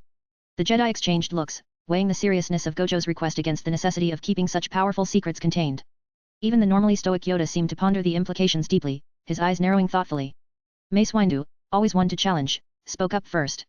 You're asking for a lot of trust, Gojo, he said, his voice firm. But considering what we've seen, perhaps it's necessary. Obi-Wan nodded slowly, understanding the gravity of the situation. We've seen how easily knowledge can be weaponized. If agreeing to this vow protects the galaxy, then it's a small price to pay. Padme, still standing close to Gojo, glanced around at the others, her resolve unwavering. Gojo's been upfront about his own boundaries. We need to respect this one as well, she said, her voice carrying a quiet but determined assurance. If this vow is what's needed to protect what we've seen here, then I'm in. One by one, Gojo's disciples stepped forward, each showing their agreement with a firm nod. Suzunami, his expression resolute, spoke first. Sensei, we've followed you this far, and we've seen more than most could ever handle. If keeping these secrets is what's needed to protect everyone, then count us in. We're not just your students, we're your allies in this. Yukinami nodded alongside her brother, her voice gentle but firm. We trust you, Sensei. We know you wouldn't ask this of us if it wasn't important. Whatever secrets are shared here, they'll stay with us. We won't let you down. Rika, her loyalty unwavering, added, Sensei, you've always guided us, even before these revelations. If this is what you've seen, then we're with you. No matter what the future holds. Shmi Skywalker, her maternal instincts stirred, stepped forward with gentle resolve. You carry so much, Gojo. Just remember that you are not alone in this. We're here to walk these paths with you. Yoda, always the voice of wisdom, added, a difficult path, this is, but tread it we must, together. Accept, I will. Anakin, who had been watching Gojo intently, finally spoke up, his young voice filled with earnestness. Gojo, he began, his usual playful nickname of Idiot Sensei replaced by the weight of the moment. I trust you. You've shown me what it means to fight for what's right, even when it's hard. I'm with you all the way. Gojo's smirk softened into a sincere smile as he watched them all come to a consensus. All right, then. It's settled, he said, the eye on his hand dimming as the binding vow took effect. Let's keep our cards close and play this game right. Their united agreement solidified a newfound sense of trust and camaraderie, each member of the group now bound not just by Gojo's power but by a shared commitment to protect the delicate balance they were all trying to maintain. As the group collectively accepted the terms, the tension eased slightly, replaced by a shared understanding of the importance of their alliance and the secrets they would now carry together. Good, Gojo said, leaning back in his conjured throne with a satisfied expression. Gojo settled into his conjured throne, his gaze sweeping over the room as he prepared to delve into another layer of the complex truths he carried. He had gained their trust for now, but he knew the weight of his knowledge would continue to challenge the understanding of those around him. All right, now that we're all on the same page, Gojo began, his tone shifting to one of reluctant seriousness. Let me give you a brief explanation about something called the Soul King. Think of it as a pillar that holds the fabric of reality together in my world. A being sacrificed and divided, forced to maintain the balance of existence. It's a tragic existence, more prison than throne. The room fell into a deeper silence, the gravity of Gojo's words settling heavily among the group. His mention of a being so integral to the stability of another universe was bewildering, even for the Jedi, who were no strangers to concepts of balance and order. Obi-Wan furrowed his brow, trying to grasp the alien idea. You speak of a being that holds the balance of existence itself? But, how does something like that function? Is it alive, or merely a force of nature? Gojo shrugged, a hint of frustration crossing his features as he considered how to simplify the explanation. Alive, but not really living. It's trapped in a state of eternal sacrifice, cut up and sealed to keep reality in check. In my world, souls and the existence of spiritual realms play a major role in how everything works. Mace Windu leaned forward, skepticism lining his face. So, this Soul King is essential, yet bound by some cosmic necessity? But here, we have no such thing. Are you saying our reality lacks that soul, or whatever you are describing? Gojo smirked, a knowing look in his eyes. Ah, that's right. I almost forgot there's no concept of souls here, only the Force. It's different. In your galaxy, the Force seems to play the role that souls do in mine. It flows through everything, binds the galaxy together, and has a will of its own. Yoda nodded slowly, his eyes narrowing as he pondered the connection. The Force, a unifying presence it is. Souls, perhaps, a different facet of the same essence they are. Understand, we must, the limitations of our knowledge. Padme, her curiosity piqued, stepped forward. So, in your world, the Soul King's existence is both vital and tragic. It sounds like a burden carried alone, much like you. You talk about it as if it's more than just a story. As Gojo's gaze lingered on Padme, her words resonated with a deeper understanding. And it did, Padme, Gojo confirmed, his voice tinged with a rare vulnerability. Just like Aboleth said, I've brought new rules and problems into this world. I've introduced the concept of souls where there was none before. The room fell into a contemplative silence as the realization of Gojo's impact began to settle in. The introduction of such a fundamental and alien concept as souls was not just a shift in their understanding but a potential ripple through the very fabric of their reality.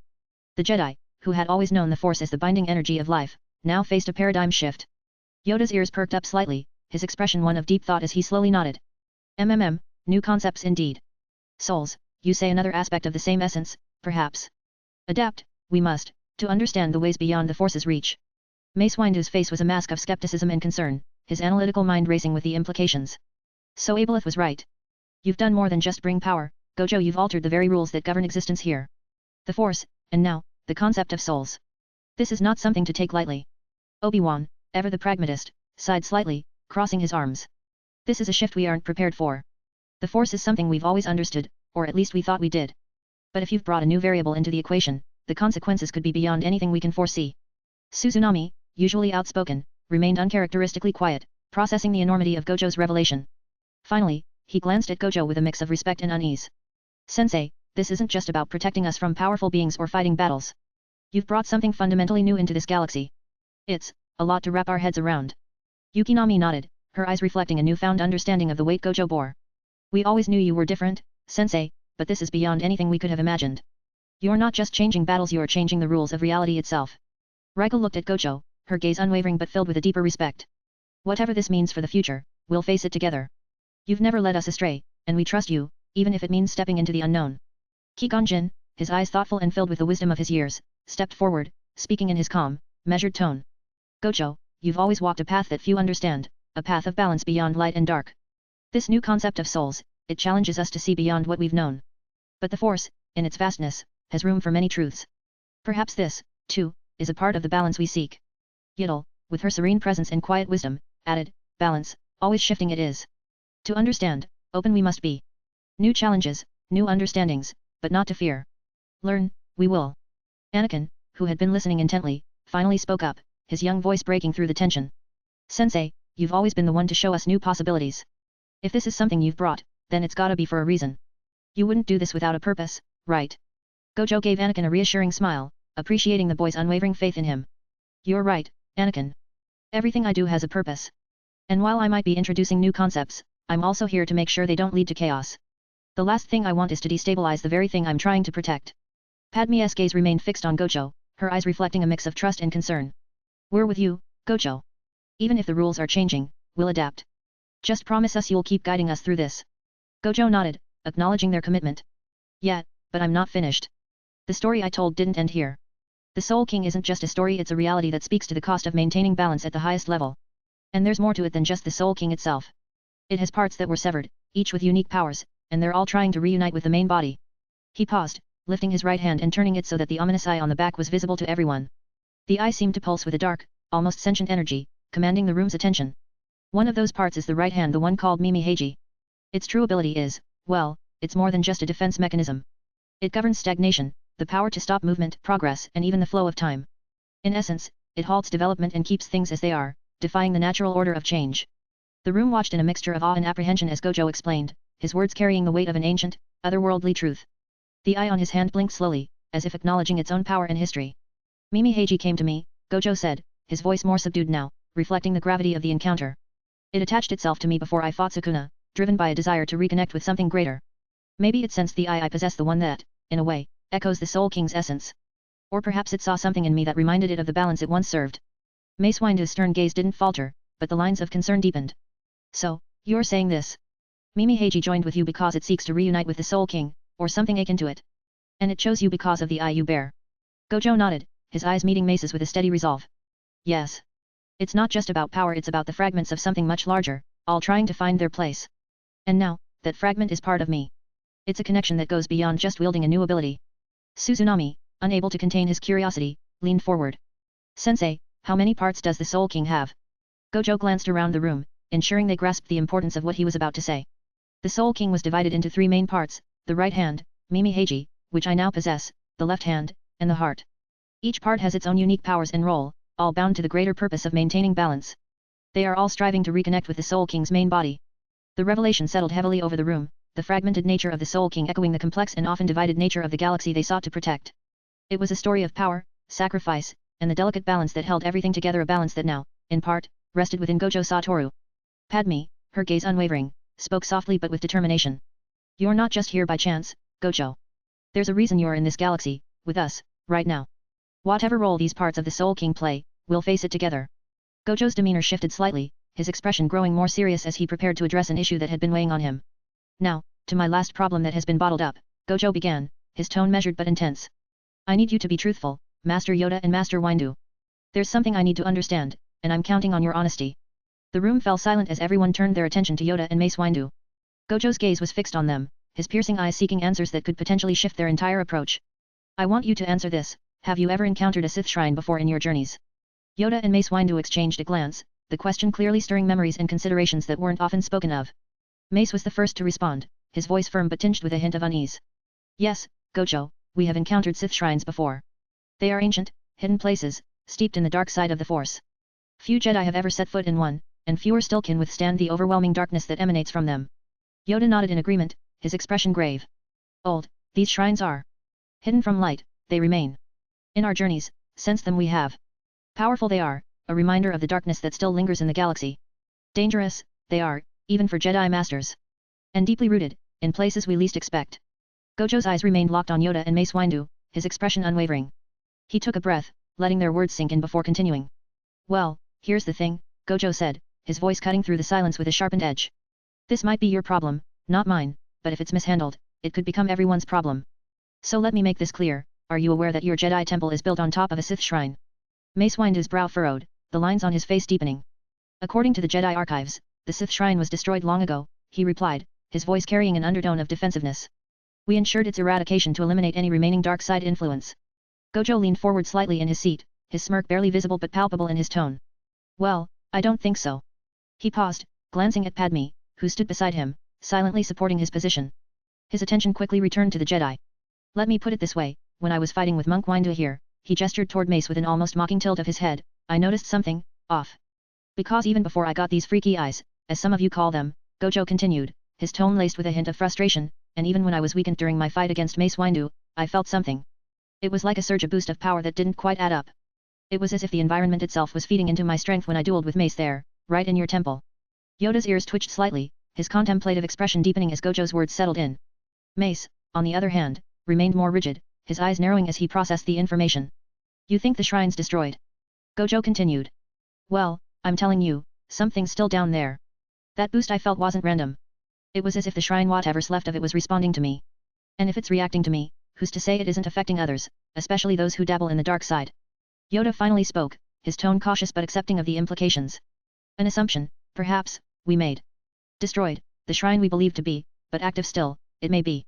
A threat, it poses, greater than we imagined. Mace Windu, though still tense, nodded slowly. If the shrine is still influencing the area, we're dealing with a much larger threat than we thought. The archives could have been wrong, or perhaps something reawakened it after we believed it was destroyed. Gojo chuckled lightly, his voice laced with a mischievous edge. There's always a chance your archives might be wrong. And trust me, this shrine isn't just sitting there gathering dust. It's still got some kick left. Yoda's ears drooped slightly as he turned inward, contemplating the weight of the discovery. Misjudged, we may have. Deeper, the darkness runs than we realized. Gojo's eyes remained locked on Yoda and Mace Windu, his expression unwavering as he presented them with a harsh truth. He paused, his gaze flicking briefly to Padme, who stood beside him with quiet resolve. I've got 3 choices for you, same way I offered our true Queen Amidala here, Gojo continued, his voice tinged with a mischievous edge. Padme's cheeks flushed slightly at the mention, her face tinged with embarrassment as Gojo's playful side slipped through the serious moment. First, Gojo said, shifting his focus back to the Jedi Masters, you can ignore it. Pretend it's not there, just like you've been doing. But let's be real, that's probably the worst choice you could make. Who knows what kind of trouble that'll cause in the future. It's a ticking time bomb, and sooner or later, it's going to blow up in your faces. Mace Windu's expression tightened, his brow furrowing as he processed Gojo's blunt assessment. He understood the severity of the situation, but Gojo's reckless style always had a way of pushing boundaries. Ignoring it isn't an option, Mace said, his voice carrying the weight of responsibility.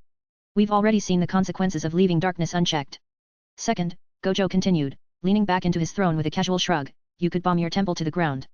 His words hung in the air like a guillotine, the bluntness of his suggestion striking a nerve. Mace's eyes widened in shock, his initial fury bubbling to the surface. But as the anger simmered, a flash of understanding passed through his mind. Gojo wasn't just being reckless, he was presenting an extreme solution to a dire problem. Mace clenched his jaw, struggling to keep his composure. Bomb the temple, he repeated, his tone a mix of incredulity and frustration. That's not a solution, it's destruction. The temple is more than just a building, it's a symbol of the Jedi Order of peace and justice. But I get it. You're trying to make a point. Gojo smirked, sensing Mace's internal conflict. The temple isn't just a structure, it's a battleground.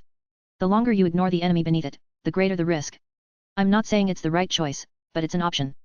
Yoda, ever the voice of reason, remained calm, his wise eyes narrowing as he pondered Gojo's suggestions. Destruction, not the answer always. Reckless, it may be, but understand, I do. A symbol, the temple is, but also a place of vulnerability, it has become. Qui-Gon Jinn, standing to the side with his arms crossed, listened intently, his gaze thoughtful as he considered Gojo's radical proposal. While the idea of destruction feels extreme, Gojo's words carry a certain truth, Qui-Gon said, stepping forward. The temple, in all its symbolism, is not just a beacon of light but also a gathering point for all that challenges the light. If we ignore the darkness beneath it, we risk more than just the integrity of these walls. Perhaps it's time we face the reality that our traditions have been blind to for too long. He paused, looking at the others, then back to Gojo with a nod of acknowledgement. But destruction isn't the only path. We must seek to understand the darkness within, not just suppress or erase it. There is always a balance to be found, even in the shadows. We should consider all possibilities before taking such a drastic measure, as the real enemy might not be the shrine itself but our unwillingness to confront the uncomfortable truths it represents. Qui-Gon's calm yet firm words resonated, a reminder that even in the face of dire choices, there was always room for wisdom and understanding. Gojo's smirk softened into a thoughtful expression. Third option. Before he could finish, Obi-Wan suddenly interrupted. We could use you, Gojo. Gojo blinked, caught off guard by the suggestion. Hey? Use me? What do you mean? Obi-Wan, his expression thoughtful, leaned forward slightly. Aboleth and Master Yoda said your cursed energy is a natural progression, an evolution of the dark side. With your unique connection, maybe you could tap into that shrine's power and control it, make the dark side your own. If it's true that your abilities transcend our understanding of the Force, then maybe you're the key to stabilizing it, not just suppressing it. Gojo's eyes narrowed as he considered Obi-Wan's proposition. And what if I suddenly activate Curse Zone, limited for a 1 kilometer radius? Gojo countered, his voice laced with a warning. That shrine under your temple buffs power. That's why I could create techniques so quickly and why I felt the surge when I fought Mace. But what if it spirals out of control? The release could be unpredictable, and we're not just talking about a brief disruption. It wouldn't be just a 20-second setback to recover your connection to the Force. Imagine losing your connection to the Force, not just temporarily but for an extended period. Can you afford that? The room fell into a tense silence as Gojo's words resonated deeply. The Jedi, who had always relied on their unwavering connection to the Force, faced the unsettling possibility of being cut off from their lifeblood. The weight of this potential loss loomed large, far beyond any single battle or conflict. Mace Windu's face darkened as he grappled with the gravity of the situation. If your power flares unpredictably, it won't just be an inconvenience, it could be catastrophic. We'd be left vulnerable, and the dark side could seep further into places we can't control. Yoda's gaze turned inward, his expression a mix of contemplation and concern. A risk great, this is. Yet, perhaps a solution, too. Balance and danger, both sides of the same coin. A careful path, we must walk. Qui-Gon Jinn, who had been quietly observing, now spoke, his tone filled with caution. Using Gojo in this manner would be akin to playing with fire in the midst of a drought.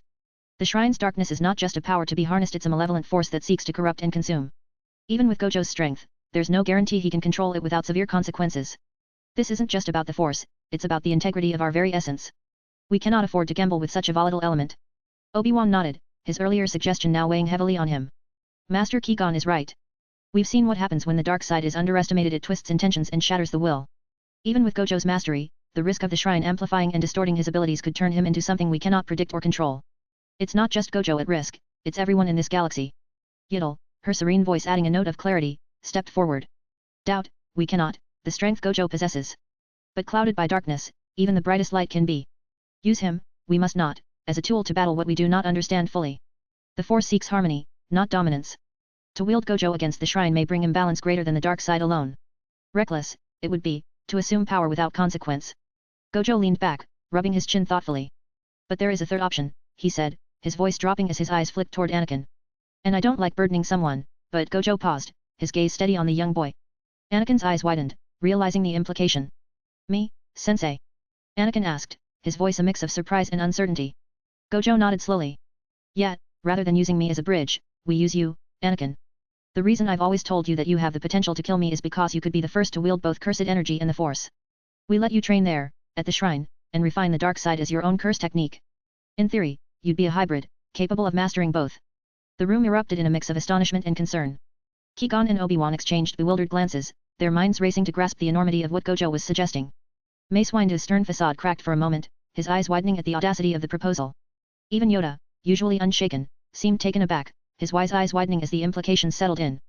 Yoda finally broke the silence, his voice tinged with both caution and curiosity. A path unseen, this is dangerous, young Skywalker's future already is. But perhaps, potential, great it holds. More than Jedi or Sith, he could become. Mace Windu, his brows furrowed deeply, spoke with a measured tone. We're talking about allowing a child one not fully trained in the Force to tap into powers we don't even fully understand. The risk is immense, Gojo. Anakin could become something we can't control, something none of us can predict. Qui-Gon, ever the maverick, interjected with a thoughtful expression. But isn't that the point? The Force isn't something to be controlled or kept in a neat box, it's meant to grow, to adapt. Anakin's destiny has always been shrouded in uncertainty. Perhaps this is the path he's meant to walk. Obi-Wan glanced at Qui-Gon, conflicted but understanding the weight of his mentor's words. Master, isn't Gojo already dangerous if he refines the power of the Sith Shrine? That's what you said in the previous option. Then why do you believe Anakin can handle this when even Gojo might not be able to control it? Qui-Gon turned to Obi-Wan, his expression calm yet firm. Obi-Wan, Gojo's strength comes from his experience in his own world's rules. He carries the weight of powers and concepts foreign to us, including those of the Soul King and cursed energy. Anakin, on the other hand, represents a convergence of potential that doesn't adhere strictly to our understanding of the Force or Gojo's realm of cursed energy. He is uniquely positioned to bridge these elements in a way that even Gojo might not be. Mace Windu crossed his arms, his skepticism clear. But, Qui-Gon, you're suggesting we place that burden on a boy. A maybe Padawan who hasn't fully grasped his own connection to the Force, let alone these new and dangerous elements. How can we justify risking his future on a theory? Qui-Gon nodded thoughtfully. I understand your concern, Master Windu. But we've always known that Anakin's future is unlike any we've seen. The prophecy speaks of balance, and perhaps that balance isn't just between light and dark but between the known and the unknown. Anakin's potential goes beyond conventional teachings. He may be our best chance to understand and integrate these forces without falling into the traps of the past. Yoda, his ears perking slightly as he listened, added, true, uncertain Anakin's path is. Fear, I sense in all of us, clouded by the unknown. But potential, also there is. The dark side's influence strong it is, but choices we still have. Guide him, we must, not abandon. Obi-Wan sighed, still conflicted but swayed by his master's reasoning. Master Qui-Gon, I respect your vision, but the Order's teachings have always emphasized caution, especially with such unpredictable powers. If we're to consider this path, we must proceed with the utmost care. Anakin may be our hope, but he's also a risk we can't afford to take lightly. Qui-Gon placed a reassuring hand on Obi-Wan's shoulder. And that's why we'll guide him, Obi-Wan. Not as tools, but as mentors who understand the gravity of what we're asking. If Anakin is to walk this path, it will be with eyes wide open and with the support of the Order at his side. This is not a step taken lightly, but one that might be necessary for the future we're striving to protect. Mace Windu glanced at Yoda, seeking his final thoughts. Yoda's expression remained contemplative, his voice calm yet firm. A delicate balance we tread. Choose wisely we must. Risk, there always is. But trust in the Force, we do. Guide Anakin, and trust in his potential, cautiously we shall. Mace nodded and turned his attention back to Gojo, his expression serious. Gojo, I know you've approved of Anakin's potential, saying he could kill you one day. Sukuna, too, has acknowledged Anakin as someone who could pose a threat to him. We've all seen flashes of that potential, like the time Anakin stood up to you and demanded you stop torturing Senator on Liv, despite the risk of being killed by you. We know now that it was a bluff, a test you set up to see if Anakin had the courage to stand against you, and he did. His impulsiveness may have just saved the Republic in that moment, but that was a calculated move on your part. Mace paused, his gaze narrowing as he continued. But I need to understand why you are so sure Anakin can create his own curse technique through the Sith Shrine. He doesn't have any real power yet. Unlike you, who's already equipped for combat and can wield sudden abilities from out of nowhere, Anakin is still untrained in both the Force and these new concepts you've introduced. What makes you so confident that he can succeed where others might fail? Gojo leaned back, rubbing his chin thoughtfully before responding. Anakin doesn't have any power yet, that's true. But that's not a disadvantage, it's actually his greatest asset. Unlike me, whose power is fully realized and whose abilities have already been shaped by countless battles, Anakin's potential is still in its infancy. He's a blank slate, with a capacity that's still vast and largely untapped. Where I've had to constantly adapt and fight for control over powers that came from all sorts of places, Anakin's journey is just beginning. Gojo glanced at Anakin, who stood with a mixture of anticipation and nervousness. Anakin's capacity is like an empty canvas, big and open to possibilities, unlike mine, which is already painted over with layers of experience and power. He hasn't yet been defined by any particular strength or technique, which means he's not limited by them either. He's not weighed down by expectations or the burdens of existing power structures. Gojo continued, his tone confident but measured. The Sith Shrine represents a powerful force, yes, but it's also an opportunity for Anakin to define his own path. While I'm already equipped to fight and adapt to sudden new abilities, Anakin has the freedom to grow into something entirely new. His potential isn't constrained by what he is now but rather by what he can become. He doesn't need to follow my path or anyone else's, he can carve his own way forward, one that balances both the Force and Curse energy in a way that's uniquely his. Gojo leaned forward slightly, his eyes meeting Mace's with unwavering resolve. What makes me confident is that Anakin has shown he's willing to confront the unknown, to stand up even when the odds are against him. He has the raw courage and the open potential to not just wield power, but to shape it into something new. His journey isn't about sudden abilities or combat readiness, it's about growth and the freedom to explore what's possible. The Sith Shrine isn't just a source of danger, it's a forge, and Anakin's spirit is what could make that forge work in ways we can't yet predict. Mace listened closely, absorbing Gojo's explanation, his expression still guarded but with a hint of understanding. So, you see Anakin not just as a student or a warrior, but as someone with the capacity to redefine the rules to create something that's never been seen before. Gojo nodded. Exactly. Anakin's path is still wide open, and that's where his true strength lies. He's not bound by the old ways or by any one power. He's at the start of his journey, with a capacity that's still growing. And that's why I believe he can create his own curse technique through the Sith Shrine, because he has the potential to become something we haven't yet imagined. Yiddle, her gentle voice cutting through the tension, finally spoke. A path unprecedented, this would be. Dangerous, for certain. Yet, potential, it holds. Not of darkness, nor light, but something entirely new. Anakin looked at Gojo, his expression a blend of fear and excitement. You really think I could do that, sensei? Be something more. Gojo nodded, though a hint of caution colored his typically confident demeanor. In theory, yeah, he said, watching Anakin closely. However, there's one catch: you don't have a soul, or at least the concept of a soul as I know it, which is vital for cursed energy and curse techniques. And that's the problem, the concept of souls is something I've only just introduced to this galaxy. It hasn't taken root in you or anyone else that hasn't cursed energy. Yoda's ears perked, his gaze sharpening. Souls, you say? A concept, new it is, yet not fully understood here. Introduced by you, but not manifested, it has not yet. A challenge, this presence. Mace Windu's voice was grave, but he remained focused. So, without this concept fully integrated, Anakin's ability to wield cursed energy could be flawed, incomplete. We would be treading on unknown ground, with consequences that could be far-reaching. Gojo nodded. Exactly.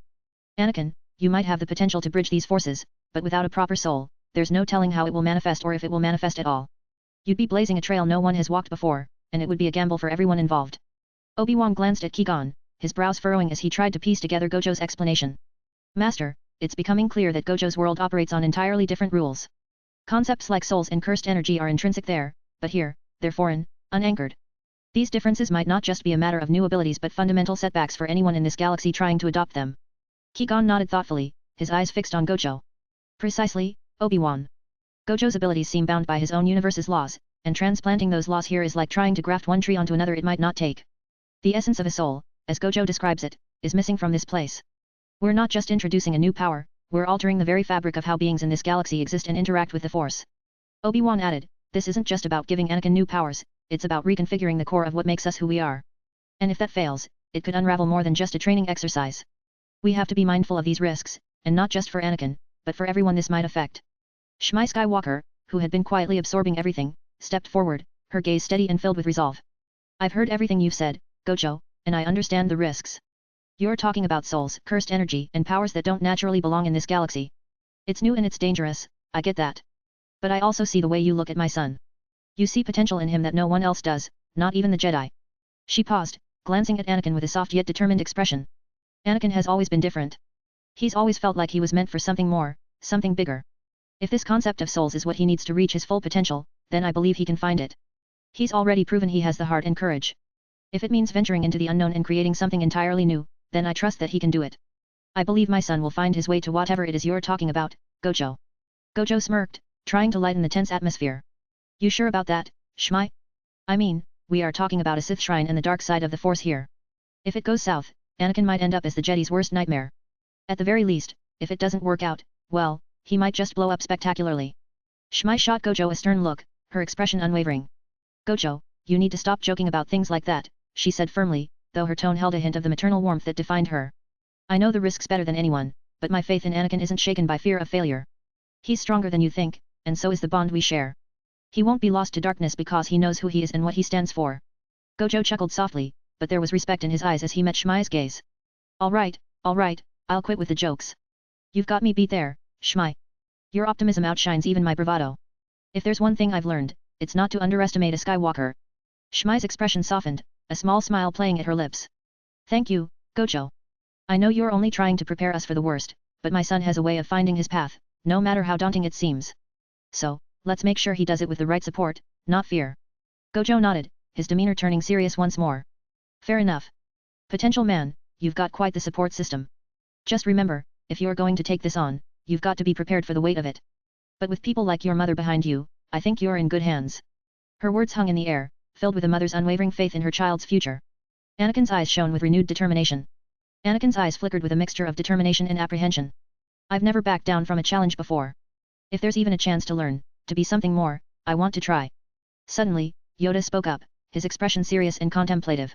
Discuss this, we must, in the council. Your options, very big they are, and difficult to decide, it is, only by two of us, he said, glancing at Mace Windu beside him. A matter, this is, that involves the entire order. To make a decision alone, we cannot. And Gojo, modify the binding vow, can you? To allow for discussion of the Sith Shrine and its implications, we must, with the council. Gojo leaned back, a playful smirk forming on his lips. I sure can, Yoda. But let's be real here, I can already guess where this is heading. You Jedi monks love to sit on things, meditate, and usually end up ignoring the hard calls. So, if the council gets involved, I wouldn't be surprised if you all just opt for option 1, ignore the shrine and hope it stays quiet. Not really my problem, though. Mace Windu's eyes narrowed slightly, clearly not amused by Gojo's light-hearted dismissal. This isn't a matter to take lightly, Gojo. The decisions made here could shape the future of the Jedi and the Republic. We don't ignore threats, we weigh them carefully.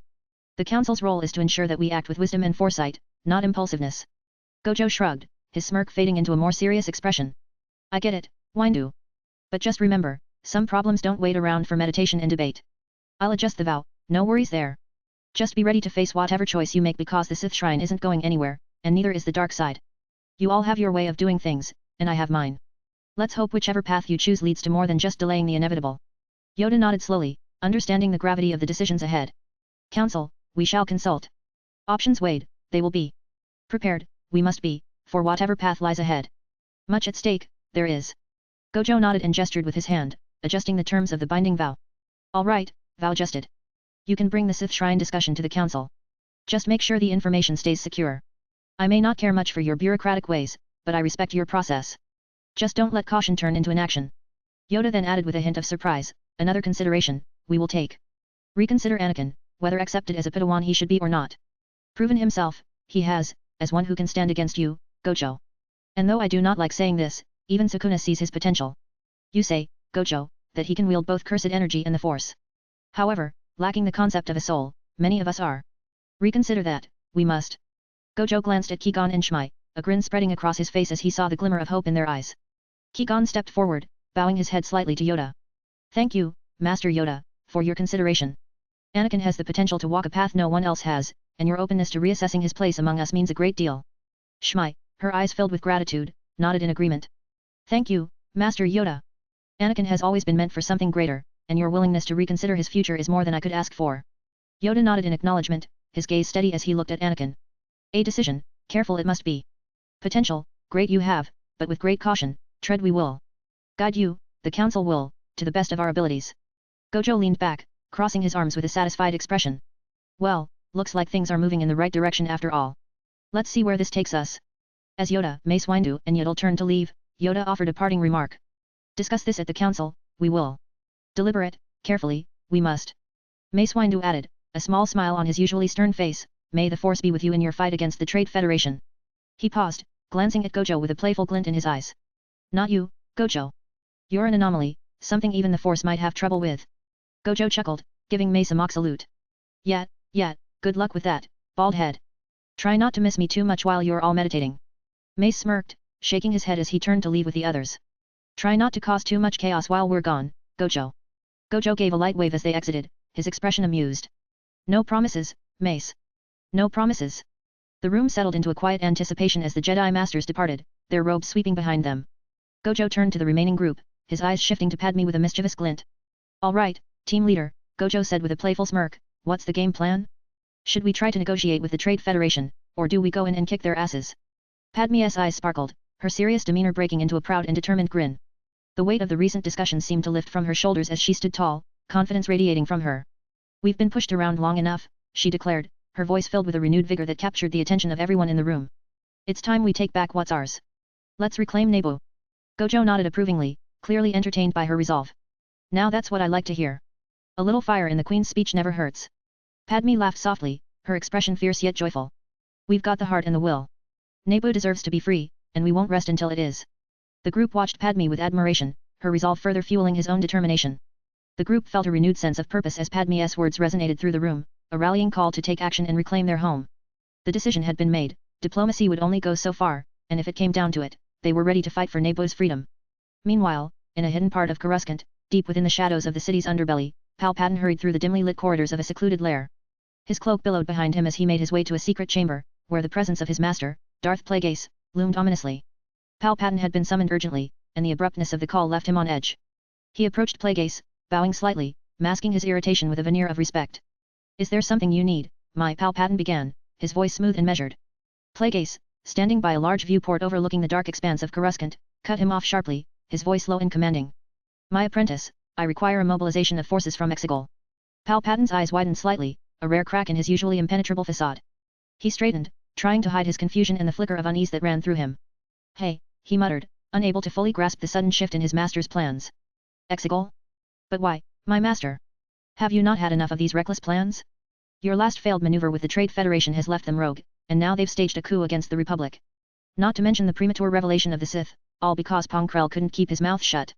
Plagueis turned sharply, his eyes narrowing as a dangerous glint flashed in them. His fury was palpable, but he maintained a cold, logical edge. You have no idea, Sidious. No idea what Gojo Satoru is truly capable of. The Force itself seems to fear him, and the dark side, our greatest ally, has been diminished, subtly weakened. It's like a part of it has gone missing, a fraction of its presence just vanished. It's a small change, almost imperceptible, but it's there. Something essential has been lost. Plagueis paused, his gaze turning inward as if searching the depths of the Force for answers. At first, I thought it was just a temporary fluctuation, a minor imbalance that would correct itself. But it hasn't. Whatever Gojo is doing, it's affecting the very essence of the dark side, something beyond the ordinary ebb and flow of power. And that, my apprentice, is a threat unlike any we've faced. It's not just about power or control, it's about the nature of the Force itself being altered in ways we can't fully understand or predict. Palpatine's expression tightened, his mind grappling with the implications. A missing part of the dark side? That's not possible. The Force is vast, beyond the grasp of any one being. How could a single individual affect it to such a degree? Plagueis' eyes bore into Palpatine's, his voice low and intense. That's the crux of the problem. Gojo Satoru doesn't play by the rules of the Force as we know them. His abilities seem to operate on a different set of laws, ones that even the Force struggles to reconcile. And in doing so, he's causing subtle fractures, cracks in the foundation of what we rely on. If he continues unchecked, those cracks could widen, and the balance we've so carefully manipulated could shatter. He turned back to the viewport, the cityscape of Coruscant sprawling beneath them, oblivious to the unseen battle unfolding. This isn't just a challenge of strength or cunning. It's a test of understanding, of adapting to forces that defy our comprehension. And if we fail to adapt, then everything we've built, all our plans, could unravel before our eyes. Palpatine nodded, the gravity of his master's words sinking in. Then we must act decisively, master. Mobilize Exegol's forces, and prepare for the unforeseen. Gojo may be an anomaly, but we are the Sith. We will find a way to turn this disturbance to our advantage. Plagueis nodded, though his gaze remained fixed on the horizon. See to it that we are ready, Sidious. The game has changed, and so must we. This is a battle not just of power, but of the very fabric of the dark side itself. We will not let one man, no matter how formidable, dismantle what we have worked for. Adapt, evolve, and if necessary, destroy. Plagueis paused for a moment, then added with a chilling resolve, and one more thing, order Gunray to mobilize 10 Lucrehulk battleships immediately to Naboo. The other 10 will follow, ready for an ambush against Gojo if necessary. From Maul, we know Gojo can breathe in space, and I do not intend to underestimate his capabilities. Palpatine raised an eyebrow, a flicker of surprise crossing his face. Master, are you planning to enter the battle as well? Plague Ace turned to face Palpatine fully, his expression one of dark determination. Yes, Sidious. This will be my final battle. I will either meet my death or deliver a devastation so profound that the galaxy will never forget the name of Darth Plagueis. We shall proclaim, as Sith, that we are here, and we are the true justice of this galaxy. By killing Gojo Satoru, we will send a message that will resonate through the Force itself. Palpatine's shock was momentary, quickly replaced by a calculating look as he processed the gravity of his master's intent. As you wish, Master. If this is to be your final stand, then let it be one that echoes across the ages. The galaxy will know the might of the Sith and the folly of those who stand against us. Plague Ace's gaze remained unflinching. Prepare yourself, Sidious. We stand at the brink of a conflict that will redefine the Sith legacy. We will either emerge victorious, or we will carve our names into the annals of history with blood and darkness. Gojo Satoru will not defy the Force nor the Sith. With those final words, Plague Ace turned back to the shadows, his mind set on the coming confrontation. Palpatine watched him, feeling the weight of destiny pressing down as the Sith prepared to face an enemy unlike any other, a force that threatened to change everything they believed was within their grasp. The Grand Theed Royal Palace. On Naboo provided no comfort to Viceroy Newt Gunray, who paced nervously, wringing his hands as his eyes darted around the opulent room. The recent encounters with Gojo Satoru haunted him deeply, every shadow seemed to harbor a threat, every sound an echo of Gojo's terrifying presence. His paranoia had reached a fever pitch after witnessing Gojo's brutal execution of his fellow Neimoidian, and his nerves were frayed beyond recognition. Beside him, Runehiko slumped in a chair, his eyes bloodshot and hollow from sleepless nights. The trauma of Gojo's gruesome display of power, broadcasted live across the hollow net, left him shaken to his core. His trembling hands occasionally reached up to wipe away tears that stubbornly continued to fall, despite his best efforts to compose himself. The room was dimly lit, heavy with the suffocating unease shared by the two Neimoidians. As Gunray opened his mouth to speak, the hollow communicator flickered to life, casting an eerie blue glow over their anxious faces. The holographic image of Darth Sidious towered over them, his presence malevolent and imposing, his authority unquestionable. Sidious's voice cut through the tension like a blade, cold and commanding. Viceroy Gunray, Runehiko, he intoned, his voice devoid of patience. It is time to mobilize the Trade Federation's forces as per the new directive. Gunray's eyes widened further, his paranoia surging as he fumbled for words. Master Sidious, we've been monitoring the situation, but Gojo Satoru he's a monster. He killed. Sidious's image flickered as he interrupted, his voice dripping with disdain. Enough of your sniveling, Gunray. You will mobilize 10 Lucrehulk battleships immediately to Naboo. The remaining fleet will be positioned strategically for a potential ambush against Gojo Satoru. Runehiko, still visibly shaken and exhausted, tried to find his voice. But, Lord Sidious, Gojo he breathes in space. He's not like anyone we've ever faced. We need more time, more preparation. Sidious's holographic form loomed closer, his voice dropping to a chillingly low tone that sent shivers through the Neimoidians. You will obey my commands without question. There is no time for cowardice. The forces of Exegol will be at your disposal if needed, but you will act now. He paused, and then, with a sweeping gesture of his hand, his voice rose in a dark, authoritative chant that echoed through the room. I, Darth Sidious, declare this, by the might of the Sith, you shall be granted protection against Gojo Satoru. The darkness itself bends to our will. The Force quivers at our command. We are the harbingers of destiny, the shadows that bring light to its knees. No anomaly, no man, no power shall defy the will of the Sith.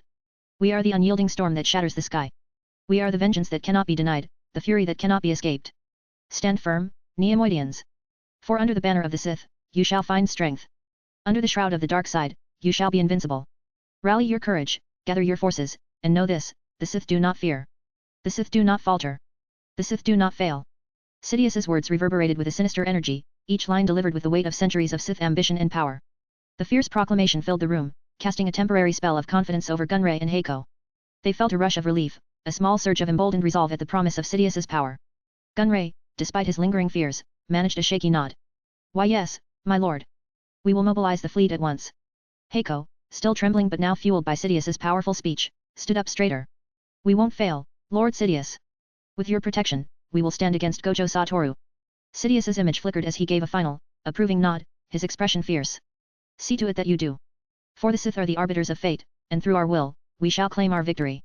The hollow communicator went dark, leaving Gunray and Heiko in the dimly lit throne room, feeling a renewed, albeit fragile, sense of determination.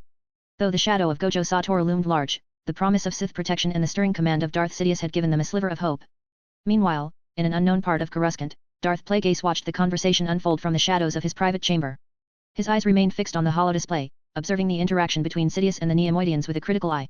As Sidious concluded his fierce proclamation and the hollow communicator went dark, Plagueis let out a low, contemplative hum. That was quite the bluff, Sidious, Plagueis remarked, his tone a mix of amusement and mild critique. A bad bluff, perhaps, and the speech, it had its flair, though. But I'll admit, it was good enough for encouragement. The Neimoidians are fools, easily swayed by fear and grand promises. Sidious, standing nearby, allowed himself a rare smirk. A little dramatic, perhaps, but necessary. They're teetering on the edge of collapse, and we need them in line. Sometimes, a well-timed display of Sith conviction is all it takes to restore some semblance of courage in their spineless hearts. Besides, even if it's just for show, it's a useful tool to keep them motivated. Plagueis gave a slow, approving nod, though his expression remained inscrutable. Yes, Sidious, there's a time and place for theatrics. And it appears you've mastered the art of the Sith's double-edged words enough to rally even the most cowardly of allies when needed. Sidious inclined his head slightly, his eyes gleaming with a hint of pride. One must never underestimate the power of fear and the promise of protection, my master. The Neimoidians may not be reliable warriors, but with the right push, they'll play their part in the greater scheme. Plagueis allowed himself a faint, almost imperceptible smile. Indeed, Sidious. But remember, empty words will only carry us so far. We are on the brink of a conflict that requires more than bravado. Ensure that your actions continue to back your proclamations. The time for jokes may be short, but as long as they serve our purpose, even a little humor can be a weapon. Sidious chuckled softly, a glint of dark amusement in his eyes. Of course, master. I'm always prepared to deliver more than just words. Gojo Satoru may have shaken the balance, but we are the Sith.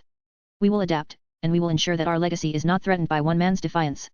Plagueis's gaze lingered on Sidious for a moment, his expression thoughtful. Good. We are the architects of the galaxy's destiny, Sidious, and we shall not falter. Gojo Satoru's presence is an anomaly, but one that we will turn to our advantage.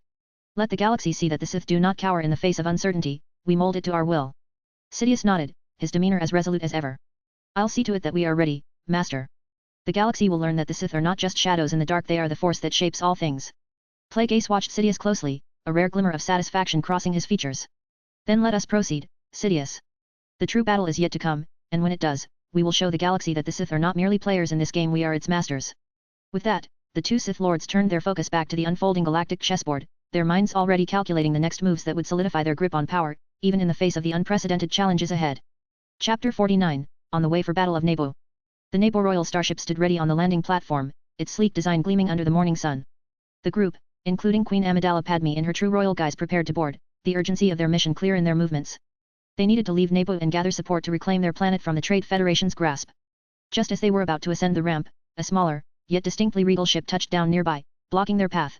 The ramp of the new ship lowered, revealing Senator Palpatine, clad in his dignified robes, his face wearing a mask of concern and urgency.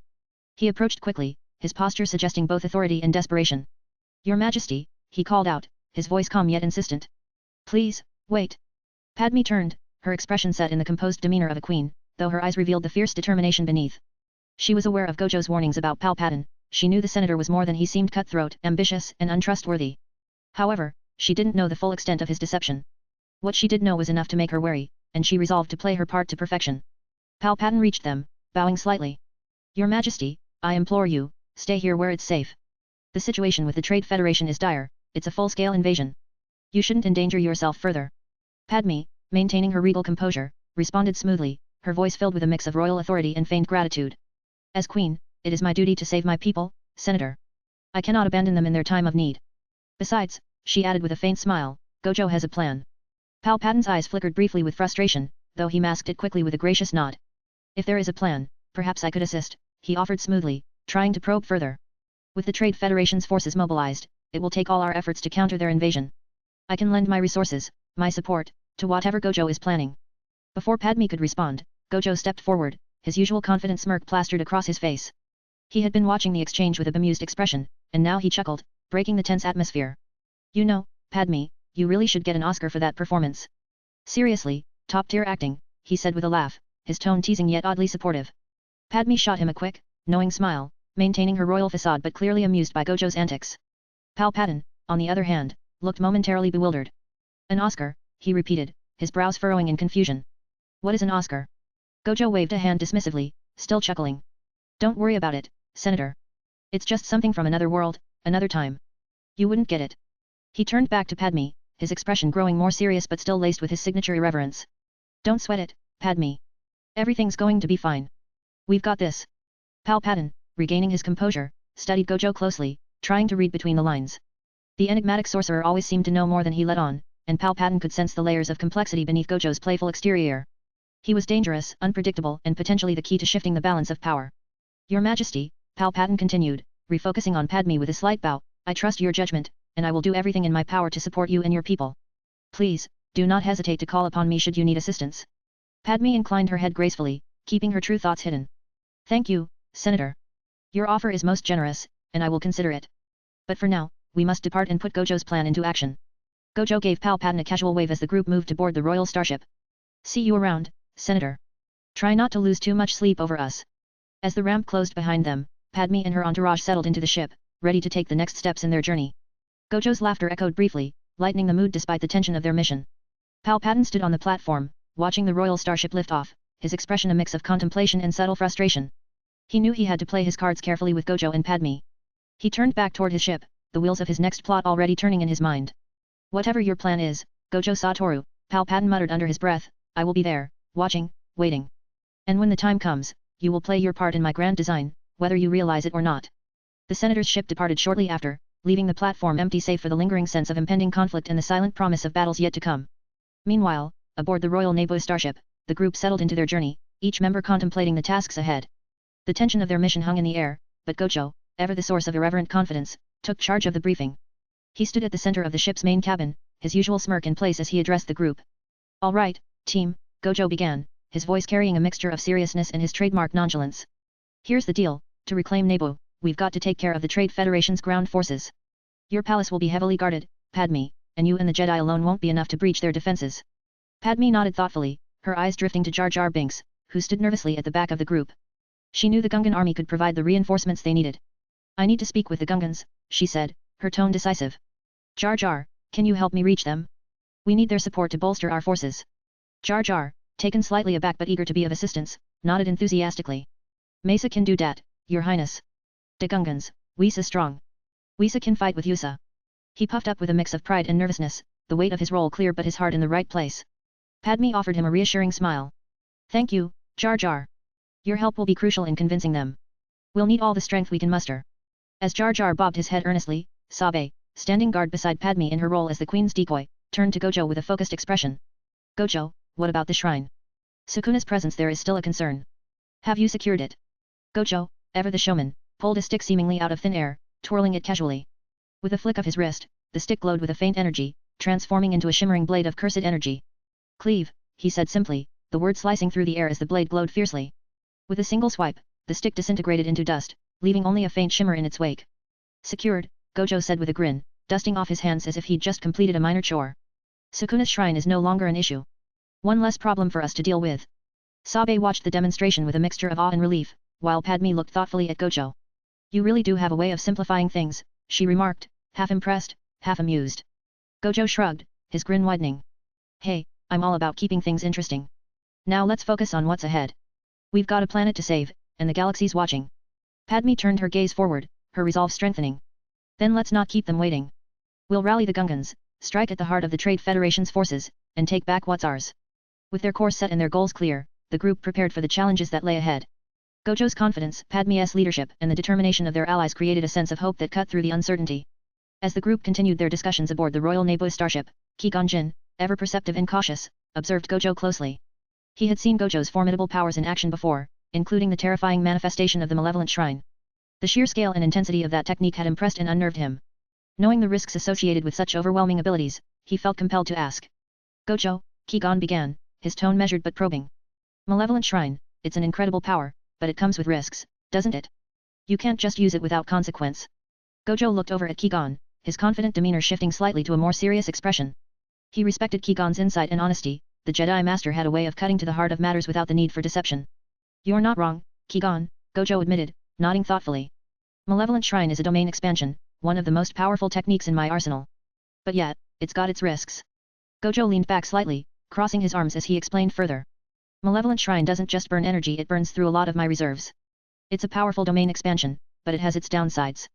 The technique itself causes a kind of burnout, a term we use when the strain of maintaining such a high energy domain starts to wear you down physically and mentally. He paused, his gaze shifting as if recalling the intense exertion involved. Now, I've already adapted to the burnout effect, he continued. That means my body can handle the immense output and stress of the domain without immediate breakdown. I've trained myself to withstand the strain, so I can deploy Malevolent Shrine a few times in succession without collapsing outright. Gojo straightened, looking directly at Qui-Gon. But here's the catch, I don't have reverse curse technique. That's the real problem. Reverse curse technique is a specialized ability that lets a sorcerer heal themselves using their cursed energy. Without it, every time I use Malevolent Shrine, the damage and fatigue pile up. I can use it maybe 3 times before I'm at my limit. Qui-Gon listened intently, his expression one of measured concern. So, even though you've adapted to the strain, there's still a hard limit because you can't heal yourself from the accumulated damage.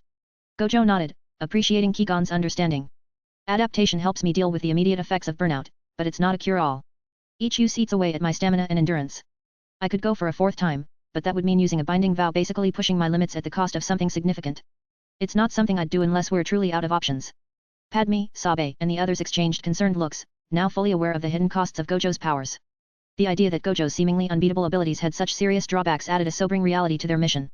Suzunami, listening intently, stepped forward with determination. Sensei, can you teach me domain expansion? Gojo's eyes widened slightly, and he let out a sigh, shaking his head. Suzunami, are you crazy? He said, his tone half joking but mostly serious. Domain expansion is no joke. It's not just about having enough cursed energy. It's about control, understanding, and being ready to deal with the consequences. He turned to Suzunami, his expression serious. A domain expansion puts an enormous strain on your body and mind. It's like running an engine at full throttle without stopping, over and over. Even if you think you can handle it, the risk of burnout is real. When a domain fails or you push it too hard, your innate technique can shut down like an overheated engine. And you can't just jumpstart it, there's a cooldown period, even if you have reverse curse technique. Gojo continued, his voice firm. I've adapted to that effect, so I don't suffer immediate breakdowns. But I can't heal myself from the damage, so every use still chips away at my reserves. That's why I can only go 3 times, maybe 4 if I'm willing to gamble with a binding vow. For most sorcerers, even trying to expand a domain without the right preparation could be lethal.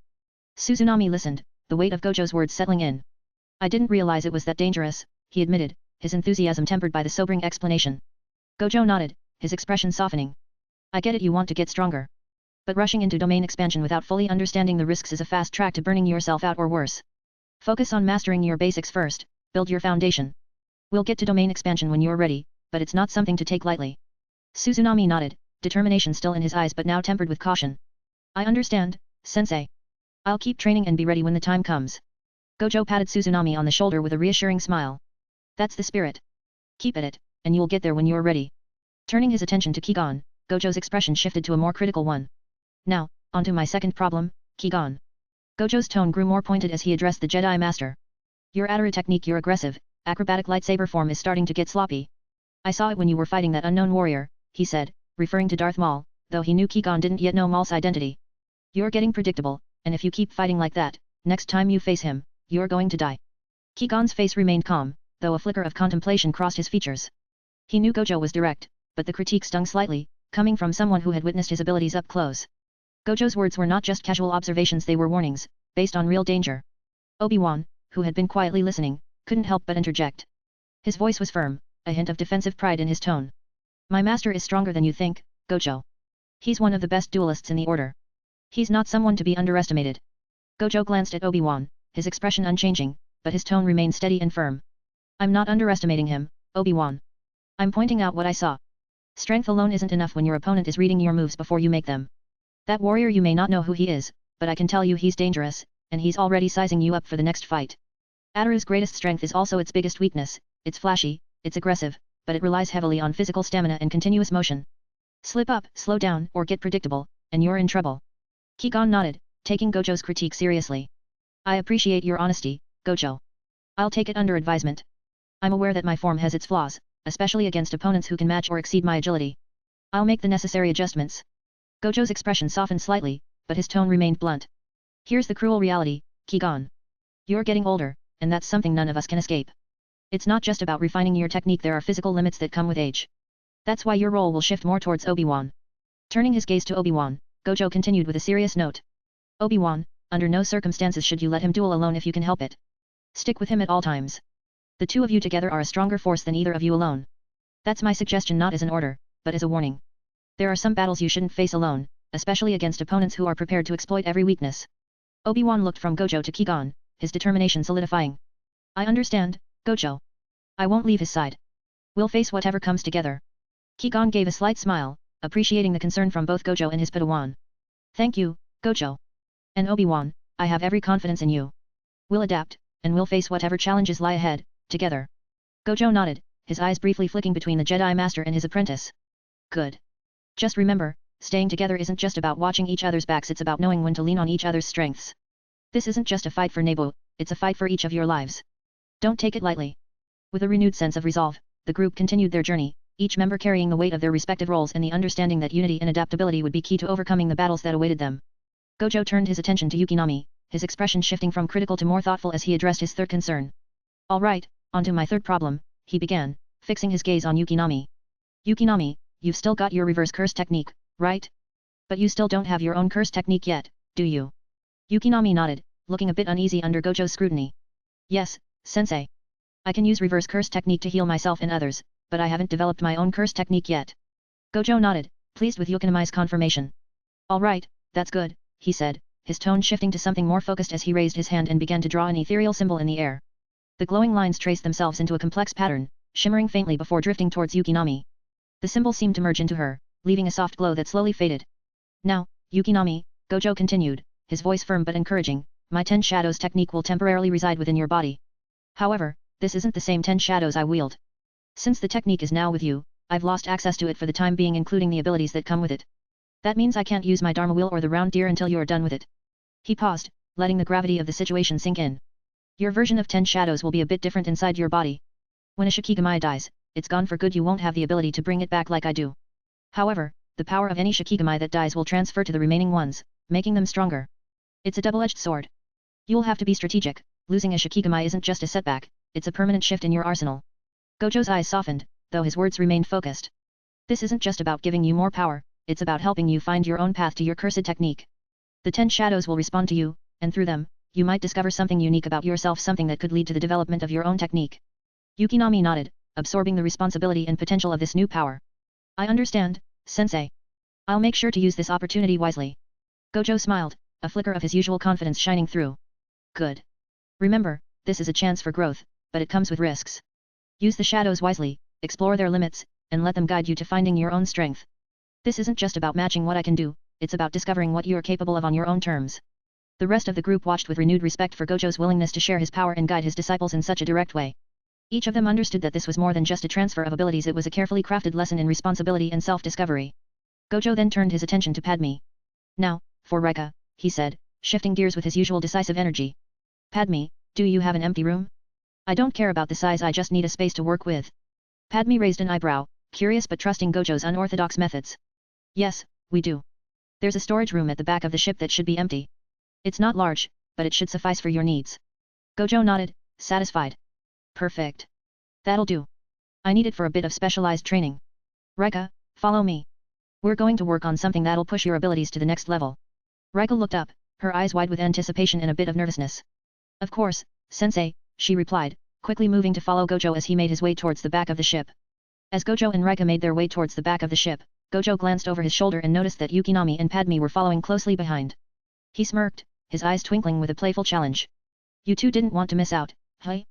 Can't stand the thought of someone getting ahead of you. Padme and Yukinami exchanged glances, their expressions lighting up with a shared sense of determination and mischief. They giggled, but there was a boldness in their eyes that spoke volumes. Padme crossed her arms, her voice firm yet teasing. Well, Gojo, I can't speak for Yukinami, but I'm not one to let an opportunity pass by. You're not the only one who's got plans to get stronger. Yukinami nodded in agreement, her usual shyness replaced with a quiet resolve. Exactly, sensei. If Rika's pushing herself, then so are we. I'm not going to fall behind.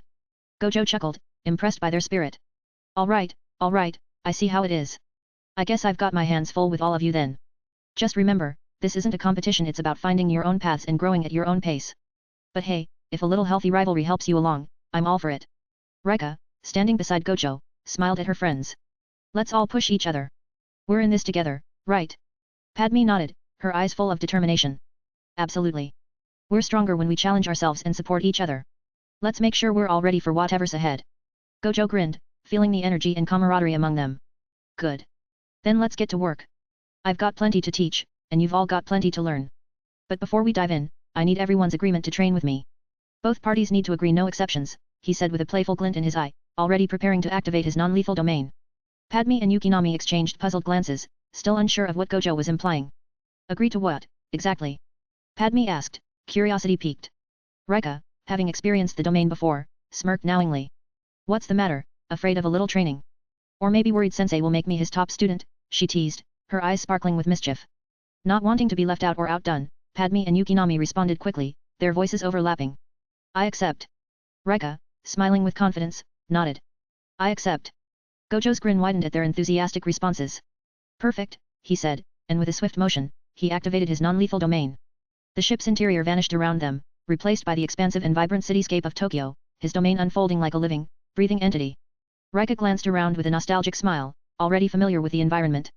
Ah, the familiar sight. I miss this, she said, taking in the city's glow and the bustling phantom figures moving through the streets. Padme, taking a few steps forward, looked around in awe. So, this is the strange world that the Jedi Masters spoke of, she murmured, her eyes wide with wonder. The city around her was unlike anything she had ever seen, both real and surreal at the same time, alive yet without any real danger. Yukinami gazed at the Tokyo-like environment, her earlier nervousness replaced by a sense of excitement. It's incredible, sensei. A whole city to train in, where mistakes don't have consequences. It's like a dream. Gojo nodded, pleased with their reactions. That's right. This is my non-lethal domain, a place where you can push yourselves to the limit without worrying about getting hurt. You're free to experiment, fail, and learn. It's all about growth here. Padme glanced at Gojo, a mix of admiration and curiosity in her eyes. I've heard about this from the Jedi, but seeing it for myself, it's beyond anything I could have imagined. Gojo chuckled, crossing his arms. Well, get used to it. We've got a lot to cover, and this place is perfect for all the crazy ideas I've got in store for your training. Remember, this is about discovering what you are capable of and not just following my lead. So let's get started. He turned to Reka, his expression shifting to one of focused determination. All right, Reka, let's start with you. With a swift motion, Gojo materialized a blue lightsaber in his hand, the blade humming to life as it extended.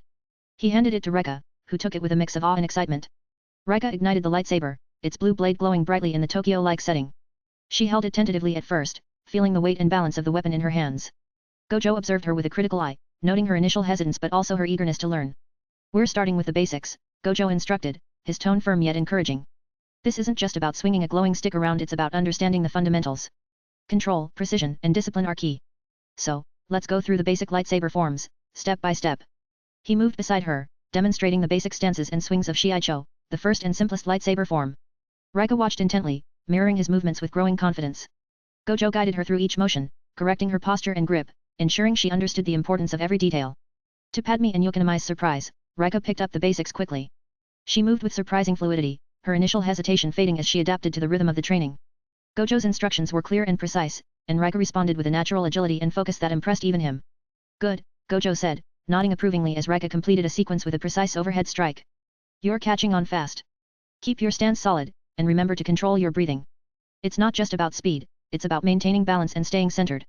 Rika nodded, her face set with determination as she continued to practice the basic strikes and blocks. Her movements grew sharper and more confident with each repetition, her natural talent beginning to shine through. Padme watched with admiration, noting the ease with which Rika adapted to the training. She's a quick learner, she remarked quietly to Yukinami, who nodded in agreement. Gojo grinned, clearly pleased with Rika's progress. That's the way, Rika. You've got a good sense for this. We'll keep building on these basics, and soon enough, you'll be able to handle more advanced forms. Rika paused, panting slightly but smiling. Thank you, sensei. I'll keep working hard. This feels right. Gojo nodded, his eyes gleaming with pride. I know you will. This is just the beginning, Rika. Keep pushing, and you'll go far. Turning to Yukinami first, Gojo's expression became thoughtful yet challenging.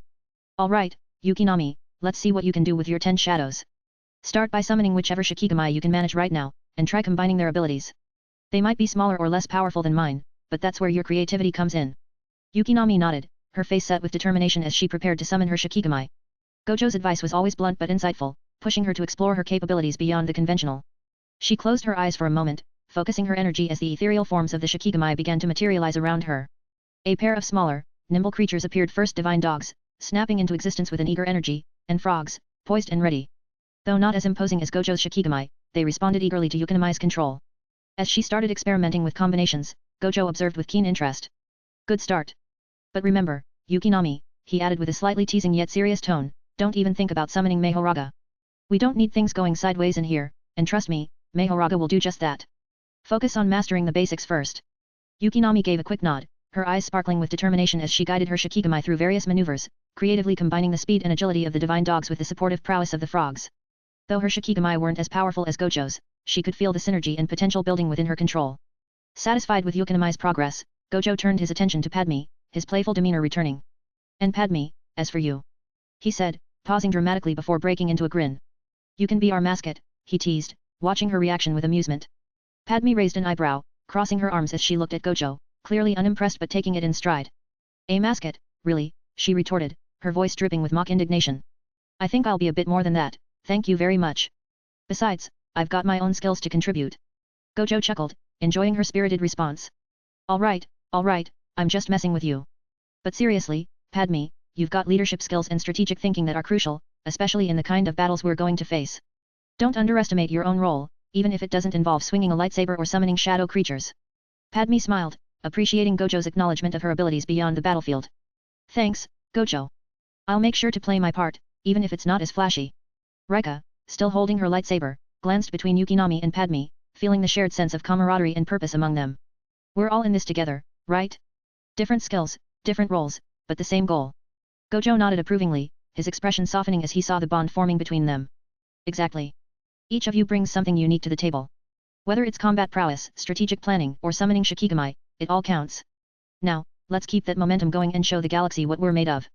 With the basics laid out and Rika showing her potential, Gojo turned his attention back to her, his expression becoming more serious and focused. He extended his hand, and out of thin air, he summoned a Reishi broadsword, a shimmering, ethereal blade glowing with intense blue energy. Rika's eyes widened in awe as she watched Gojo effortlessly materialize the weapon as if it were a mere extension of himself. Sensei, Rika commented, clearly impressed, you can just draw your sword out of thin air? That's incredible. Gojo smirked, pleased by her reaction. Yeah, it's a neat trick. It's all about understanding your energy and letting it manifest. You'll get there someday, too. But for now, let's focus on what you can do with what you've got. He handed the Reishi broadsword to Rika, who accepted it with a mix of anticipation and determination. She ignited the blade, feeling its weight and energy pulse through her hands. Sensing her eagerness, Gojo decided it was time for her to learn through direct combat.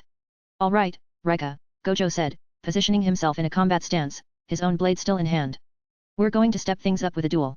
I'll teach you some offensive forms, ones that are meant for real fights, not just practice. These are the forms you'd use to end a battle quickly and decisively. Gojo started by demonstrating Form V, Gemso, the offensive form focused on strength and domination. He swung his blade with powerful, deliberate strikes, showing how each move was designed to overpower an opponent. His motions were aggressive yet controlled, turning defense into offense with seamless transitions. Gemso is all about imposing your will on the fight, Gojo explained as he moved. It's perfect for turning the tide when you're on the defensive, countering and immediately striking back with overwhelming force. He motioned for Rika to mirror him, and she began to replicate the strikes, her initial swings hesitant but growing more confident as she found the rhythm of the form. Gojo parried her attacks, offering corrections and advice with each clash of their blades. Good, but don't hold back, Gojo encouraged, pushing her to add more power to her strikes. Every move should have intent. Make your opponent feel the force behind each swing. Rika nodded, her eyes focused as she adjusted her grip and stance, channeling her energy into the blade. She swung with renewed vigor, her strikes becoming more assertive and precise. Gojo then transitioned into Form 7, Juyo, the most aggressive and unpredictable form. His movements became wild and erratic, each strike a calculated yet chaotic attack that aimed to unnerve and outmaneuver his opponent. Rika struggled at first to keep up with the unpredictability of Juyo, but Gojo's guidance was unwavering. Juyo is about tapping into controlled aggression, Gojo explained, his blade flashing as he advanced on Rika. It's risky because it requires you to put everything on the line, but if you can master it, it's deadly. It's not just about landing a hit, it's about destabilizing your opponent and leaving them no room to counter. Rika tried to emulate the form, her strikes becoming faster and more erratic as she let go of her need for control and embraced the form's wild nature. Gojo matched her blow for blow, pushing her to find the balance between aggression and precision. Rika marveled at how fluidly Gojo moved, his transitions seamless and his attacks relentless. Sensei, your movements are so fluid, like you've mastered these forms for years. You're not even a Jedi, but you move like one. Gojo grinned, parrying her strike with ease. It's all about adaptability. Fluidity comes from understanding the flow of battle, reading your opponent and always staying one step ahead. The key is not just learning the moves, but knowing when and how to apply them. That's what makes a form truly lethal. They continued to duel, with Gojo pushing Rika to explore the boundaries of each form. His strikes were relentless but measured, providing Rika the space to learn and adapt while still maintaining the intensity of a real combat scenario.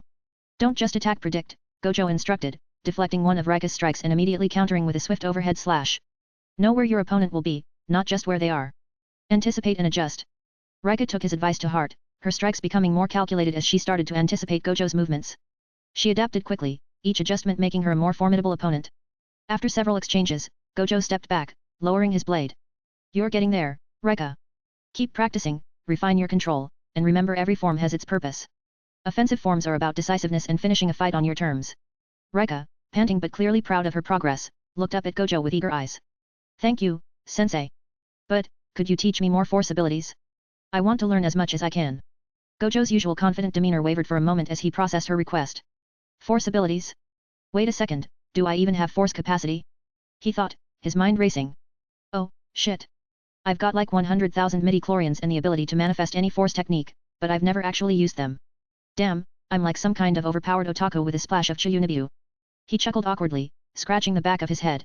Give me a moment, Reka, he said, trying to play it cool. Let me, manifest something from my imagination first.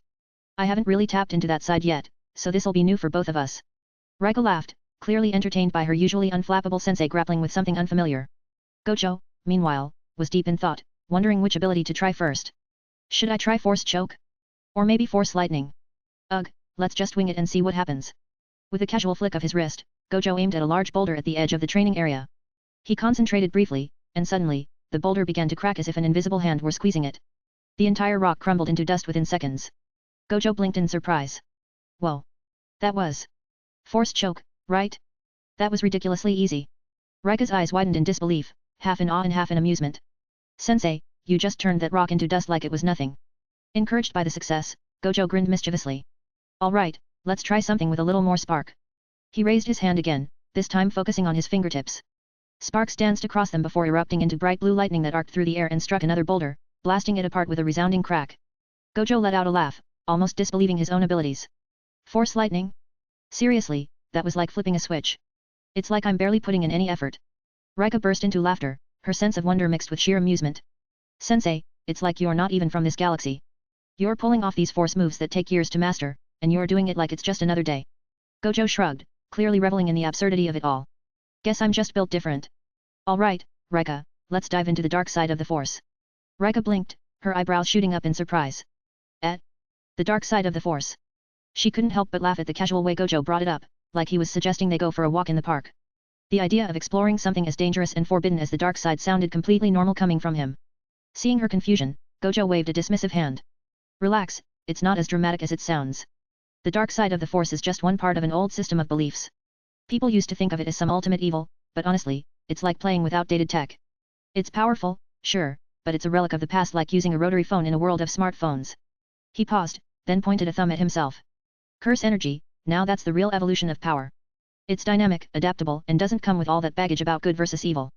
It's just energy, pure and simple. And from what I've gathered, even the crazier entities around here agree with me. Aboleth, that crazy bitch, was all about it. And even the green relic, Yoda, couldn't deny its potential. Rika absorbed his words, still caught between amusement and fascination. So, you're saying the dark side is basically outdated? Gojo nodded, his grin widening. Yup. It's like Sith and Jedi have been arguing over which is better, VHS or Betamax, while the rest of us have moved on to streaming. The dark side has its uses, sure, but it's not the end-all be-all. If anything, it's just another tool in the toolbox. What matters is how you use it. He leaned in closer, his tone becoming more serious but still light-hearted. You see, Rika, power isn't inherently good or bad. It's the user who defines it. That's what makes curse energy superior. It's not tied down by old rules or ancient dogma. You control it, not the other way around. Rika nodded thoughtfully, her earlier confusion fading. I get it, sensei. So, if the dark side is just another tool, I guess there's no harm in understanding it, right? That's right. Gojo clapped his hands, pleased with her quick understanding. Learning about these old powers isn't about falling into some moral trap, it's about knowing your options. We're not here to play by anyone's rules but our own. He paused, considering how best to explain the practical use of the dark side without delving into the toxic aspects that usually accompanied it. Now, when it comes to using the dark side of the force, I'm not going to teach you to tap into rage or hatred. That's not just bad for your health, it's also pretty damn foolish. Instead, here's a better approach, use your sense of superiority, like you're trolling your opponent. Imagine that they're beneath you, nothing but a minor obstacle. It's about confidence, not anger. That mindset will keep you sharp and in control, without all the nasty side effects. Rika blinked, processing Gojo's unconventional advice. So, you're saying, instead of channeling anger or fear, just treat the enemy like they're not even worth the effort. Gojo nodded, his grin widening at her realization. Yes. It's a loophole, a healthier way to access that power without the emotional baggage. Think of it like playing a game where you're the final boss. You're not stressed or angry, you're just having fun and making sure they know they're outmatched. Rika couldn't help but laugh, her admiration for Gojo's unique approach growing. Did you just come up with this now, sensei? You're always finding new ways to flip things on their head. Gojo shrugged, his playful smirk still in place. What can I say? I'm adaptable. Sometimes the best ideas come on the fly. Remember, the key is not to get bogged down by outdated rules or someone else's playbook. If you keep your mind open and your approach flexible, you'll always have the upper hand. Rika nodded, her earlier doubts fading as she absorbed Gojo's unconventional wisdom. Got it, sensei. I'll keep that in mind. Use the tools, don't let them use me. Gojo patted her on the shoulder, clearly satisfied with her response. That's the spirit. Now let's get back to training, Gojo said, giving Rika an encouraging pat on the shoulder. Now, let's get back to training and see how you can integrate all this into your style. But before we dive back into lightsaber forms, I want you to try something new. I want you to access the dark side power, but don't channel it into anger or aggression. Instead, just hold onto it, let it simmer under the surface. Think of your enemies as insignificant, like they're not even worth your time. If they manage to force you to get serious, then congratulate them on achieving something noteworthy. Rika nodded, closing her eyes and focusing. She could feel the pull of the dark side, but instead of letting it consume her with negativity, she followed Gojo's advice. She held on to a sense of superiority, a calm detachment, imagining her opponents as beneath her notice. Slowly, she felt the energy start to coalesce around her, powerful yet controlled, without the usual chaotic undertones associated with the dark side. She opened her eyes, a faint glow emanating from them as her connection to the dark side subtly altered her presence. It wasn't overt, but there was a noticeable shift in her aura. Her movements seemed sharper, her stance more confident. She looked at Gojo, a newfound clarity in her expression. It's different. I feel stronger, but not overwhelmed.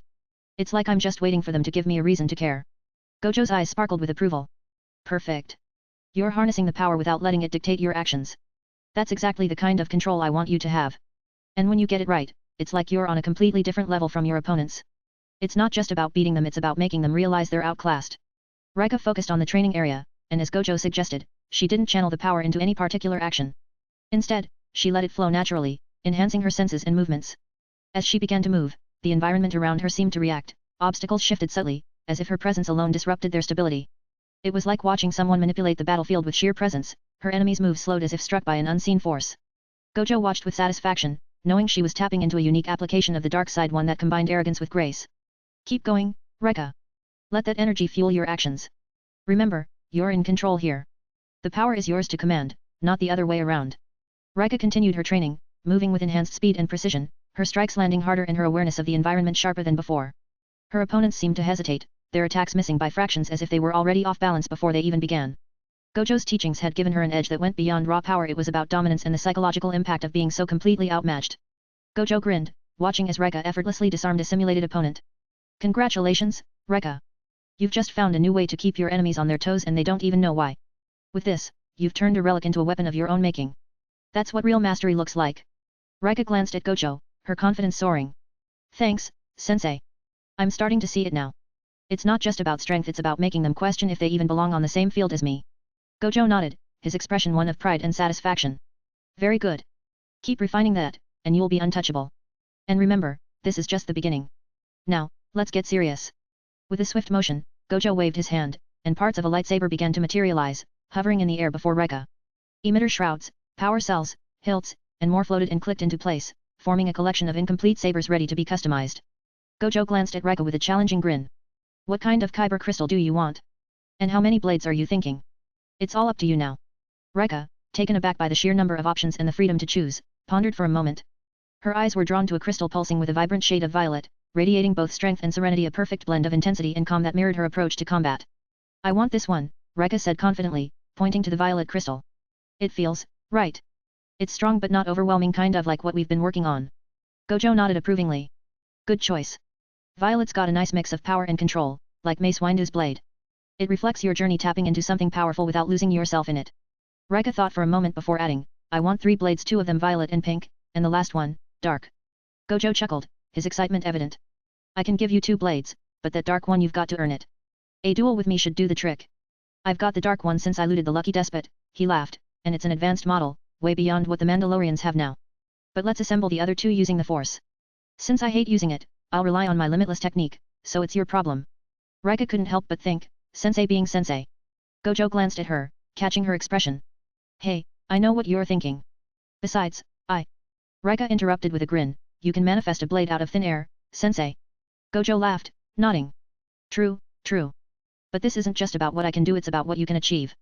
Let's get those sabers built. Rika concentrated, letting her connection to the Force guide her as she assembled the sabers piece by piece. The components floated and rotated, fitting together as if guided by an invisible hand. Her focus was intense, every movement deliberate as she brought the weapons to life. The first saber ignited with a vibrant violet blade, humming with energy. The second, glowing with a soft pink hue, radiated warmth and resolve. Gojo watched, impressed by her steady progress. Nice work, Rika. You're getting the hang of this. Rika nodded, her eyes sparkling with determination. Thanks, sensei. I'll prove I'm worthy of the dark blade too. Gojo's smile widened. I'm looking forward to it. However, a sudden realization struck him. He furrowed his brow, recalling the process she had just completed. Wait a second, Rika. I didn't assemble mine using Limitless before, hey. Rika nodded, her smile growing mischievously wide. Yup. Gojo burst into laughter, shaking his head in disbelief. Hey, the student trying to outlast the teacher. You've got guts, I'll give you that. Rika's confidence only grew. She ignited her sabers, their violet and pink blades humming with energy, and stepped forward. Sensei, let's duel. I want to see how my swordsmanship compares to yours. Gojo's expression shifted to one of excitement, and with a flourish, he declared, as usual, answer my call, Arm of Darkness. The air around Gojo shimmered, and the formidable spectral form of Odin's sword from Final Fantasy XVI materialized. The massive, dark blade radiated a powerful aura, almost as if it were alive, pulsating with energy that bent the light around it and exuded an overwhelming presence. Padme and Yukinami, who had been watching closely, took a step back instinctively. Padme's eyes widened in recognition, recalling the formidable sight from before. That's the Arm of Darkness, she murmured, her voice tinged with awe and a hint of fear. I've seen it before, but it's just as terrifying every time. It fits him perfectly, powerful and overwhelming. Yukinami nodded, her gaze fixed on the dark blade. Sensei's power feels so absolute when he wields that. It's like nothing can stand in his way. Gojo caught their reactions and flashed a reassuring grin. Don't worry, this is all under control. Just a friendly duel, right, Rika? Rika nodded, her grip on her sabers tightening. Right, Sensei. She launched into an aggressive offensive, blending the powerful strikes of Form V, Gem So with the unpredictable, chaotic movements of Form 7, Juyo. Her sabers cut through the air in swift, precise arcs of violet and pink light, aiming to overpower and break through Gojo's defenses. She attacked relentlessly, her every move calculated to push Gojo back and force him to react. Gojo, however, parried her strikes effortlessly with the Arm of Darkness. His movements were smooth and relaxed, as if he were merely going through a well-rehearsed dance. Each of Rika's attacks met with the dark blade, and Gojo's expression remained calm, as though her assault was nothing more than a casual sparring match. As Rika continued her offensive, Gojo's eyes gleamed with excitement. He shifted his stance and, with a knowing grin, called out, Dancing Steel. Rika's eyes widened in anticipation, and a flicker of surprise crossed her face, though deep down, she had expected nothing less from her unpredictable sensei.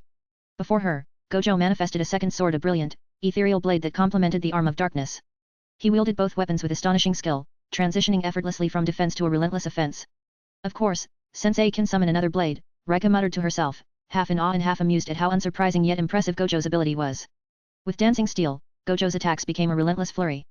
As long as his first strike hit, it set off a chain reaction of seamless, rapid strikes that kept Rika perpetually on the defensive. The twin blades moved in a blur, each strike flowing into the next with perfect precision. Rika struggled to keep pace, her sabers clashing against Gojo's in a storm of sparks and energy. Every time she blocked or dodged, Gojo was already positioning for his next move, giving her no time to recover or counter. It was like facing a never-ending wave of attacks, each one faster and more precise than the last. Impressive, Sensei. Rika called out, her voice strained but filled with determination. I knew you could do it, but you're not giving me any room to breathe. Gojo laughed, his eyes sparkling with the thrill of the duel. That's Dancing Steel for you. It's all about keeping the pressure on. Once that first strike lands, the rest follow like a storm. You've got to find a way to disrupt it if you want to break through. Padme and Yukinami watched, both captivated by the fluidity and speed of Gojo's movements. His dual blades moved in perfect synchrony, creating an unrelenting barrage that seemed impossible to penetrate. Rika gritted her teeth, determined not to be overwhelmed. She adjusted her footwork, trying to anticipate Gojo's rhythm and looking for any opening to exploit. But Gojo's mastery of Dancing Steel left little room for error, every strike was perfectly timed to keep her off balance. Even though she was pushed to her limits, Rika's resolve never wavered. She parried and dodged, each movement fueled by her desire to learn and grow. Gojo's praise and challenges only pushed her harder, driving her to adapt and improve even in the heat of battle. Good effort, Rika, Gojo said, his tone encouraging even as he continued his relentless assault. Remember, it's not just about how hard you hit. It's about disrupting your opponent's flow. That's where you'll find your chance. As Gojo's words hung in the air, Rika decided to push beyond her current limits. She closed her eyes for a brief second, reaching deep within herself to access the dark side energy she had been cultivating under Gojo's unconventional guidance. Her aura shifted, growing darker and more intense, as she activated an ability akin to Cal Kestis's dark side empowerment. The area around her began to distort slightly, creating a zone where time seemed to slow for her enemies and speed up for her. Rika's movements became sharper and faster, her senses heightened as if the world around her were moving in slow motion. This power granted her an incredible burst of speed and precision, allowing her to keep up with Gojo's relentless strikes more effectively. At the same time, it sapped the energy and speed of those within its radius, creating a debilitating effect on opponents. However, Gojo was no ordinary opponent. With his limitless cursed energy, Soul King abilities, and mastery over a vast range of techniques, he stood unaffected by Rika's dark side ability. The aura that would normally slow others down was merely an amusing trick to him. He continued his onslaught with the same fluidity and speed, his laughter echoing through the space. Nice try, Rika. Gojo chuckled, unfazed by the effect meant to slow him. But you'll need more than that to catch me off guard. Infinite cursed energy and all, you know. Rika pouted, feeling the sting of her efforts being shrugged off so easily. Sensei, you're impossible, she muttered, though her eyes still burned with determination. Gojo grinned, sensing her frustration. Deciding it was time to up the challenge, he gestured with his free hand, and a multitude of small, non-lethal highly feel ethereal, glowing holy arrows appeared, hovering in the air around them. Each arrow gleamed with a bright, pure energy, poised to strike at any moment. All right, Rika, Gojo said, his tone both encouraging and challenging. Dodge or block these. Let's see how you handle ranged attacks. Rika's eyes narrowed, a determined smile spreading across her face. She ignited her sabers once more, recalling her training with lightsaber forms. She instinctively shifted into Form 3, Sorsu, a defensive style renowned for its ability to deflect blaster bolts and projectiles. Her movements became focused and precise, her sabers spinning in rapid, tight arcs as she deflected the incoming arrows one by one. The Hylic field shot towards her in rapid succession, but Rika stood her ground, her blades moving in perfect synchronization to repel the onslaught.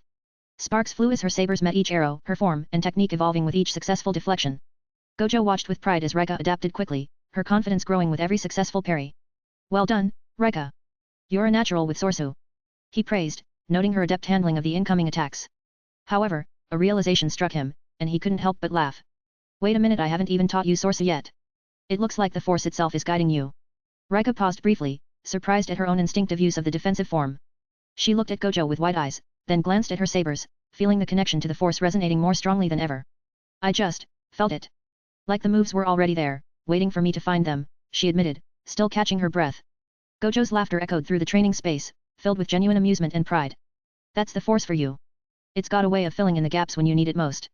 You're tapping into something special, Rika, something beyond just training and technique. You're letting the Force guide your instincts. Rika nodded, her earlier frustration melting away as she embraced the flow of her newfound abilities. She resumed her stance, her sabers glowing brightly as she continued to deflect the barrage of Hylic feel with renewed confidence and fluidity. Each movement was more assured, each deflection more precise, as if she had been practicing Sorsu for years. Keep going. Gojo encouraged, summoning more Hylic feel to challenge her further. Let the Force guide your hand. It's not just about learning the forms, it's about trusting yourself and the connection you've built. Rika continued to move with grace and precision, her sabers dancing through the air as she intercepted the arrows. The determination in her eyes was now matched by a calm assurance, her trust in the Force allowing her to react without hesitation. It was as if she had unlocked a deeper layer of her potential, one that went beyond the physical and tapped into the very essence of what it meant to be a Force user. Gojo watched with a satisfied nod, knowing that Rika was well on her way to mastering not just the lightsaber forms, but the deeper connection that set true warriors apart. You're doing great, Rika. Remember, the Force isn't just a tool, it's a partner. Trust it, and it'll take you further than you ever imagined. But then, with a mischievous glint in his eye, Gojo added, however, if the Force ever tells you to do something stupid, you better make it fuck off. He laughed heartily, clearly amused by his own disregard for conventional wisdom. Take it from me, sometimes, I don't give a shit about what the Force wants. Rika couldn't help but chuckle at Gojo's irreverence. It was so typical of her sensei to turn everything on its head, even the revered guidance of the Force itself. His approach was as unconventional as ever, unbound by rules or traditions, and always forging his own path. Got it, sensei, Rika said, grinning as she continued to deflect the Hylic feel with renewed vigor. If the Force starts acting up, I'll make sure to set it straight. Gojo grinned widely, pleased with her response. Exactly. Remember, you're the one in control. The Force is just one of many tools at your disposal. Don't let it dictate who you are or what you do. Be yourself, and let your instincts lead the way. With Gojo's unconventional wisdom echoing in her ears, Rika pushed herself further, blending the fluidity of Sorsu with her own unique flair. The training continued, each exchange filled with the vibrant energy of discovery and the thrill of surpassing one's limits. Padme and Yukinami exchanged glances, both amused and inspired by Gojo's distinct approach to teaching. Gojo then stepped back, his eyes gleaming with excitement. All right, Rika, it's time we end this duel. Prepare yourself. He grinned, readying his stance for a final, decisive move. Rika, observing her sensei's previous use of Force lightning, felt a spark of inspiration. She gripped her lightsaber tightly, its hilt hot in her hands. Concentrating, she channeled her energy into the blade, imbuing it with lightning that crackled and surged along its length. The weapon now glowed with a fierce intensity, the energy sharpening it into a blade of pure, volatile power. Gojo's eyes widened slightly in surprise before breaking into a delighted laugh. What the hell? Did you just create your own Force technique on the spot? I love it. Well, looks like I have to face it head on. He raised his arm of darkness, his gaze sharpening as he summoned one of his most formidable techniques. Zantetsuken level 1, he declared, the dark sword shimmering with a deadly aura, ready to slice through anything in its path with a single, unstoppable strike. The air around them crackled with tension as Gojo and Reka charged at each other, their blades meeting in a spectacular clash of power and technique. Lightning sparked off Reka's saber, dancing wildly in all directions, while Gojo's Zantetsuken radiated an eerie, dark energy. Their movements were a blur of speed and precision, each strike meeting with a thunderous impact that resonated through the training area. Reka pushed forward with everything she had, her saber clashing against Gojo's blade in a fierce struggle. The energy from her lightning-infused saber lit up the space around them, her attacks gaining momentum with every swing. Gojo matched her blow for blow, his Zantetsuken slicing through the air with terrifying speed. Just as Reka felt she was pushing Gojo back, the fight took an unexpected turn. Gojo's Zantetsuken, moving in a perfect arc, came within a hair's breadth of Reka's neck, stopping just short of landing a critical blow. For a moment, it seemed as if the duel would end in a clean and dramatic finish. But then, with a mischievous glint in his eye, Gojo swung the flat of his blade, smacking Reka lightly on the side of her head. The impact was gentle yet surprising, catching her completely off guard and making her stagger slightly. Reka's fierce concentration broke, replaced by a burst of laughter as she realized what Gojo had done. Gojo laughed along with her, lowering his blade. Gotcha. You did great, Reka. But never forget sometimes, the simplest move is all you need. Reka, still laughing, nodded in agreement. I can't believe you did that. I was ready for anything, except that. Gojo shrugged, still grinning. Hey, it's all part of the lesson. Keep your opponents guessing, and never be afraid to break the script. You've got the skills, now just keep adding your own touch to it. Padme clutched her sides, tears of laughter streaming down her face. I can't believe it. After all that intensity, you just smacked her on the head. Gojo, you never cease to surprise. Yukinami giggled, leaning against the wall for support. I thought you were going for a dramatic finish, sensei, but instead, whack. Reka, you looked so serious, and then. Reka rubbed her head, still chuckling. Honestly, I was so caught up in the moment. But, sensei, you always find a way to keep things light even in a duel. Gojo shrugged, a playful smirk on his face. Hey, it's important to remember that not every battle needs to end with a grand, flashy move. Sometimes, a simple tap is all it takes to bring things back to perspective. As the laughter subsided, Gojo turned serious for a moment, addressing his unconventional stance on the dark side of the Force. You know, everyone keeps going on about how the dark side is this dangerous, evil thing that's out to corrupt you. But from what I've seen, it's just another tool, one that's stuck in an outdated mindset. Why get angry to use the dark side? Why let it control you? That's all relic nonsense. He glanced at Reka and then at the others. You don't have to channel rage or hatred to tap into that power. Just approach it like any other ability with confidence, control, and maybe a bit of playful superiority. Treat it like it's beneath you. Because honestly, most of what people fear about the dark side is just a lack of understanding and a whole lot of drama. Reka nodded, absorbing his words. So, it's about rewriting the rules, not letting old beliefs dictate how we use our powers. Gojo grinned. Exactly. We're not here to play by anyone's outdated playbook. The Force, the dark side, cursed energy, it's all just potential waiting to be shaped by your will. Make it your own, and don't let anyone tell you otherwise. Padme, still wiping away the last of her laughter, looked at Gojo thoughtfully. You really have a way of flipping things on their head, Gojo. I've heard so many Jedi and others talk about the dark side as this ultimate evil, but you make it sound like just another tool in the arsenal. It's refreshing, honestly. It's like you see the world without the constraints that everyone else seems to be bound by. Yukinami nodded in agreement, her eyes shining with curiosity and newfound understanding. It's like you're saying the power itself isn't inherently bad, it's the intent behind it that matters. I've always thought the dark side sounded terrifying because of the emotions tied to it: anger, fear, hatred. But if it's just energy, then why not use it our own way? Without all that negativity attached. Gojo nodded, clearly pleased that they were catching on to his perspective. Exactly, Yukinami. And Padme, you hit the nail on the head. The problem is that everyone's too caught up in tradition and the fear of what they don't fully understand. The Force doesn't care if you're angry or calm, it just is. It's up to us to decide how we use it. Padme smiled, her expression thoughtful. That's something I can get behind. So much of what I've seen in politics, in the galaxy, is people clinging to old ideas just because it's how things have always been done. But you're not afraid to question everything, to break the mold. Yukinami added, her voice filled with newfound confidence, I guess it's like what you always say, sensei. Don't let anything or anyone define your limits. Not even the Force. It's freeing, really. Gojo gave a satisfied nod, his smile widening. That's the spirit. We're all writing our own stories here, not living by someone else's script. The Force, the dark side, cursed energy, it's all just raw potential. And the way we shape it. That's what really matters. Reka, Padme, and Yukinami exchanged looks, a shared sense of understanding and camaraderie settling between them. Gojo then turned his attention to Padme, his expression softening slightly as he reached into his robe and produced a small, sharp object. Without hesitation, he made a quick cut on his palm, allowing his blood to flow into a conjured cup. He looked at Padme with a serious expression, holding the cup between them. Padme, he began, his voice gentle but firm, to be truthful, you don't have any inherent power inside your body. But that's not necessarily a bad thing. The good news is, you're already connected to something much greater through my three-pupil eye, which is linked to the parts of the Soul King. This eye connects directly to those parts, and it's given you a piece of my soul. It's there, waiting. But even I don't know when it will fully awaken, maybe today, maybe tomorrow, or maybe. He trailed off, uncertainty creeping into his usually confident tone. Before Gojo could finish, Padme stepped forward and wrapped her arms around him in a warm embrace. Her touch was gentle, yet there was a strong, comforting presence in her hold. You've already given me more than enough, Gojo, she whispered softly against his shoulder. You've shown me a world beyond my own, opened my eyes to new possibilities, and shared a part of yourself that you didn't have to. Power or no power, I'm grateful just to be by your side. And whether it awakens or not, it doesn't change what you've done for me or how much you mean to me. Gojo, caught off guard by her words, felt a rare moment of vulnerability. He gently returned the embrace, a faint smile tugging at his lips. Padme, you always know what to say, he murmured, his voice softened by her sincerity. I guess that's why you're the queen, huh?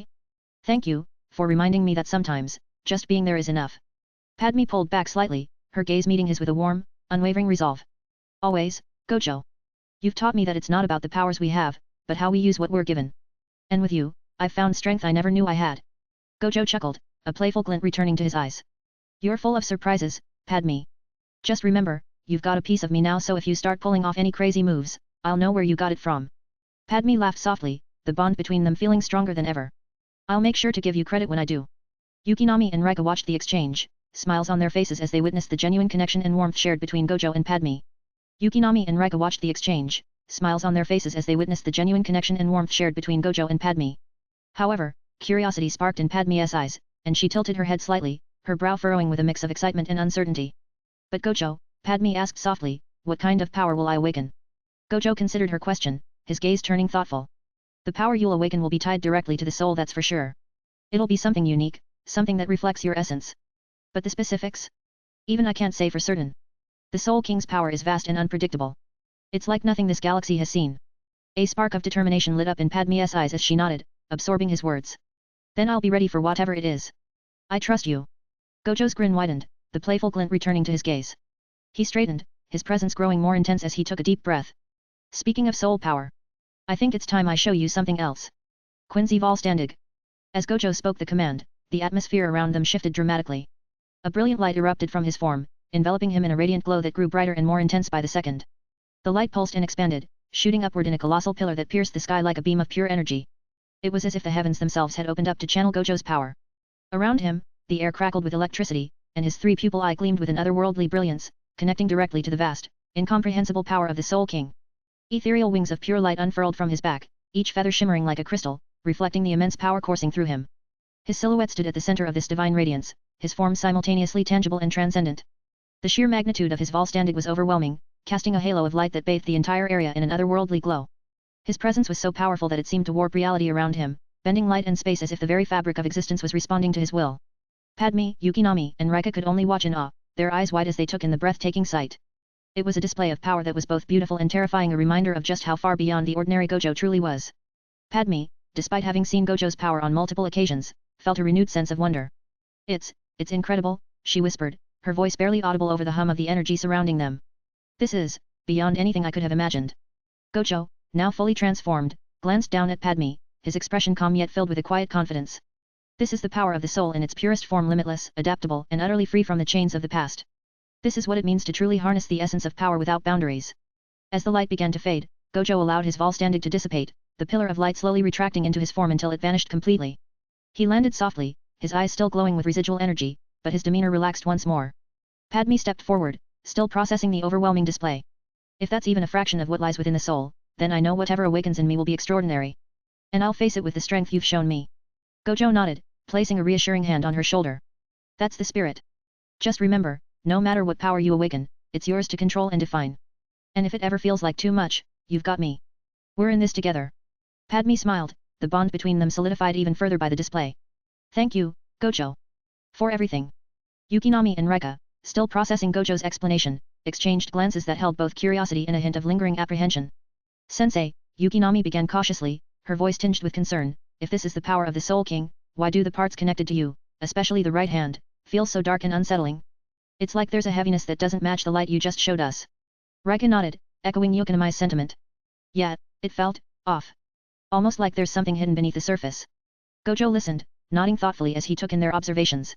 You've both got sharp instincts, he said, his tone shifting to a more reflective and informative one. The Soul King's power is complex. It's not just about light or darkness, it's about balance and maintaining the structure of entire realms. The pieces of the Soul King like the right hand each hold different, sometimes conflicting, aspects of existence, including the more chaotic and destructive forces. He paused, drawing on his knowledge from the Bleach universe, and continued with a measured tone. The Soul King was dismembered to keep the worlds in balance, and each part was given a role. The right hand, for example, embodies stillness that are necessary but not always pleasant. It's not about being evil, it's about having the strength to deal with the harsh realities that most would shy away from. Meeting their eyes, Gojo offered a reassuring smile. It's like wielding fire, you can use it to create warmth and light, or you can use it to burn. The darkness you sensed is just a tool, and it's up to us how we use it. Just as we've been redefining the dark side of the Force, the Soul King's power isn't about succumbing to its darker aspects, it's about understanding and mastering them without letting them dictate who we are. Yukinami and Rika nodded slowly, the weight of his words settling in as they grasped the depth of what he was saying. So, it's not about avoiding the darkness, Rika said, her voice filled with a newfound understanding. It's about facing it and using it as part of a bigger picture. Right, Gojo agreed, a proud look in his eyes. Every aspect of power, no matter how daunting, has its place. The real strength lies in our ability to wield it with intent and purpose, without losing ourselves to it. Rika and Yukinami exchanged a look of determination, clearly absorbing Gojo's unique perspective on power. Padme stepped forward, nodding in agreement. You've shown us that it's not about fitting into a mold or following old paths. It's about forging our own way, no matter what power we hold. Gojo smiled, his eyes gleaming with a mix of pride and resolve. Exactly. Whatever power you awaken, it's yours to define. Just keep your mind sharp, your will strong, and don't be afraid to make it your own. He then turned to Padme, his expression shifting to a more serious tone. So, Padme, have you made your decision yet? Padme hesitated for a moment, but then nodded. Gojo extended a cup filled with his own blood. The liquid glowed faintly, a symbol of the bond they were about to form. Padme's gaze softened, her lips curling into a small smile as she leaned in, gently kissing Gojo on the cheek. I accept this gift, she said, her voice soft but determined. And I hope I can be a worthy woman beside you. With that, she took the cup and drank from it. The liquid felt warm, almost sweet, as it flowed down her throat. After a brief pause, Padme blinked and glanced at Gojo with a curious expression. Why does your blood taste like a sweet beverage? She asked, her brow furrowed slightly in confusion. Gojo burst out laughing, his hand moving to his forehead as he wiped away an imaginary tear. I don't know, maybe I suffer from sugar blood poisoning. I do eat a lot of popsicles, after all. Padme's expression softened further, and soon she began laughing, a musical sound that echoed around them. Rika and Yukinami, having been silent up until this moment, couldn't help but join in, their laughter mixing with Padme's as the moment became one of warmth and humor. Chapter 50, Battle for Naboo. Gojo glanced around at his students and Padme, sensing the growing bond and understanding among them. He gave a small nod, the faintest hint of a smile playing on his lips. All right, I think it's time we wrap up this training session. The group nodded in agreement, and with a swift motion from Gojo, the vibrant landscape of the non-lethal domain dissolved around them. They found themselves standing back in the real world, in an empty room aboard the Royal Naboo starship. The sudden shift from the intense, otherworldly training ground to the quiet, sterile room was jarring, but they quickly adjusted. Just as they were settling back into reality, an urgent announcement echoed through the ship's intercom, breaking the silence. Queen Amidala and Gojo, we need your presence in the cockpit immediately. Padme's expression shifted to one of concern, and she exchanged a quick, serious glance with Gojo. The light-hearted atmosphere from their training dissipated instantly, replaced by the weight of their ongoing mission. Gojo straightened, his usual casual demeanor replaced by a focused intensity. Well, looks like playtime's over, he said, his tone both light and resolute. He turned to Padme, offering her a reassuring nod. Let's see what's going on. Padme nodded back, her resolve firm as she quickly adjusted her composure. Let's go, she said, her voice steady as she led the way toward the cockpit. Rika, Yukinami and the others watched them leave, sensing that whatever awaited them would require all the skills and resolve they had been honing. As Gojo and Padme reached the cockpit, they were greeted by Captain Ricoli, the pilot of the Royal Naboo starship. His expression was tense as he quickly briefed them on the situation. We've got a problem. There's a blockade 5 Lucrehulk-class battleships positioned directly in our path to Naboo. Padme's brow furrowed with concern, and she glanced at Gojo. 5 Lucrehulks, that's a formidable force, she murmured, her mind racing through possible strategies. Gojo, unfazed, folded his arms and began to consider their options. If I attack them directly, it'll just set off alarms. They'll tighten their defenses and might even force me into using Malevolent Shrine too soon. That's way more attention than we need right now. Gotta be smart about this, keep it low-key, avoid stirring up the hornet's nest. A sly grin crept onto his face as the plan formed in his mind. All right, I've got just the thing, Gojo declared confidently. He raised his right hand, channeling the power of the Soul King's right hand, and a cloak of impenetrable darkness spread out from his grasp. The darkness wrapped around the entire starship, bending light and rendering it completely invisible to enemy sensors and sight alike. The once visible starship was now hidden under a veil of darkness, as if it had vanished entirely from existence. Padme and Captain Riccoli watched in awe as the ship disappeared from view. Riccoli was the first to speak, his voice laced with amazement. I've never seen anything like this. We're completely off their radar. Gojo nodded, his expression one of satisfaction. Perfect. Keep moving straight ahead and proceed as planned. We need to make it to the Gungans, their firepower will be crucial for the ground battle if we want to win this fight on Naboo. Padme looked at Gojo with a mix of gratitude and determination. You really do have a way of turning the tide, don't you? Gojo smirked slightly, his eyes glinting with quiet confidence. Just doing what needs to be done. Let's keep things smooth and get to Naboo without stirring the pot too much. The ship, shrouded in darkness, glided forward undetected, clearing their path towards their destination, ready to gather allies and prepare for the battles that awaited them. The ship, shrouded in darkness, glided forward undetected, allowing them to bypass the blockade and reach Naboo without incident. Just as in the original story, Padme managed to persuade the Gungans to join forces with her, forging an alliance that would bolster their defenses on the ground against the Trade Federation's droid army. Now, Gojo found himself in the strategy camp alongside Boss Nass, Captain Panaka, Padme, Qui-Gon, and Obi-Wan. A detailed map of Naboo and its surrounding space was projected before them, highlighting the pressing challenge they faced. Gojo observed the strategy map, his gaze sharp and focused as Captain Panaka outlined the grim reality of their situation. We're heavily outnumbered in space, Panaka said, pointing at the display. There are 10 Lucrehulk-class battleships, 5 whose locations are confirmed, and 5 more that are unaccounted for. They could be hiding anywhere, waiting for the perfect moment to strike. Gojo quickly refocused the discussion on the ground battle. While I'm handling the Lucrehulks in space, our primary target on the ground is the control Lucrehulk, the one with the big hole near its hangar that I hit earlier. It's landed on the Great Grass Plains and is heavily fortified. Destroying this ship will deactivate the entire droid army, rendering them harmless. But we can't forget about Theed Castle, capturing the Viceroy will ensure our victory, though it's well guarded and will require a coordinated assault. He turned to the group, his expression serious and resolute. Wonder of you will tackle the Lucrehulk on the Great Grass Plains, diverting their forces and creating the perfect distraction. This will allow the rest of you Padme, the Gungans, the Naboo forces, and the Jedi to focus all your efforts on storming Theed Castle. With their forces spread thin, you'll have the opportunity to breach the castle and capture the Viceroy. Padme nodded, understanding the importance of the plan. We need to hit Theed Castle with everything we've got while Wonder of You keeps the main droid forces busy on the plains. Qui-Gon added thoughtfully, attacking the droid control ship will throw their forces into chaos, giving us a better shot at breaking through and reclaiming the palace. Gojo nodded in agreement. Exactly. The castle is their command center. With the droids distracted and their control ship under fire, they'll be vulnerable. Hit them hard, and don't let up. Obi-Wan stepped forward, his determination clear in his voice. We'll lead the assault on Theed Castle. The Jedi will make sure the Viceroy is captured, and the castle secured. Boss Nass, who had been listening intently, nodded with determination. The Gungans will fight alongside Yusa. We'sa bring in all the might of our people. Invaders will fall, and Naboo will be free once again. Gojo gave a satisfied nod, pleased with the unity of the plan. He then turned to Boss Nass with a curious expression. Boss Nass, do you know much about the Gallo Mountains? Boss Nass's face lit up with reverence. Ah, the Gallo Mountains, sacred ground for the Gungans. Our ancestors fought dear long ago to protect our people. It's a place of honor, strength, and history, a symbol of our heritage. Gojo's mind started racing at the mention of the Gallo Mountains. Oh no. Not the Gallo Mountains. That's exactly where I planted my Lokakaka trees and set up my experiments. Of all places, why there? If the Gungans go there, it could get messy fast. Those trees aren't exactly stable, and my experiments. Let's just say they aren't meant for uninvited guests. I need to make sure they stay clear of that area at least until I figure out what to do with it. Trying to keep his cool, Gojo casually asked, Boss Nass, after this battle, do you think the Gungans will be heading to the Gallo Mountains soon? For, any ceremonies or worshipping? Boss Nass pondered for a moment, then shook his head. Not right away. First, we need to secure Naboo and celebrate the victory. The Gallo Mountains can wait until the time is right. Gojo let out a quiet sigh of relief, masking his concerns with a light-hearted smile. Good to know. Let's focus on the task at hand, then. We've got a planet to save. Padme, who had spent enough time around Gojo to read him like a book, leaned in and whispered, You did something up there, didn't you? Gojo chuckled softly, scratching the back of his head with an embarrassed smile. Let's just say, it can come later. Nothing to worry about right now. With the conversation shifting back to the battle at hand, Gojo's demeanor turned serious as he approached Rika, pulling her aside for a quiet word. He leaned in close and whispered, Rika, I need you to use your force stealth or any stealth capabilities you have. I want you to keep an eye on Qui-Gon and Obi-Wan when they go up against that unknown Sith warrior Darth Maul. You're not to intervene unless Qui-Gon gets stabbed. If they actually heed my warning and work together, then great, you won't need to step in. But if he gets stabbed, you know what to do. Rika nodded, her expression focused and determined.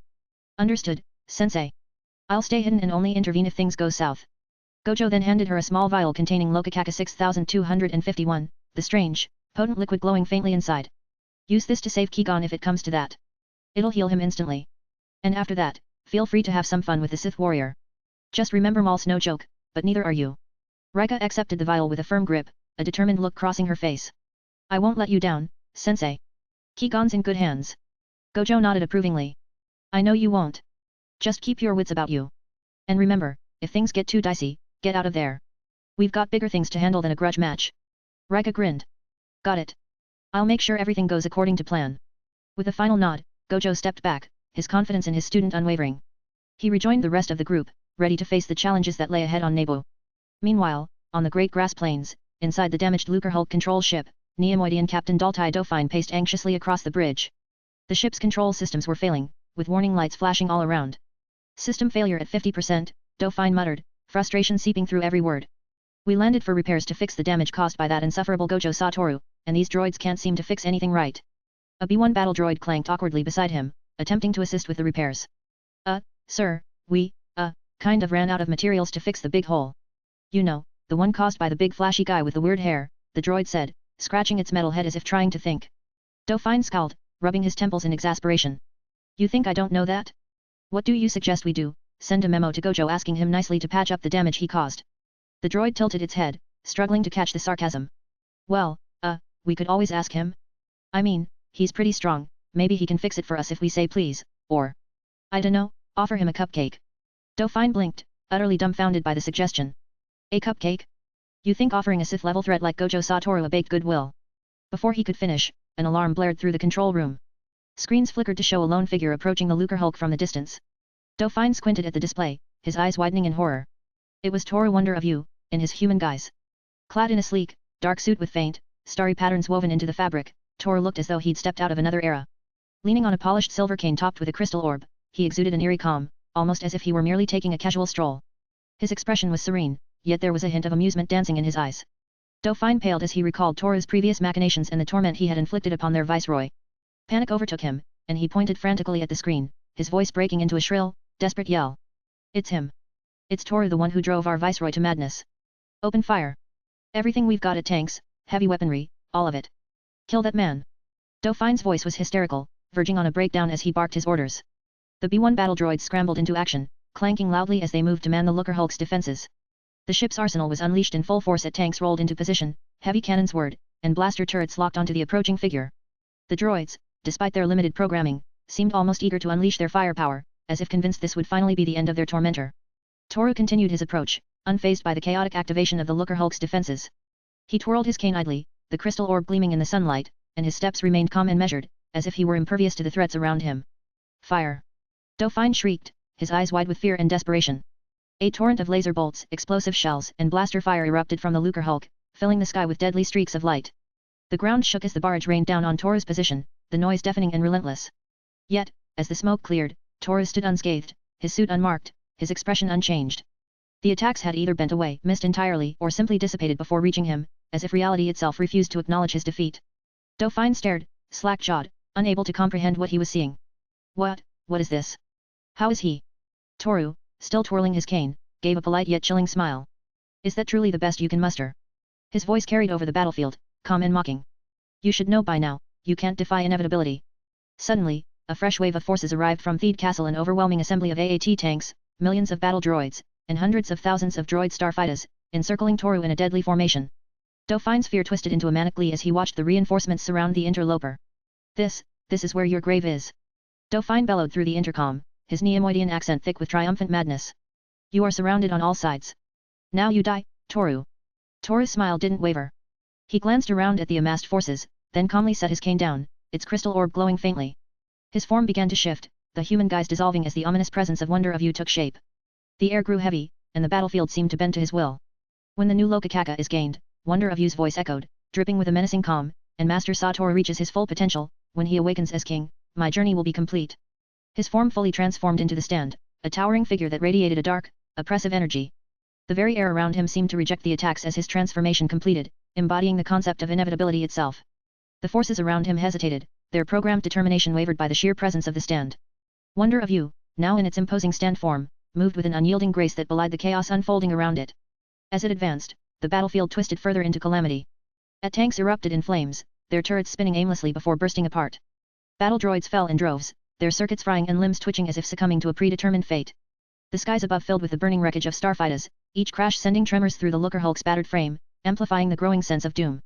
Captain Daltai Dofine stood frozen, his earlier arrogance now fully replaced by sheer terror. The Neimoidian's voice quivered as he watched the meticulously crafted defenses crumble like sand before an unstoppable wave. Impossible, how is he doing this? He stammered, barely able to comprehend the destruction wrought by Wonder of Yu's mere presence. The realization dawned that this was not a conventional enemy but a force of nature, one that turned probability and reality against its foes. Wonder of Yu moved with eerie calm, its movements deliberate and calculated. The battlefield seemed to ripple around it, each step reverberating with an unspoken decree of defeat. Dofine clung to the intercom, his hands shaking. This can't be happening. The stand's voice, cold and unwavering, pierced through the din of destruction. You'll be dead soon, it declared, its tone devoid of malice yet filled with the weight of inevitability. The order of calamity will flow, and your end is merely the beginning. Wonder of You reached the hangar of the Lucrehulk, pausing momentarily as it surveyed the chaotic remnants of Dofine's forces. Instead of immediately unleashing its full might to eradicate the crew, the stand took a different approach, inspecting the Lucrehulk with a curious detachment. It walked among the shattered droids and smoldering wreckage, its presence an anomaly of calm amid the chaos. The Lucrehulk itself, a symbol of the Trade Federation's industrial might, intrigued Wonder of You. To an ordinary observer, it was nothing more than a tool of war, but to the stand, it represented potential a machine capable of assembling armies, a resource that could be redirected for its master's grander designs. Wonder of Yu's gaze shifted, the glint of calculation in its spectral eyes.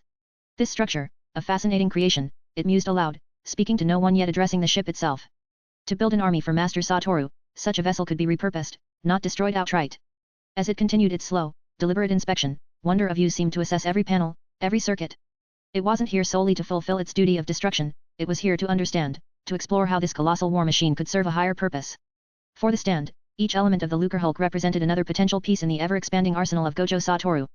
Wonder of You, its purpose momentarily pivoted, continued its unhurried exploration, leaving Dofine and his crew suspended in a state of dread, trapped between the whims of inevitability and the calculating gaze of a stand that saw the universe not as it was but as it could be molded to serve its master. Dofine, hidden behind the cracked view screen, watched in disbelief as Wonder of You moved with eerie calm through his ship. This was not the rampage of a simple foe bent on destruction, it was something far more unsettling, a deliberate, calculated inspection of the Lucrehulk's inner workings, as if each step and glance was part of a grander design. Dofine and his crew were trapped in a state of paralytic dread, ensnared by the stand's aura of inevitability and the chilling prospect that their ship was now a pawn in some larger, unfathomable plan. Meanwhile, outside Theed Castle, Padme was gearing up to execute her carefully crafted plan. She intended to sneak into the castle with her strike team while the Gungan army created a massive diversion, drawing the droid forces into the open field. But just as they were about to move, an urgent and panicked broadcast blared from the intercom, Gunray's voice shrill and laced with fear. All forces, kill Toru near the control Lucrehulk. Kill him. Kill him now. Gunray's voice was desperate, echoing the trauma and chaos that Toru had unleashed upon them. The panic in his words was palpable, as though he was teetering on the brink of madness, overwhelmed by the relentless force that was Wonder of You. Captain Panika, hearing the transmission, turned to Padme with a curious and concerned look. Your Majesty, what exactly is Toru's power? Why is the Trade Federation so terrified of him? Padme chuckled softly, shaking her head at the absurdity of the situation. Toru's power, she repeated, a knowing smile spreading across her face. It's quite simple, Captain. Anyone who tries to chase or harm him gets nothing but bad luck. It's like trying to outrun your own shadow, it just doesn't end well. She laughed lightly, appreciating the irony of the entire scenario. One being's mere existence had left Theed Castle virtually unguarded. The castle's defenses, once formidable, now consisted of just a dozen AAT tanks positioned at the main gates and scattered around the perimeter, and a paltry 1,000 battle droids patrolling the grounds. It was a pitiful showing compared to the overwhelming force they had initially brought to bear on Naboo. Panika chuckled at the irony. So, one being is enough to nearly strip Theed Castle of its defenses. Incredible. Padme nodded, her smile widening. We're left with only a dozen AAT tanks and a few thousand battle droids. This is our chance. Let's enact the plan.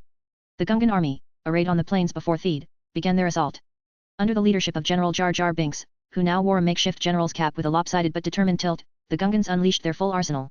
Massive catapults hurled plasma energy orbs, glowing with a fierce blue light, arcing through the sky to crash into the droid ranks.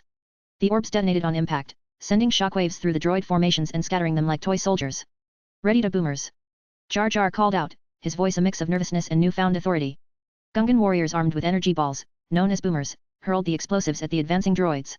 Each boomer struck with devastating effect, discharging an electric shock that short-circuited the battle droids, causing them to collapse in heaps of smoking metal.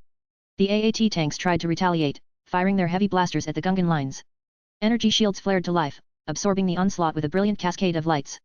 Gungans armed with spear launchers retaliated, their projectiles striking the tanks with precision, causing explosions that sent the metal behemoths toppling.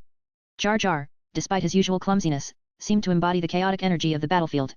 He tripped over a fallen droid, his movements causing him to stumble into a control lever on one of the Gungan catapults. The device launched a boomer straight into the air, spinning wildly before smashing down into a cluster of AAT tanks. The resulting explosion was massive, engulfing the tanks in a fiery blast that sent debris flying in all directions. Oh oopsie. Mesa did it again. Jar Jar exclaimed, his eyes wide with a mixture of surprise and glee as the tanks exploded. The droids attempted to regroup, but the Gungans' relentless assault and unpredictable tactics kept them off balance. The battlefield was a cacophony of war cries, blaster fire, and the thundering impact of catapults launching their payloads. Gungan Kaadu riders charged through the droid lines, slashing through the droids with their lances, their mounts agile and fierce. Padme and her team moved with purpose, slipping through the now lightly defended corridors of Theed Castle. The once formidable fortress was left vulnerable, its defenses spread thin due to the desperate diversion at the Great Grass Plains. The shouts of droids and the hum of blasters faded into the background as Padme, Panika, Qui-Gon, and Obi-Wan, and her group moved closer to their target. Remember, we're here to capture the Viceroy, Padme whispered, her voice steady despite the tension. Stay focused. The Gungan army's spirited and chaotic assault continued to hold the bulk of the droid forces at bay, ensuring that Padme's infiltration team could slip through the cracks and strike at the heart of the Trade Federation's command. As the battle raged on outside, Theed Castle stood on the brink of liberation, the outcome of the conflict swaying heavily in favor of the unexpected alliance of Naboo's defenders and the Gungan warriors. With each explosion and every toppled droid, the odds tilted further in their favor. The echoes of battle reverberated through the streets of Theed, signaling the dawn of a new hope for the besieged planet of Naboo. As Padme's team navigated the corridors of Theed Castle, they encountered a large door in the hangar bay that slid open, revealing a menacing figure, Darth Maul. His red and black tattoos and the ominous hum of his double-bladed lightsaber filled the room with a chilling presence. Obi-Wan instinctively stepped forward, ready to confront the Sith, but Qui-Gon held him back, his calm resolve unwavering. We'll handle this, Qui-Gon said firmly, his eyes locked onto Maul. The Jedi ignited their lightsabers, their green and blue blades illuminating the space as they moved to engage the Sith Lord. Padme nodded, urgency in her voice. We need to keep moving. Let's find another route to the throne room. As Padme, Captain Panika, Sabe, and their group hurried through the hangar, they suddenly found themselves face to face with 4 droid Ekis, their shields snapping into place as they advanced. Blaster fire erupted, and the distinctive sound of energy shields absorbing the shots filled the air. Captain Panika clenched his jaw, frustration flashing across his face. These damn shields are impenetrable. Panika growled, taking cover behind a column. We're going to need more firepower if we want to get past these things. Sabe scanned the hangar, trying to find a way out of their predicament. I'll try to flank them, she suggested, her eyes darting to Padme. Your Majesty, can you create a distraction? Padme nodded, her hand steady as she prepared to draw the enemy's attention. But just as she was about to give the order, a new wave of droid Ekis rolled in from the opposite side, effectively trapping them in a deadly crossfire. Panika's face turned grim as he realized the gravity of their situation. They're surrounding us, he said through gritted teeth. We're running out of options. Padme's heart pounded as she weighed their choices. They were vastly outnumbered, and the relentless advance of the droid Ekis left them little room to maneuver. We can't stay here. We need to break through or we'll be overwhelmed, she urged, her voice filled with determination. As the team braced for a desperate last stand, the high-pitched whine of engines roared above them. They all looked up to see a Royal Naboo starship swooping down into the hangar at breakneck speed. The ship veered sharply, crashing directly into the group of droid Ekis with a deafening impact.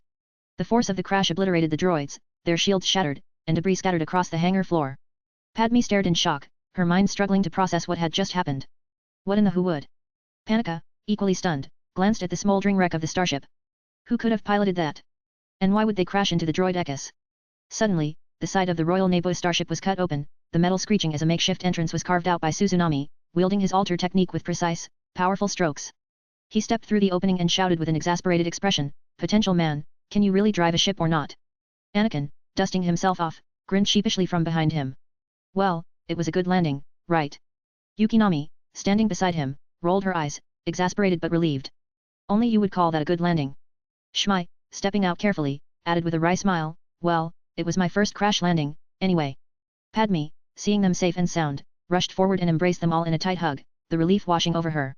But as she pulled back, she suddenly remembered the state of the ship. She looked between Anakin and the others, her expression a mix of disbelief and amusement. Did you just crash my ship? Anakin scratched the back of his head, chuckling nervously. I thought it was the best way to get rid of the droids. Worked, didn't it? Padme shook her head, laughing despite herself. I suppose so. But next time, let's try to keep the starships intact, okay? Suzunami, still holding his altar blade, snickered. Guess crashing stuff is your specialty, potential man. Yukinami nodded in agreement, though she smiled softly. Yeah, well, at least we made an entrance.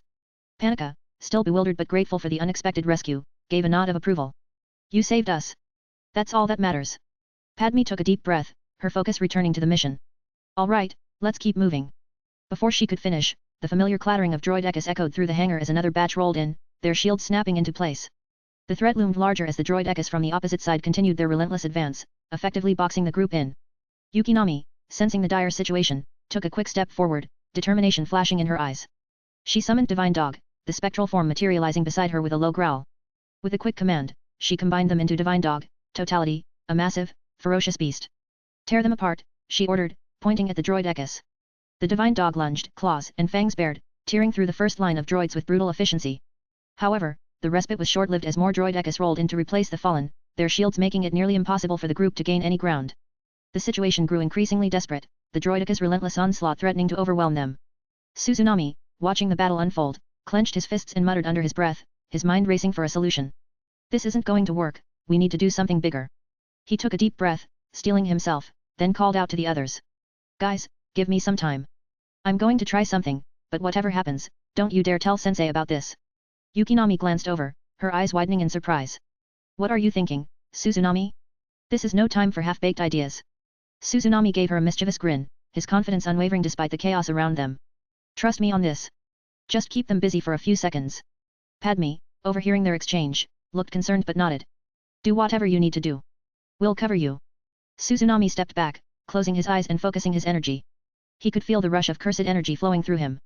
Suzunami closed his eyes, the chaos of the battlefield momentarily fading as he recalled Gojo's teachings about domain expansion. His sensei's words echoed in his mind, in a full domain, any attack that's aimed at you is guaranteed to hit, no matter what. Gojo's confident smile and unwavering certainty played in Suzunami's memory, reminding him that this was more than just raw power, it was about defining his path, setting himself apart from Sukuna's malevolence. I won't become like Sukuna, Suzunami thought to himself, clenching his fists. I'll be better, and I'll use this power for good. He made an in-hand seal, raising his hand with his middle finger extended a defiant twist on the traditional stance. Domain expansion, benevolent altar. Suzunami declared, his voice carrying the weight of his conviction. The air around them shimmered and warped as the domain unfolded, transforming the grim hangar into a serene, otherworldly realm. The walls vanished, replaced by a vast, ancient temple illuminated by soft, warm light. Towering stone pillars adorned with intricate carvings of benevolence, healing, and protection rose around them. At the base of each pillar, golden lotus flowers bloomed, their glowing petals drifting through the air. The ground beneath their feet transformed into smooth, reflective marble, and a gentle breeze carried the faint scent of incense, infusing the space with a sense of tranquility. It felt like a sanctuary, a stark contrast to the violence and chaos outside. Above, the ceiling dissolved into an open sky, where a brilliant sun cast rays of purifying light. Birds of light flew gracefully above, leaving shimmering trails in their wake. The soft murmur of running water echoed from an unseen stream or fountain, adding to the domain's serene ambience. But within this calm, the true nature of Suzunami's domain emerged, a potent, refined danger masked in tranquility. The advancing droid echos, their shields once impenetrable, were now at the mercy of the altar's hidden power. The carvings on the stone pillars began to glow, and from them emerged ethereal blades shaped like delicate lotus petals, each as sharp as a finely honed weapon. With fluid precision, the blades moved silently, guided by Suzunami's intent. They sliced through the droid echos with effortless grace, dissecting them into countless pieces. The cuts were so precise, so exact, that the droids had no time to react. Their formidable presence was reduced to a neatly arranged array of parts on the marble floor, rendered harmless by the domain's elegance. This was no crude display of violence, it was an expression of Suzunami's commitment to wielding his powers differently, effectively and with purpose, but without needless destruction. The benevolent altar was his statement, he would forge his own path, free from Sukuna's shadow. Yukinami, watching her brother, was stunned beyond words. He pulled off a domain expansion, she muttered, a mix of shock and awe in her voice. I never imagined he could, and with such control. Padme, equally amazed by the transformation, approached Suzunami, her eyes filled with admiration and a newfound respect. She glanced at the serene yet powerful display, then back at Suzunami. Do I see Sukuna's successor, she remarked, recalling the raw, overwhelming force of the malevolent shrine she had witnessed before. Unable to contain her pride, she pulled Suzunami into a tight embrace. But Suzunami, still in the midst of his domain, raised his hand and shouted, not yet. I've made a binding vow. I've temporarily disabled my severance technique in exchange for eliminating all the droids in the castle. His declaration hung heavy in the air, shocking everyone around him. Binding vows were not to be taken lightly, they were powerful, dangerous commitments that often demanded severe consequences. The gravity of Suzunami's choice was not lost on those who knew the peril such a vow could entail. Yukinami's eyes widened further, her admiration now mixed with concern. Suzunami, that's... Captain Panika, who understood the gravity of binding vows, looked at Suzunami with a mix of awe and respect. You really went all in, didn't you? Padme, though proud, tightened her grip on Suzunami. You're not just powerful, you're willing to sacrifice for the greater good. We're going to win this, but you don't have to shoulder it all alone. Shmai stepped forward, her expression filled with both pride and worry. You've done more than anyone could have asked for, Suzunami. Just remember, we're here to support you too. Anakin, his eyes wide with admiration, added, You're incredible, Suzunami. But you don't have to do everything alone, we're a team. Suzunami nodded, the determination still burning in his eyes. I know. But this is my choice, my path, and I won't suddenly, his voice cut off as he coughed violently, blood splattering from his mouth. He staggered, his body shuddering as blood also began to seep from his nose and ears. Yukinami rushed to his side, her face pale with fear. She quickly activated her reverse curse technique, her hands glowing as she tried to heal him. Stay with me, Suzunami. You'll be all right, you hear me? You've got to stay with me. She cried, her voice breaking as she held him tightly. Yukinami, tears streaming down her face, continued to pour her energy into healing him. You'll be fine, Suzunami. Just hold on. I'm right here. Padme, still holding on to Suzunami, exchanged a worried glance with Yukinami. You've shown incredible strength today, but don't push yourself to the brink. We're all in this together. Captain Panika nodded, his usually stern demeanor softened by the sight of Suzunami's sacrifice. You've done your part, Suzunami. Let us do ours. Shmai gently placed a hand on Suzunami's shoulder, her touch warm and comforting. You're stronger than you think, Suzunami. And you're not alone. Anakin, stepping closer, echoed the sentiment. You're a hero, Suzunami. Just hang in there. You've already done so much. As the last of the droids within the castle was terminated, Suzunami cancelled his domain. The serene landscape of the benevolent altar faded, returning them to the harsh reality of the castle's hangar. As his strength gave out, Suzunami's knees buckled, and he began to collapse. Sabe, quick to react, caught Suzunami before he hit the ground, her expression filled with admiration and concern. You've impressed me today, Suzunami, she said softly, cradling him like a princess in her arms. You're not just strong, you're brave, and you've proven it. Suzunami managed a weak smile, the exhaustion evident in his eyes. Thanks, didn't think I'd end up like this, he mumbled, his voice barely above a whisper. Padme approached, placing a hand on Sabe's shoulder. Take care of him, Sabe. Suzunami has done more than enough. He deserves to rest now. Sabe nodded, holding Suzunami close. I've got him, Your Majesty. He's in good hands. With the battle won and the castle secured, Padme, Sabe, and the rest of the team moved forward, Suzunami safely in their care. They had liberated Theed Castle, and thanks to Suzunami's bravery, they were one step closer to freeing Naboo. Theed, Power Generator Pit. The intense duel between the Jedi and Darth Maul continued amidst the blinding red glow of the Power Generator Pit. Lightsabers clashed with furious intensity, each strike echoing through the vast chamber. Darth Maul's agility and aggression kept Qui-Gon Jinn and Obi-Wan Kenobi on constant alert, their movements precise yet strained as they fought to keep up with the Sith's relentless assault. A powerful kick from Maul sent Obi-Wan tumbling off one of the narrow catwalks. He fell several levels, barely managing to catch himself on a lower platform, winded but unbroken. Qui-Gon, seizing the moment, landed a solid blow, sending Maul off another ramp. The Sith expertly flipped, landing on a different level, his double-bladed lightsaber twirling as he regained his footing. Without warning, the battle setting shifted dramatically. The harsh mechanical hum of the generators and the oppressive red light disappeared, replaced by a vast, serene temple bathed in a soft, warm glow. Towering stone pillars etched with symbols of peace and protection surrounded them, and golden lotus flowers floated gently in the air.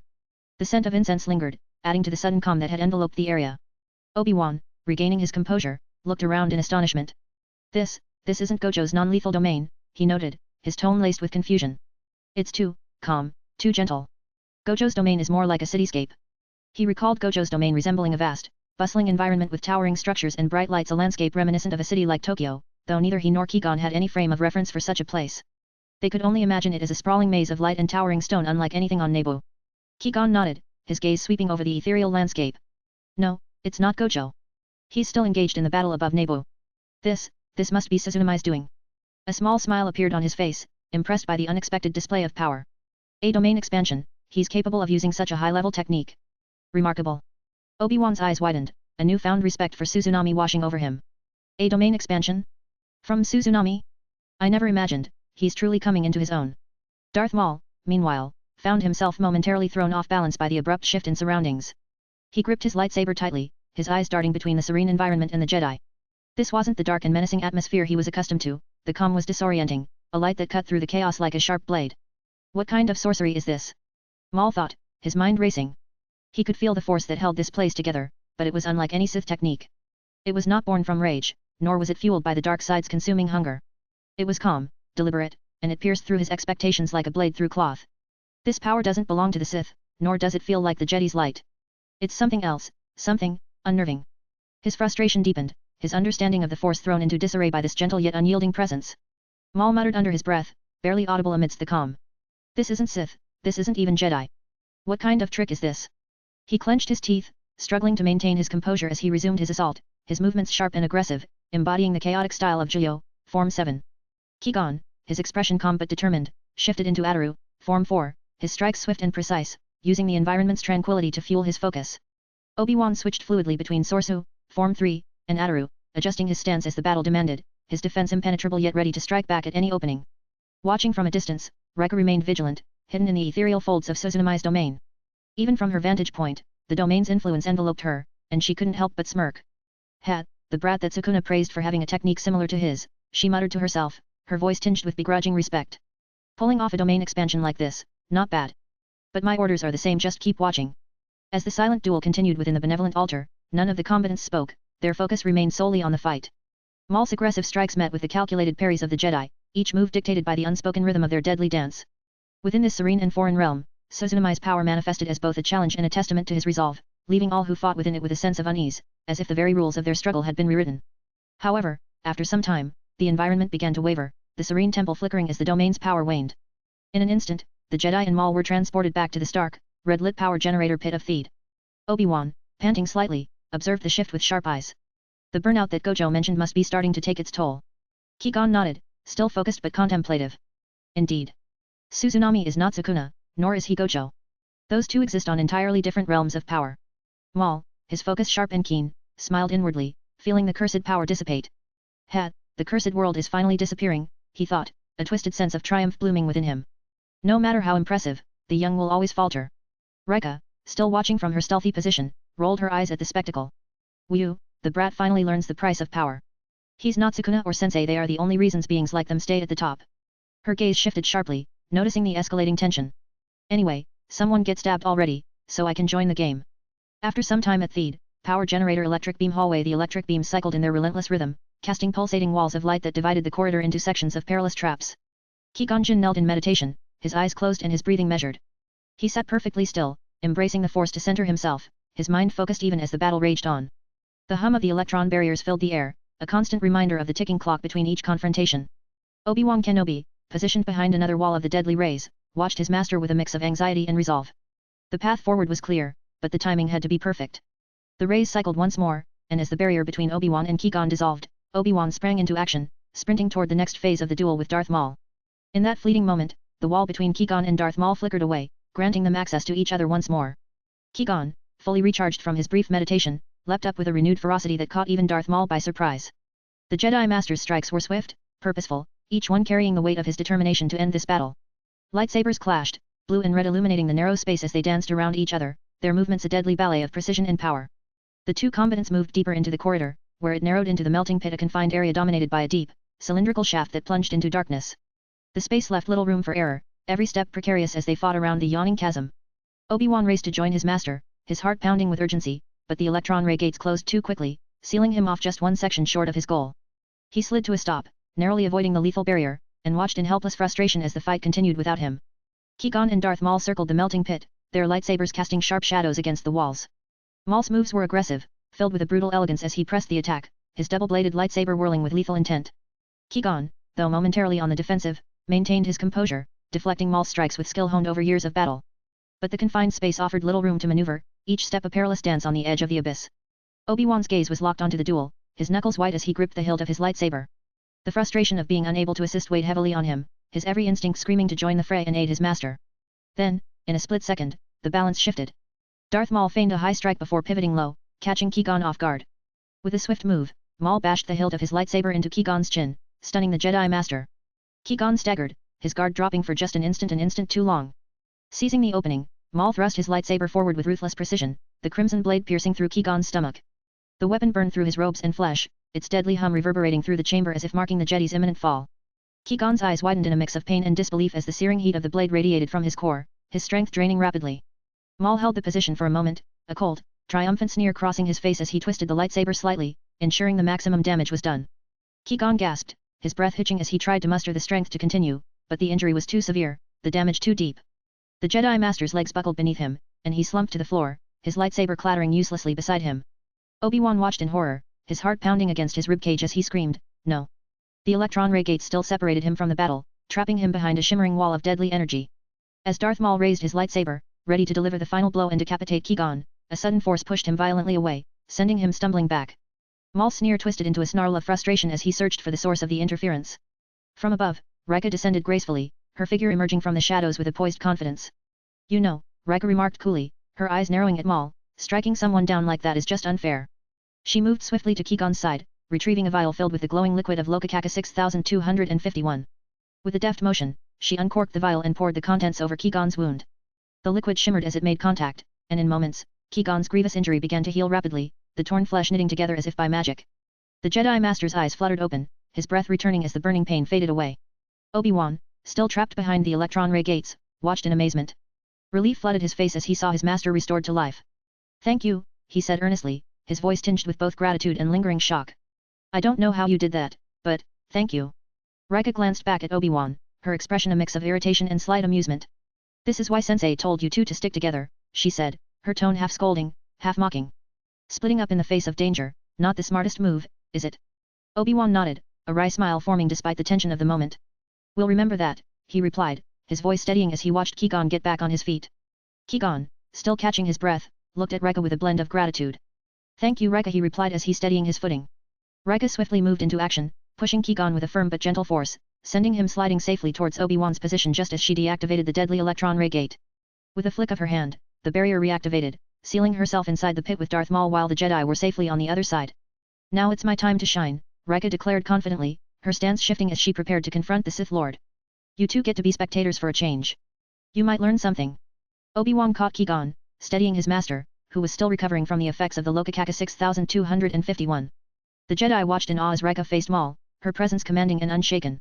Darth Maul narrowed his eyes, taken aback by the sudden shift in the battlefield. He had not expected this intervention, especially not from a Twi'lek. His double-bladed lightsaber spun to life again, casting a red glow that reflected off the metal walls, but he remained cautious, studying Rika with a mixture of suspicion and intrigue. Rika smirked, her posture relaxed yet ready. "So, this is the infamous Sith assassin everyone's been talking about. You've got the whole Darth title going on, hey? Sounds impressive, but I guess it's just a fancy label." Maul's expression tightened, his yellow eyes blazing with barely contained fury. Her casual dismissal of his title struck a nerve, though he maintained his silence, his jaw clenched in restrained anger. His mind raced. How did she know about him? How much did she know? His usual confidence wavered slightly at the unexpected confrontation. "You don't talk much, do you?" Rika continued, her voice taunting as she moved with fluid grace, each step measured and deliberate. "That's fine. Actions speak louder, anyway." Without warning, Rika raised her hand, and bolts of blue force lightning erupted from her fingertips, arcing through the air and striking Maul with a violent crackle. The sudden display of the dark power made Obi-Wan and Qui-Gon's eyes widen in shock. They exchanged bewildered glances, struggling to reconcile what they were witnessing. A Jedi using the dark side of the Force? Darth Maul, still reeling from the surprise attack, snarled in disbelief as the lightning coursed through him. "How did you use the dark side of the Force? Even with all my training under my master, I've never been able to wield it like that." Maul's voice was filled with a mixture of anger and confusion, his composure shaken for the first time. Rika chuckled, her laughter echoing off the metallic walls with a mocking edge. "Kahoho! You Jedi and Sith think too much with your heads. Rage, pain, discipline, all that crap. You overcomplicate it. The Force is just a tool, and you're too wrapped up in your philosophies to see it clearly." She smirked wider, enjoying the bewilderment on Maul's face. "But hey, look at that. The famous Darth Maul can talk. Who knew?" Obi-Wan watched Rika's display with an uneasy mix of awe and concern. "Are we seeing a mini Gojo in action?" he muttered, casting a sidelong glance at Qui-Gon. "Because one of them is already a handful." Qui-Gon nodded slowly, his expression thoughtful but tense. "Indeed, and it seems she's every bit as unpredictable. This is going to get complicated." Rika stood confidently, her smirk growing as she ignited her lightsabers, the twin blades of purple and violet humming to life with a sharp, resonant sound. The colors were vibrant against the cold metallic backdrop, casting an eerie, otherworldly light that contrasted with Maul's crimson blade.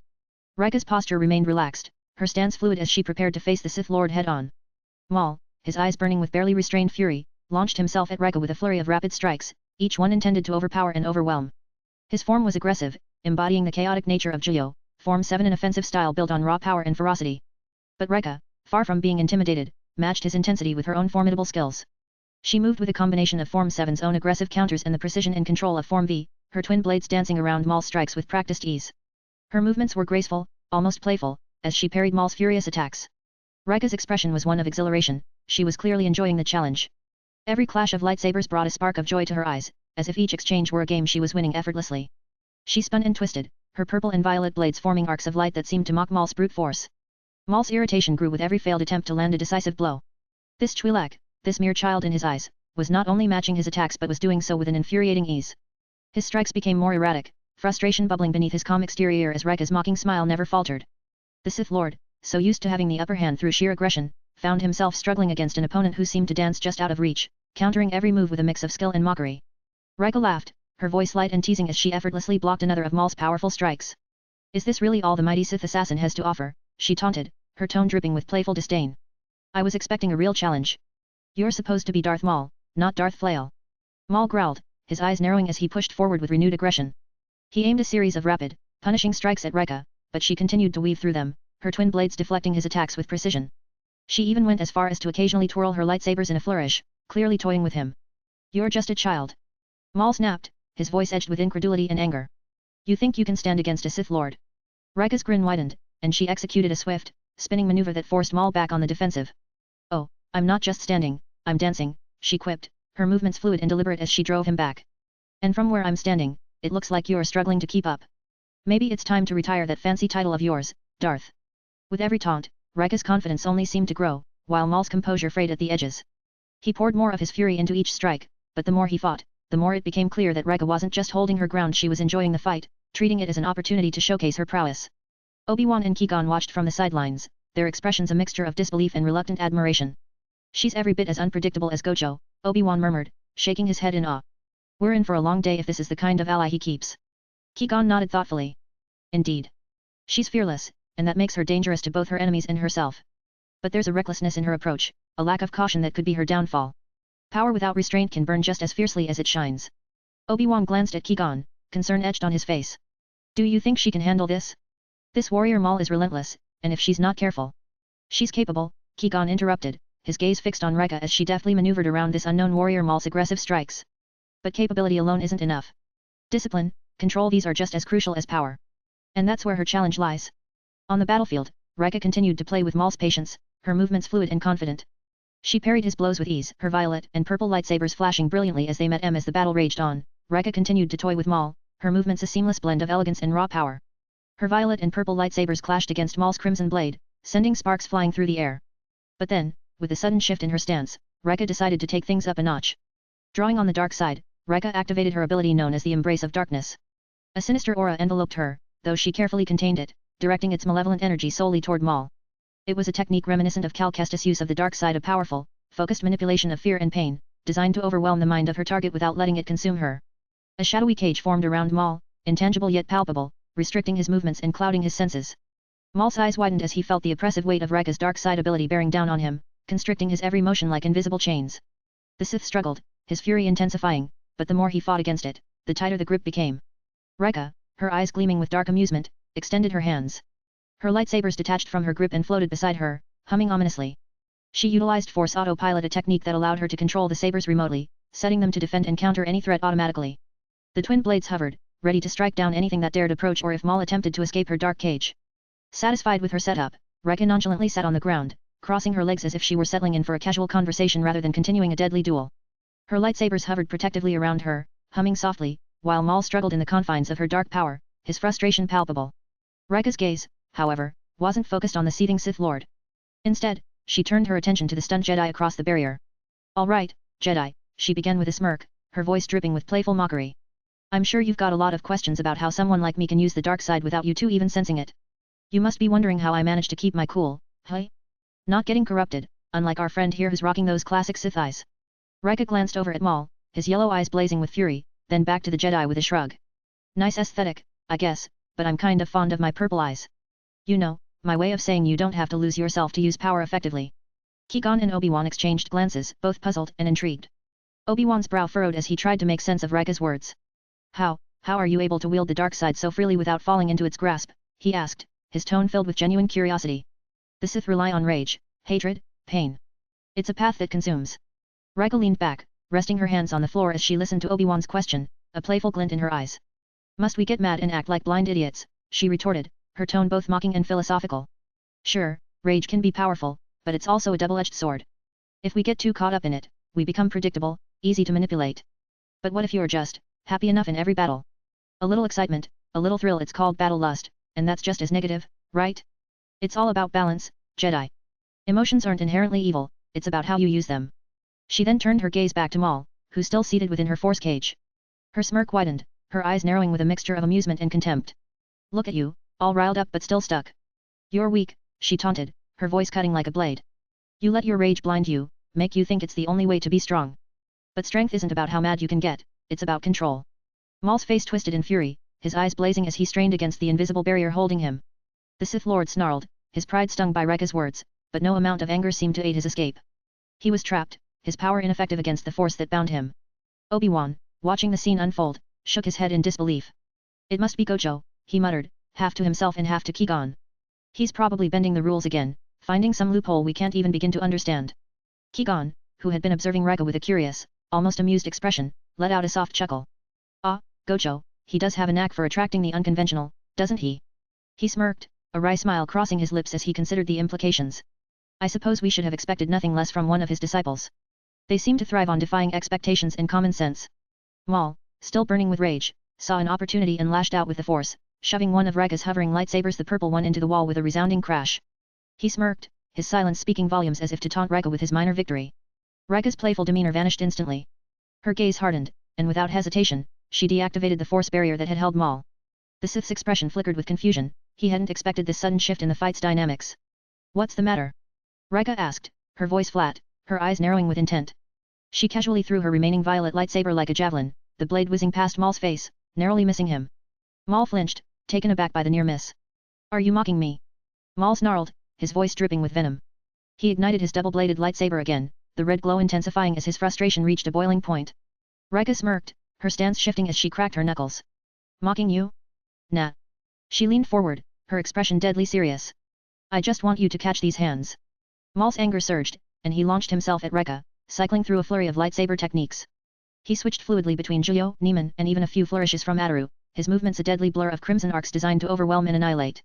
Each strike was precise, powerful, intended to cut through any defense Rekka might put up. But Rekka was ready. She sidestepped Maul's initial barrage, ducking under a horizontal slash that could have decapitated her. With a sudden burst of speed, she closed the distance, her movements a seamless dance around Maul's aggressive attacks. She slipped under another strike, twisting her body with fluid grace, and then without warning delivered a fierce punch to Maul's gut. The impact was brutal, knocking the wind out of him as her fist connected with his torso. Maul gasped, his grip faltering as he staggered back, trying to recover from the unexpected blow. Rekka didn't give Maul a moment to recover. She pressed her advantage, her strikes relentless and precise, exploiting every gap in his defense. Each punch landed with purpose, her movements fluid and powerful, as if she had studied Maul's every weakness. Then, with a sudden surge of energy, Rekka coated her fists in crackling blue lightning, enhancing her blows with the devastating power of the Force. As her electrified punch connected with Maul's ribs, the Sith Lord let out a pained snarl, the jolt sending shockwaves through his body. He stumbled back, struggling to maintain his stance, his composure shattered by the sheer unexpectedness of the attack. Obi-Wan, watching from the sidelines, couldn't contain his astonishment. Did she just create a new technique? He exclaimed, his voice filled with disbelief. Lightning-coated fists? That's not in any Sith or Jedi records I've ever seen. Qui-Gon, observing Rekka's battle with a mix of admiration and caution, simply nodded, his expression thoughtful. No, he said calmly, his eyes never leaving Rekka. She's not creating something new, she's bending the rules. Just like Gojo. Obi-Wan glanced at Qui-Gon, his concern deepening. Bending the rules, in what way? This kind of power, it's unorthodox even for the Sith. Qui-Gon gave a small, knowing smile. Rekka's approach isn't bound by the conventional teachings of either the Jedi or the Sith. She's not limited by the dichotomy of light and dark. She's seen how Gojo operates, finding ways to do the impossible by disregarding the constraints that others take as absolute. It's both her strength and her greatest danger. Rekka continued her assault, her lightning-infused strikes pushing Maul further into a defensive stance. She moved with a confidence that bordered on reckless, her fists blazing as they cut through the air with electrified precision. Maul's attempts to counter were met with brutal efficiency, his every strike parried, his every defense shattered. Maul, driven to the brink by his mounting frustration and desperation, tapped into the depths of his anger, activating Force Rage. His muscles surged with dark energy, veins pulsing as his strength and speed amplified far beyond their normal limits. The dark side of the Force coursed through him like a torrent, enhancing his every move with a furious, almost primal power. His strikes became faster, more aggressive, and each blow landed with a force that could shatter stone. For a moment, it seemed as though Maul had finally found the edge he needed. He lunged at Rekka, his enhanced speed making him almost a blur. His lightsaber swung with vicious intent, aiming to cleave through her defenses. Rekka, caught slightly off guard, narrowly dodged the attack, the blade grazing her cheek and singeing the air with its intensity. Rika simply smiled, unfazed by the near miss. Her eyes sparkled with a mix of excitement and mischief as she pulled back slightly, a playful glint dancing in her gaze. "Oh, you're getting better," she taunted, her voice dripping with mock admiration. "You almost got me there." With a flourish, Rika gathered the crackling energy of her force lightning into her palm, molding it into a spear-like form. The lightning spear buzzed with deadly intent, glowing with a fierce blue light that reflected in Maul's eyes. She launched it at him with a precise throw, the spear streaking through the air with blinding speed. Maul barely managed to deflect the lightning spear with his lightsaber, the impact sending a sharp jolt up his arms. He gritted his teeth, his eyes narrowing in fierce concentration, realizing that he was facing a foe who thrived in the chaos just as much as he did.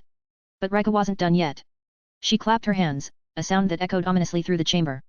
"Congratulations, Maul," Rika said, her tone half mocking, half serious. "You almost had my life there. Looks like I have to get serious now." With a dramatic flick of her wrist, Rika activated her third lightsaber, a dark, ancient-looking blade that emitted a strange, pulsating energy unlike any other. The darksaber's black blade ignited with a low hum, its edge rimmed with a faint white glow that seemed to absorb light rather than emit it. The sight of the darksaber left everyone in stunned silence, its presence immediately commanding the room. Maul's eyes widened, recognition flickering across his face. The darksaber. Isn't that supposed to belong to the Mandalorians? Or at the very least, it should be in the Jedi Temple by now, he thought, his mind racing. The ancient weapon, a symbol of Mandalorian leadership and one of the most unique lightsabers ever created, had no place in the hands of this enigmatic Twi'lek. Obi-Wan and Qui-Gon exchanged bewildered looks, both struggling to comprehend what they were witnessing. Obi-Wan, trying to piece together his fragmented knowledge of lightsabers, voiced his confusion. Are there lightsabers that have that kind of color? Qui-Gon, deep in thought, nodded slowly. The darksaber. I've read about it in the archives. It was crafted by Tar Vizsla, the first Mandalorian Jedi. It's said to have a blade that's not just black, but one that seems to devour light itself. It was once kept in the Jedi Temple, but its fate after the Mandalorian Wars was uncertain. As Rika faced Maul, a flashback played in her mind, Gojo's voice echoing in her memory, filled with that unmistakable mix of amusement and challenge.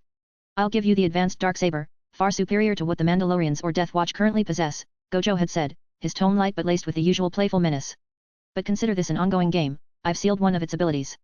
I'll unlock it once you manage to land a blow on me." Rika had felt a thrill of anticipation then, knowing that her training with Gojo would always push her beyond her limits. Now, facing Darth Maul, Rika's excitement surged. Her grip tightened on the darksaber's hilt, and she let her energy flow into the blade, imbuing it with crackling force lightning. The dark, pulsing blade flared with a fierce intensity, the lightning dancing along its edges, making the weapon seem even more menacing. Rika's eyes gleamed with exhilaration as she swung the enhanced darksaber in a wide arc, its humming resonance filling the chamber with an almost palpable sense of power. "Darth Maul," she shouted, her voice ringing with an electrifying confidence, "thank you for pushing me this far. In return, I'll give you a beautiful death." Maul, still reeling from the sight of the lightning-charged darksaber, could only manage a muttered, "Crazy bitch." His voice dripped with a mix of contempt and grudging respect, his focus now entirely on the duel that had escalated beyond his initial expectations. As Rika and Maul's intense duel reached its peak, their furious exchange of blows was suddenly interrupted by Obi-Wan, who had managed to slip past the deactivated electron ray gate that had previously separated him from the fight. Maul's eyes flickered in surprise, and Rika paused, her attention shifting to the Jedi Knight now standing between them. Rika tilted her head, a bemused expression crossing her face as she took in the unexpected turn. "Oh, for a moment there, the barrier deactivated, hey," she observed, her tone laced with casual curiosity. Her gaze sharpened as she looked at Obi-Wan, who had ignited his blue lightsaber, positioning himself with determination. "You sure about this, brother Obi-Wan? Maul's using force rage, his power is heightened, and the chances of him overpowering you are high." Obi-Wan, ever resolute and steadfast in his belief in the Jedi way, gave Rika a determined nod. "I'm sure," he replied, his voice calm but firm. "The Jedi way is about more than just power. It's about control, balance, and the light. I intend to prove that the Jedi can overcome the darkness, no matter the odds." Rika sighed, amused yet somewhat skeptical of Obi-Wan's resolve. She deactivated her darksaber, clipping it back to her belt, and swiftly gathered all the lightsabers that had been scattered around the chamber during their fight. She then deactivated the deadly electron ray gate completely, stepping back to join Qui-Gon at the sidelines, her expression a mixture of curiosity and mild irritation. Settling down beside Qui-Gon, Rika crossed her legs and leaned back, watching Obi-Wan intently. Her playful demeanor returned as she called out, taunting the young Jedi. "You better not die, Obi-Wan. If you do, I swear I'll kill you myself." Her voice carried a mix of jest and genuine concern, her eyes gleaming with a mischievous glint. Qui-Gon chuckled softly beside her, his gaze following Obi-Wan as he squared off against Maul. "He's stubborn, that one," he remarked, his tone light but respectful. "Always has been." Rika smirked, glancing at Qui-Gon. "Stubborn or not, he's got guts. But this isn't a game, and Maul's not one to be taken lightly, especially in his current state." Obi-Wan, hearing Rika's banter, focused himself, blocking out the noise. He knew the risks. Maul was a formidable opponent, especially now fueled by the raw intensity of Force rage. But Obi-Wan had his own strengths, the discipline and serenity of the Jedi, the teachings of his master, and an unwavering belief in the light. Maul sneered, his eyes narrowing as he glared at Obi-Wan. That bitch had a better chance than you, Obi-Wan. The name of a Jedi who can't see his own impending defeat, how foolish. I'll remember your name as the one who ignored the obvious. His voice dripped with contempt, each word a taunt meant to unsettle and provoke. Obi-Wan met Maul's gaze, unflinching, his grip tightening on his lightsaber. Oh, so you'll talk to me too, hey, Darth Maul? I must be making an impression. It's not every day a Sith assassin grants recognition to a Jedi. Obi-Wan's tone was calm, yet there was a hint of defiance that needled at Maul, pushing his irritation to a boiling point. Maul's face twisted in anger, his teeth bared in a snarl. He lunged at Obi-Wan with renewed fury, activating Gojo, the seventh form of lightsaber combat. Known for its unpredictable and aggressive style, Gojo allowed Maul to channel his rage into every strike, making his movements wild, relentless, and brutally powerful. Obi-Wan braced himself, shifting into a defensive stance, ready to counter Maul's onslaught. The Sith Lord's attacks were a flurry of rapid, chaotic strikes, each blow coming from unexpected angles. The red blade of Maul's double-bladed lightsaber spun and whirled, the weapon a blur of crimson as it sought to overwhelm Obi-Wan's defenses. Obi-Wan's lightsaber met Maul's with a flash of blue and red, the two blades clashing with explosive energy. Obi-Wan moved with fluid grace, his sorcerer form a defensive lightsaber style allowing him to expertly parry and deflect Maul's vicious strikes. But Maul's Gojo was unpredictable, his strikes increasingly wild and forceful, forcing Obi-Wan to continually adjust and adapt. The chamber echoed with the sounds of their duel, the hum and crackle of lightsabers filling the air. Obi-Wan's focus was razor-sharp, his movements precise as he fought to hold his ground against Maul's unrelenting assault. But the Force rage was giving Maul an edge, pushing him to the brink of his physical limits while amplifying his attacks. Maul pressed harder, his strikes coming faster, his attacks more erratic. Obi-Wan found himself on the defensive, backing up under the sheer ferocity of Maul's assault. A vicious overhead strike nearly knocked Obi-Wan's lightsaber from his grip, and Maul followed up with a spinning kick that sent the Jedi stumbling back, dangerously close to the edge of the platform. Obi-Wan steadied himself, his breath coming in ragged gasps. Maul, sensing an opportunity, charged forward with a flurry of strikes, each one aimed to end the duel decisively. Obi-Wan ducked and weaved, narrowly avoiding the searing blade of Maul's lightsaber, but he could feel the tide of the battle turning against him. In a desperate maneuver, Obi-Wan leaped over Maul, his blue blade arcing in a wide sweep that forced Maul to pivot sharply. The movement disrupted Maul's rhythm, and in that split second, Obi-Wan seized his chance. He angled his blade and delivered a precise strike to the hilt of Maul's double-bladed lightsaber. There was a flash of sparks, and half of Maul's weapon was severed, the crimson blade sputtering out of existence. Maul stumbled back, momentarily stunned by the loss of his weapon's advantage. His sneer faded, replaced by a snarl of frustration as he switched his grip to the remaining half of his lightsaber, now wielding it as a single blade. Obi-Wan smirked, his confidence bolstered by the small victory. Looks like you've lost your edge, Maul. Maul's expression darkened, his yellow eyes blazing with fury.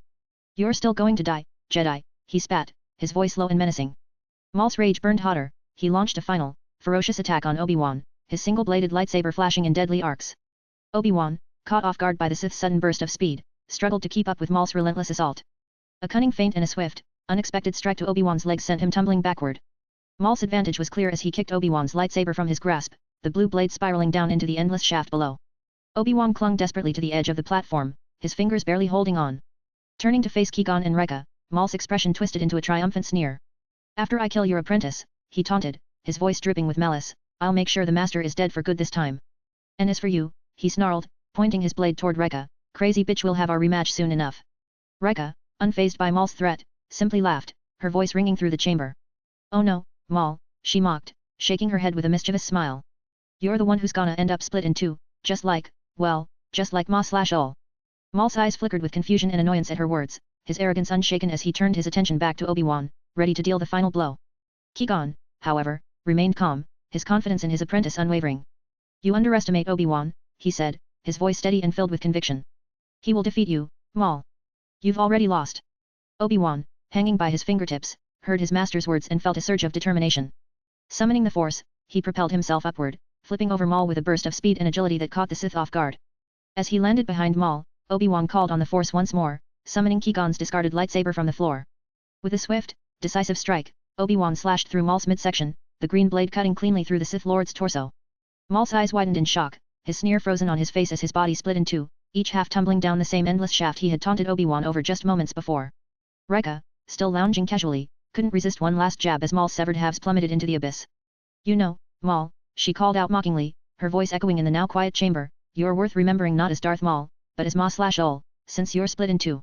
I promise, I'll never forget you as long as I live. Qui-Gon, who had been watching the entire scene with a mix of pride for Obi-Wan and a serene acceptance of Maul's fate, stepped forward. His calm demeanor was unwavering as he addressed the vanquished Sith, even though Maul could no longer hear him. Your hate was your downfall, Maul, Qui-Gon said softly, his voice carrying the weight of a lesson learned too late. You were blinded by your anger and your quest for power. In the end, it was not the strength of your rage that undid you, but the clarity and resolve of the light. Obi-Wan, still catching his breath, stood at the edge, the hum of Qui-Gon's lightsaber still resonating in his hand. He deactivated the weapon and handed it back to Qui-Gon, who accepted it with a nod of approval. The two Jedi shared a brief, silent moment of understanding and respect, their bond strengthened by the shared battle. Rika approached them, her steps light as she joined Qui-Gon at the sidelines. She gave Obi-Wan a playful nudge. Nice save, brother Obi-Wan. Looks like the Jedi way isn't as stiff as I thought, she teased, though there was genuine respect in her tone. Obi-Wan managed a tired smile, glancing at Rika. Thank you, Rika. But before we move on, how did you know that this unknown warrior was a Sith assassin, a Darth, and even his true name, Maul? Did you keep watching us just in case something went wrong? Qui-Gon, equally curious, added, it seems you've been keeping a closer eye on us than we realized. Was this part of some larger plan? Rika chuckled, her expression light yet teasing. Oh, it was all Sensei's orders. He figured you guys might need a bit of oversight, especially since you tend to get separated at the worst times. She gave them both a knowing look. Sensei's got a knack for anticipating these things. As for Maul's name and all that Sith stuff, let's just say Sensei's sources are unique. Obi-Wan and Qui-Gon exchanged glances, piecing together the hints Rika had dropped. They recalled Gojo's recent actions on Coruscant and his cryptic references to the pool of knowledge, a mysterious, ancient well of information. They remembered how Gojo had casually mentioned drinking from its depths, a brazen move that likely granted him names of his allies. So, it's the pool of knowledge, Obi-Wan mused aloud, the realization dawning on him. Gojo mentioned it back on Coruscant. He hinted at knowing things he shouldn't have access to. Names, details, of friends and foes alike. Qui-Gon nodded thoughtfully, his gaze drifting as he considered the implications. It all makes sense now. Gojo has been leveraging knowledge that reaches beyond our understanding. It's not just power that makes him formidable, but the depth of his awareness. He's playing a different game entirely. Rika shrugged with a playful smile. You could say that. Sensei's always ahead of the curve, seeing the moves no one else can. But hey, you both survived, didn't you? That's what matters. She winked at them. And now, you've got a story to tell about how a certain crazy Twi'lek saved the day. Obi-Wan shook his head, though a genuine smile spread across his face. Indeed, Rika. We owe you one. And maybe there's more to learn from your way of doing things than we realized. Qui-Gon placed a hand on Obi-Wan's shoulder, a proud, fatherly look in his eyes. You've done well, Obi-Wan. Today, you've proven that the Jedi way still holds strong, even in the face of such darkness. And perhaps, he glanced at Rika, his tone gentle, we've also learned that strength and wisdom can come from the most unexpected of places. Rika laughed softly, her eyes sparkling with a mix of mischief and sincerity. Well, don't get too used to my help, Jedi. I'm not always going to be there to bail you out. She turned, giving them a final wave. But for now, let's call it even. I've got my own adventures to chase, and you've got a galaxy to save. When Rika was about to leave, Obi-Wan called after her, a hint of curiosity in his voice. Wait, Rika, why do you keep calling me older brother? We're not related, and you're not even part of the Jedi Order. Rika paused, glancing back at him with an amused smile. Oh, that's simple, she replied, crossing her arms. You're older brother because, in lightsaber teaching at the very least, you've been at it far longer than I have. And also, she added with a sly grin, you're a trickster type. I hate fighting tricksters, they're a pain. If I ever had to fight you, I'd have to prepare a lot just to make it a draw. Obi-Wan couldn't help but feel a surge of pride at her words, his chest puffing out slightly as he stood a bit taller. Being acknowledged, even in such an unconventional way, by someone like Rika felt like a compliment of the highest order. Well, I'm glad to hear that, he said with a smirk. If I've made that kind of impression, I must be doing something right. Qui-Gon watched the exchange with a knowing smile, ever the serene observer. It seems you've made quite the impression, Obi-Wan, he remarked, his tone light and approving. It's not every day you're recognized for your prowess by someone who bends the rules as freely as Rika does. Rika chuckled, giving them a mock salute before turning away once more. Yeah, don't let it go to your head, Obi-Wan. And you, Qui-Gon, keep him in line. We can't have the galaxy's most promising trickster getting too cocky. As Rika finally disappeared into the shadows, Obi-Wan and Qui-Gon stood together, sharing a moment of quiet reflection. Obi-Wan felt a renewed sense of confidence, bolstered not just by the battle but by the unexpected camaraderie with Rika. He knew the path ahead would be filled with challenges, but for now, he felt prepared to face them, strengthened by his master's guidance and the unorthodox allies they had gained along the way. Qui-Gon placed a reassuring hand on Obi-Wan's shoulder, his calm demeanor radiating a quiet pride. You've grown, Obi-Wan. Not just as a Jedi, but as a person. Today, you've proven that wisdom and strength come in many forms, even from those we least expect. Obi-Wan nodded, taking in his master's words with a sense of fulfillment. Thank you, Master. And thank you for believing in me, even when I falter. Qui-Gon smiled, his gaze warm and fatherly. Always, Obi-Wan. Always. As Padme, Yukinami, Captain Panika, Anakin, Sabe, and Shmai marched through the grand halls of Theed Castle, they were joined by the resilient forces of Naboo and the Gungan army led by Jar Jar Binks. Sabe, still carrying Suzunami like a princess, kept pace with the determined group, a sight that would have been comical if not for the urgency of their mission.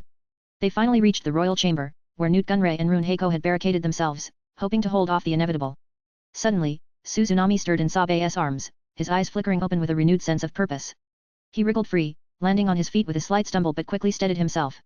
Yukinami rushed to his side, her concern evident as she reached out to him. Are you sure you're okay, Suzunami? You're still burnt out from using your domain.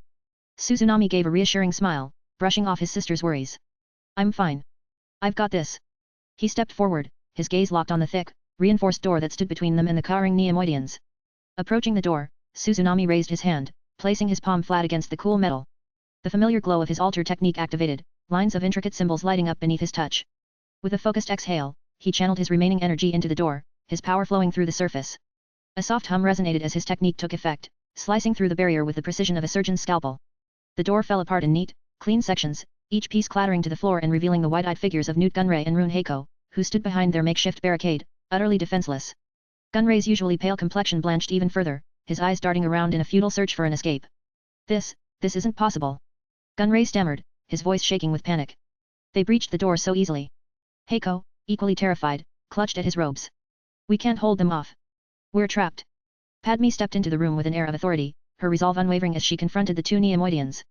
Viceroy Gunray, Rune Heiko, it's over, she declared, her tone firm and resolute. Your blockade has failed. Your invasion is finished.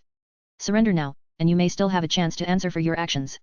Gunray, realizing there was no way out, dropped to his knees, his fear palpable. We surrender. We surrender.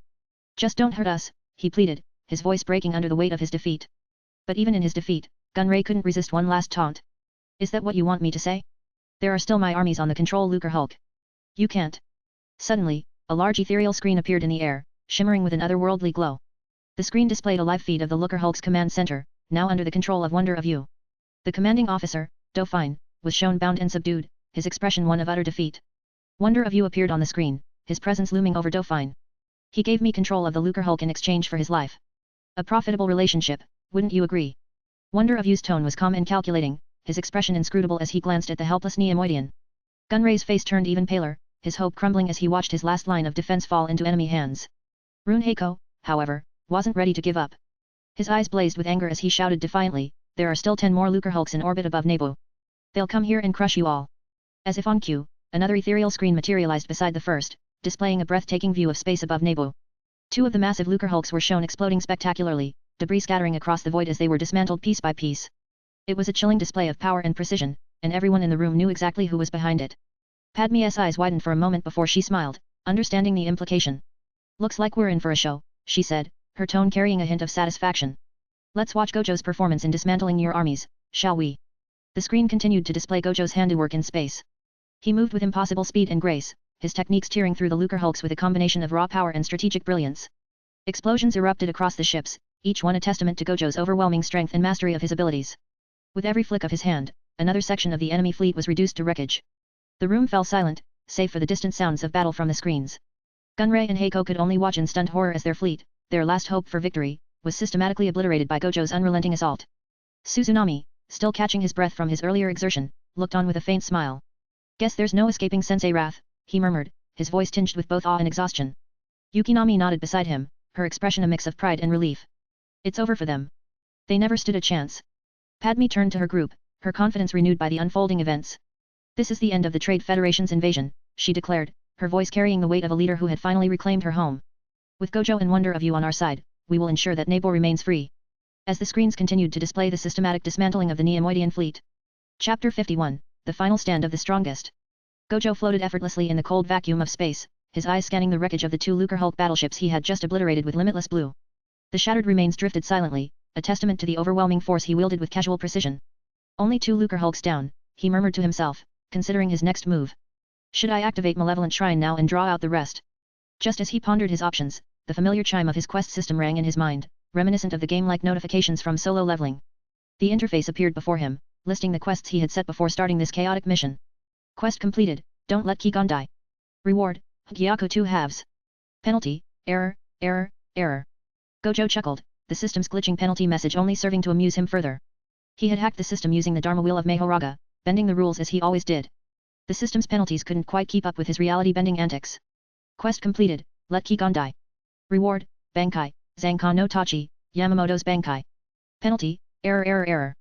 Gojo laughed louder this time, the absurdity of completing two contradictory quests not lost on him. Only I could pull off something like this, he mused, recalling the precise sequence of events. Qui-Gon had fallen, struck down by Maul, only for Reka to revive him moments later using the Lokakaka 6251. Two quests, both fulfilled in the most unconventional way possible. The rewards manifested almost immediately. He felt the Hyaku's presence solidify within him, its limitless potential coursing through his veins. At the same time, the immense power of Zankan no Tachi surged to life, its unimaginable heat simmering just beneath the surface, waiting for his command. Not a bad day at all, Gojo remarked, a satisfied smirk crossing his face as he felt the new powers coalesce. He glanced at the distant formations of the Trade Federation fleet, the remaining Lucrehulk still posing a threat. With the Hyaku's enhancement and Yamamoto's Bankai now in his arsenal, Gojo knew he could annihilate them with ease. Suddenly, an ethereal screen appeared before him, interrupting his thoughts. A message flashed across it, unlike any other quest notification he had received before. System message, do you want the truth about the system? Final quest available.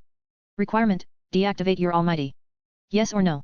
Gojo's eyes sparkled with intrigue as he read the message. Without a moment's hesitation, he answered aloud, yes. The screen glowed brightly, then displayed the new quest. Final quest, the Honored One and Soul King must awaken. Objective, come back as the Honored One through death. Reward? Penalty, death. Gojo's grin stretched wide, a rare glimmer of true excitement flickering in his eyes. For once, something worthy of his time, worthy of his power had appeared. His heart raced, not from fear but from the sheer thrill of it all. Finally, he muttered, almost to himself, his voice soft but laced with anticipation. This is what I've been waiting for. He let the words hang in the silence of space, his gaze fixed on the vastness ahead. The challenge wasn't just about strength or technique, it was about his very existence. The thought of becoming not just the Honored One, but the true Soul King as well, was a tantalizing prospect. He could feel it in his bones. This wasn't just another battle. This was destiny. His aura flared, the heat of Zankan no Tachi licking at the edges of his being, casting a faint glow around him. The power surged, almost overwhelming in its intensity. Yet, Gojo stood calm, focused, and ready. He exhaled slowly, the weight of the moment settling on his shoulders, though his usual cocky grin never faltered. Let's see if I'm worthy of this awakening, he murmured, his voice carrying a quiet confidence that rippled through the void. The Honored One, the real one, is about to rise. The flames danced around him as he braced himself for what was to come, the promise of ultimate power, of transcending even the concept of life and death, too sweet to resist. As he deactivated his almighty, the vast cosmos seemed to hold its breath, awaiting the rebirth of a legend. As Gojo floated in the vast expanse of space, his aura flaring with the anticipation of his next move, he suddenly found himself surrounded by 6 massive Lucrehulk battleships. The Neimoidian commanders aboard each vessel stared at the displays, their eyes wide with a mix of fear and confusion. They knew the destruction that one man had already wrought on their fleet, and the sight of him calmly hovering amid their strongest ships was nothing short of terrifying. On the bridge of one of the Lucrehulks, a panicked commander turned to his superior, his voice trembling. What do we do? He destroyed 2 of our ships with ease. We can't fight him directly. Another Neimoidian, his uniform slightly more ornate, gritted his teeth, trying to maintain composure. We need to buy time, he said, his voice tight with desperation. Hold him off until the Exegol forces arrive. Before he could finish, his words were cut off by a sudden jolt that shook the entire ship. The view outside shifted abruptly as Gojo raised his hand, his eyes glowing with cold determination. The familiar surge of limitless blue rippled through the space around him, creating a powerful gravitational pull that began dragging the Lucrehulks toward one another. What's happening? Another Neimoidian shouted, clutching onto a console for balance as the ship lurched violently. Gojo's expression remained calm, almost bored, as he manipulated the space around him. The 6 Lucrehulks, massive and imposing in their own right, were nothing more than pawns in his hands. They hurtled toward each other, pulled by the unstoppable force of limitless blue. The commanders aboard could only watch in horror as their vessels collided with one another in a series of deafening crashes, the metal hulls crumpling like paper under the relentless pressure. One of the Neimoidian officers frantically hammered at his control panel, attempting to reroute power, to do anything to break free of Gojo's grip. Engage thrusters. Divert all power to shields. We must. But it was too late. Gojo's mastery of the limitless left no room for escape. The ships collided in a cascade of explosions, fire, and debris spiraling out into the void. The once formidable fleet was reduced to wreckage, the twisted remains of the Lucrehulks drifting aimlessly, torn apart by the sheer force of Gojo's power. Gojo watched the scene unfold with a detached satisfaction, the shimmering blue aura around him dissipating as he lowered his hand. It doesn't matter how many ships you bring, he said, his voice low and resonant, carrying across the vacuum of space through his ethereal connection to the Neimoidian COMM systems. Against me, numbers mean nothing. The Neimoidian commanders, or those who survived the immediate chaos, were left in stunned silence. The hope they had placed in delaying for the Exegol forces was now crushed under the weight of their own ships. As Gojo surveyed the wreckage of the destroyed Lucrehulks, a sudden blip on his senses caught his attention, a presence, cold and sinister, approaching from a vast distance of nearly 100 kilometers. His eyes narrowed as he focused, pinpointing the signature of a Sith ship. This wasn't just any warship, it was armed with planetary destruction capabilities and equipped with the greatest camouflage and stealth technology in the galaxy. Even the Recog in the Six Eyes would struggle to detect it. And with his Almighty currently deactivated, this vessel had slipped through undetected until now. The design became clear as Gojo focused, the long, angular hull bristling with turbolaser batteries, missile launchers and a massive super laser mounted at its center, designed to obliterate entire worlds in a single strike. Now I see, Gojo muttered, piecing together the Sith strategy. They're trying to push me to my limits. He could sense the intent behind the approaching threat and attempt to provoke him into overextending his abilities. If this keeps up, I can only use Malevolent Shrine 3 times, he calculated, knowing the strain it would place on him. Even with the power of a binding vow, his Malevolent Shrine could only extend its reach up to 60 kilometers, a considerable range, but not nearly enough to cover the distance to the incoming threat. Meanwhile, aboard the Sith fleet emerging from Exegol, the scale of their forces was breathtaking. Rows of dagger-shaped star destroyers loomed, each ship armed to the teeth with turbolasers, ion cannons, and fighter hangars.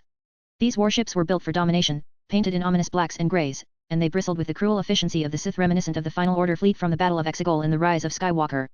Their defining feature was the planet-killer cannons mounted beneath their bellies, each capable of unleashing a destructive beam powerful enough to annihilate a city, if not an entire world. Ziston-class Star Destroyer. On the command bridge of the lead Star Destroyer, Sith officers and commanders debated their course of action. We have a clear shot at Gojo, one officer suggested, his voice laced with both eagerness and fear. But the lead commander, an older, more calculating Sith, shook his head. No. Targeting Gojo directly would be futile. His abilities make him nearly untouchable in direct combat. He stared at the planet below, Naboo, its serene blue-green surface almost tauntingly peaceful. We target the planet itself. Destroying Gojo is nearly impossible, but breaking what he protects? That's within our... Before the Sith commander could finish his sentence, a blinding flash of light erupted, followed by an ear-splitting silence. The lead Star Destroyer's bridge was torn apart by a violent, unseen force. Metal, glass, and bodies were ripped through as if sliced by a colossal, invisible blade. The command deck, once filled with the calculated confidence of the Sith, was reduced to a chaotic mess of drifting debris. Gojo hovered in the void, his figure framed against the endless stars. His eyes glowed with an otherworldly intensity as he surveyed the devastation he had wrought. Breaking what I protect, he echoed the Sith commander's last words, his voice carrying a cold, mocking edge. Not if I break you first. Gojo's malevolent shrine, though incomplete, flickered into existence around him, a distorted, otherworldly landscape marked by an oppressive, crimson glow. Unlike its usual form, this domain was smaller, barely extending beyond the range of the destroyed Star Destroyer. The familiar shrine pillars were twisted and cracked, surrounded by a swirling maelstrom of cursed energy.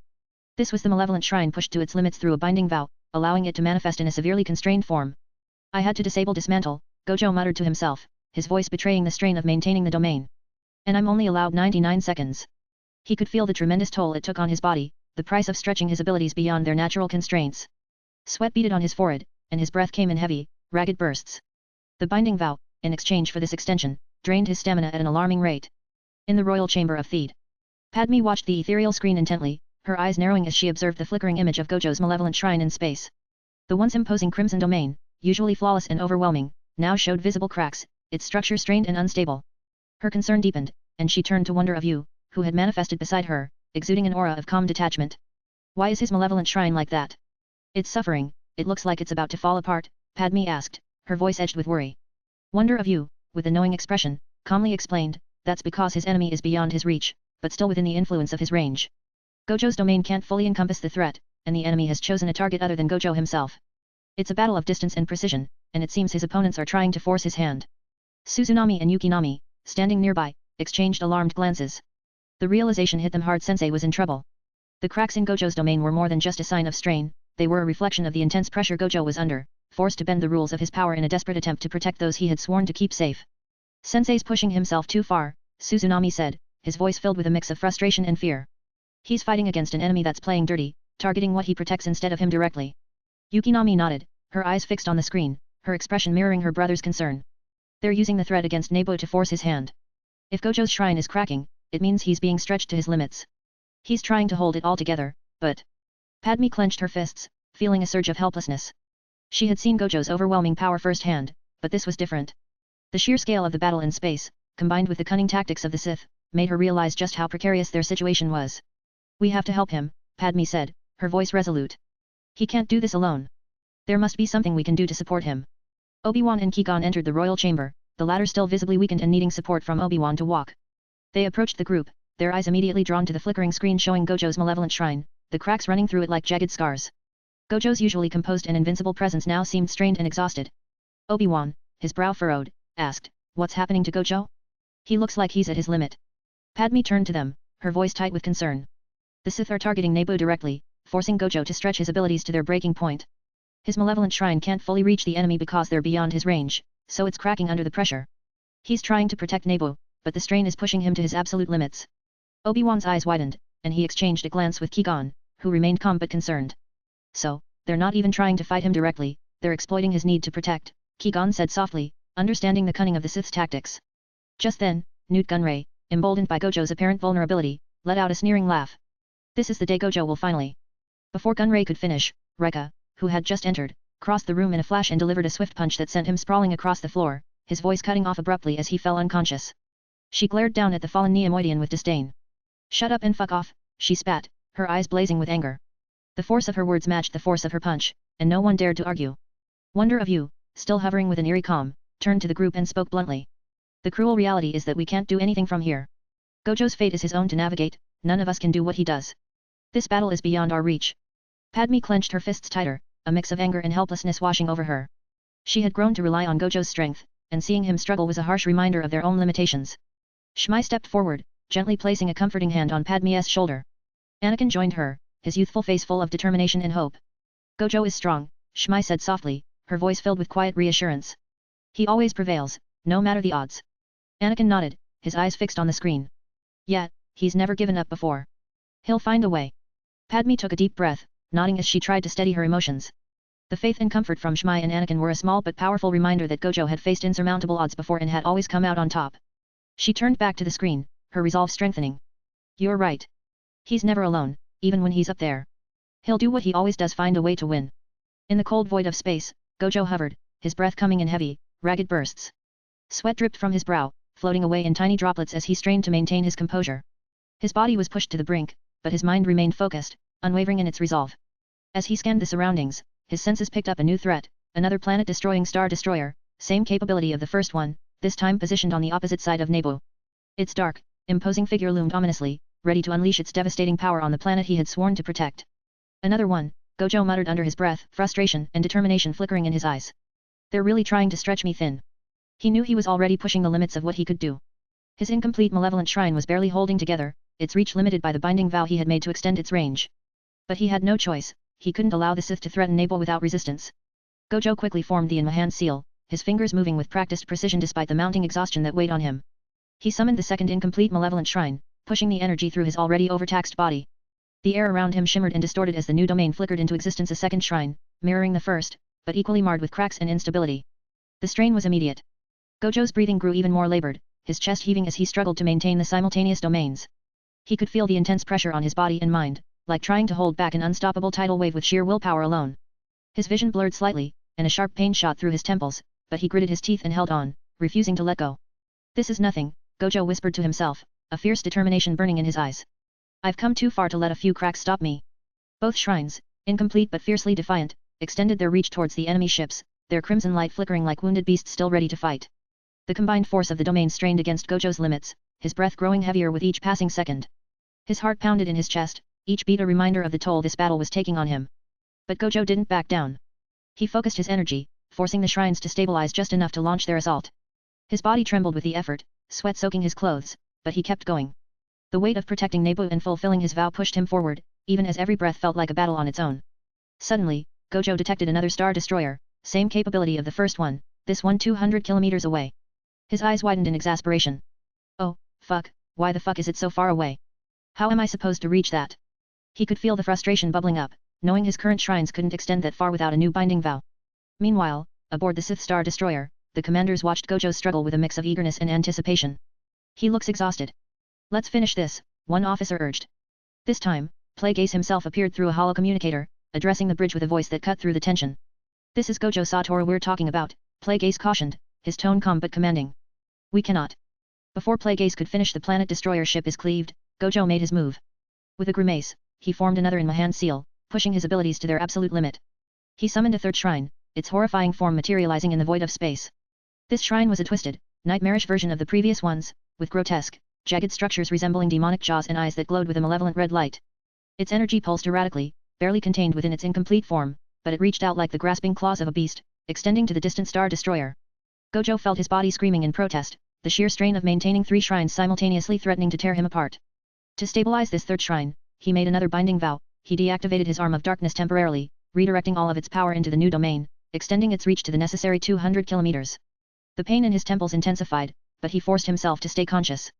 As the 3rd shrine locked onto the distant Star Destroyer, Gojo let out a breathless, strained laugh. The words of his final quest echoed in his mind, "Come back through death and become the honored one." "Looks like I'm about to become fucking death," he muttered, his vision dimming as the overwhelming exertion pushed him closer to the edge of consciousness. But even as the darkness crept in, Gojo's resolve remained unbroken. He knew that if this was his final stand, it would be one that defied fate itself. Just as Gojo felt his energy waning, he sensed another impending threat, a far more ominous and devastating presence. His senses flared as he detected a massive energy build-up, the unmistakable charge of a planet-destroying weapon. This time, it wasn't just another Star Destroyer, it was something far more destructive, something originating from a planet he instantly recognized, Exegol, and at its core, a weapon akin to Starkiller Base. Gojo's eyes widened as he realized the sheer magnitude of the attack. Exegol. Starkiller Base, he muttered, watching the colossal beam of energy tear through space, aimed directly at him and the planet below. The beam moved with terrifying speed, a manifestation of the Sith's most desperate bid to annihilate him and Nebu in one fell swoop. The reality of the situation hit him like a tidal wave. There was no time to extend his malevolent shrine any further, there was no room for error.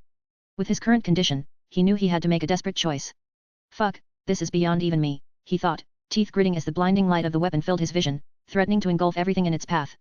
In a split-second decision, Gojo enacted a drastic measure. He focused his cursed energy and, with a swift motion, severed his right hand, the pain barely registering against the adrenaline and the stakes of the moment. His severed hand floated briefly in the zero-gravity environment before Gojo activated Mimi Hagi's ability Stillness. With Mimi Hagi's powers, Gojo enforced a state of absolute stillness on his detached limb, freezing the incoming beam of energy in place. The beam, mere meters from colliding with him and Nebu, halted in an eerie suspension, the chaotic energy frozen by the cursed ability that defied the natural flow of all things. The blast shimmered, locked in time and space, unable to advance, trapped by the relentless power of stillness. Gojo, now missing a hand and his energy drained to near depletion, quickly adjusted his focus. He imbued his severed hand with an autopilot directive, ensuring it would continue to maintain the frozen state of the blast without his direct input. It was a fragile solution, a desperate act to hold the line as long as possible. He let out a strained, ragged breath, his body screaming for rest. The exertion of summoning 3 incomplete shrines, the intense concentration of severing his own limb, and the strain of maintaining the stillness all at once pushed him to the very edge. Gojo's vision blurred, and his limbs felt heavy as lead, but he forced a bitter smile. Absolutely. Here's the updated version with all your changes incorporated. I've done my part, he muttered, feeling his consciousness waver. If this is it, then I'm going out on my terms. He glanced at his severed hand, now an unsung guardian against the overwhelming Sith attack. The thought of the final quest echoed again, come back through death and become the honored O. Suddenly, Gojo sensed another presence, yet again interrupting him. Fuck, even when I'm about to die, I can't get a moment of peace, he groaned, gritting his teeth. His body was ravaged, barely holding together, even though his brain had adapted to the strain of burnout. Despite infinite cursed energy, the lack of reverse curse technique meant he couldn't heal the damage his body had endured. His skin was charred, his muscles shredded.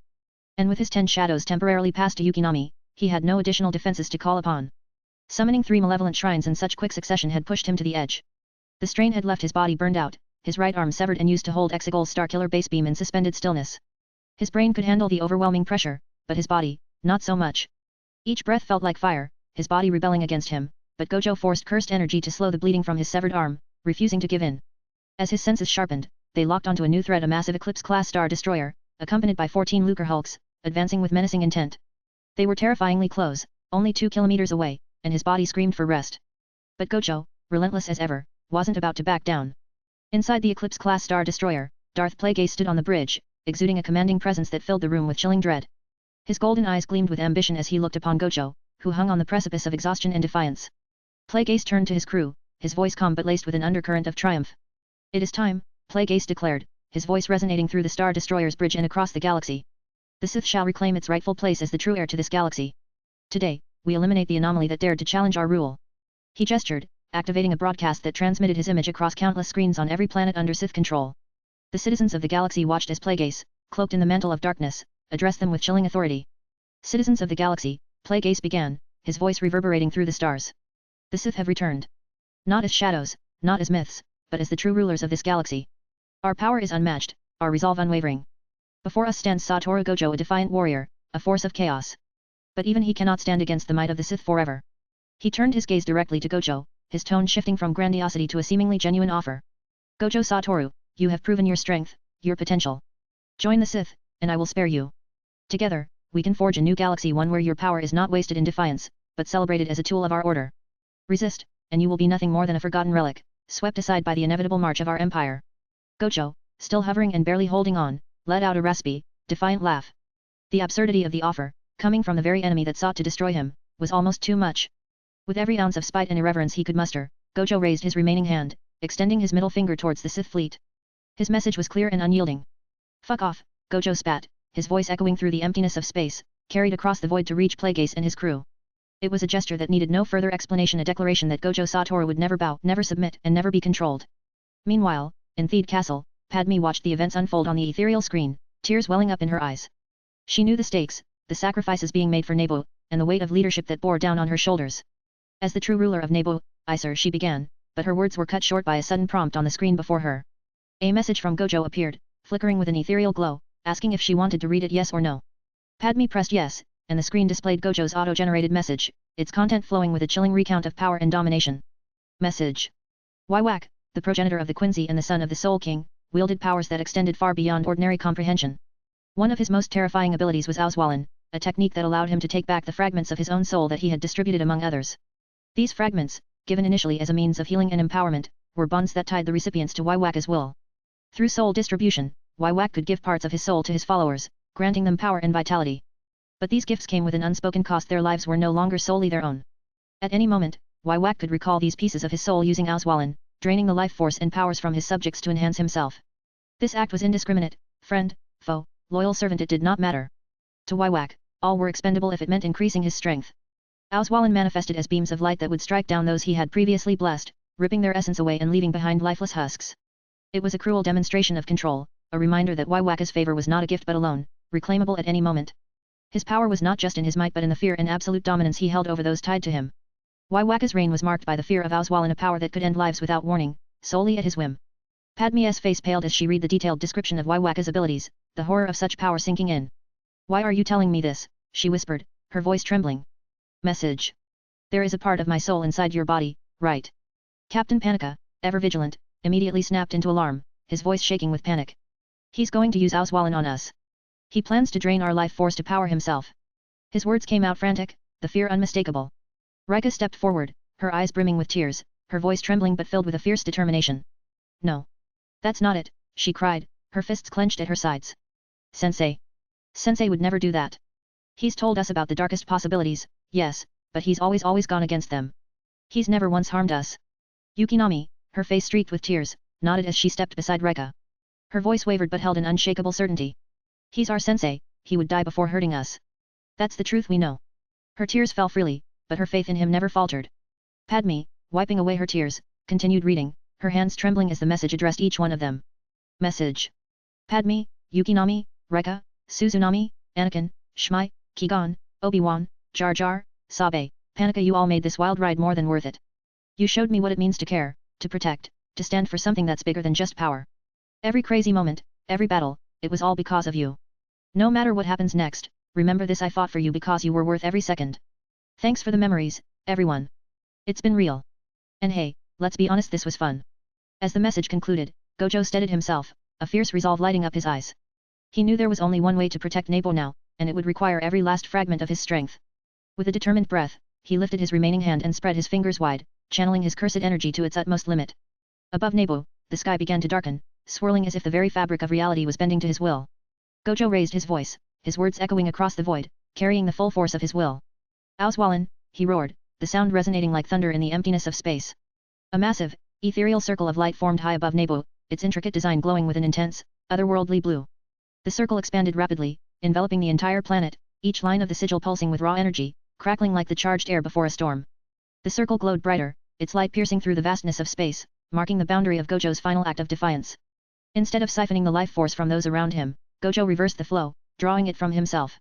His body became the conduit, the epicenter of the Auswallen, absorbing the energy of the very stars and the lingering remnants of his boundless cursed power. Blinding light poured from Gojo, so bright it outshone the stars. His figure, now a silhouette against the radiance, stood as a beacon of defiance against the encroaching darkness.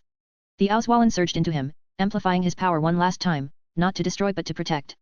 The glowing circle intensified, and with a final, defiant thrust of his will, Gojo directed all the gathered energy outward. A colossal, impenetrable shield erupted from the Auswallen circle, cascading down like a curtain of shimmering light to envelop Nebu. The barrier was immense, radiant, and unwavering, glowing with the very essence of Gojo's life force. It was a brilliant dome that wrapped around the planet, reflecting the incoming beams of destruction back into the void. The Sith's attacks crashed against the shield, their might scattered harmlessly into space as Gojo's protection held strong. Gojo's body didn't disintegrate as he had expected. Instead, an unnerving emptiness washed over him. He blinked, his breath coming in ragged gasps. The Auswallen had struck him too, and the realization dawned his infinite cursed energy was leaving him, drained from his body. Without it, the very energy that had allowed him to survive and breathe in the vacuum of space was fading fast. Gojo had used his cursed energy not just for battle but to defy the very laws of nature. In space, where there was no air and temperatures dropped to extremes, cursed energy had acted as a buffer, keeping his body insulated, his blood warm, and even providing the illusion of oxygen. It allowed him to breathe in an environment that should have killed him instantly. The cursed energy essentially became a life support system, adapting to the hostile environment and keeping his body functional despite the absence of air and warmth. But now, with his energy draining, the freezing grip of space was closing in, and every breath became a struggle. Now powerless, Gojo hovered in space, vulnerable. His connection to the infinite was severed, leaving only his raw will to cling to. In that moment, his eyes narrowed as he saw the Eclipse-class Star Destroyer charging its main weapon. The massive beam fired straight at him, a streak of death cutting through the void. Gojo clenched his teeth, his heart pounding, but there was one last card he could play, his final, desperate move. A bloodied, defiant smile crept onto his face. With this treasure, I summon. His voice trailed off as he felt Mahoraga stir within him, bound by a vow and a deep grudge. The cursed spirit had been waiting for this exact moment, lurking, ready. Before Gojo could finish the chant, the beam struck him, engulfing his form in a blinding flash of light, overwhelming everything around him in that final, decisive blow. As Gojo's consciousness began to fade, he could feel the connection to Nebu, to those he had fought to protect. The shield, his final gift, shimmered with the resilience of his spirit, an unbreakable testament to his vow. The Auswallen circle dimmed but remained, a celestial guardian watching over the planet. Gojo Satoru's final moments were not of defeat but of triumph. He had defied the odds, the galaxy, and even death itself to stand by those he cared for. His legacy, the honored one who stood against the encroaching darkness, would be remembered. The last essence of Gojo Satoru lingered, a radiant beacon of hope and defiance that would never be forgotten. In the quiet aftermath, Nebu stood safe, its skies clear, the Sith's weapons neutralized by the shield that shone with the brilliance of the will-be honored one's final stand. Chapter 52, The Rebirth of the Honored One, Gojo Satoru's Ascension. In the royal chamber of Theed Castle, the atmosphere was heavy with silence, broken only by the soft hum of the ethereal screen displaying Gojo's final stand. The shimmering shield around Nebu glowed faintly, a testament to Gojo's sacrifice. Yet, the triumph was bittersweet, marred by the irreplaceable loss of a powerful ally and friend. Obi-Wan and Qui-Gon stood together, their faces edged with grief and disbelief. Obi-Wan, struggling to keep his emotions in check, finally spoke, his voice strained. He did it. He protected Nebu, but at what cost? His eyes were damp, though he tried to remain stoic. The loss of Gojo was a weight he hadn't expected to feel so deeply. Qui-Gon nodded slowly, his expression one of quiet sorrow. Gojo, he chose to stand against impossible odds. His strength went beyond what we've ever known. He may have been unconventional, but his resolve was unwavering.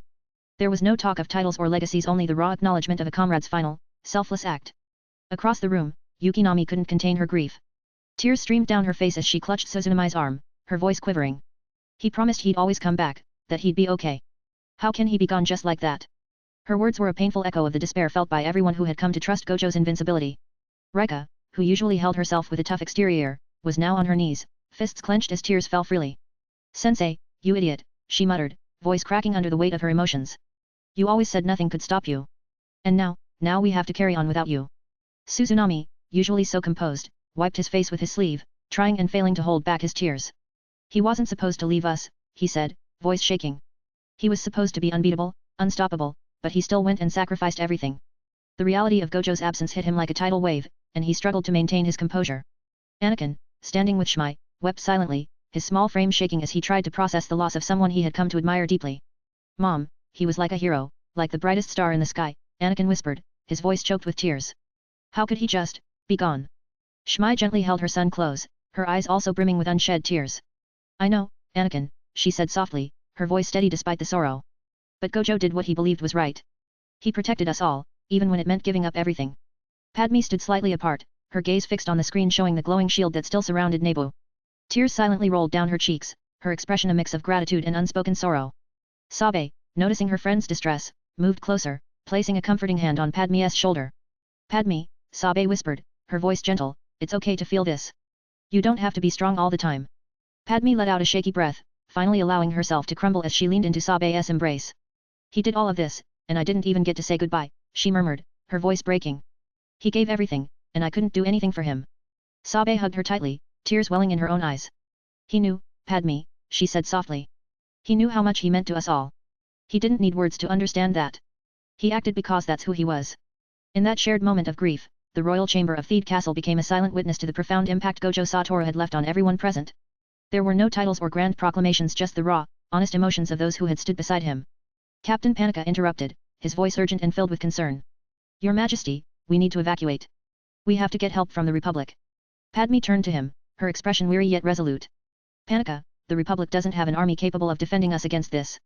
They were on the verge of losing control, barely holding on to their own power. How can we fight against something like...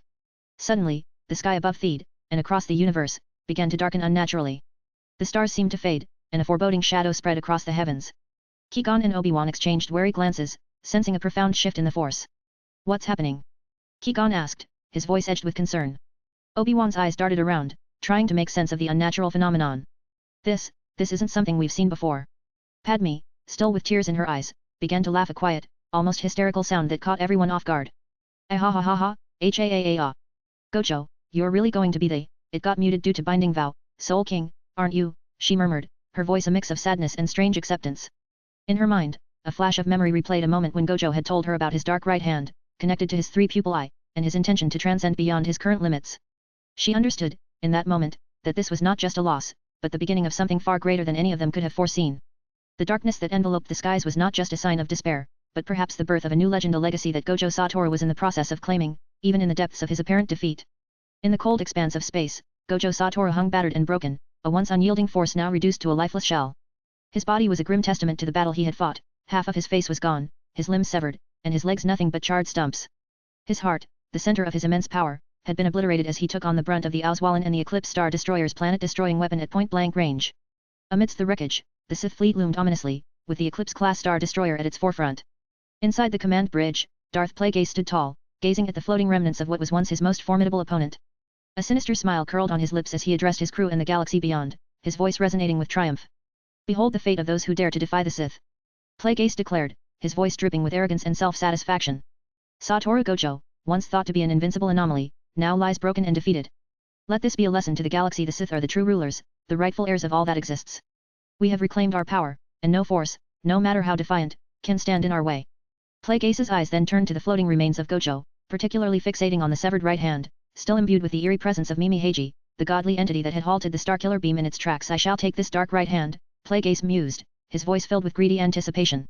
The very hand that stopped my planet-destroying weapon. Imagine the power it must contain, a relic worthy of the Sith. He moved closer, extending his arm as if to claim the severed limb for himself. Plagueis, however, had no understanding of what Mimi Heiji truly was or the consequences of attempting to seize such a power. He saw only an opportunity to exploit the unknown, his ambition blinding him to the inherent danger. Just as Plagueis was about to reach the severed hand, the massive doors to the bridge groaned and began to slide open. Plagueis's eyes widened in confusion, and a flicker of irritation crossed his face. Who dares, he began, but his words were abruptly cut off as a colossal figure burst through the entrance. With a sudden, bone-shattering impact, Darth Plagueis was sent flying across the bridge, crashing into the far wall. His triumphant demeanor shattered, replaced by shock and pain. The Sith Lord looked up, struggling to comprehend what had just happened. Before him stood Mahoraga, the eight-handled sword Divergent Sela Divine General, a towering figure of ancient power and indomitable strength, summoned by Gojo as his final act before succumbing to his injuries. Flashback.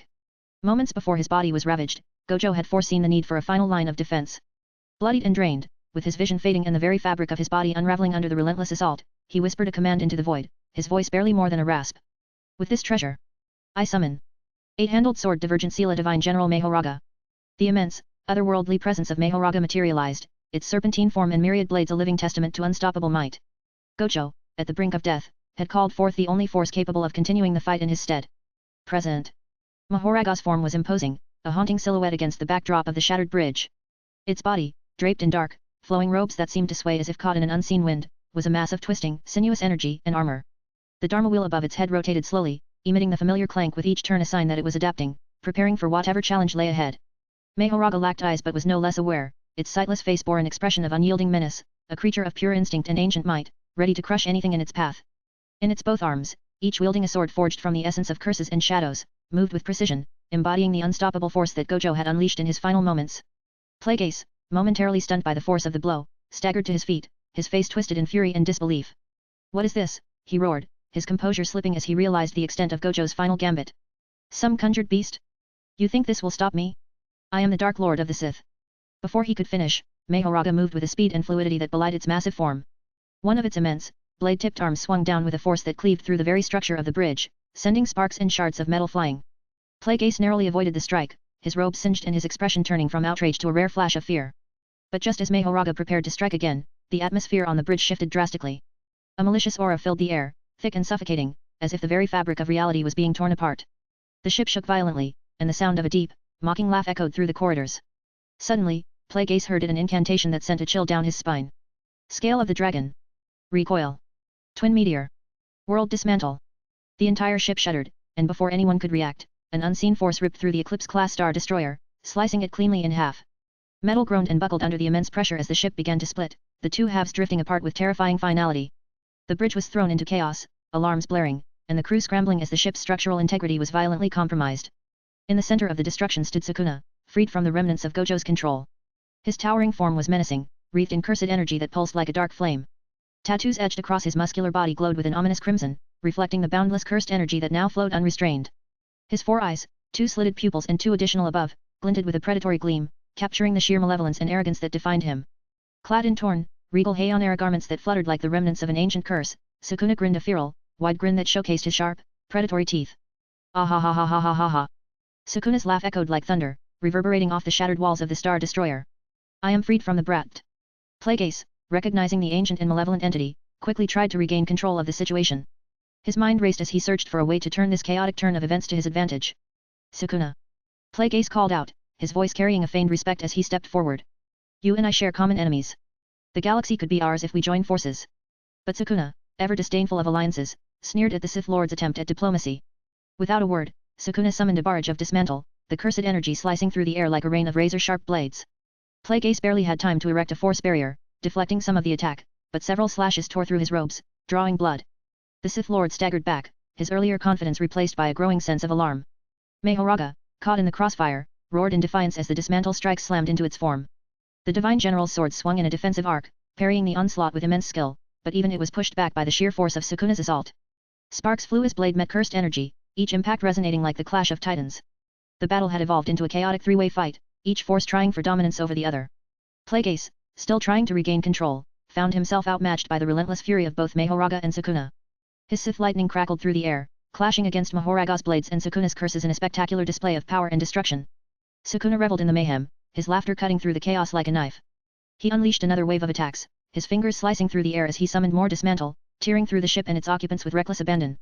To Sukuna, this was freedom, chaos and destruction unfettered by any chains, be they of flesh, duty or allegiance.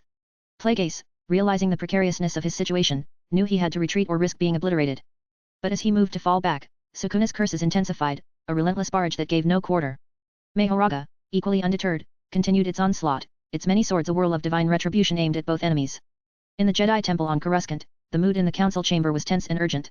The ethereal screens displayed the ongoing chaos over Naboo, a battle that had escalated into a three-way conflict involving an unknown Sith, the monstrous Sukuna, and Mahoraga. The spectacle was one of pure destruction, with each force unleashing devastating powers that threatened not just the combatants but the very fabric of the space surrounding them. Mace Windu stood at the center of the chamber, his expression dark and determined. He had seen Sukuna's destructive potential firsthand, and now, watching the carnage unfold, the reality of the threat was undeniable. "Sukuna's presence is a disaster waiting to happen," Windu stated, his voice grim. "His malevolent shrine covered 30 kilometers the last time we faced him. Now, without Gojo, he could obliterate everything in his path." Yoda, perched on his chair, his face etched with deep concern, nodded solemnly. "Dangerous, Sukuna is. Darker than the Sith, and far more unpredictable. The threat he poses, understand it fully, we do not." Depa Billaba, standing nearby, added with a calm but worried tone, "The Sith's power is formidable, but Sukuna's is raw, chaotic and unbound. This isn't a typical battle, it's a collision of cataclysmic forces. And with Gojo gone, Naboo stands vulnerable to forces beyond even our comprehension." Qui-Gon Mundi, the voice of reason, chimed in with a strategic concern. "Gojo's shield is holding, but for how long? We're dealing with powers that could easily break through if given the chance. The unknown Sith, the monster Sukuna, and now unknown white creature, it's an unpredictable and deadly mix." Mace Windu's brow furrowed as he watched the battle.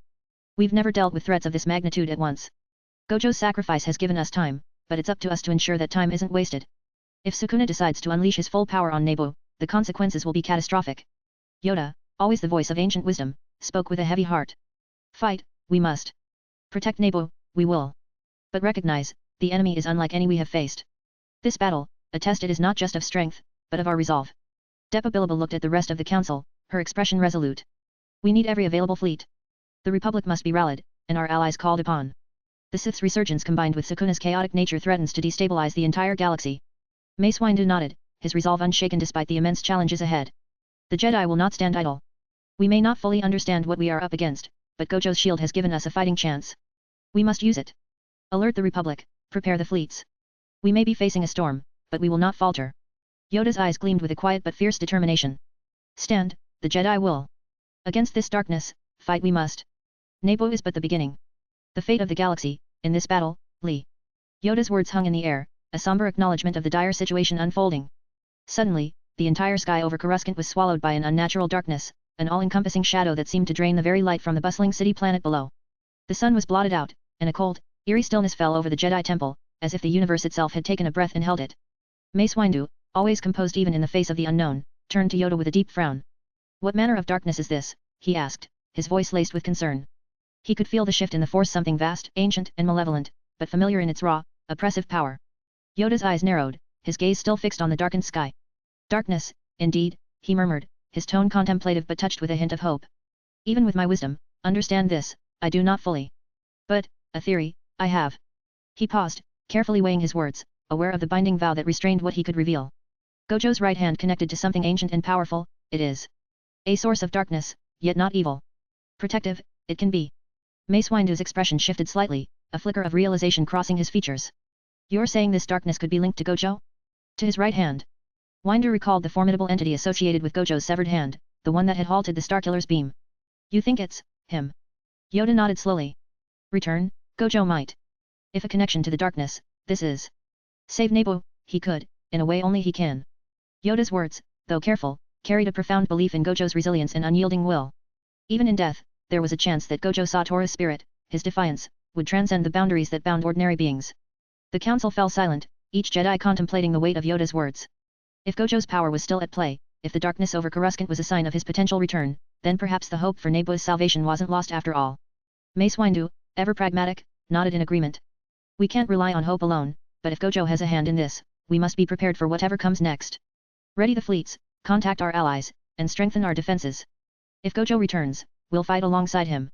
If not, we'll honor his sacrifice with everything we have. Yoda's gaze remained fixed on the darkened sky, a quiet resolve settling over his ancient features. Prepare, we will.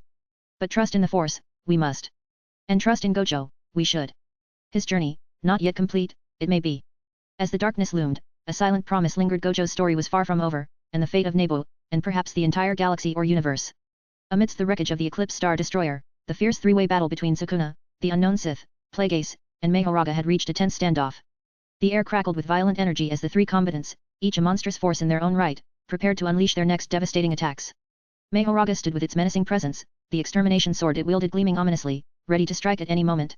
Sukuna, with his usual sadistic grin, mocked the Sith Lord who dared to challenge his might. You think you can stand against me? Sukuna sneered, his multiple eyes glinting with a dangerous light. This is beyond your pathetic Sith tricks. Plagueis, undeterred, maintained his cold composure, his mind calculating every possibility. You are nothing but a beast that craves chaos, he retorted, his voice dripping with disdain. The Sith have mastered the dark side for millennia. Your recklessness will be your downfall. But before their taunts could escalate into another deadly exchange, a heavy and oppressive darkness swept across the space, enveloping everything in its path. Mahoraga's dharmic wheel emitted a resounding clank as it began to turn, adapting to the unknown force, the sound echoing like a grim harbinger of the shift in battle. However, something was wrong. The darkness was not simply an absence of light, it was a force, a presence that none of them had anticipated. Sukuna, Mahoraga, and the Sith found themselves paralyzed, unable to move or speak. Their immense powers seemed to vanish under the overwhelming pressure, as if they were being held by an invisible hand that crushed their will to act. Sukuna's eyes, usually filled with contempt, now showed a flicker of frustration as he struggled against the unseen restraints. Plagueis's confident demeanor cracked, replaced by confusion and a hint of fear as he realized that this darkness was something far beyond his understanding or control. Mahoraga, though adaptive and powerful, was rendered still, its myriad eyes scanning but unable to react. The Dharma wheel continued to emit that haunting clank, indicating it was adapting, but even its legendary adaptability seemed stalled. In the bridge command of the Eclipse Star Destroyer, where Plagueis had once stood with the assurance of victory, there was now only silence and stillness. The battle had not simply paused, it had been forcibly suspended, every force frozen by a darkness that defied all logic and power they had encountered. They were at the mercy of an unknown force, one that neither Sukuna's ferocity, Mahoraga's adaptation, nor the Sith's dark mastery could defy. As they hung in the oppressive stillness of the void, it became clear, whatever had intervened was not merely stopping their fight, it was asserting dominion over all. Meanwhile, in an unknown location, Gojo suddenly found himself standing in Tokyo Airport. The bustling hub was filled with the familiar sights of travelers rushing between gates, the hum of announcements echoing through the vast atrium, and the scent of freshly brewed coffee wafting from nearby cafes. Sleek glass walls revealed the skyline of the city outside, with planes landing and taking off in a synchronized dance. The bright lights and modern architecture were in stark contrast to the cosmic battlefield he had just left behind. Gojo glanced around, a bemused expression crossing his face. Nice mental image, he muttered to himself, enjoying the unexpected tranquility. I hope Suguru is here. Since the future me died and became the divided one. He chuckled at the absurdity of it all, reveling in the irony of his own situation. As he walked further into the airport, lost in his own thoughts, he stopped short, eyes widening in surprise. Standing in front of him was another Gojo, his original self, unmistakably wearing the Shinjuku Showdown outfit. This Gojo had a scar on his stomach, a stark reminder of past battles, but his demeanor was as confident and carefree as ever. The original Gojo tilted his head, a sly grin spreading across his face. Well, this is awkward, he quipped, eyes gleaming with mischief. Two of us in one place? I didn't think I'd see the day. The reincarnated Gojo raised an eyebrow, smirking back. Right? How the hell are there two of us? Original Gojo shrugged, seemingly unbothered. Beats me, but I gotta say, you've got style. Though I gotta ask, he said, pointing at the reincarnated Gojo with a casual flick of his finger, did you just hack the system using the Dharma wheel? I'm impressed, very impressed. Reincarnated Gojo snickered, folding his arms. Yeah, figured I'd bend a few rules. It's not like I was gonna play by the book after all that. Original Gojo laughed, the sound bright and unapologetically amused. Typical me, always finding a loophole. I guess that makes you a chip off the old block, hey. Reincarnated Gojo chuckled, shaking his head. More like rewriting the block entirely. But hey, at least we know we're both too stubborn to quit. The two Gojo Satoru stood there, a perfect mirror of wit and defiance, each recognizing in the other the same unbreakable spirit that had carried them through countless battles. The original Gojo, still grinning with that unmistakable mix of mischief and wisdom, stepped closer to his reincarnated counterpart. Let's make this simple, he said, placing a hand firmly on the reincarnated Gojo's shoulder. Instantly, a surge of energy flowed between them, like a river reconnecting with its source.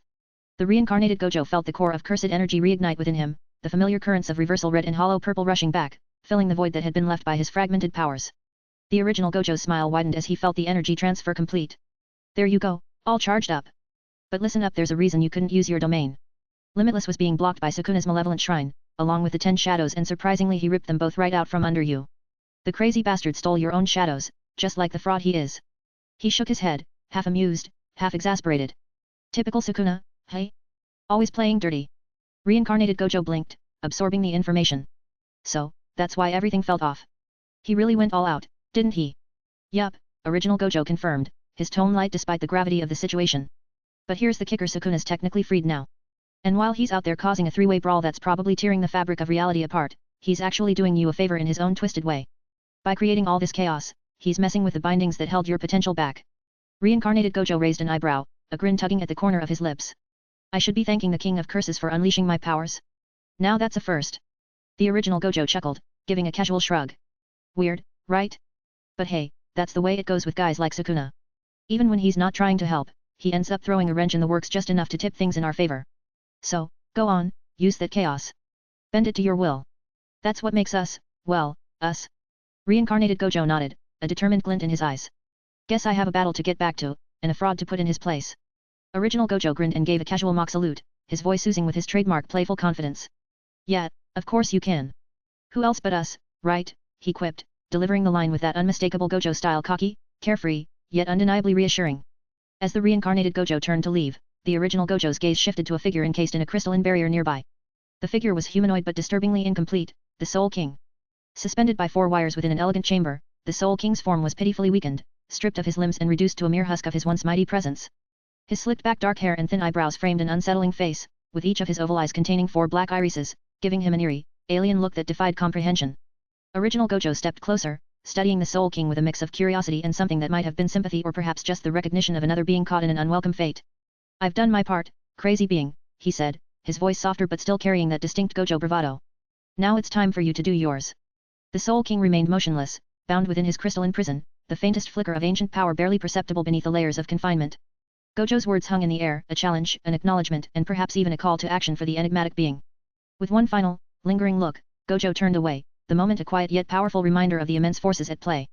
Suddenly, the original Gojo was pulled into the reincarnated Gojo, merging them into a single being once more, and at that exact moment, the Soul King's barrier shattered with an explosive force. The Soul King emerged, no longer the frail entity once suspended by wires, but now fully restored to his prime form. His body was whole and imposing, radiating an overwhelming presence that filled the chamber. The Soul King's appearance was now a striking contrast to his weakened state. He stood tall and muscular, with his dark hair flowing freely. His eyes, each containing 4 black irises, glowed intensely, conveying a deep and ancient wisdom mixed with a formidable power that seemed to resonate with the very fabric of existence. His arms, once non-existent, had returned in a striking form, veined and powerful, adorned with intricate markings that pulsed with energy, resembling the complex patterns of eyes. These arms mirrored the imagery Gojo had seen before, a symbol of the Soul King's full ascension. The Soul King looked around, flexing his newly regained limbs, his expression shifting between disbelief and annoyance. His hands, marked with eye-like symbols, emanated a powerful aura that matched his regal yet fierce demeanor. He finally turned his gaze to the reincarnated Gojo, who stood there, trying to process the scene unfolding before him. The Soul King scoffed, his voice dripping with a mix of exasperation and begrudging admiration. "The fuck? Did you seriously just Oswalin yourself?" "Hey!" Reincarnated Gojo, still reeling from the power surge and the Soul King's sudden transformation, blinked in confusion. "Wait, so the Soul King is a homie now? I thought you were some mystical overlord or something." The Soul King snorted, crossing his arms with a faint smirk, the eye-like symbols on his hands glowing faintly. "Homie, overlord, call it what you want. I'm here, aren't I? Guess it takes one crazy bastard to recognize another." He then glanced at Gojo with a sly expression. "So, you used Oswalin on yourself rather than your comrades. Different from that bastard Wiwak, but I gotta say, it's very entertaining." Gojo raised an eyebrow, his mind catching up. "Speaking of Wiwak, I've got a similar question for you. Same thing I asked him before I killed him, or at least his almighty will. How did you end up here? This verse feels like it's in a whole different universe, way beyond what we're used to." The Soul King chuckled softly before his face grew serious, eyes narrowing. "When Wiwak killed me, he thought he'd finish the job, but instead, it freed me from the prison that had chained me for eons in the royal palace. My body was severed, parts scattered, but I wasn't bound anymore. The last of my almighty allowed me to escape to drift across random worlds. Wiwak used his almighty to create a vessel for himself, but I've lived for so long, what, maybe a million years now? I just want a successor." He paused, glancing around the surreal mental space they were in, before continuing. "Since you've got a taste of this mental world, let me offer you a choice. You can stay here, make any imagination you want a reality, and I take control outside. Or you can face the problems waiting for you out there. But be warned, it's not just Republic versus Empire out there. This universe has legends elements too, which can be problematic." Gojo tilted his head, pondering the proposition. "What would you do if you were me?" The Soul King's eyes gleamed, a proud smile forming on his face. "I knew I wasn't wrong choosing you as my successor. You surprised me, and as a reward, you'll gain all parts of the Soul King, the heart, left hand, right hand, and even my almighty. The full package." Gojo rubbed his chin thoughtfully, then grinned. "Geez, that's horrifying. Honestly, I prefer 4 pupil eyes with 6 eyes from Jujutsu Kaisen. The blue is pretty cool, you know." The Soul King rolled his eyes but chuckled. Yeah, aesthetic preferences. But hey, there's a bonus. I'll grant you the knowledge of Heido techniques from the Shinigami. After all, Jujutsu Kaisen's progenitor is practically Bleach, right?" Gojo laughed, his eyes sparkling with mischief. "Oh man, we're totally breaking the fourth wall now." The Soul King shrugged, a casual grin on his face. "When you're a god of multiple realities, what's one more wall to break?" Gojo's playful grin faded for a moment, and he asked, "But seriously, why choose me? There are stronger characters in Star Wars, especially if you are adding Legends elements. Why me?" The Soul King's expression became more contemplative. "When you were born into the world of sorcery, something shifted, didn't it? A change in the very fabric of that universe." Gojo furrowed his brow, trying to piece together the Soul King's meaning. Then it hit him. His birth, the birth of a Rikugan user, the one who would inherit the 6 eyes, wasn't just a random event. It was a cosmic ripple that had disrupted the entire balance of the world. "When I was born," Gojo began, his voice low as the memory surfaced. "The world itself reacted. The birth of a 6 eyes user, a Rikugan, only happens once in a while, but when it does, it's like the universe bends around it." The Soul King watched him closely. "That's the point. The world of Jujutsu Kaisen isn't just filled with cursed energy, it's governed by balance. Your birth caused a fundamental shift in that balance. Sorcerers with 6 eyes are rare because their very existence rewrites the rules of the world. Your mere presence shook the foundations of that universe. From that moment, things started to change. Stronger curses, stronger sorcerers. Everyone had to adapt." Gojo recalled it now, the feeling from Jujutsu Kaisen canon when he was born. The world reacted, as if a new, unstoppable force had arrived. The strongest being sensed his presence, the flow of cursed energy twisted, and the world was never the same. I was the first Six Eyes user in hundreds of years. My birth marked the start of something different. I made the world evolve. The Soul King gave a satisfied nod. That's why I chose you. Your existence creates ripples that go far beyond your universe. You weren't born to just fit into the world, you were meant to change it. Gojo let out a slow exhale, letting the weight of the Soul King's words sink in. So, it's not just about raw power, it's how I warped the entire game. Right, the Soul King replied. You don't just play by the rules. You change them. Before Gojo could speak again, the Soul King continued, crossing his arms and looking directly at Gojo with a smirk. Now, I know what you're thinking. Why didn't I just hijack your body like Wiwak or Sukuna? Why go through all this? Gojo blinked, caught off guard, but stayed silent as the Soul King pressed on. First off, the vessel is you. And you? There's nobody else like you. You weren't just born lucky, you were born with golden spoons. You're the only one compatible with my power because you're a Six Eyes user, and that makes you unique. No one else could handle it. The Soul King paused, his gaze distant for a moment, before he sighed. Secondly, I'm done with all this. I've lived for nearly 1,000,000 years. You think that sounds impressive? It's boring as hell. Especially when you're chained up for most of it. I don't want to go through that again. If it's between that or dying, I'd rather die. And choosing you as my successor? That's my way out. My golden spoon to you. Gojo stood still, processing the weight of the words, but the Soul King wasn't finished. And one more thing, he added, his tone serious. You don't know what the Almighty can do if it's let loose in the universe without a proper user. The effects would be catastrophic. Reality itself would collapse. The Almighty needs a wielder, someone who can control it without causing disastrous effects. If I left it unchecked, it would rip through worlds. That's why you're the one. It's not just about power, it's about control. The Soul King smirked again, lighter this time. So yeah, congratulations, Gojo. You're not just lucky you were born for this. Gojo grinned, mischief flashing in his eyes. More like I used it to troll a certain someone. He chuckled, recalling how he resurrected Ponkrell 3 times just to mess with him. The Soul King gave him a bored look, unimpressed. Yeah, sure you did. You terrified the entire galaxy with your little life and death show. Gojo suddenly paused, a thought crossing his mind. Wait, I need your brain, the visionary, to spawn some things. The Soul King raised an eyebrow, realizing what Gojo was asking. Oh yeah, my brain. You'll have it. Plus, since you will have the left hand and the heart, you can spawn the Schutzestaffel if needed. For example, you can summon Gerard Valkyrie and still retain his ability, or any other Schutzestaffel member, just in case you need to spawn or summon them. Reincarnated Gojo, still processing this overwhelming information, looked puzzled. Wait, this feels like some kind of super luxury package. What the hell did I do to deserve all this? The Soul King chuckled, his expression a mix of amusement and approval. You already had all this power the moment you cheated against the quest system and used the Dharma wheel to hack it. I just held back the rewards until now. With my power added, you can either delete the quest system entirely or exploit it to your heart's content. It's up to you. Gojo's eyes widened at the realization, the possibilities spiraling through his mind. So, I can finally break free of all these limitations and play the game my way. That's perfect. The Soul King's smile grew wider, his voice tinged with a hint of mischief. And one last thing, if possible, make sure the screen on every planet in the galaxy see this. To avoid death, Gojo Satoru just ignored it and moved on. It's my final request to mock this universe and the Force itself. Gojo laughed, the sheer audacity of the statement resonating with his own irreverent nature. You want to leave a parting shot at the universe? I like your style. Consider it done. The Soul King glanced at Gojo thoughtfully and asked, you have the Hugyaku inside your body, don't you? It's similar to wish granting, shouldn't it help? A knowing smile tugged at Gojo's lips as the Soul King suddenly realized the truth. Oh, I see it now, the Soul King chuckled. You wished for yourself to die, didn't you? And it did help you, but in a twisted way. You desired or wished for Auswallen on yourself, which is technically impossible since Auswallen is meant to be used on someone else or subordinates, killing them and adding their power to yourself. But you used it on yourself. You're the craziest bastard I've ever seen. Gojo shrugged, a mischievous glint in his eyes. What can I say? I've always been about bending the rules, not breaking them. Suddenly, the Soul King tossed a small, glowing orb toward Gojo. Inside, there was a fruit and a small tree, encased within the ball like some kind of cosmic terrarium. Gojo caught it, inspecting the contents with a raised eyebrow. What is this? Gojo asked, his voice tinged with curiosity. The Soul King's grin widened. It's a chakra fruit and a 10 tails, Johobi, at least in its premature form, not mobile yet, but still packed with power. Gojo sighed, his expression caught between amusement and exasperation. I think I have enough gifts, you know. You're spoiling me. The Soul King chuckled, waving off Gojo's complaint. Consider it insurance, or maybe just one more ace up your sleeve. After all, when you're going to mock the universe, why not do it in style? Gojo shook his head, pocketing the orb. Fine, but no more surprises. I've got a universe to deal with, and I'd rather not be weighed down with extras. The Soul King's expression darkened slightly. I think you'll need those extras. Let me remind you of something, there's someone out there who can do damage even to beings like us. The Almighty won't save you from him.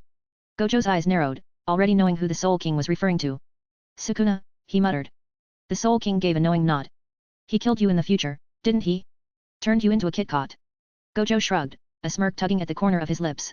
Don't worry, Soul Homie. I'll succeed where you failed. Your circumstances weren't too different from mine, right? You couldn't overcome it, but I will. The Soul King didn't respond, only grinning in silent approval. The Soul King's expression shifted as he began to chant with a resonant voice, the foolish Quincy King regains his pulse after 900 years. Gojo immediately recognized the chant, his eyes narrowing in realization. He continued with a sly smile, his mind after 90 years. The Soul King nodded, picking up the chant where Gojo left off, his strength after 9 years. Gojo snorted, dismissing the need for such a lengthy resurrection. But do we really need those long times like that mustached fucker, why whack? The Soul King smirked, his gaze unwavering. No, we don't. Because what's ours is ours, and no one can take it. Their voices merged in unison, a powerful declaration echoing through the ethereal space. With both Gojo and the Soul King closing their eyes, they spoke as one, Almighty is the privilege of the winner and belongs to us, the rulers. Gojo's eyes snapped open, now filled with a dazzling array of 4 blue pupils Rikugen, the 6 eyes. Simultaneously, the Soul King's eyes, each containing 4 black irises, opened, radiating with an ancient and unstoppable power. A shared grin spread across their faces as they delivered their final decree, let's troll the universe and conquer it. Suddenly, the mental world erupted into chaos, a colossal blue pillar of energy blasting through the void, tearing apart the very fabric of the dimension they stood in. The sheer force obliterated the mental plane, sending shockwaves that reverberated across all realities. Gojo and the Soul King stood together amidst the destruction, their combined might reshaping the boundaries of existence, ready to impose their rule upon a universe that would never see them coming. Amidst the wreckage of the Eclipse Star Destroyer, the once mighty command bridge now lay in ruins, shattered by the chaotic forces of battle. The twisted metal groaned under the weight of the conflict, sparks flying intermittently as if the ship itself were protesting its fate. Sukuna, standing amidst the wreckage, his form crackling with malevolent cursed energy, scanned the devastation with a scowl etched across his face. Frustration and defiance churned within him, an unsettling storm of emotions. Am I really going to be sealed again, he thought, a surge of irritation coursing through him. No, that can't be right. I already possess the 10 shadows and 19 fingers, ripped straight from the brat's grasp, but, there's still one finger missing. Where the hell did he hide it? The uncertainty gnawed at him, a rare and unfamiliar sensation for the King of Curses. His gaze shifted to Mahoraga, the towering divine general, its imposing figure looming ominously amidst the darkness. Mahoraga stood ready to strike, its dharma wheel clanking ominously as it prepared to adapt and overcome. A flicker of unease crossed Sukuna's mind, something he rarely allowed himself to feel. Damn it, he thought, his confusion sharpening into a fierce resolve. I need to deal with this before Mahoraga adapts. I can't let that thing turn the tables on me now, not when I'm this close. Sukuna's expression hardened as he stared down his opponent. There was no room for hesitation or error, Mahoraga was a relentless force of adaptation, and any delay could tip the scales. I have to finish this, fast, Sukuna told himself, his grip tightening as he readied to unleash his full wrath. The stakes had never been higher, and for once, the King of Curses found himself in a race against time, his mind a whirlwind of strategies and desperate calculations. Across the bridge, Darth Plagueis was seething in his own turmoil, his usual calculating mind overwhelmed by the suffocating darkness that now engulfed him. His expression twisted in frustration and disbelief, his cold eyes darting around, trying to make sense of the encroaching shadows. I don't understand, Plagueis thought, his mind edged with an unusual note of unease, though still tinged with the arrogance typical of a Sith Lord. I only killed Gojo. Why is all the darkness of the world turning against me? I am a Sith, the embodiment of the dark side itself. This makes no sense. His thoughts raced, grappling with the illogicality of the situation, each spiraling into greater confusion. I'm the dark side incarnate. How can the very darkness turn against me? But the darkness, thick and oppressive, ignored Plagueis' inner turmoil, enveloping him just as it had Mahoraga and Sukuna. It wasn't just a lack of light, it was an all-consuming force, one that paralyzed, muted, and rendered all resistance futile. Every attempt to channel the force, every spark of Sith lightning, was absorbed into the void without so much as a flicker. Mahoraga, the 8-handled sword divergent Sela divine general, stood rigid in the suffocating darkness. Its small wings where eyes would normally be stared blankly, unable to adapt in the face of such overwhelming power. The usual clank of its dharma wheel, a sound synonymous with change and unstoppable adaptation, rang out in vain. Each strike failed to bring any shift, the oppressive darkness allowed for no evolution, no growth, only a stifling stillness that bound all three in place. Mahoraga's swords hung mid-swing, Sukuna's hand remained poised for a spell that wouldn't cast, and Plagueis' mouth was half open in an unspoken command. The force had rendered them helpless, locked in an unending moment, a stark reminder that even the mightiest can be stilled by forces beyond comprehension. Suddenly, the darkness began to writhe, sprouting 1,000 eyes that glowed with an eerie intensity. But rather than attacking the trio, the eyes converged, all focusing on one point, Gojo's broken, lifeless form. The darkness swarmed over Gojo, enveloping his limbless and legless body. His torso, marred by a massive hole where his heart had been and half of his face missing, appeared even more tragic as the darkness shrouded him. As the darkness fully enveloped Gojo, it released its grip on the others, freeing Mahoraga, Sukuna, and Plague Ace from their paralysis. Each of them stumbled slightly, regaining their bearings, their thoughts a whirl of confusion and disbelief. What the hell is happening here, they thought, each one trying to process the impossible sight before them. They had been rendered powerless, yet Gojo, even in death, seemed to be at the center of this unfathomable phenomenon, drawing the universe's gaze upon him in a way none of them could have predicted. Plague Ace's gaze snapped to Gojo, his eyes widening in horror as he noticed something impossible. The other half of Gojo's face, once lifeless, now bore an eye with 4 blue pupils. The Sith Lord's panic erupted into a primal, guttural curse in the vilest words of the Sith tongue, seething with hate and dread. To her Ki Bar Shariath. I have scoured the galaxy for immortality, and this bastard gains it by dying. Without a second thought, Plague Ace lunged for the nearest hollow communicator, his movements frantic and desperate. His fingers flew across the controls as he barked orders, his voice laced with an uncharacteristic edge of fear. Deploy all Ziston-class star destroyers from the nearby fleet. All 5. I want every cannon trained on Gojo Satoru. Fire everything we have now. Simultaneously, Sukuna felt a creeping sense of danger, a raw, primal instinct screaming at him that something was very wrong. His usual arrogance gave way to a rare moment of caution. He wasn't about to take any chances with whatever was happening. This shouldn't be happening, Sukuna muttered, his voice strained with an edge of disbelief. His fists clenched, cursed energy flaring chaotically. Damn you, Gojo. Why won't you stay dead? He make an Mahan seal, as the canvas of the world get an additional layer again. Domain expansion, malevolent shrine. The space around him distorted as he invoked his most potent technique. In his mind, he made a binding vow, narrowing the range to just 5 kilometers and limiting its duration to 100 seconds. The promise of greater power flooded his senses, an intoxicating surge that filled him with renewed vigor. Let's end this, Sukuna thought, a vicious grin spreading across his face as he directed his domain expansion toward Gojo. Within the malevolent shrine, the air thickened with the weight of his malice, and his eyes burned with anticipation. He summoned a barrage of world dismantle, the cursed blades hurtling through the void with unrelenting force, each one aimed squarely at Gojo's shrouded form. The combined might of Sukuna's curses and the impending onslaught from Plague Ace's fleet created a tempest of destruction as unlike any other galaxy current generation ever seen. Mahoraga, sensing the imminent danger, leaped forward with ferocious intent, wielding its extermination blade, aiming to end Gojo before Sukuna's and Plague Ace's attacks could converge. The Divine General moved with deadly precision, its blade ready to cut through the enveloping darkness and strike down the seemingly lifeless sorcerer. But just as Mahoraga's blade neared, a faint, knowing smile tugged at the remaining half of Gojo's face.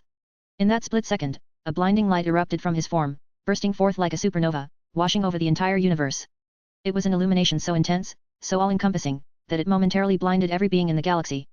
Stars dimmed, shadows vanished, and the sheer brilliance of the light obscured all sight and sense. In Theed Castle, Padme stood by the ethereal screen, her eyes glistening with tears. She wiped them away with a gentle smile, a silent acknowledgement of the impossible sight unfolding before her. Yukinami and Suzunami stood beside her, both smiling through their tears, their expressions filled with a mix of awe and relief. Obi-Wan and Qui-Gon, watching from a distance, exchanged a solemn glance. He truly is the strongest, Obi-Wan murmured, his voice tinged with respect and wonder. The true strongest, Gojo. Qui-Gon nodded, his gaze fixed on the sky, where the blinding light continued to shine. Strength beyond measure, he agreed softly. A testament to his will.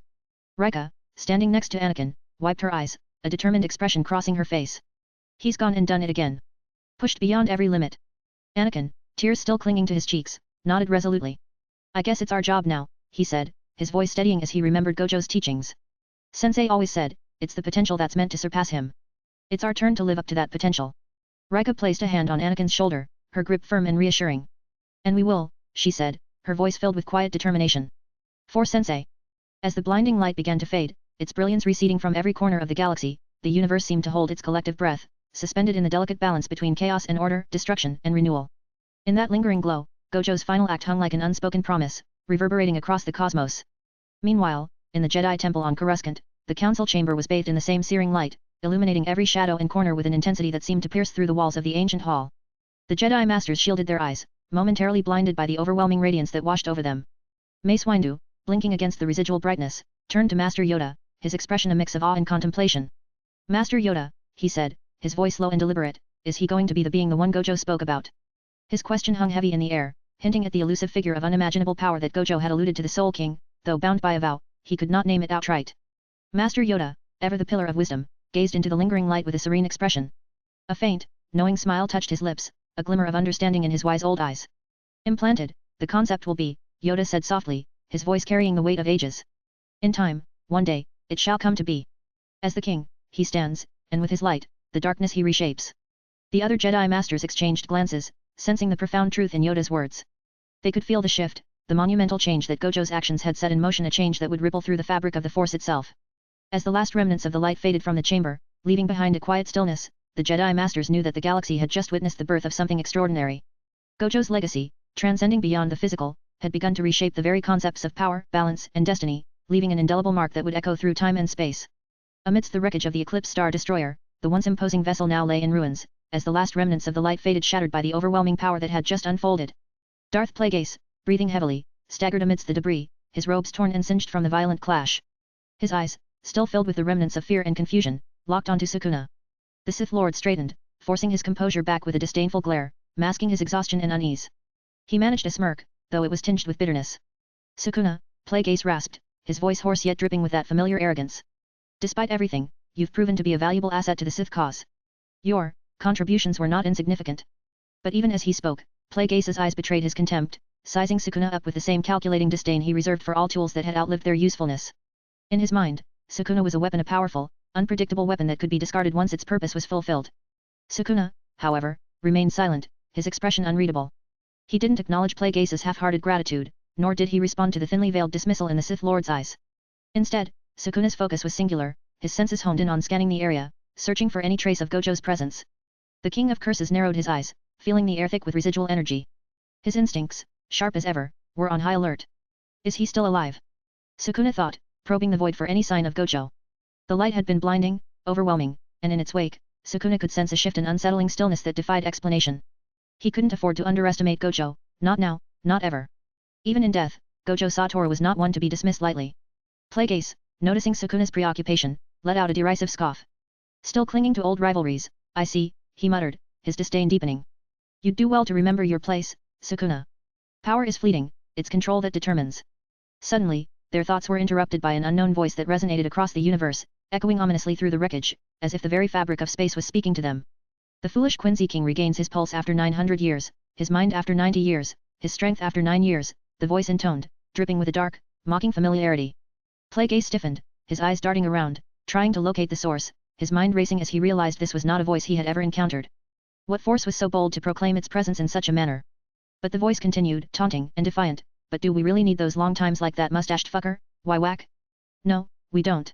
Because what's ours is ours, and no one can take it. Plagueis' thoughts turned frantic. What is this? Who dares to mock the Sith in such a way? I, the master of the dark side, am being challenged by, what? The arrogance in his heart fought against the creeping unease in his mind, but the uncertainty gnawed at him, threatening to unravel his carefully constructed confidence. Sukuna, on the other hand, clenched his fists, anger boiling just beneath the surface. His teeth gritted, his eyes narrowing into slits as he glared at the enveloped form of Gojo. Why won't that brat just stay dead? Sukuna fumed internally. I tore him apart, consumed everything that was his, and still he lingers. What kind of twisted fate keeps him coming back? As Sukuna's frustration peaked, the voice spoke one last time, its tone dripping with an almost smug certainty. Almighty is the privilege of the winner and belongs to us, the rulers. Then, cutting through the silence like a dagger, the voice continued in a more familiar tone. Yo, long time no see. Sukuna's eyes widened in shock, his body tensing as he turned around, instinctively stepping back. There, standing with a faint, knowing smile, was Gojo Satoru whole and very much alive, his blue eyes glowing with 4 pupils, brimming with a power that defied all comprehension. The sight left Sukuna speechless, his mind reeling from the impossible realization. The King of Curses, who had never known fear, found himself confronted with the one person who could truly challenge him. The battle wasn't over. Not by a long shot. Bonus. In Theed Castle, a serene yet powerful voice echoed through the grand hallways, carrying an ethereal message. To avoid death, Gojo Satoru just ignored it and moved on. The words seemed to shimmer in the air, resonating with an almost divine presence. Padme stood before the message, her eyes widening before she broke into a bright, relieved laugh. Tears of joy welled up as she wiped them away, her heart lifting at the words. That's Gojo for you, she said, her voice filled with warmth. Always defying the odds. He's really back. Suzunami, catching sight of the message, smirked, crossing his arms. Sensei never fails to surprise, does he? It's like he's got 9 lives, no, more like 99. Yukinami, standing beside her brother, clutched her hands to her chest, her expression softening with relief. Sensei. I knew you wouldn't leave us, she whispered, her voice trembling with happiness. I just knew it. Rika, who had been silently watching, nodded with a small smile, her eyes reflecting a mixture of admiration and pride. He's not just a mentor, he's a miracle. I don't think anything could ever keep him down. Anakin, who had been trying to maintain his stoic demeanor, finally let his excitement break through. He laughed and turned to his mother, Shmai, who smiled gently, placing a reassuring hand on his shoulder. He's back, Mom, Anakin said, his voice tinged with awe. Sensei's really back. He's the strongest. Shmai nodded, her eyes soft but filled with a quiet strength. I've seen many miracles in my life, Anakin, but this is something beyond all of them.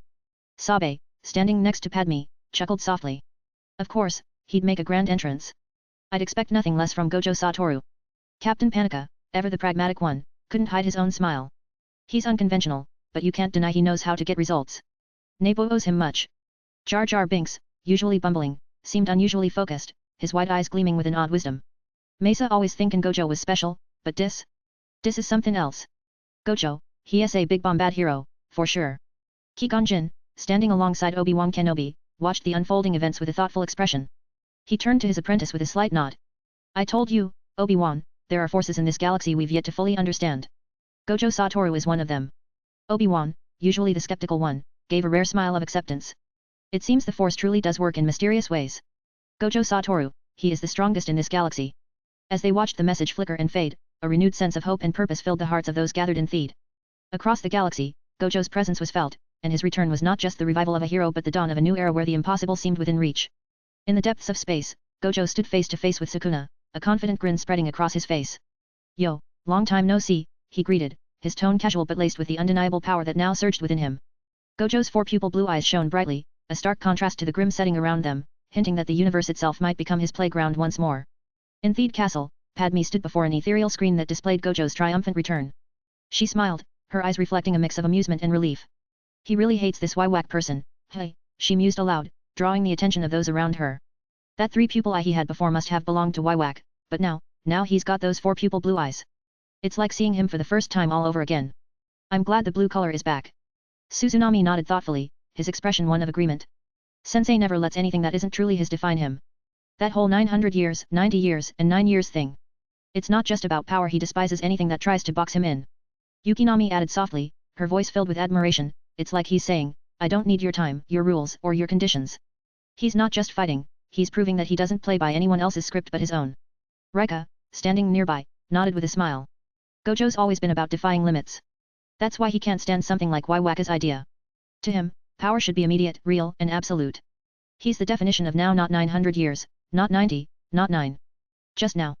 Anakin, listening intently, grinned as he spoke up. He's always been about the here and now. No waiting around, no drawn-out schemes. Just pure, undeniable strength that's his alone. That's what makes him sensei. Shmai, with a gentle smile, nodded as she watched her son speak. Gojo is teaching us all a lesson in how to face challenges head-on, without delay, and without compromise. It's a testament to his will that he won't let anything, or anyone, hold him back. Sabe chuckled, chiming in with a playful tone. Only Gojo would turn something like Waiwaka's power into his own game and make it clear that he's the one in control. That's the Gojo way, always rewriting the rules. Captain Panika, standing vigilant as ever, allowed a rare smile to break his usual stern demeanor. He's Maverick. The galaxy's different with him around, and maybe that's exactly what we need right now. Jar Jar Binks, unusually contemplative, nodded vigorously. Yusa always knowing Gojo was special, but this is bombad different. He's showing everybody debt rules and limits. They just not for him. Qui-Gon Jinn watched the screen with a sense of quiet understanding, turning to Obi-Wan. Gojo Satoru embodies the essence of the Force in ways we've never fully grasped. He doesn't just wield power, he becomes it, bends it to his will, and in doing so, he redefines what's possible. Obi-Wan nodded, his usual skepticism replaced by genuine respect. He's the strongest because he chooses to be, every moment. And he's made it clear, prophecies, and powers be damned, Gojo Satoru will always carve his own path. The ethereal message echoed in their minds, 900 years, 90 years, 9 years, but do we really need those long times like that mustached fucker, Waiwak? No, we don't. Because what's ours is ours, and no one can take it. Padme looked at the screen one last time, her heart full. He's back, and this time, he's set his own terms. Nothing can stop him now. And in the cold expanse of space, Gojo stood ready, his blue eyes gleaming with four pupils, his power limitless, his presence undeniable. The game was far from over, and Gojo Satoru was ready to prove once again why he was the strongest. In the Jedi Council chamber, the usual tranquility was shattered by the sudden appearance of an ethereal message that floated before the masters. To avoid death, Gojo Satoru just ignored it and moved on. The words glowed faintly, carrying an almost otherworldly presence that seemed to defy the very laws of existence. The Jedi Masters exchanged puzzled glances, each trying to comprehend the impossible notion presented before them. Even Yoda, usually unshakable in his wisdom, found himself momentarily speechless. The silence was broken by Jocasta Nu, the aged and venerable librarian of the Jedi Temple, her voice tinged with a rare mix of frustration and disbelief. Impossible, she exclaimed, her eyes wide and her hands trembling slightly. No one can ignore death. It defies the natural order and the very nature of the Force itself. She stared at the message as if willing it to disappear, unable to accept what she was witnessing. Mace Windu and Yoda, who had known Jocasta Nu to be steadfast in her beliefs, were surprised to see her so engaged in the unfolding event. Usually, Jocasta Nu's concerns revolved around the preservation of knowledge and order within the temple, but this was different. She was watching with an intensity that suggested a deeper intrigue. Mace Windu turned to her, his voice firm yet curious. Jocasta, you've seen Gojo's power firsthand. He isn't bound by the same rules as we are. This could be something beyond our understanding of the Force. Jocasta Nu shook her head, her expression resolute. No, I watched him die. We all did. He sacrificed himself, he lost every limb, his legs, half of his face, and his heart was obliterated. That kind of death isn't something you just ignore. Her voice carried a conviction that was rarely seen outside the Jedi archives. Yoda, thoughtful as ever, gazed at the message with narrowed eyes. Unusual, this is. Beyond knowledge of the Force, it may be. Stronger, Gojo has become. Seen many things, I have, but never this. Mace Windu crossed his arms, contemplating the possibilities. If Gojo has found a way to transcend death, then this changes everything we know. He's operating on a level that we've never encountered before. Perhaps it isn't about ignoring death, but redefining it entirely. Jocasta Nu, still skeptical, glanced back at the shimmering message. Redefine it or not, what we're witnessing shouldn't be possible. Not even the ancient Sith Lords could achieve this. Yoda nodded slowly, still watching the message as it faded. Much to learn, we still have. Gojo Satoru, a mystery he remains. But a powerful ally, he could be, or a dangerous unknown. As the Jedi Council continued their debate, their attention was abruptly drawn to the ethereal screen that flickered to life in the center of the chamber. The faint glow coalesced into a familiar image, Gojo Satoru, alive and fully restored, appearing behind a stunned Sukuna. Gojo's casual voice cut through the room, laced with his usual irreverence. Yo, long time no see. Yoda's eyes sparkled with a knowing glint as he watched the scene unfold, a serene smile crossing his face. Look, you must, he said softly, his tone filled with a mixture of amusement and wisdom. No need for 900 years, just like that whack person. Mace Windu, ever the realist, maintained his stern demeanor, but even he couldn't hide the glimmer of respect for Gojo's audacity. Leave the rest on Gojo to defy expectations, Windu said, his voice a blend of admiration and caution. He's more than just powerful, he's rewriting the rules as he goes. Qui-Gon Mundi, usually the voice of logical reasoning, rubbed his chin thoughtfully. This is unprecedented. Not even the most ancient of Force techniques can explain this. Gojo's defiance of death goes beyond any knowledge we possess. Plo-kun, his voice a deep rumble of quiet approval, nodded. It seems Gojo Satoru operates on principles beyond our comprehension. The Force, it appears, is merely a part of his broader understanding. We could learn much from his approach, if we are willing to see beyond our traditions. Depa Bilaba, watching with a mixture of awe and contemplation, added, Gojo's actions challenge us to expand our understanding of the Force and the universe. He doesn't just bend the rules, he reshapes them entirely. This is not something we should fear, but rather, something we should study. Jocasta Nu, still reeling from the shock of seeing Gojo alive, finally managed to gather her thoughts. He's defied the very essence of mortality. If Gojo can return from that, then perhaps we have been too rigid in our views of life and death. He's not bound by our limits, and maybe, neither should we be. The Jedi Council fell into a thoughtful silence, each member grappling with the implications of Gojo's return. In that moment, they recognized that Gojo Satoru was not just a powerful ally, he was a herald of a new understanding, one that transcended their ancient teachings and pointed toward a future where the impossible was not just a concept, but a reality shaped by will and imagination. As the Jedi Council continued to watch Gojo on the screen, confronting Sukuna with his trademark grin, Master Yoda suddenly cleared his throat, breaking the captivated silence. Now, we must focus on the matter at hand, Yoda stated, his voice steady and resolute. Ignore that hollow screen. Gojo, when he probably will. Mace Windu, his gaze still lingering on the unfolding scene, nodded, though his thoughts were already shifting to the pressing issue at hand. Is it time, then, he asked, his voice carrying a note of anticipation. Yoda's ears perked slightly, and his gaze moved away from the screen to meet the eyes of the council members seated around him. Yes, it is the time. As some of you aware, the Jedi Temple sits atop a Sith shrine. A dark presence, hidden beneath our very feet, he revealed, his tone somber and filled with the gravity of the situation. Mace Windu added, his expression serious and deliberate, and since Gojo operates beyond the rules and boundaries that we are familiar with, we must consider the implications of beings beyond our understanding. He paused, his voice lowering slightly as if speaking of something unspeakable. There are entities out there, ones whose names I do not even wish to utter, whose very existence is horrifying. Windu's eyes met Yoda's, and a silent acknowledgement passed between them. They both knew exactly what he was referring to, Aboleth, the ancient and terrifying entity whose chaos and darkness were legendary, even among the most feared beings of the galaxy. Yoda nodded, his expression growing even graver. Gojo's cursed energy, a natural progression of dark side energy, it may be. But natural, it feels. Unlike the twisted force of the shrine below, releasing its aura, it is a different threat, yet a threat nonetheless. Plo-kun's mechanical breath filled the room for a moment as he processed the revelation. We've always sensed a disturbance, but to know that our temple is compromised by such darkness, it's a direct affront to everything the Jedi stand for, he remarked, his deep voice echoing the shared concerns of the council. Depa Bilaba spoke up, her voice tinged with concern. If the shrine is now releasing dark side energy, it's more than just a disturbance. It's a threat that we cannot ignore. Gojo's actions, while unorthodox, may have stirred something deep and ancient within it, she pointed out, her brows furrowed in thought. Qui-Gon nodded, his expression thoughtful. The balance of the force is at stake. If Gojo's power is indeed linked to this resurgence of the dark side, we must understand it. And we must decide how to act. The longer we delay, the more precarious our position becomes. Mace Windu then spoke, attempting to calm the growing sense of urgency. Calm down, everyone.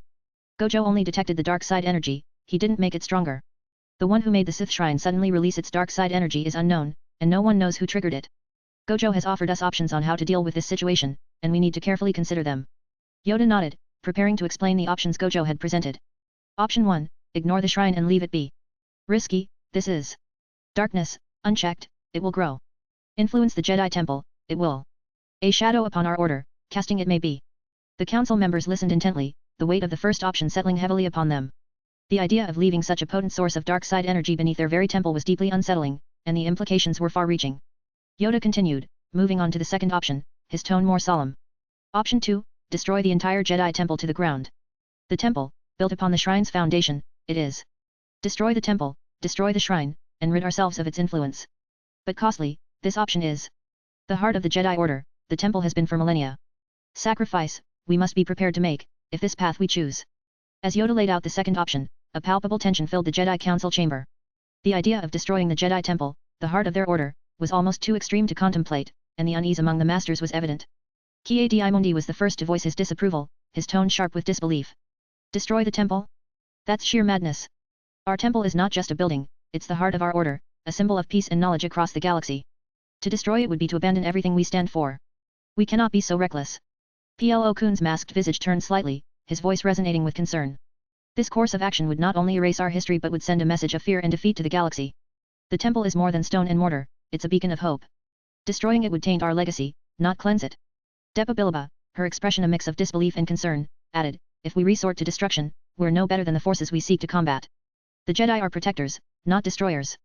We can't allow fear to dictate our actions. There must be another way to neutralize the shrine's influence without resorting to such extremes. Jocasta, the temple's venerable librarian, was visibly agitated. She stood, her face flushed with indignation as she addressed the council.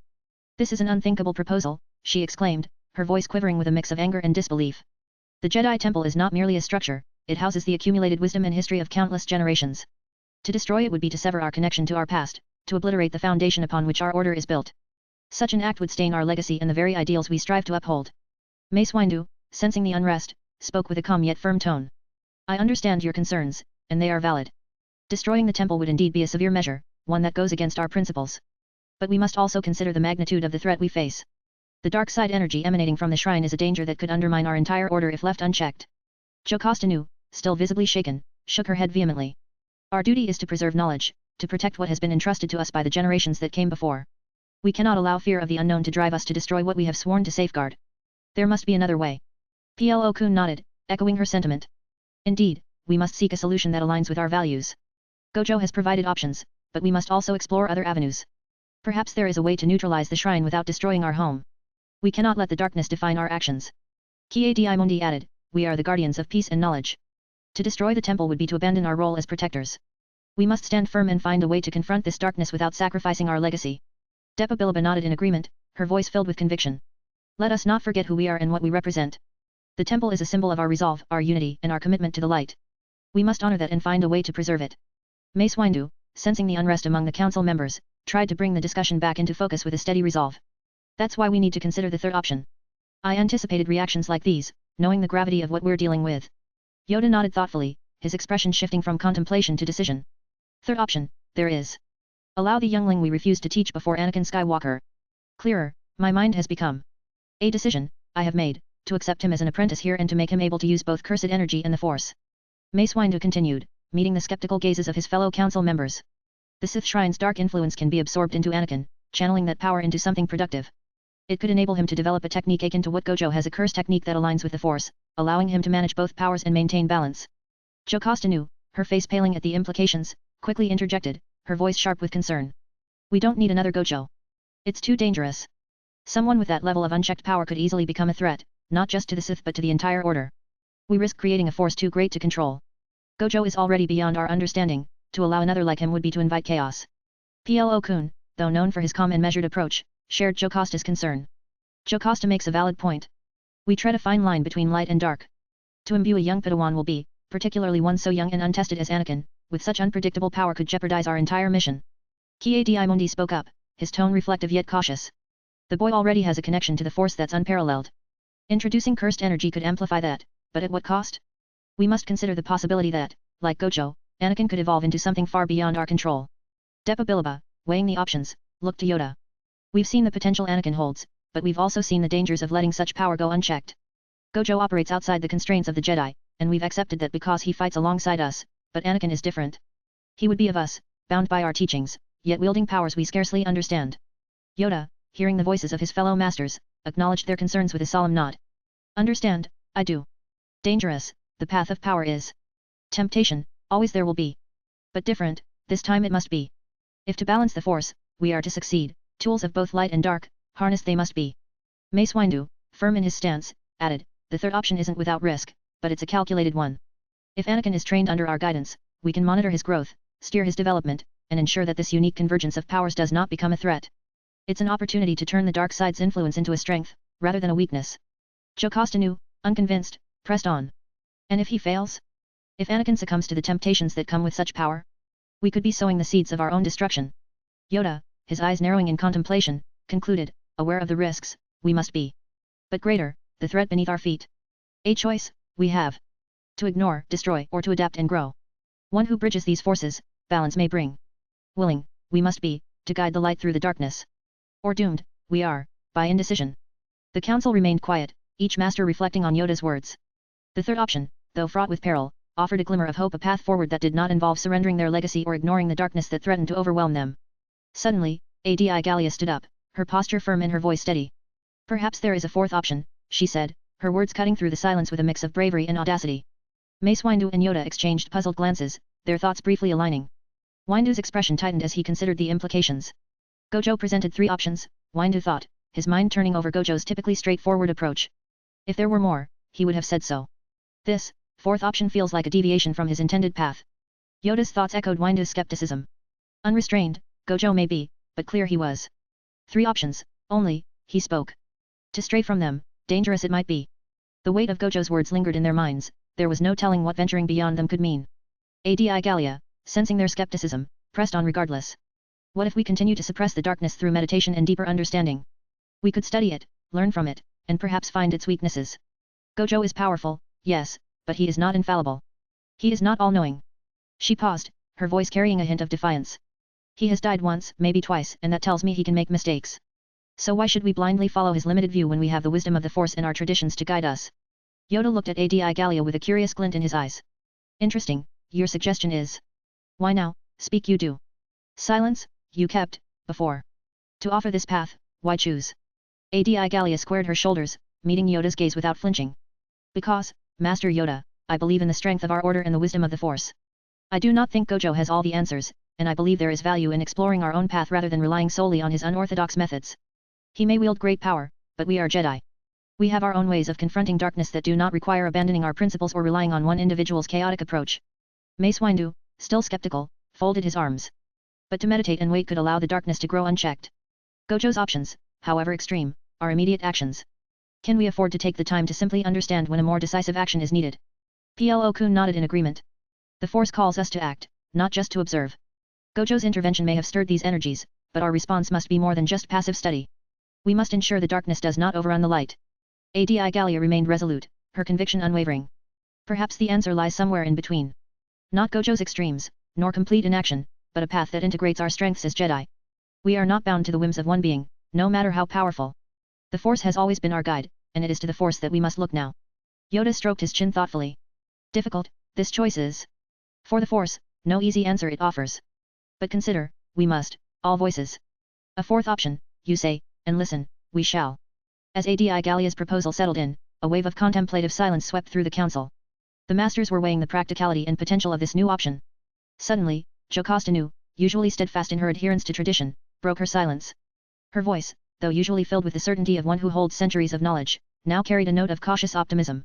Adi Gallia's suggestion, it may have merit, Jocasta began, her gaze steady as she looked around the chamber. We have always believed in the power of knowledge and understanding. Perhaps, by studying the shrine more closely, we could find a way to suppress its influence without resorting to destructive measures. Gojo's methods, while effective, are not the only way. Qui-Gon nodded in agreement, his long fingers stroking his chin. Indeed. The Jedi have thrived for millennia by exploring every avenue, every possibility. It is our duty not to rush into drastic actions when patience and wisdom could offer a different solution. Meditation and study may allow us to find a weakness in the shrine, a way to contain it without succumbing to fear or destruction. Depa Bilaba, usually one of the more measured voices on the council, added her thoughts. Adi Gallia's fourth option isn't about inaction, it's about balance. We must address the threat, yes, but not at the cost of our principles. We cannot afford to become reactionary. The very essence of being a Jedi is to seek harmony, even in the face of darkness. The council room was filled with nods of consideration, the masters visibly warming to the idea of a solution that aligned more closely with their values. The notion of learning, of adapting without losing the essence of what it meant to be Jedi, resonated deeply. Mace Windu, still cautious, glanced between the masters who supported the fourth option. His skepticism lingered, but he recognized the validity in their points. Exploring the shrine's weaknesses through meditation and understanding is certainly more aligned with our ethos than outright destruction, he conceded. But we must remain vigilant. The darkness won't wait for us to figure it out. If we choose this path, we must act with urgency and purpose. Plo-kun, whose own contemplative nature had always leaned towards caution tempered with action, nodded. Then we must ensure that our efforts are not merely passive. We meditate, yes, but also prepare for swift action should the need arise. We balance our wisdom with readiness. Yoda, watching the discussion unfold, closed his eyes briefly in thought. The voices of his fellow masters, usually so varied and often discordant, were finding a surprising harmony in this moment. Perhaps this was the path they were meant to take. Reasonable, it seems, Yoda finally said, his voice carrying the weight of centuries. Balance, in all things, we seek. Gojo's approach, powerful though it may be, not the only path, it is. Strength and unity, we must find. Trust in the Force, and in ourselves. The Jedi Council, now united in a cautious yet hopeful accord, turned their collective attention back to the task at hand. A fourth option, perhaps, was not about defying Gojo's wisdom but finding their own within the vastness of the Force. Adi Gallia, feeling the momentum of her suggestion gaining traction, stood a little taller and spoke with renewed determination. Then let us bring Gojo Satoru here again. I want to present this fourth option to him personally. And bring Qui-Gon Jinn as well, since he is the one who vouched that Anakin Skywalker would bring balance to the Force. His insight could prove invaluable in this discussion. As Adi Gallia's words resonated through the chamber, Mace Windu leaned closer to Yoda, his voice lowered to a whisper. I'll bet my lightsaber on this, Master Yoda. When Gojo hears about this fourth option, he'll swear in the vilest words you've ever heard. He's going to say, you're all fucking dead. Yoda, never one to shy away from a wager in moments of light-hearted camaraderie, gave a sly smile and whispered back, agree, do I? If right you are, teach you, I will, my battle meditation technique, personally. He chuckled softly, the rare hint of amusement twinkling in his ancient eyes. The council, now poised to re-engage with Gojo and possibly Qui-Gon, prepared to face whatever reaction might come. They knew Gojo's temperament and his often blunt, unfiltered way of expressing himself. But they also knew that this conversation could be pivotal both in dealing with the dark side's resurgence and in shaping the Jedi Order's approach to balancing the forces of light and darkness. As they awaited Gojo's arrival, the masters shared a quiet moment of anticipation. Whether their chosen path would lead to harmony or conflict, they were united in their purpose, to safeguard the light and ensure the Order's future, no matter how unconventional the methods might need to be. Funny, Gojo is probably all-knowing since he possesses Almighty now just an author's note. Chapter 53, The Ascension of the Unyielding Honored One, Gojo's Supremacy. Amidst the twisted wreckage of the Eclipse Star Destroyer, Gojo Satoru stood tall, his form defying the devastation that surrounded him.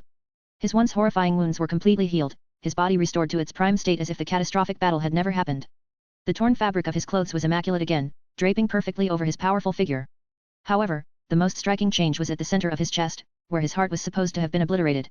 In its place, a small orb glowed, a Gyaku implanted within him, similar to Aizen's.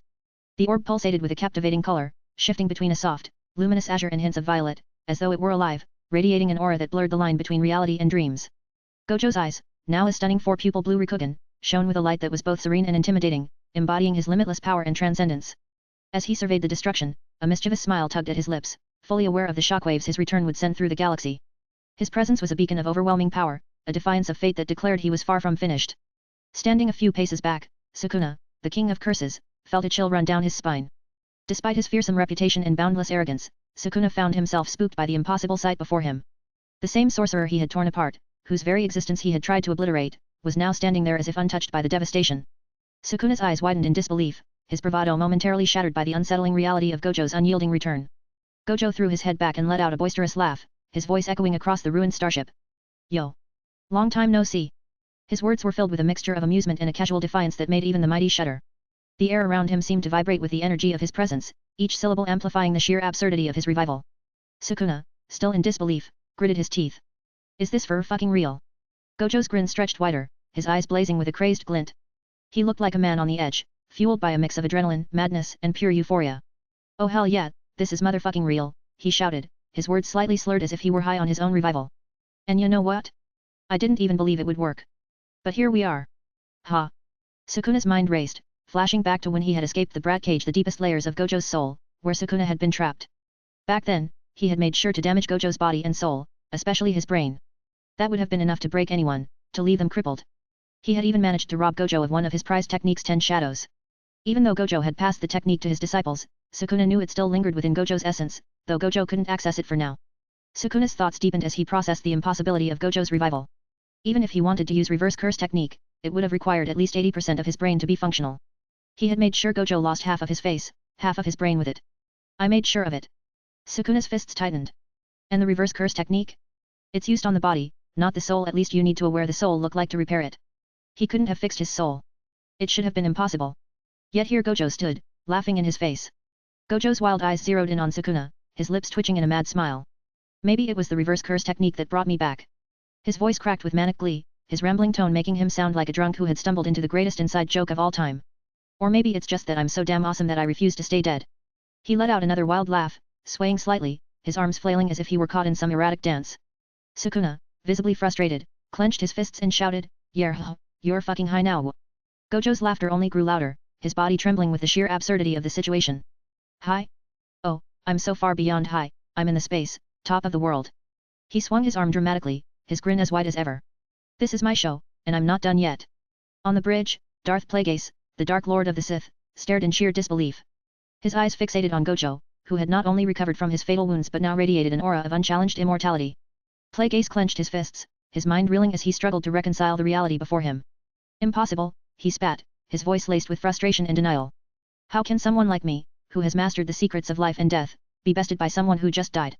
And now, he claims immortality. Plagueis's mind spun wildly, his thoughts a chaotic storm as he tried to process the impossible sight before him. This cannot be, he thought, his confidence wavering for the first time in his long, calculated existence. I am the Dark Lord of the Sith, master of life and death, the one who will bend the Force to my will. Yet, this sorcerer, this Gojo Satoru, defies every rule, every boundary that I have spent my life mastering. I have pursued immortality through the deepest, darkest arts of the Sith, and yet he stands there, laughing in the face of death, unscathed by the forces that should have consumed him. How? How has he done what I could not? What power does he wield that even the Force itself cannot bind? My superiority, was it all an illusion? His thoughts spiraled further, his sense of control slipping away like sand through his fingers. This shouldn't be possible. No one, not even the mightiest of Sith, has ever returned from such complete destruction. If he can do this, then what else is he capable of? Am I, Plagueis the Wise, truly powerless against something so far beyond? Suddenly, Plagueis's inner turmoil was violently interrupted as Sukuna's left arm lashed out, connecting with his jaw in a brutal punch that sent him sprawling to the floor. The Sith Lord hit the ground with a thud, his vision spinning as he struggled to comprehend what had just happened. His once imposing form now lay crumpled amidst the wreckage, reduced to a mere spectator in a confrontation that had quickly moved beyond his control. Sukuna, unbothered by Plagueis's presence, let out a hearty laugh, his eyes gleaming with unrestrained excitement. He barely spared the Sith Lord a glance, his focus entirely on Gojo. My apologies, Sukuna chuckled, the words dripping with a twisted sense of acknowledgement. It was as much an apology to Gojo as it was a statement of his own underestimation. I didn't know you were capable of going this far, Gojo Satoru. Sukuna's gaze locked onto Gojo, fully aware of what this meant. Gojo had not just survived, he had ignored death itself, stepping beyond the confines of mortality in a way that defied all logic. Sukuna felt a surge of exhilaration, an excitement beyond anything he had experienced in countless battles. It was a feeling of raw anticipation, the thrill of standing before an opponent who could challenge the very essence of existence. Sukuna's gaze locked onto Gojo, fully aware of what this meant. Gojo had not just survived, he had transcended death itself, stepping beyond the confines of mortality in a way that defied all logic. Sukuna felt a surge of exhilaration and excitement beyond anything he had experienced in countless battles. The thrill of standing before an opponent who could challenge the very essence of existence coursed through him. Sukuna wasted no time, launching a barrage of world dismantle through his malevolent shrine, which he had already manifested through his open domain expansion and numerous binding vows to ensure his attacks were unstoppable. Cursed blades, guaranteed to hit, hurtled through the space around them, slicing through the very fabric of reality. Gojo, amused, observed the scene with calm contemplation. Mimi Heiji won't help here. World dismantle cleaves through space itself. I might be able to stop some of it, but all of it at once? Choices, choices. Sukuna, grinning with fury and excitement, taunted him. Are you really that confident, limitless user? Do you think yourself above space itself? Gojo's response was only a knowing smile. Without hesitation, he summoned the arm of darkness Odin's sword in its legendary form from another world. With precision, he unleashed the Lord's measure, conjuring 3 intersecting lines, 1 vertical and 2 horizontal.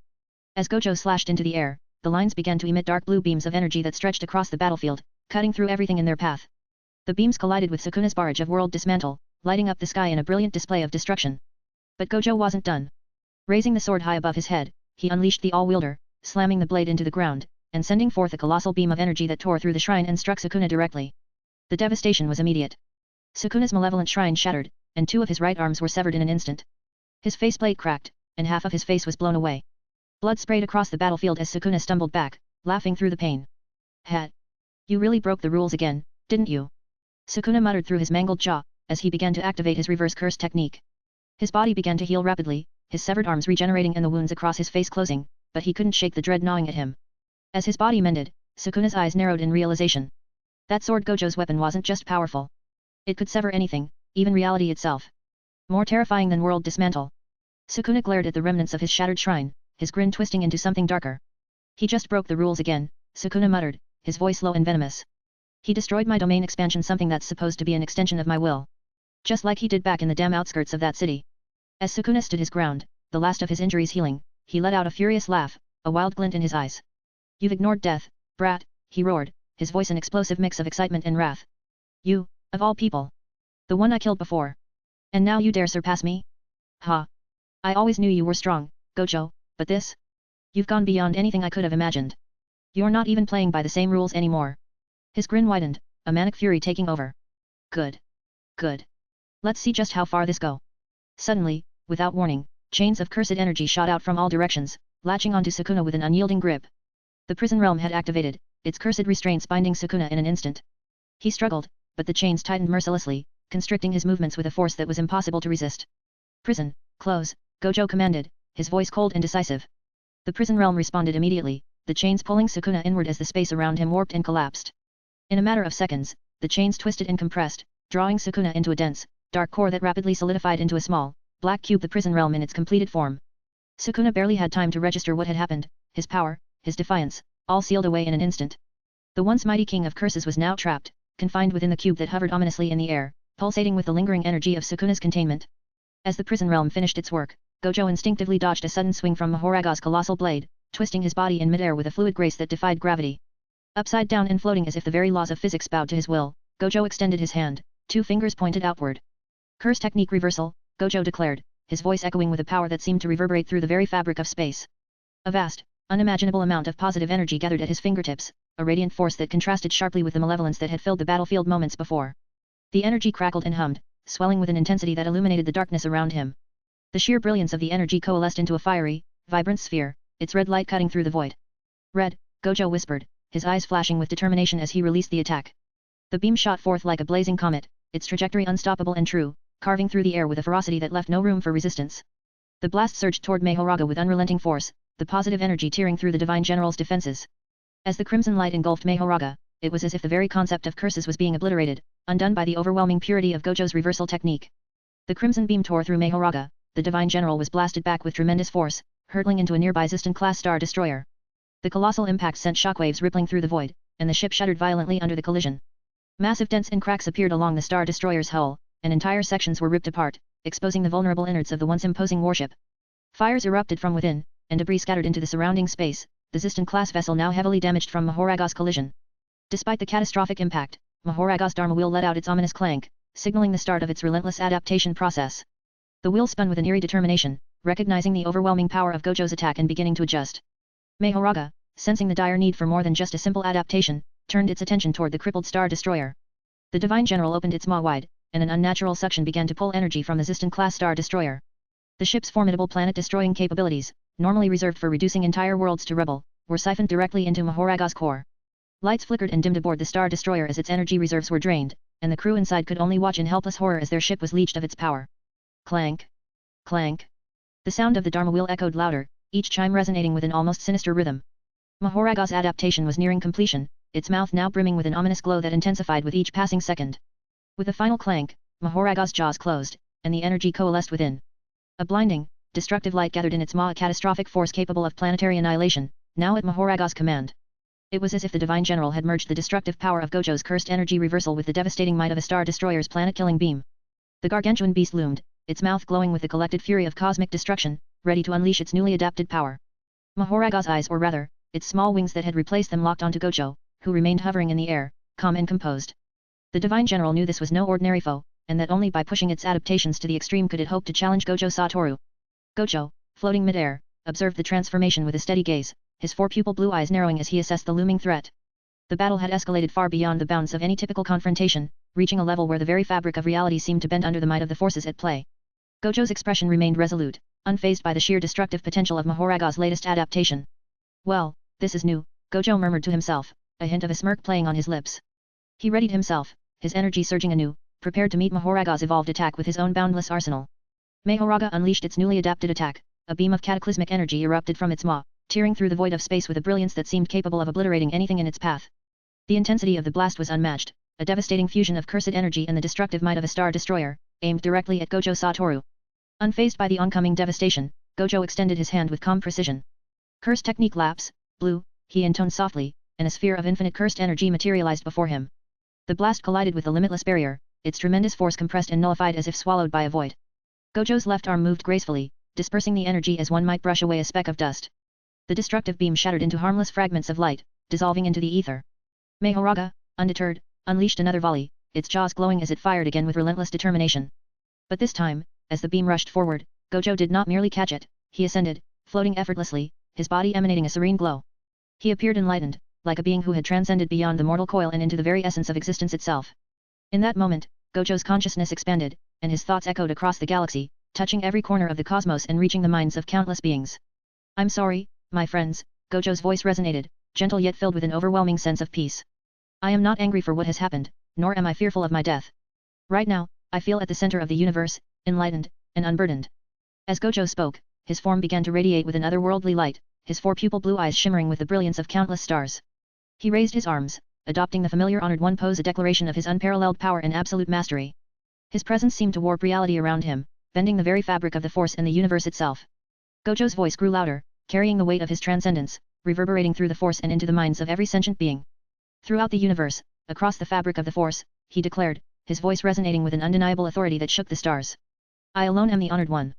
As the words left his lips, the stars across the universe shone brighter, their light intensifying in response to his declaration. Blue light bathed Gojo, swirling around him like an ethereal cloak, as if the universe itself recognized and bowed to the Honored One, acknowledging its master.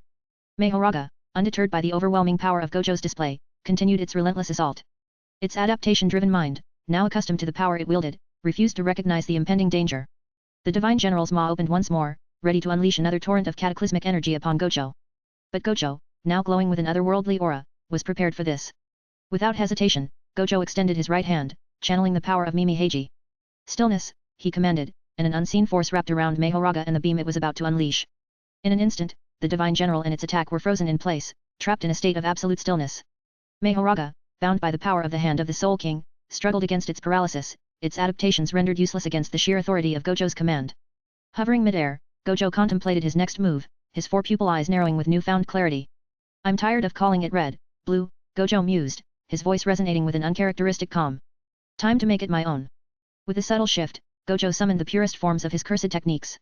On his left side, a swirling vortex of azure energy manifested curse technique maximum lapse, azure, embodying the force of attraction, a pull that could warp reality itself. On his right, a blazing sphere of scarlet coalesced curse technique maximum reversal, crimson, the force of repulsion, pushing back with an irresistible might. As the two energies combined, their opposing forces of attraction and repulsion fused into a singularity of annihilation. Gojo, his expression unwavering, whispered the name of his ultimate attack, one that transcended the limits of his previous techniques.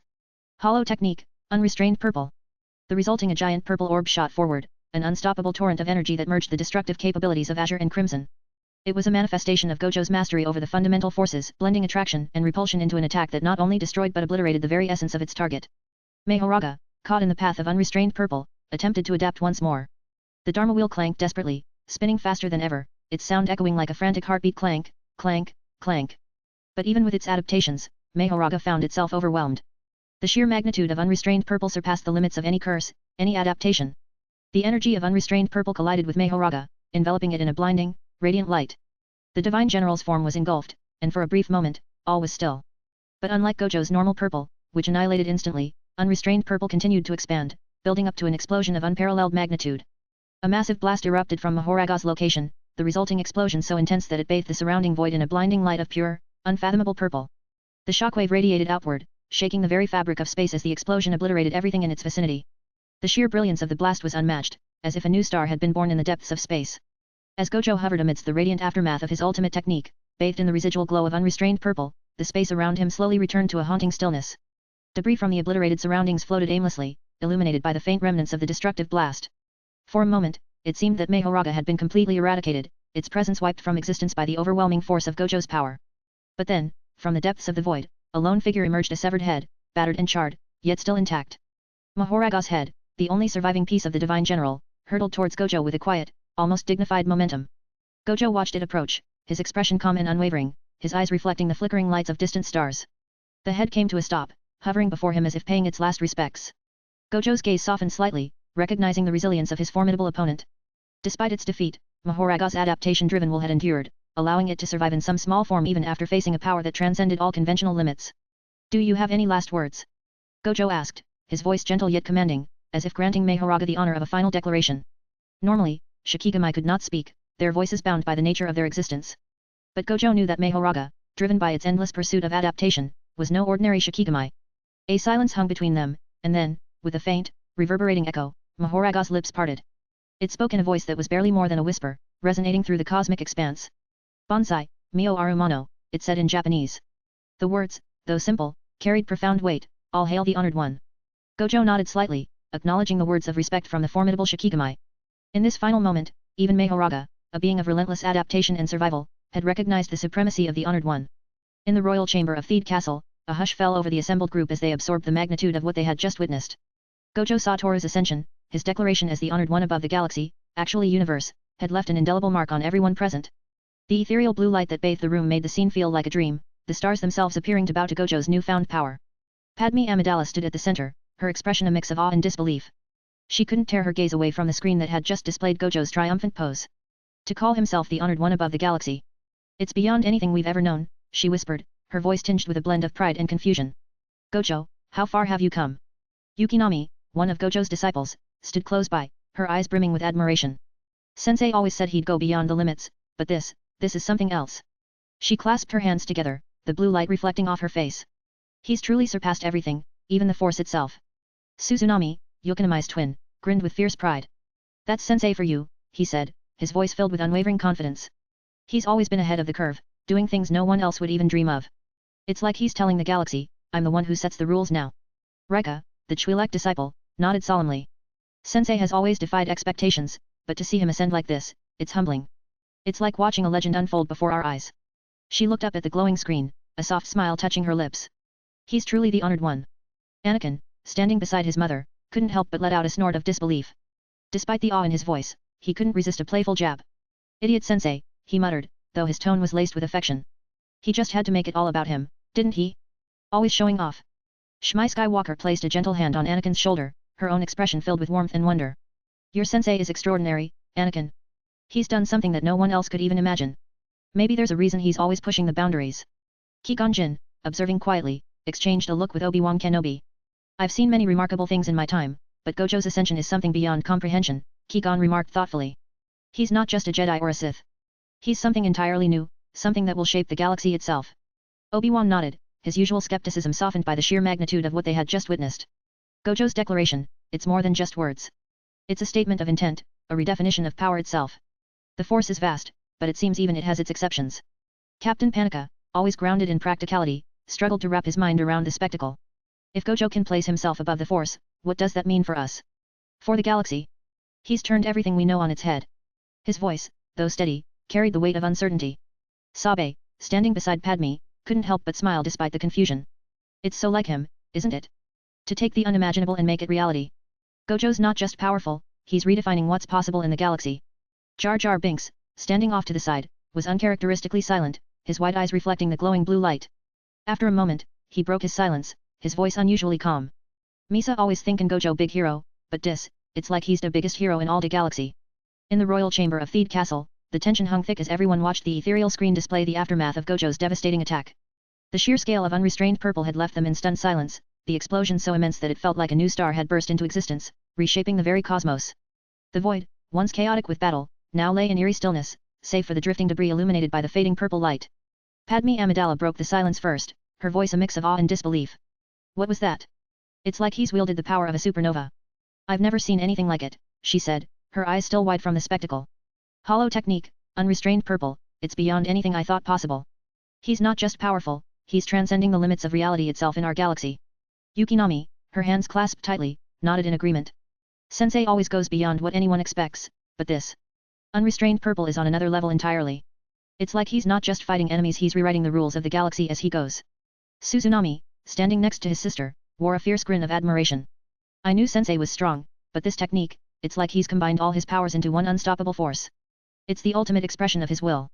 It's terrifying and incredible all at once. Rika, observing with a look of reverence, added, hollow technique, unrestrained purple, it's more than just a technique. It's a statement. It's Gojo declaring that no matter how strong his opponents become, he will always find a way to stand above them. It's like watching the birth of a new god within our galaxy. Anakin, ever the skeptic but unable to hide his awe, muttered, idiot Sensei, always showing off. But even I've got to admit, that was something else. Unrestrained purple, it's like he's got his own personal star cannon. Qui-Gon Jinn, who had been quietly analyzing the display, nodded thoughtfully. Gojo's new technique is unlike any power we've seen nor in any archive. It's not just raw power, it's an embodiment of his mastery over his own abilities. Unrestrained purple is as much a testament to his creativity as it is to his strength. Obi-Wan Kenobi, usually the more cautious observer, found himself marveling at the sheer audacity of the technique. It's humbling, in a way. Gojo has taken something familiar and pushed it beyond all known boundaries. Unrestrained purple is a reminder that in this vast galaxy, there are forces that even the Jedi have yet to comprehend. Captain Panika, always the pragmatic one, shook his head in disbelief. If Gojo's capable of unleashing something like that, then we need to seriously consider the implications. He's not just a powerful ally, he's a force of nature. We need to be prepared for whatever might come next. Sabe, standing close by, couldn't help but smile despite the enormity of the situation. Gojo's always been about pushing limits, hasn't he? Unrestrained purple is like him in a nutshell, overwhelming, unpredictable, and completely unforgettable. Jar Jar Binks, typically light-hearted, watched with a mixture of awe and nervousness. Misa never seen nothing like dat Gojo, he's bomb bad, but dat purple? It's like he's the boss of all the explosions in the whole galaxy. The royal chamber buzzed with reactions, each voice adding to the growing realization that Gojo's new technique wasn't just a weapon, it was a symbol of his boundless potential and his unyielding resolve. However, as the discussion continued, confusion began to surface. They had all heard Gojo's declaration, but the word universe was foreign to their understanding, limited only to the galaxy. Obi-Wan glanced around, his brow furrowing. Gojo said universe, but what exactly does that mean? We've only known the galaxy. Captain Panika nodded. If Gojo's put himself above even what we know, then what is this universe he speaks of? Padme stepped forward, her expression confident yet gentle. Gojo will explain it to us, she assured them. Whatever he meant by universe, I'm certain he will help us understand. He's never left us without answers before, and this time will be no different. As Adi Gallia's proposal hung in the air, the Jedi Council room was filled with a mix of anticipation and unease. The Masters, having seen the potential of the fourth option, now faced the prospect of bringing Gojo Satoru and Qui-Gon Jinn back into the fold. Mace Windu, still pondering the outcome, leaned closer to Yoda and whispered with a hint of mischief, I'll bet my lightsaber on this, Master Yoda. When Gojo hears about this fourth option, he'll swear in the vilest words you've ever heard. He's going to say, you're all fucking dead. Yoda, with a rare twinkle in his eyes, whispered back, agree, do I? If right you are, teach you, I will, my battle meditation technique, personally. He chuckled softly, allowing a moment of lightheartedness in the otherwise serious discussion. The council members were bracing themselves for Gojo's reaction when suddenly, the ethereal screen show that they can't ignore, displaying Gojo's resounding declaration, throughout the universe, across the fabric of the Force, Gojo's voice echoed, resonating with an authority that seemed to ripple through the very essence of the galaxy. I alone am the honored one. The screen showed the stars across the galaxy shining brighter, their light growing in intensity as if acknowledging Gojo's claim. Blue light enveloped Gojo, swirling around him like an ethereal cloak, as though the universe itself had bowed to him, recognizing him as its master. Yoda, eyes fixed on the screen, sighed deeply. Ignore the universe part, we must focus on the galaxy, let us, he advised, though the weight of Gojo's declaration hung heavily in the air. Bold, Gojo is. Proclaiming himself above even the Force, he does. Mace Windu, his expression a mix of respect and caution, crossed his arms. Gojo's audacity knows no bounds. He's always been one to challenge the status quo, but this is something else. He's essentially positioned himself above everything, even the force we revere. It's bold, but also reckless. Plo-kun, his voice steady and contemplative, added, the galaxy recognized him. That light, those stars, they're responding to him in a way that transcends our understanding of the force. It's as if the cosmos itself acknowledges his claim. We've never seen anything like it. Ki-Adi Mundi, typically measured in his responses, frowned slightly. We must tread carefully. Gojo's declaration is not just a statement of power, it's a challenge to everything we know. If the galaxy truly recognizes him, what does that mean for the balance of the force? Is it tipping, or is Gojo redefining what balance means? Depa Billaba, who had been listening intently, nodded thoughtfully. Gojo's boldness is undeniable. But perhaps this is what makes him so unique and so dangerous. He does not merely wield power, he commands it in a way that defies convention. We must consider the implications of his influence, not just on the dark side, but on the force as a whole. Jocasta, the temple's librarian, shook her head slightly, still struggling to reconcile Gojo's actions with the vast repository of knowledge she guarded. He's not just breaking rules, he's rewriting them. The galaxy's recognition of him suggests that he's not merely a powerful being but perhaps something more, a force beyond our comprehension. Yoda, ever the voice of wisdom, closed his eyes in contemplation. A shift, we are witnessing. Gojo, the honored one, calls himself. The galaxy responds, but what it means, unclear it is. Balance, change, power, all these things in flux, they are. But heed the force, we must. Gojo's path, walk it we cannot. Observe and learn, our role remains. The Jedi Council fell into a contemplative silence, each master grappling with the realization that Gojo Satoru, in his bold declaration, had transcended their understanding. His influence now stretched beyond the force. Adi Gallia stood in silence, her earlier confidence wavering as she watched the screen display Gojo's resounding declaration of his supremacy. The stars themselves had shone brighter, and the galaxy seemed to acknowledge his claim as the honored one. For a moment, her conviction faltered, and doubts crept into her mind. Am I really going to present the fourth option to this kind of man? She thought. Gojo has proclaimed himself above the force. What does that even mean? He's not all-knowing, right? He's died once or twice already. Her thoughts spiraled, and she began to question the boldness of her earlier statements. But before she could sink further into uncertainty, Mace Windu's voice cut through her internal debate. Don't worry, Adi, Windu said with a reassuring, albeit slightly amused tone. Gojo will still listen to your proposal. He's not the type to kill everyone in his sight without reason. He's unpredictable, sure, but he's not mindless. Windu gave her a sidelong glance, his expression shifting to one of understanding mixed with a touch of humor. But be prepared, he continued, his tone now more serious but laced with a hint of dry wit. Gojo's going to mock you probably harder than anyone else in this room. He might not spare you from his sharp tongue, especially after a declaration like that. But he'll hear you out. Adi Gallia nodded, taking a deep breath to steady herself. She knew Windu was right, Gojo's behavior, while often irreverent and unpredictable, still operated on a logic all his own. He wasn't a mindless destroyer but a being who challenged conventions and pushed boundaries. The key was to approach him with respect, understanding the enormity of his power, but also recognizing the core of his character that valued truth and strength.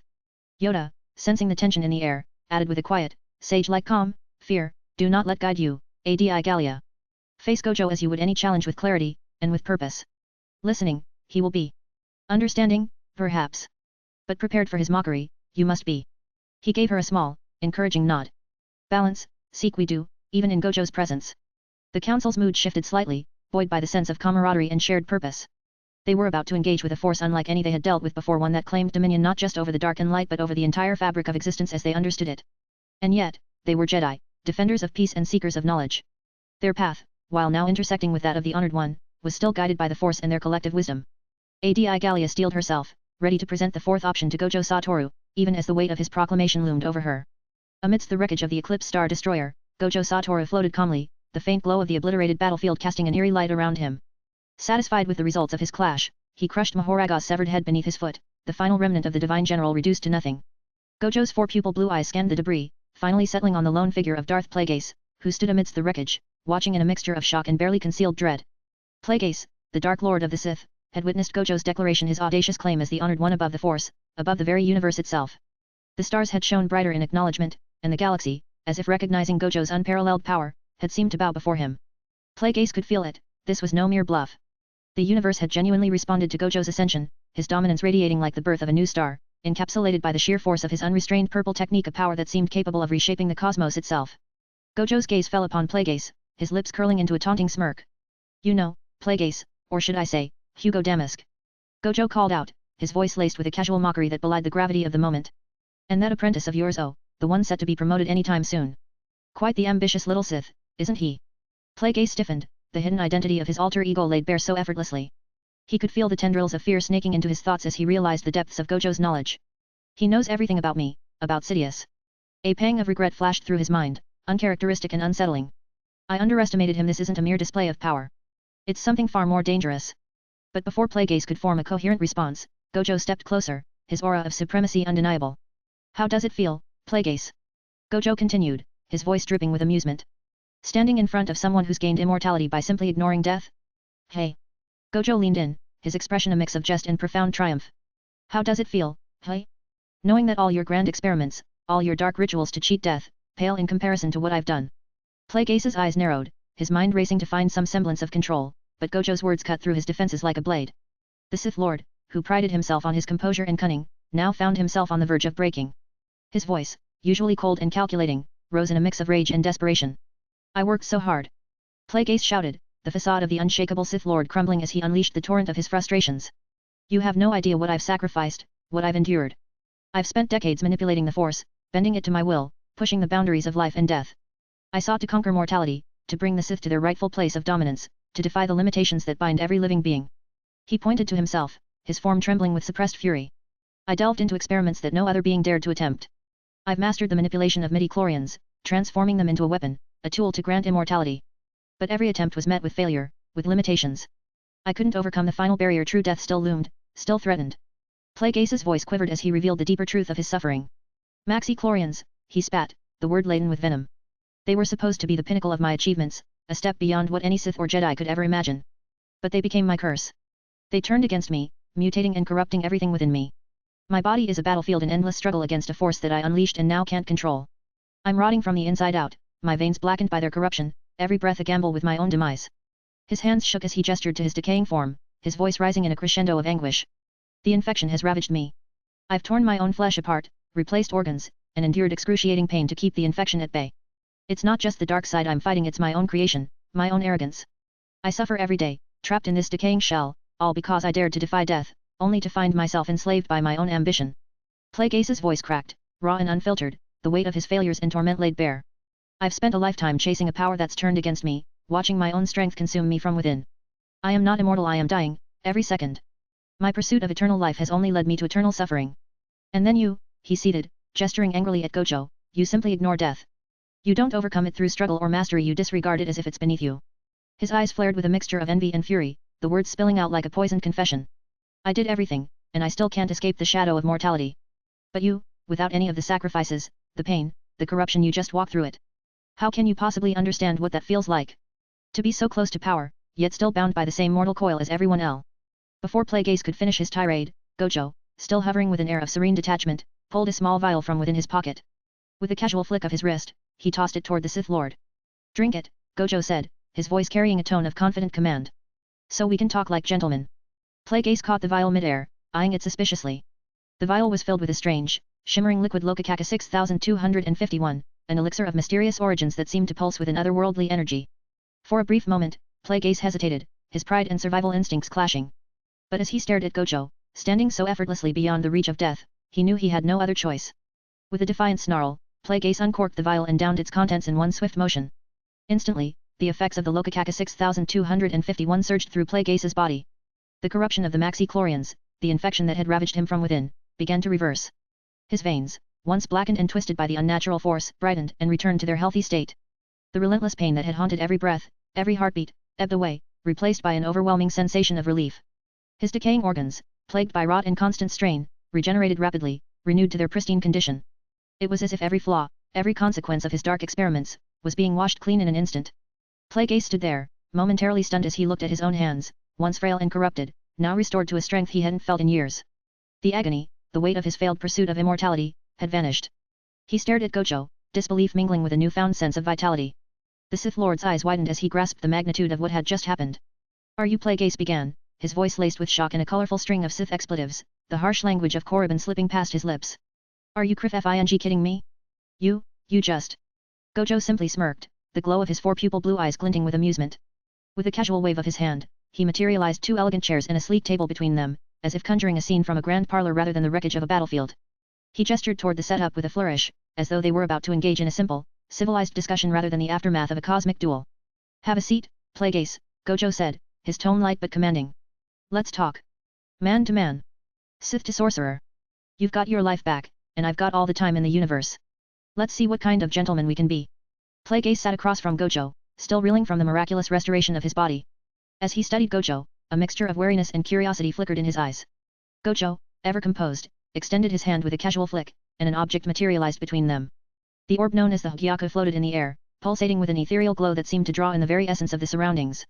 Its presence exuded an overwhelming aura of untapped power, with possibilities that danced just beyond the grasp of even the most ambitious mind. Plague Ace's gaze was fixated on the orb, mesmerized by its mysterious allure.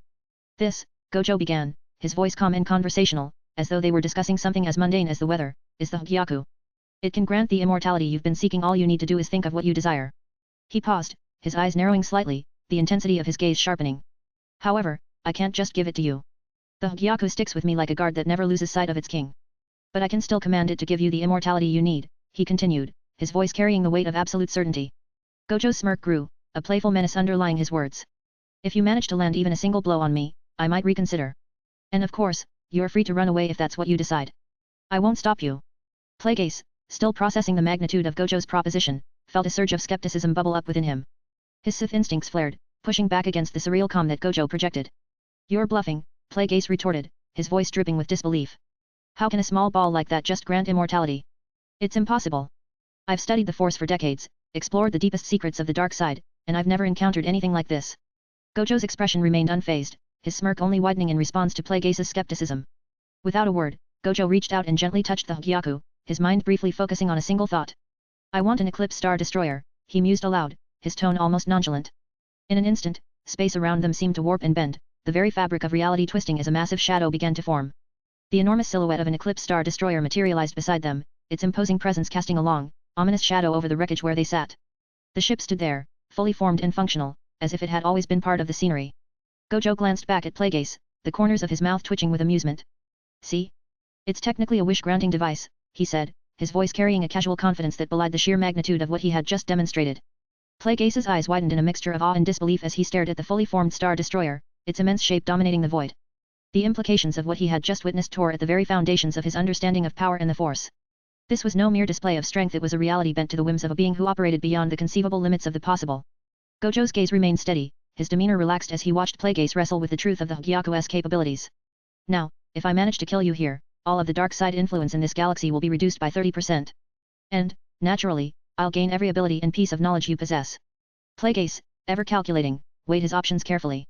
And if I refuse? He asked, his voice edged with defiance and caution. Gojo's expression darkened, his smirk morphing into a menacing smile that chilled the air around them. If you refuse, Gojo said, his voice lowering to a cold whisper, then I will kill you right here and now. And by doing so, I will reduce the dark side of the Force by 50%. It might take some time, but trust me, I'll manage. Plague Ace, regaining some of his composure, decided to taunt the sorcerer in return. The dark side of the Force, they fear you. Perhaps even the Force itself fears you as well. I was blind, consumed by my own ambitions, and in my ignorance, I've inadvertently made you the most powerful being in this galaxy. Gojo simply shrugged, his expression unbothered by the Sith Lord's words. Shit happens to everyone, Plague Ace, Gojo replied, his tone flippant. I just choose to ignore it. Gojo observed Plague Ace with a casual yet commanding presence, as if the entire encounter was a minor detour in his otherwise untouchable existence. Plague Ace, still grappling with the stunning capabilities of the Hugyaku, found himself under the weight of a request that bordered on mockery. Gojo, leaning back comfortably, regarded Plague Ace with a serene expression that only added to the tension. Now, Gojo said, his voice calm but with a sharp edge of expectation, tell the dark side of the Force to grant you power in this time of need. Maybe call upon some emergency power from past Sith or something like that. I'll give you an hour. Gojo's smile was as bright as ever, but there was an unmistakable challenge laced within his words. Plague Ace scoffed, his composure returning as he sneered at Gojo's demand. That's not how the dark side of the Force works, Plague Ace retorted, his voice tinged with both frustration and disdain. The dark side isn't a tool to be summoned at will, like a pet answering a call. It's a current, a tide that one must learn to navigate and control. It requires sacrifices, manipulations, and a deep understanding of its nature. Power isn't simply given because it's needed, it must be taken, earned through cunning, anger, and will. Plague Ace continued, his tone becoming more insistent as he explained the intricacies that defined his existence. The dark side is chaotic and demanding. It feeds on emotions, fear, anger, hatred, and it grants power through struggle, not on a whim. To call upon it without the proper balance or understanding is to risk being consumed by it. I've spent a lifetime mastering this balance, and even then, the Force does not simply bow to commands. It's not some genie that grants wishes at my behest. Gojo listened patiently, his expression one of mild interest, as if Plagueis' explanation was merely an amusing anecdote rather than a critical insight into the Force's darker aspects. When Plagueis finished, Gojo simply shrugged again, unperturbed by the Sith Lord's detailed rebuke. Don't worry, Plagueis, Gojo said, his tone unbothered by the complexity of the dark side. It will comply. And if it doesn't, well, there goes the dark side influence in this galaxy. His smile widened, the threat veiled in his words sounding more like a casual statement than a dire warning. I'll just leave you here with your brand new Eclipse Star Destroyer. Bye-bye, he added with a dismissive wave, as if he were bidding farewell after a casual chat. With that, Gojo effortlessly conjured a portal beside him, its swirling energies flickering like a gateway to another dimension. He glanced back at Plagueis one last time, a playful glint in his eyes. Good luck figuring it out, Gojo said, stepping through the portal with an almost dismissive ease. The swirling energy consumed him, and in an instant, he was gone, leaving Plagueis alone amidst the wreckage, the colossal Star Destroyer looming like a silent sentinel in the void. Plagueis stood amidst the twisted wreckage, the massive silhouette of the newly conjured Eclipse Star Destroyer looming ominously above him. The reality of Gojo Satoru's power gnawed at his mind, a power so great that even the dark side of the Force might fear it. It was a possibility Plagueis could no longer ignore. If Gojo truly could diminish the dark side's influence across the galaxy, then the entire Sith legacy hung by a thread. With a sharp motion, Plagueis activated his holo communicator. The holographic image of a Star Destroyer officer flickered to life, standing at attention. Plagueis' voice was cold and commanding, each word laced with the gravity of the moment. Status report on the Ziston-class Star Destroyers. How many do we have ready for deployment? The officer's expression shifted to one of concern as he quickly reviewed the fleet's status. We currently have 3 Ziston-class Star Destroyers ready, my lord. The others are still under construction. 2 of them are incomplete, and their planet-destroying cannons are unreliable. They may only fire once or not function at all. Plagueis' frustration simmered just beneath his controlled exterior. Bring those 3 here immediately, and use the fastest hyperdrive you have. We don't have the luxury of time. The officer hesitated, concern flickering across his holographic image. My lord, couldn't we just fire another blast from Starkiller Base? It seemed like he was exhausted. Before the officer could finish, he found himself gasping for air, his voice cutting off as an invisible force tightened around his throat. Plagueis' hand was raised, his fingers curled as he channeled his wrath through the force, choking the officer through the holo communication. You fool! Plagueis snarled, his voice sharp and filled with contempt. You have no comprehension of what we're up against. This man, Gojo Satoru, has the power to erase the dark side's influence in this galaxy with a mere thought. Your incompetence and hesitation could lead to the downfall of the Sith and perhaps even the Force itself. The officer's eyes bulged, and he gasped for breath as Plagueis' grip tightened momentarily before he released him. The officer collapsed forward, coughing and wheezing, his fear palpable even through the flickering hologram. Understand this, Plagueis continued, his tone dangerously calm as he watched the officer struggle to recover. If anyone dares to fire another blast like that again, they'll be met with Gojo's purple attack, a force capable of obliterating anything it touches. This is the greatest mistake we could make, a mistake that threatens the very foundation of the Sith and the balance of the Force. The officer, trembling and desperate to correct his error, nodded frantically. Why yes, my lord. I will dispatch the Star Destroyers immediately. Plagueis terminated the communication, his expression grim as he turned his gaze back toward the void. He knew that Gojo would not be easily defeated, this was no ordinary foe. Gojo's ascension to a power beyond the Force posed an existential threat that the Sith had never anticipated. It was no longer just about preserving his own life or his legacy, it was a battle for the very survival of the dark side itself. The stakes had never been higher, and Plagueis understood that failure was not an option. In the Chancellor's chamber on Coruscant, Supreme Chancellor Palpatine sat in the dim glow of the cityscape outside, his mind far from the recent celebration of his rise to power. Instead, his focus was locked on the events that had unfolded on Naboo, where Gojo Satoru had defied death, declared himself the honored one above the galaxy, and unleashed a power that challenged the very fabric of the Force. Palpatine stared at the hollow screens before him, which displayed Gojo's astonishing resurrection and his ascension. The image of Gojo, bathed in an ethereal blue light that swirled around him like a cloak, dominated the room. As Palpatine watched, the stars across the galaxy seemed to shine brighter, their light intensifying in response to Gojo's declaration. It was as if the universe itself recognized Gojo, acknowledging him as the honored one, its master. Palpatine's eyes narrowed, his expression shifting from one of contemplation to frustration. The honored one above the universe and Force, Palpatine muttered, his voice laced with a mix of disbelief and irritation. To declare oneself above all, beyond the Jedi, beyond the Sith, beyond the Force itself. Such arrogance, or perhaps, such undeniable power. Palpatine leaned back in his chair, his fingers tapping rhythmically against the armrest as he replayed the scene of Gojo's ascension.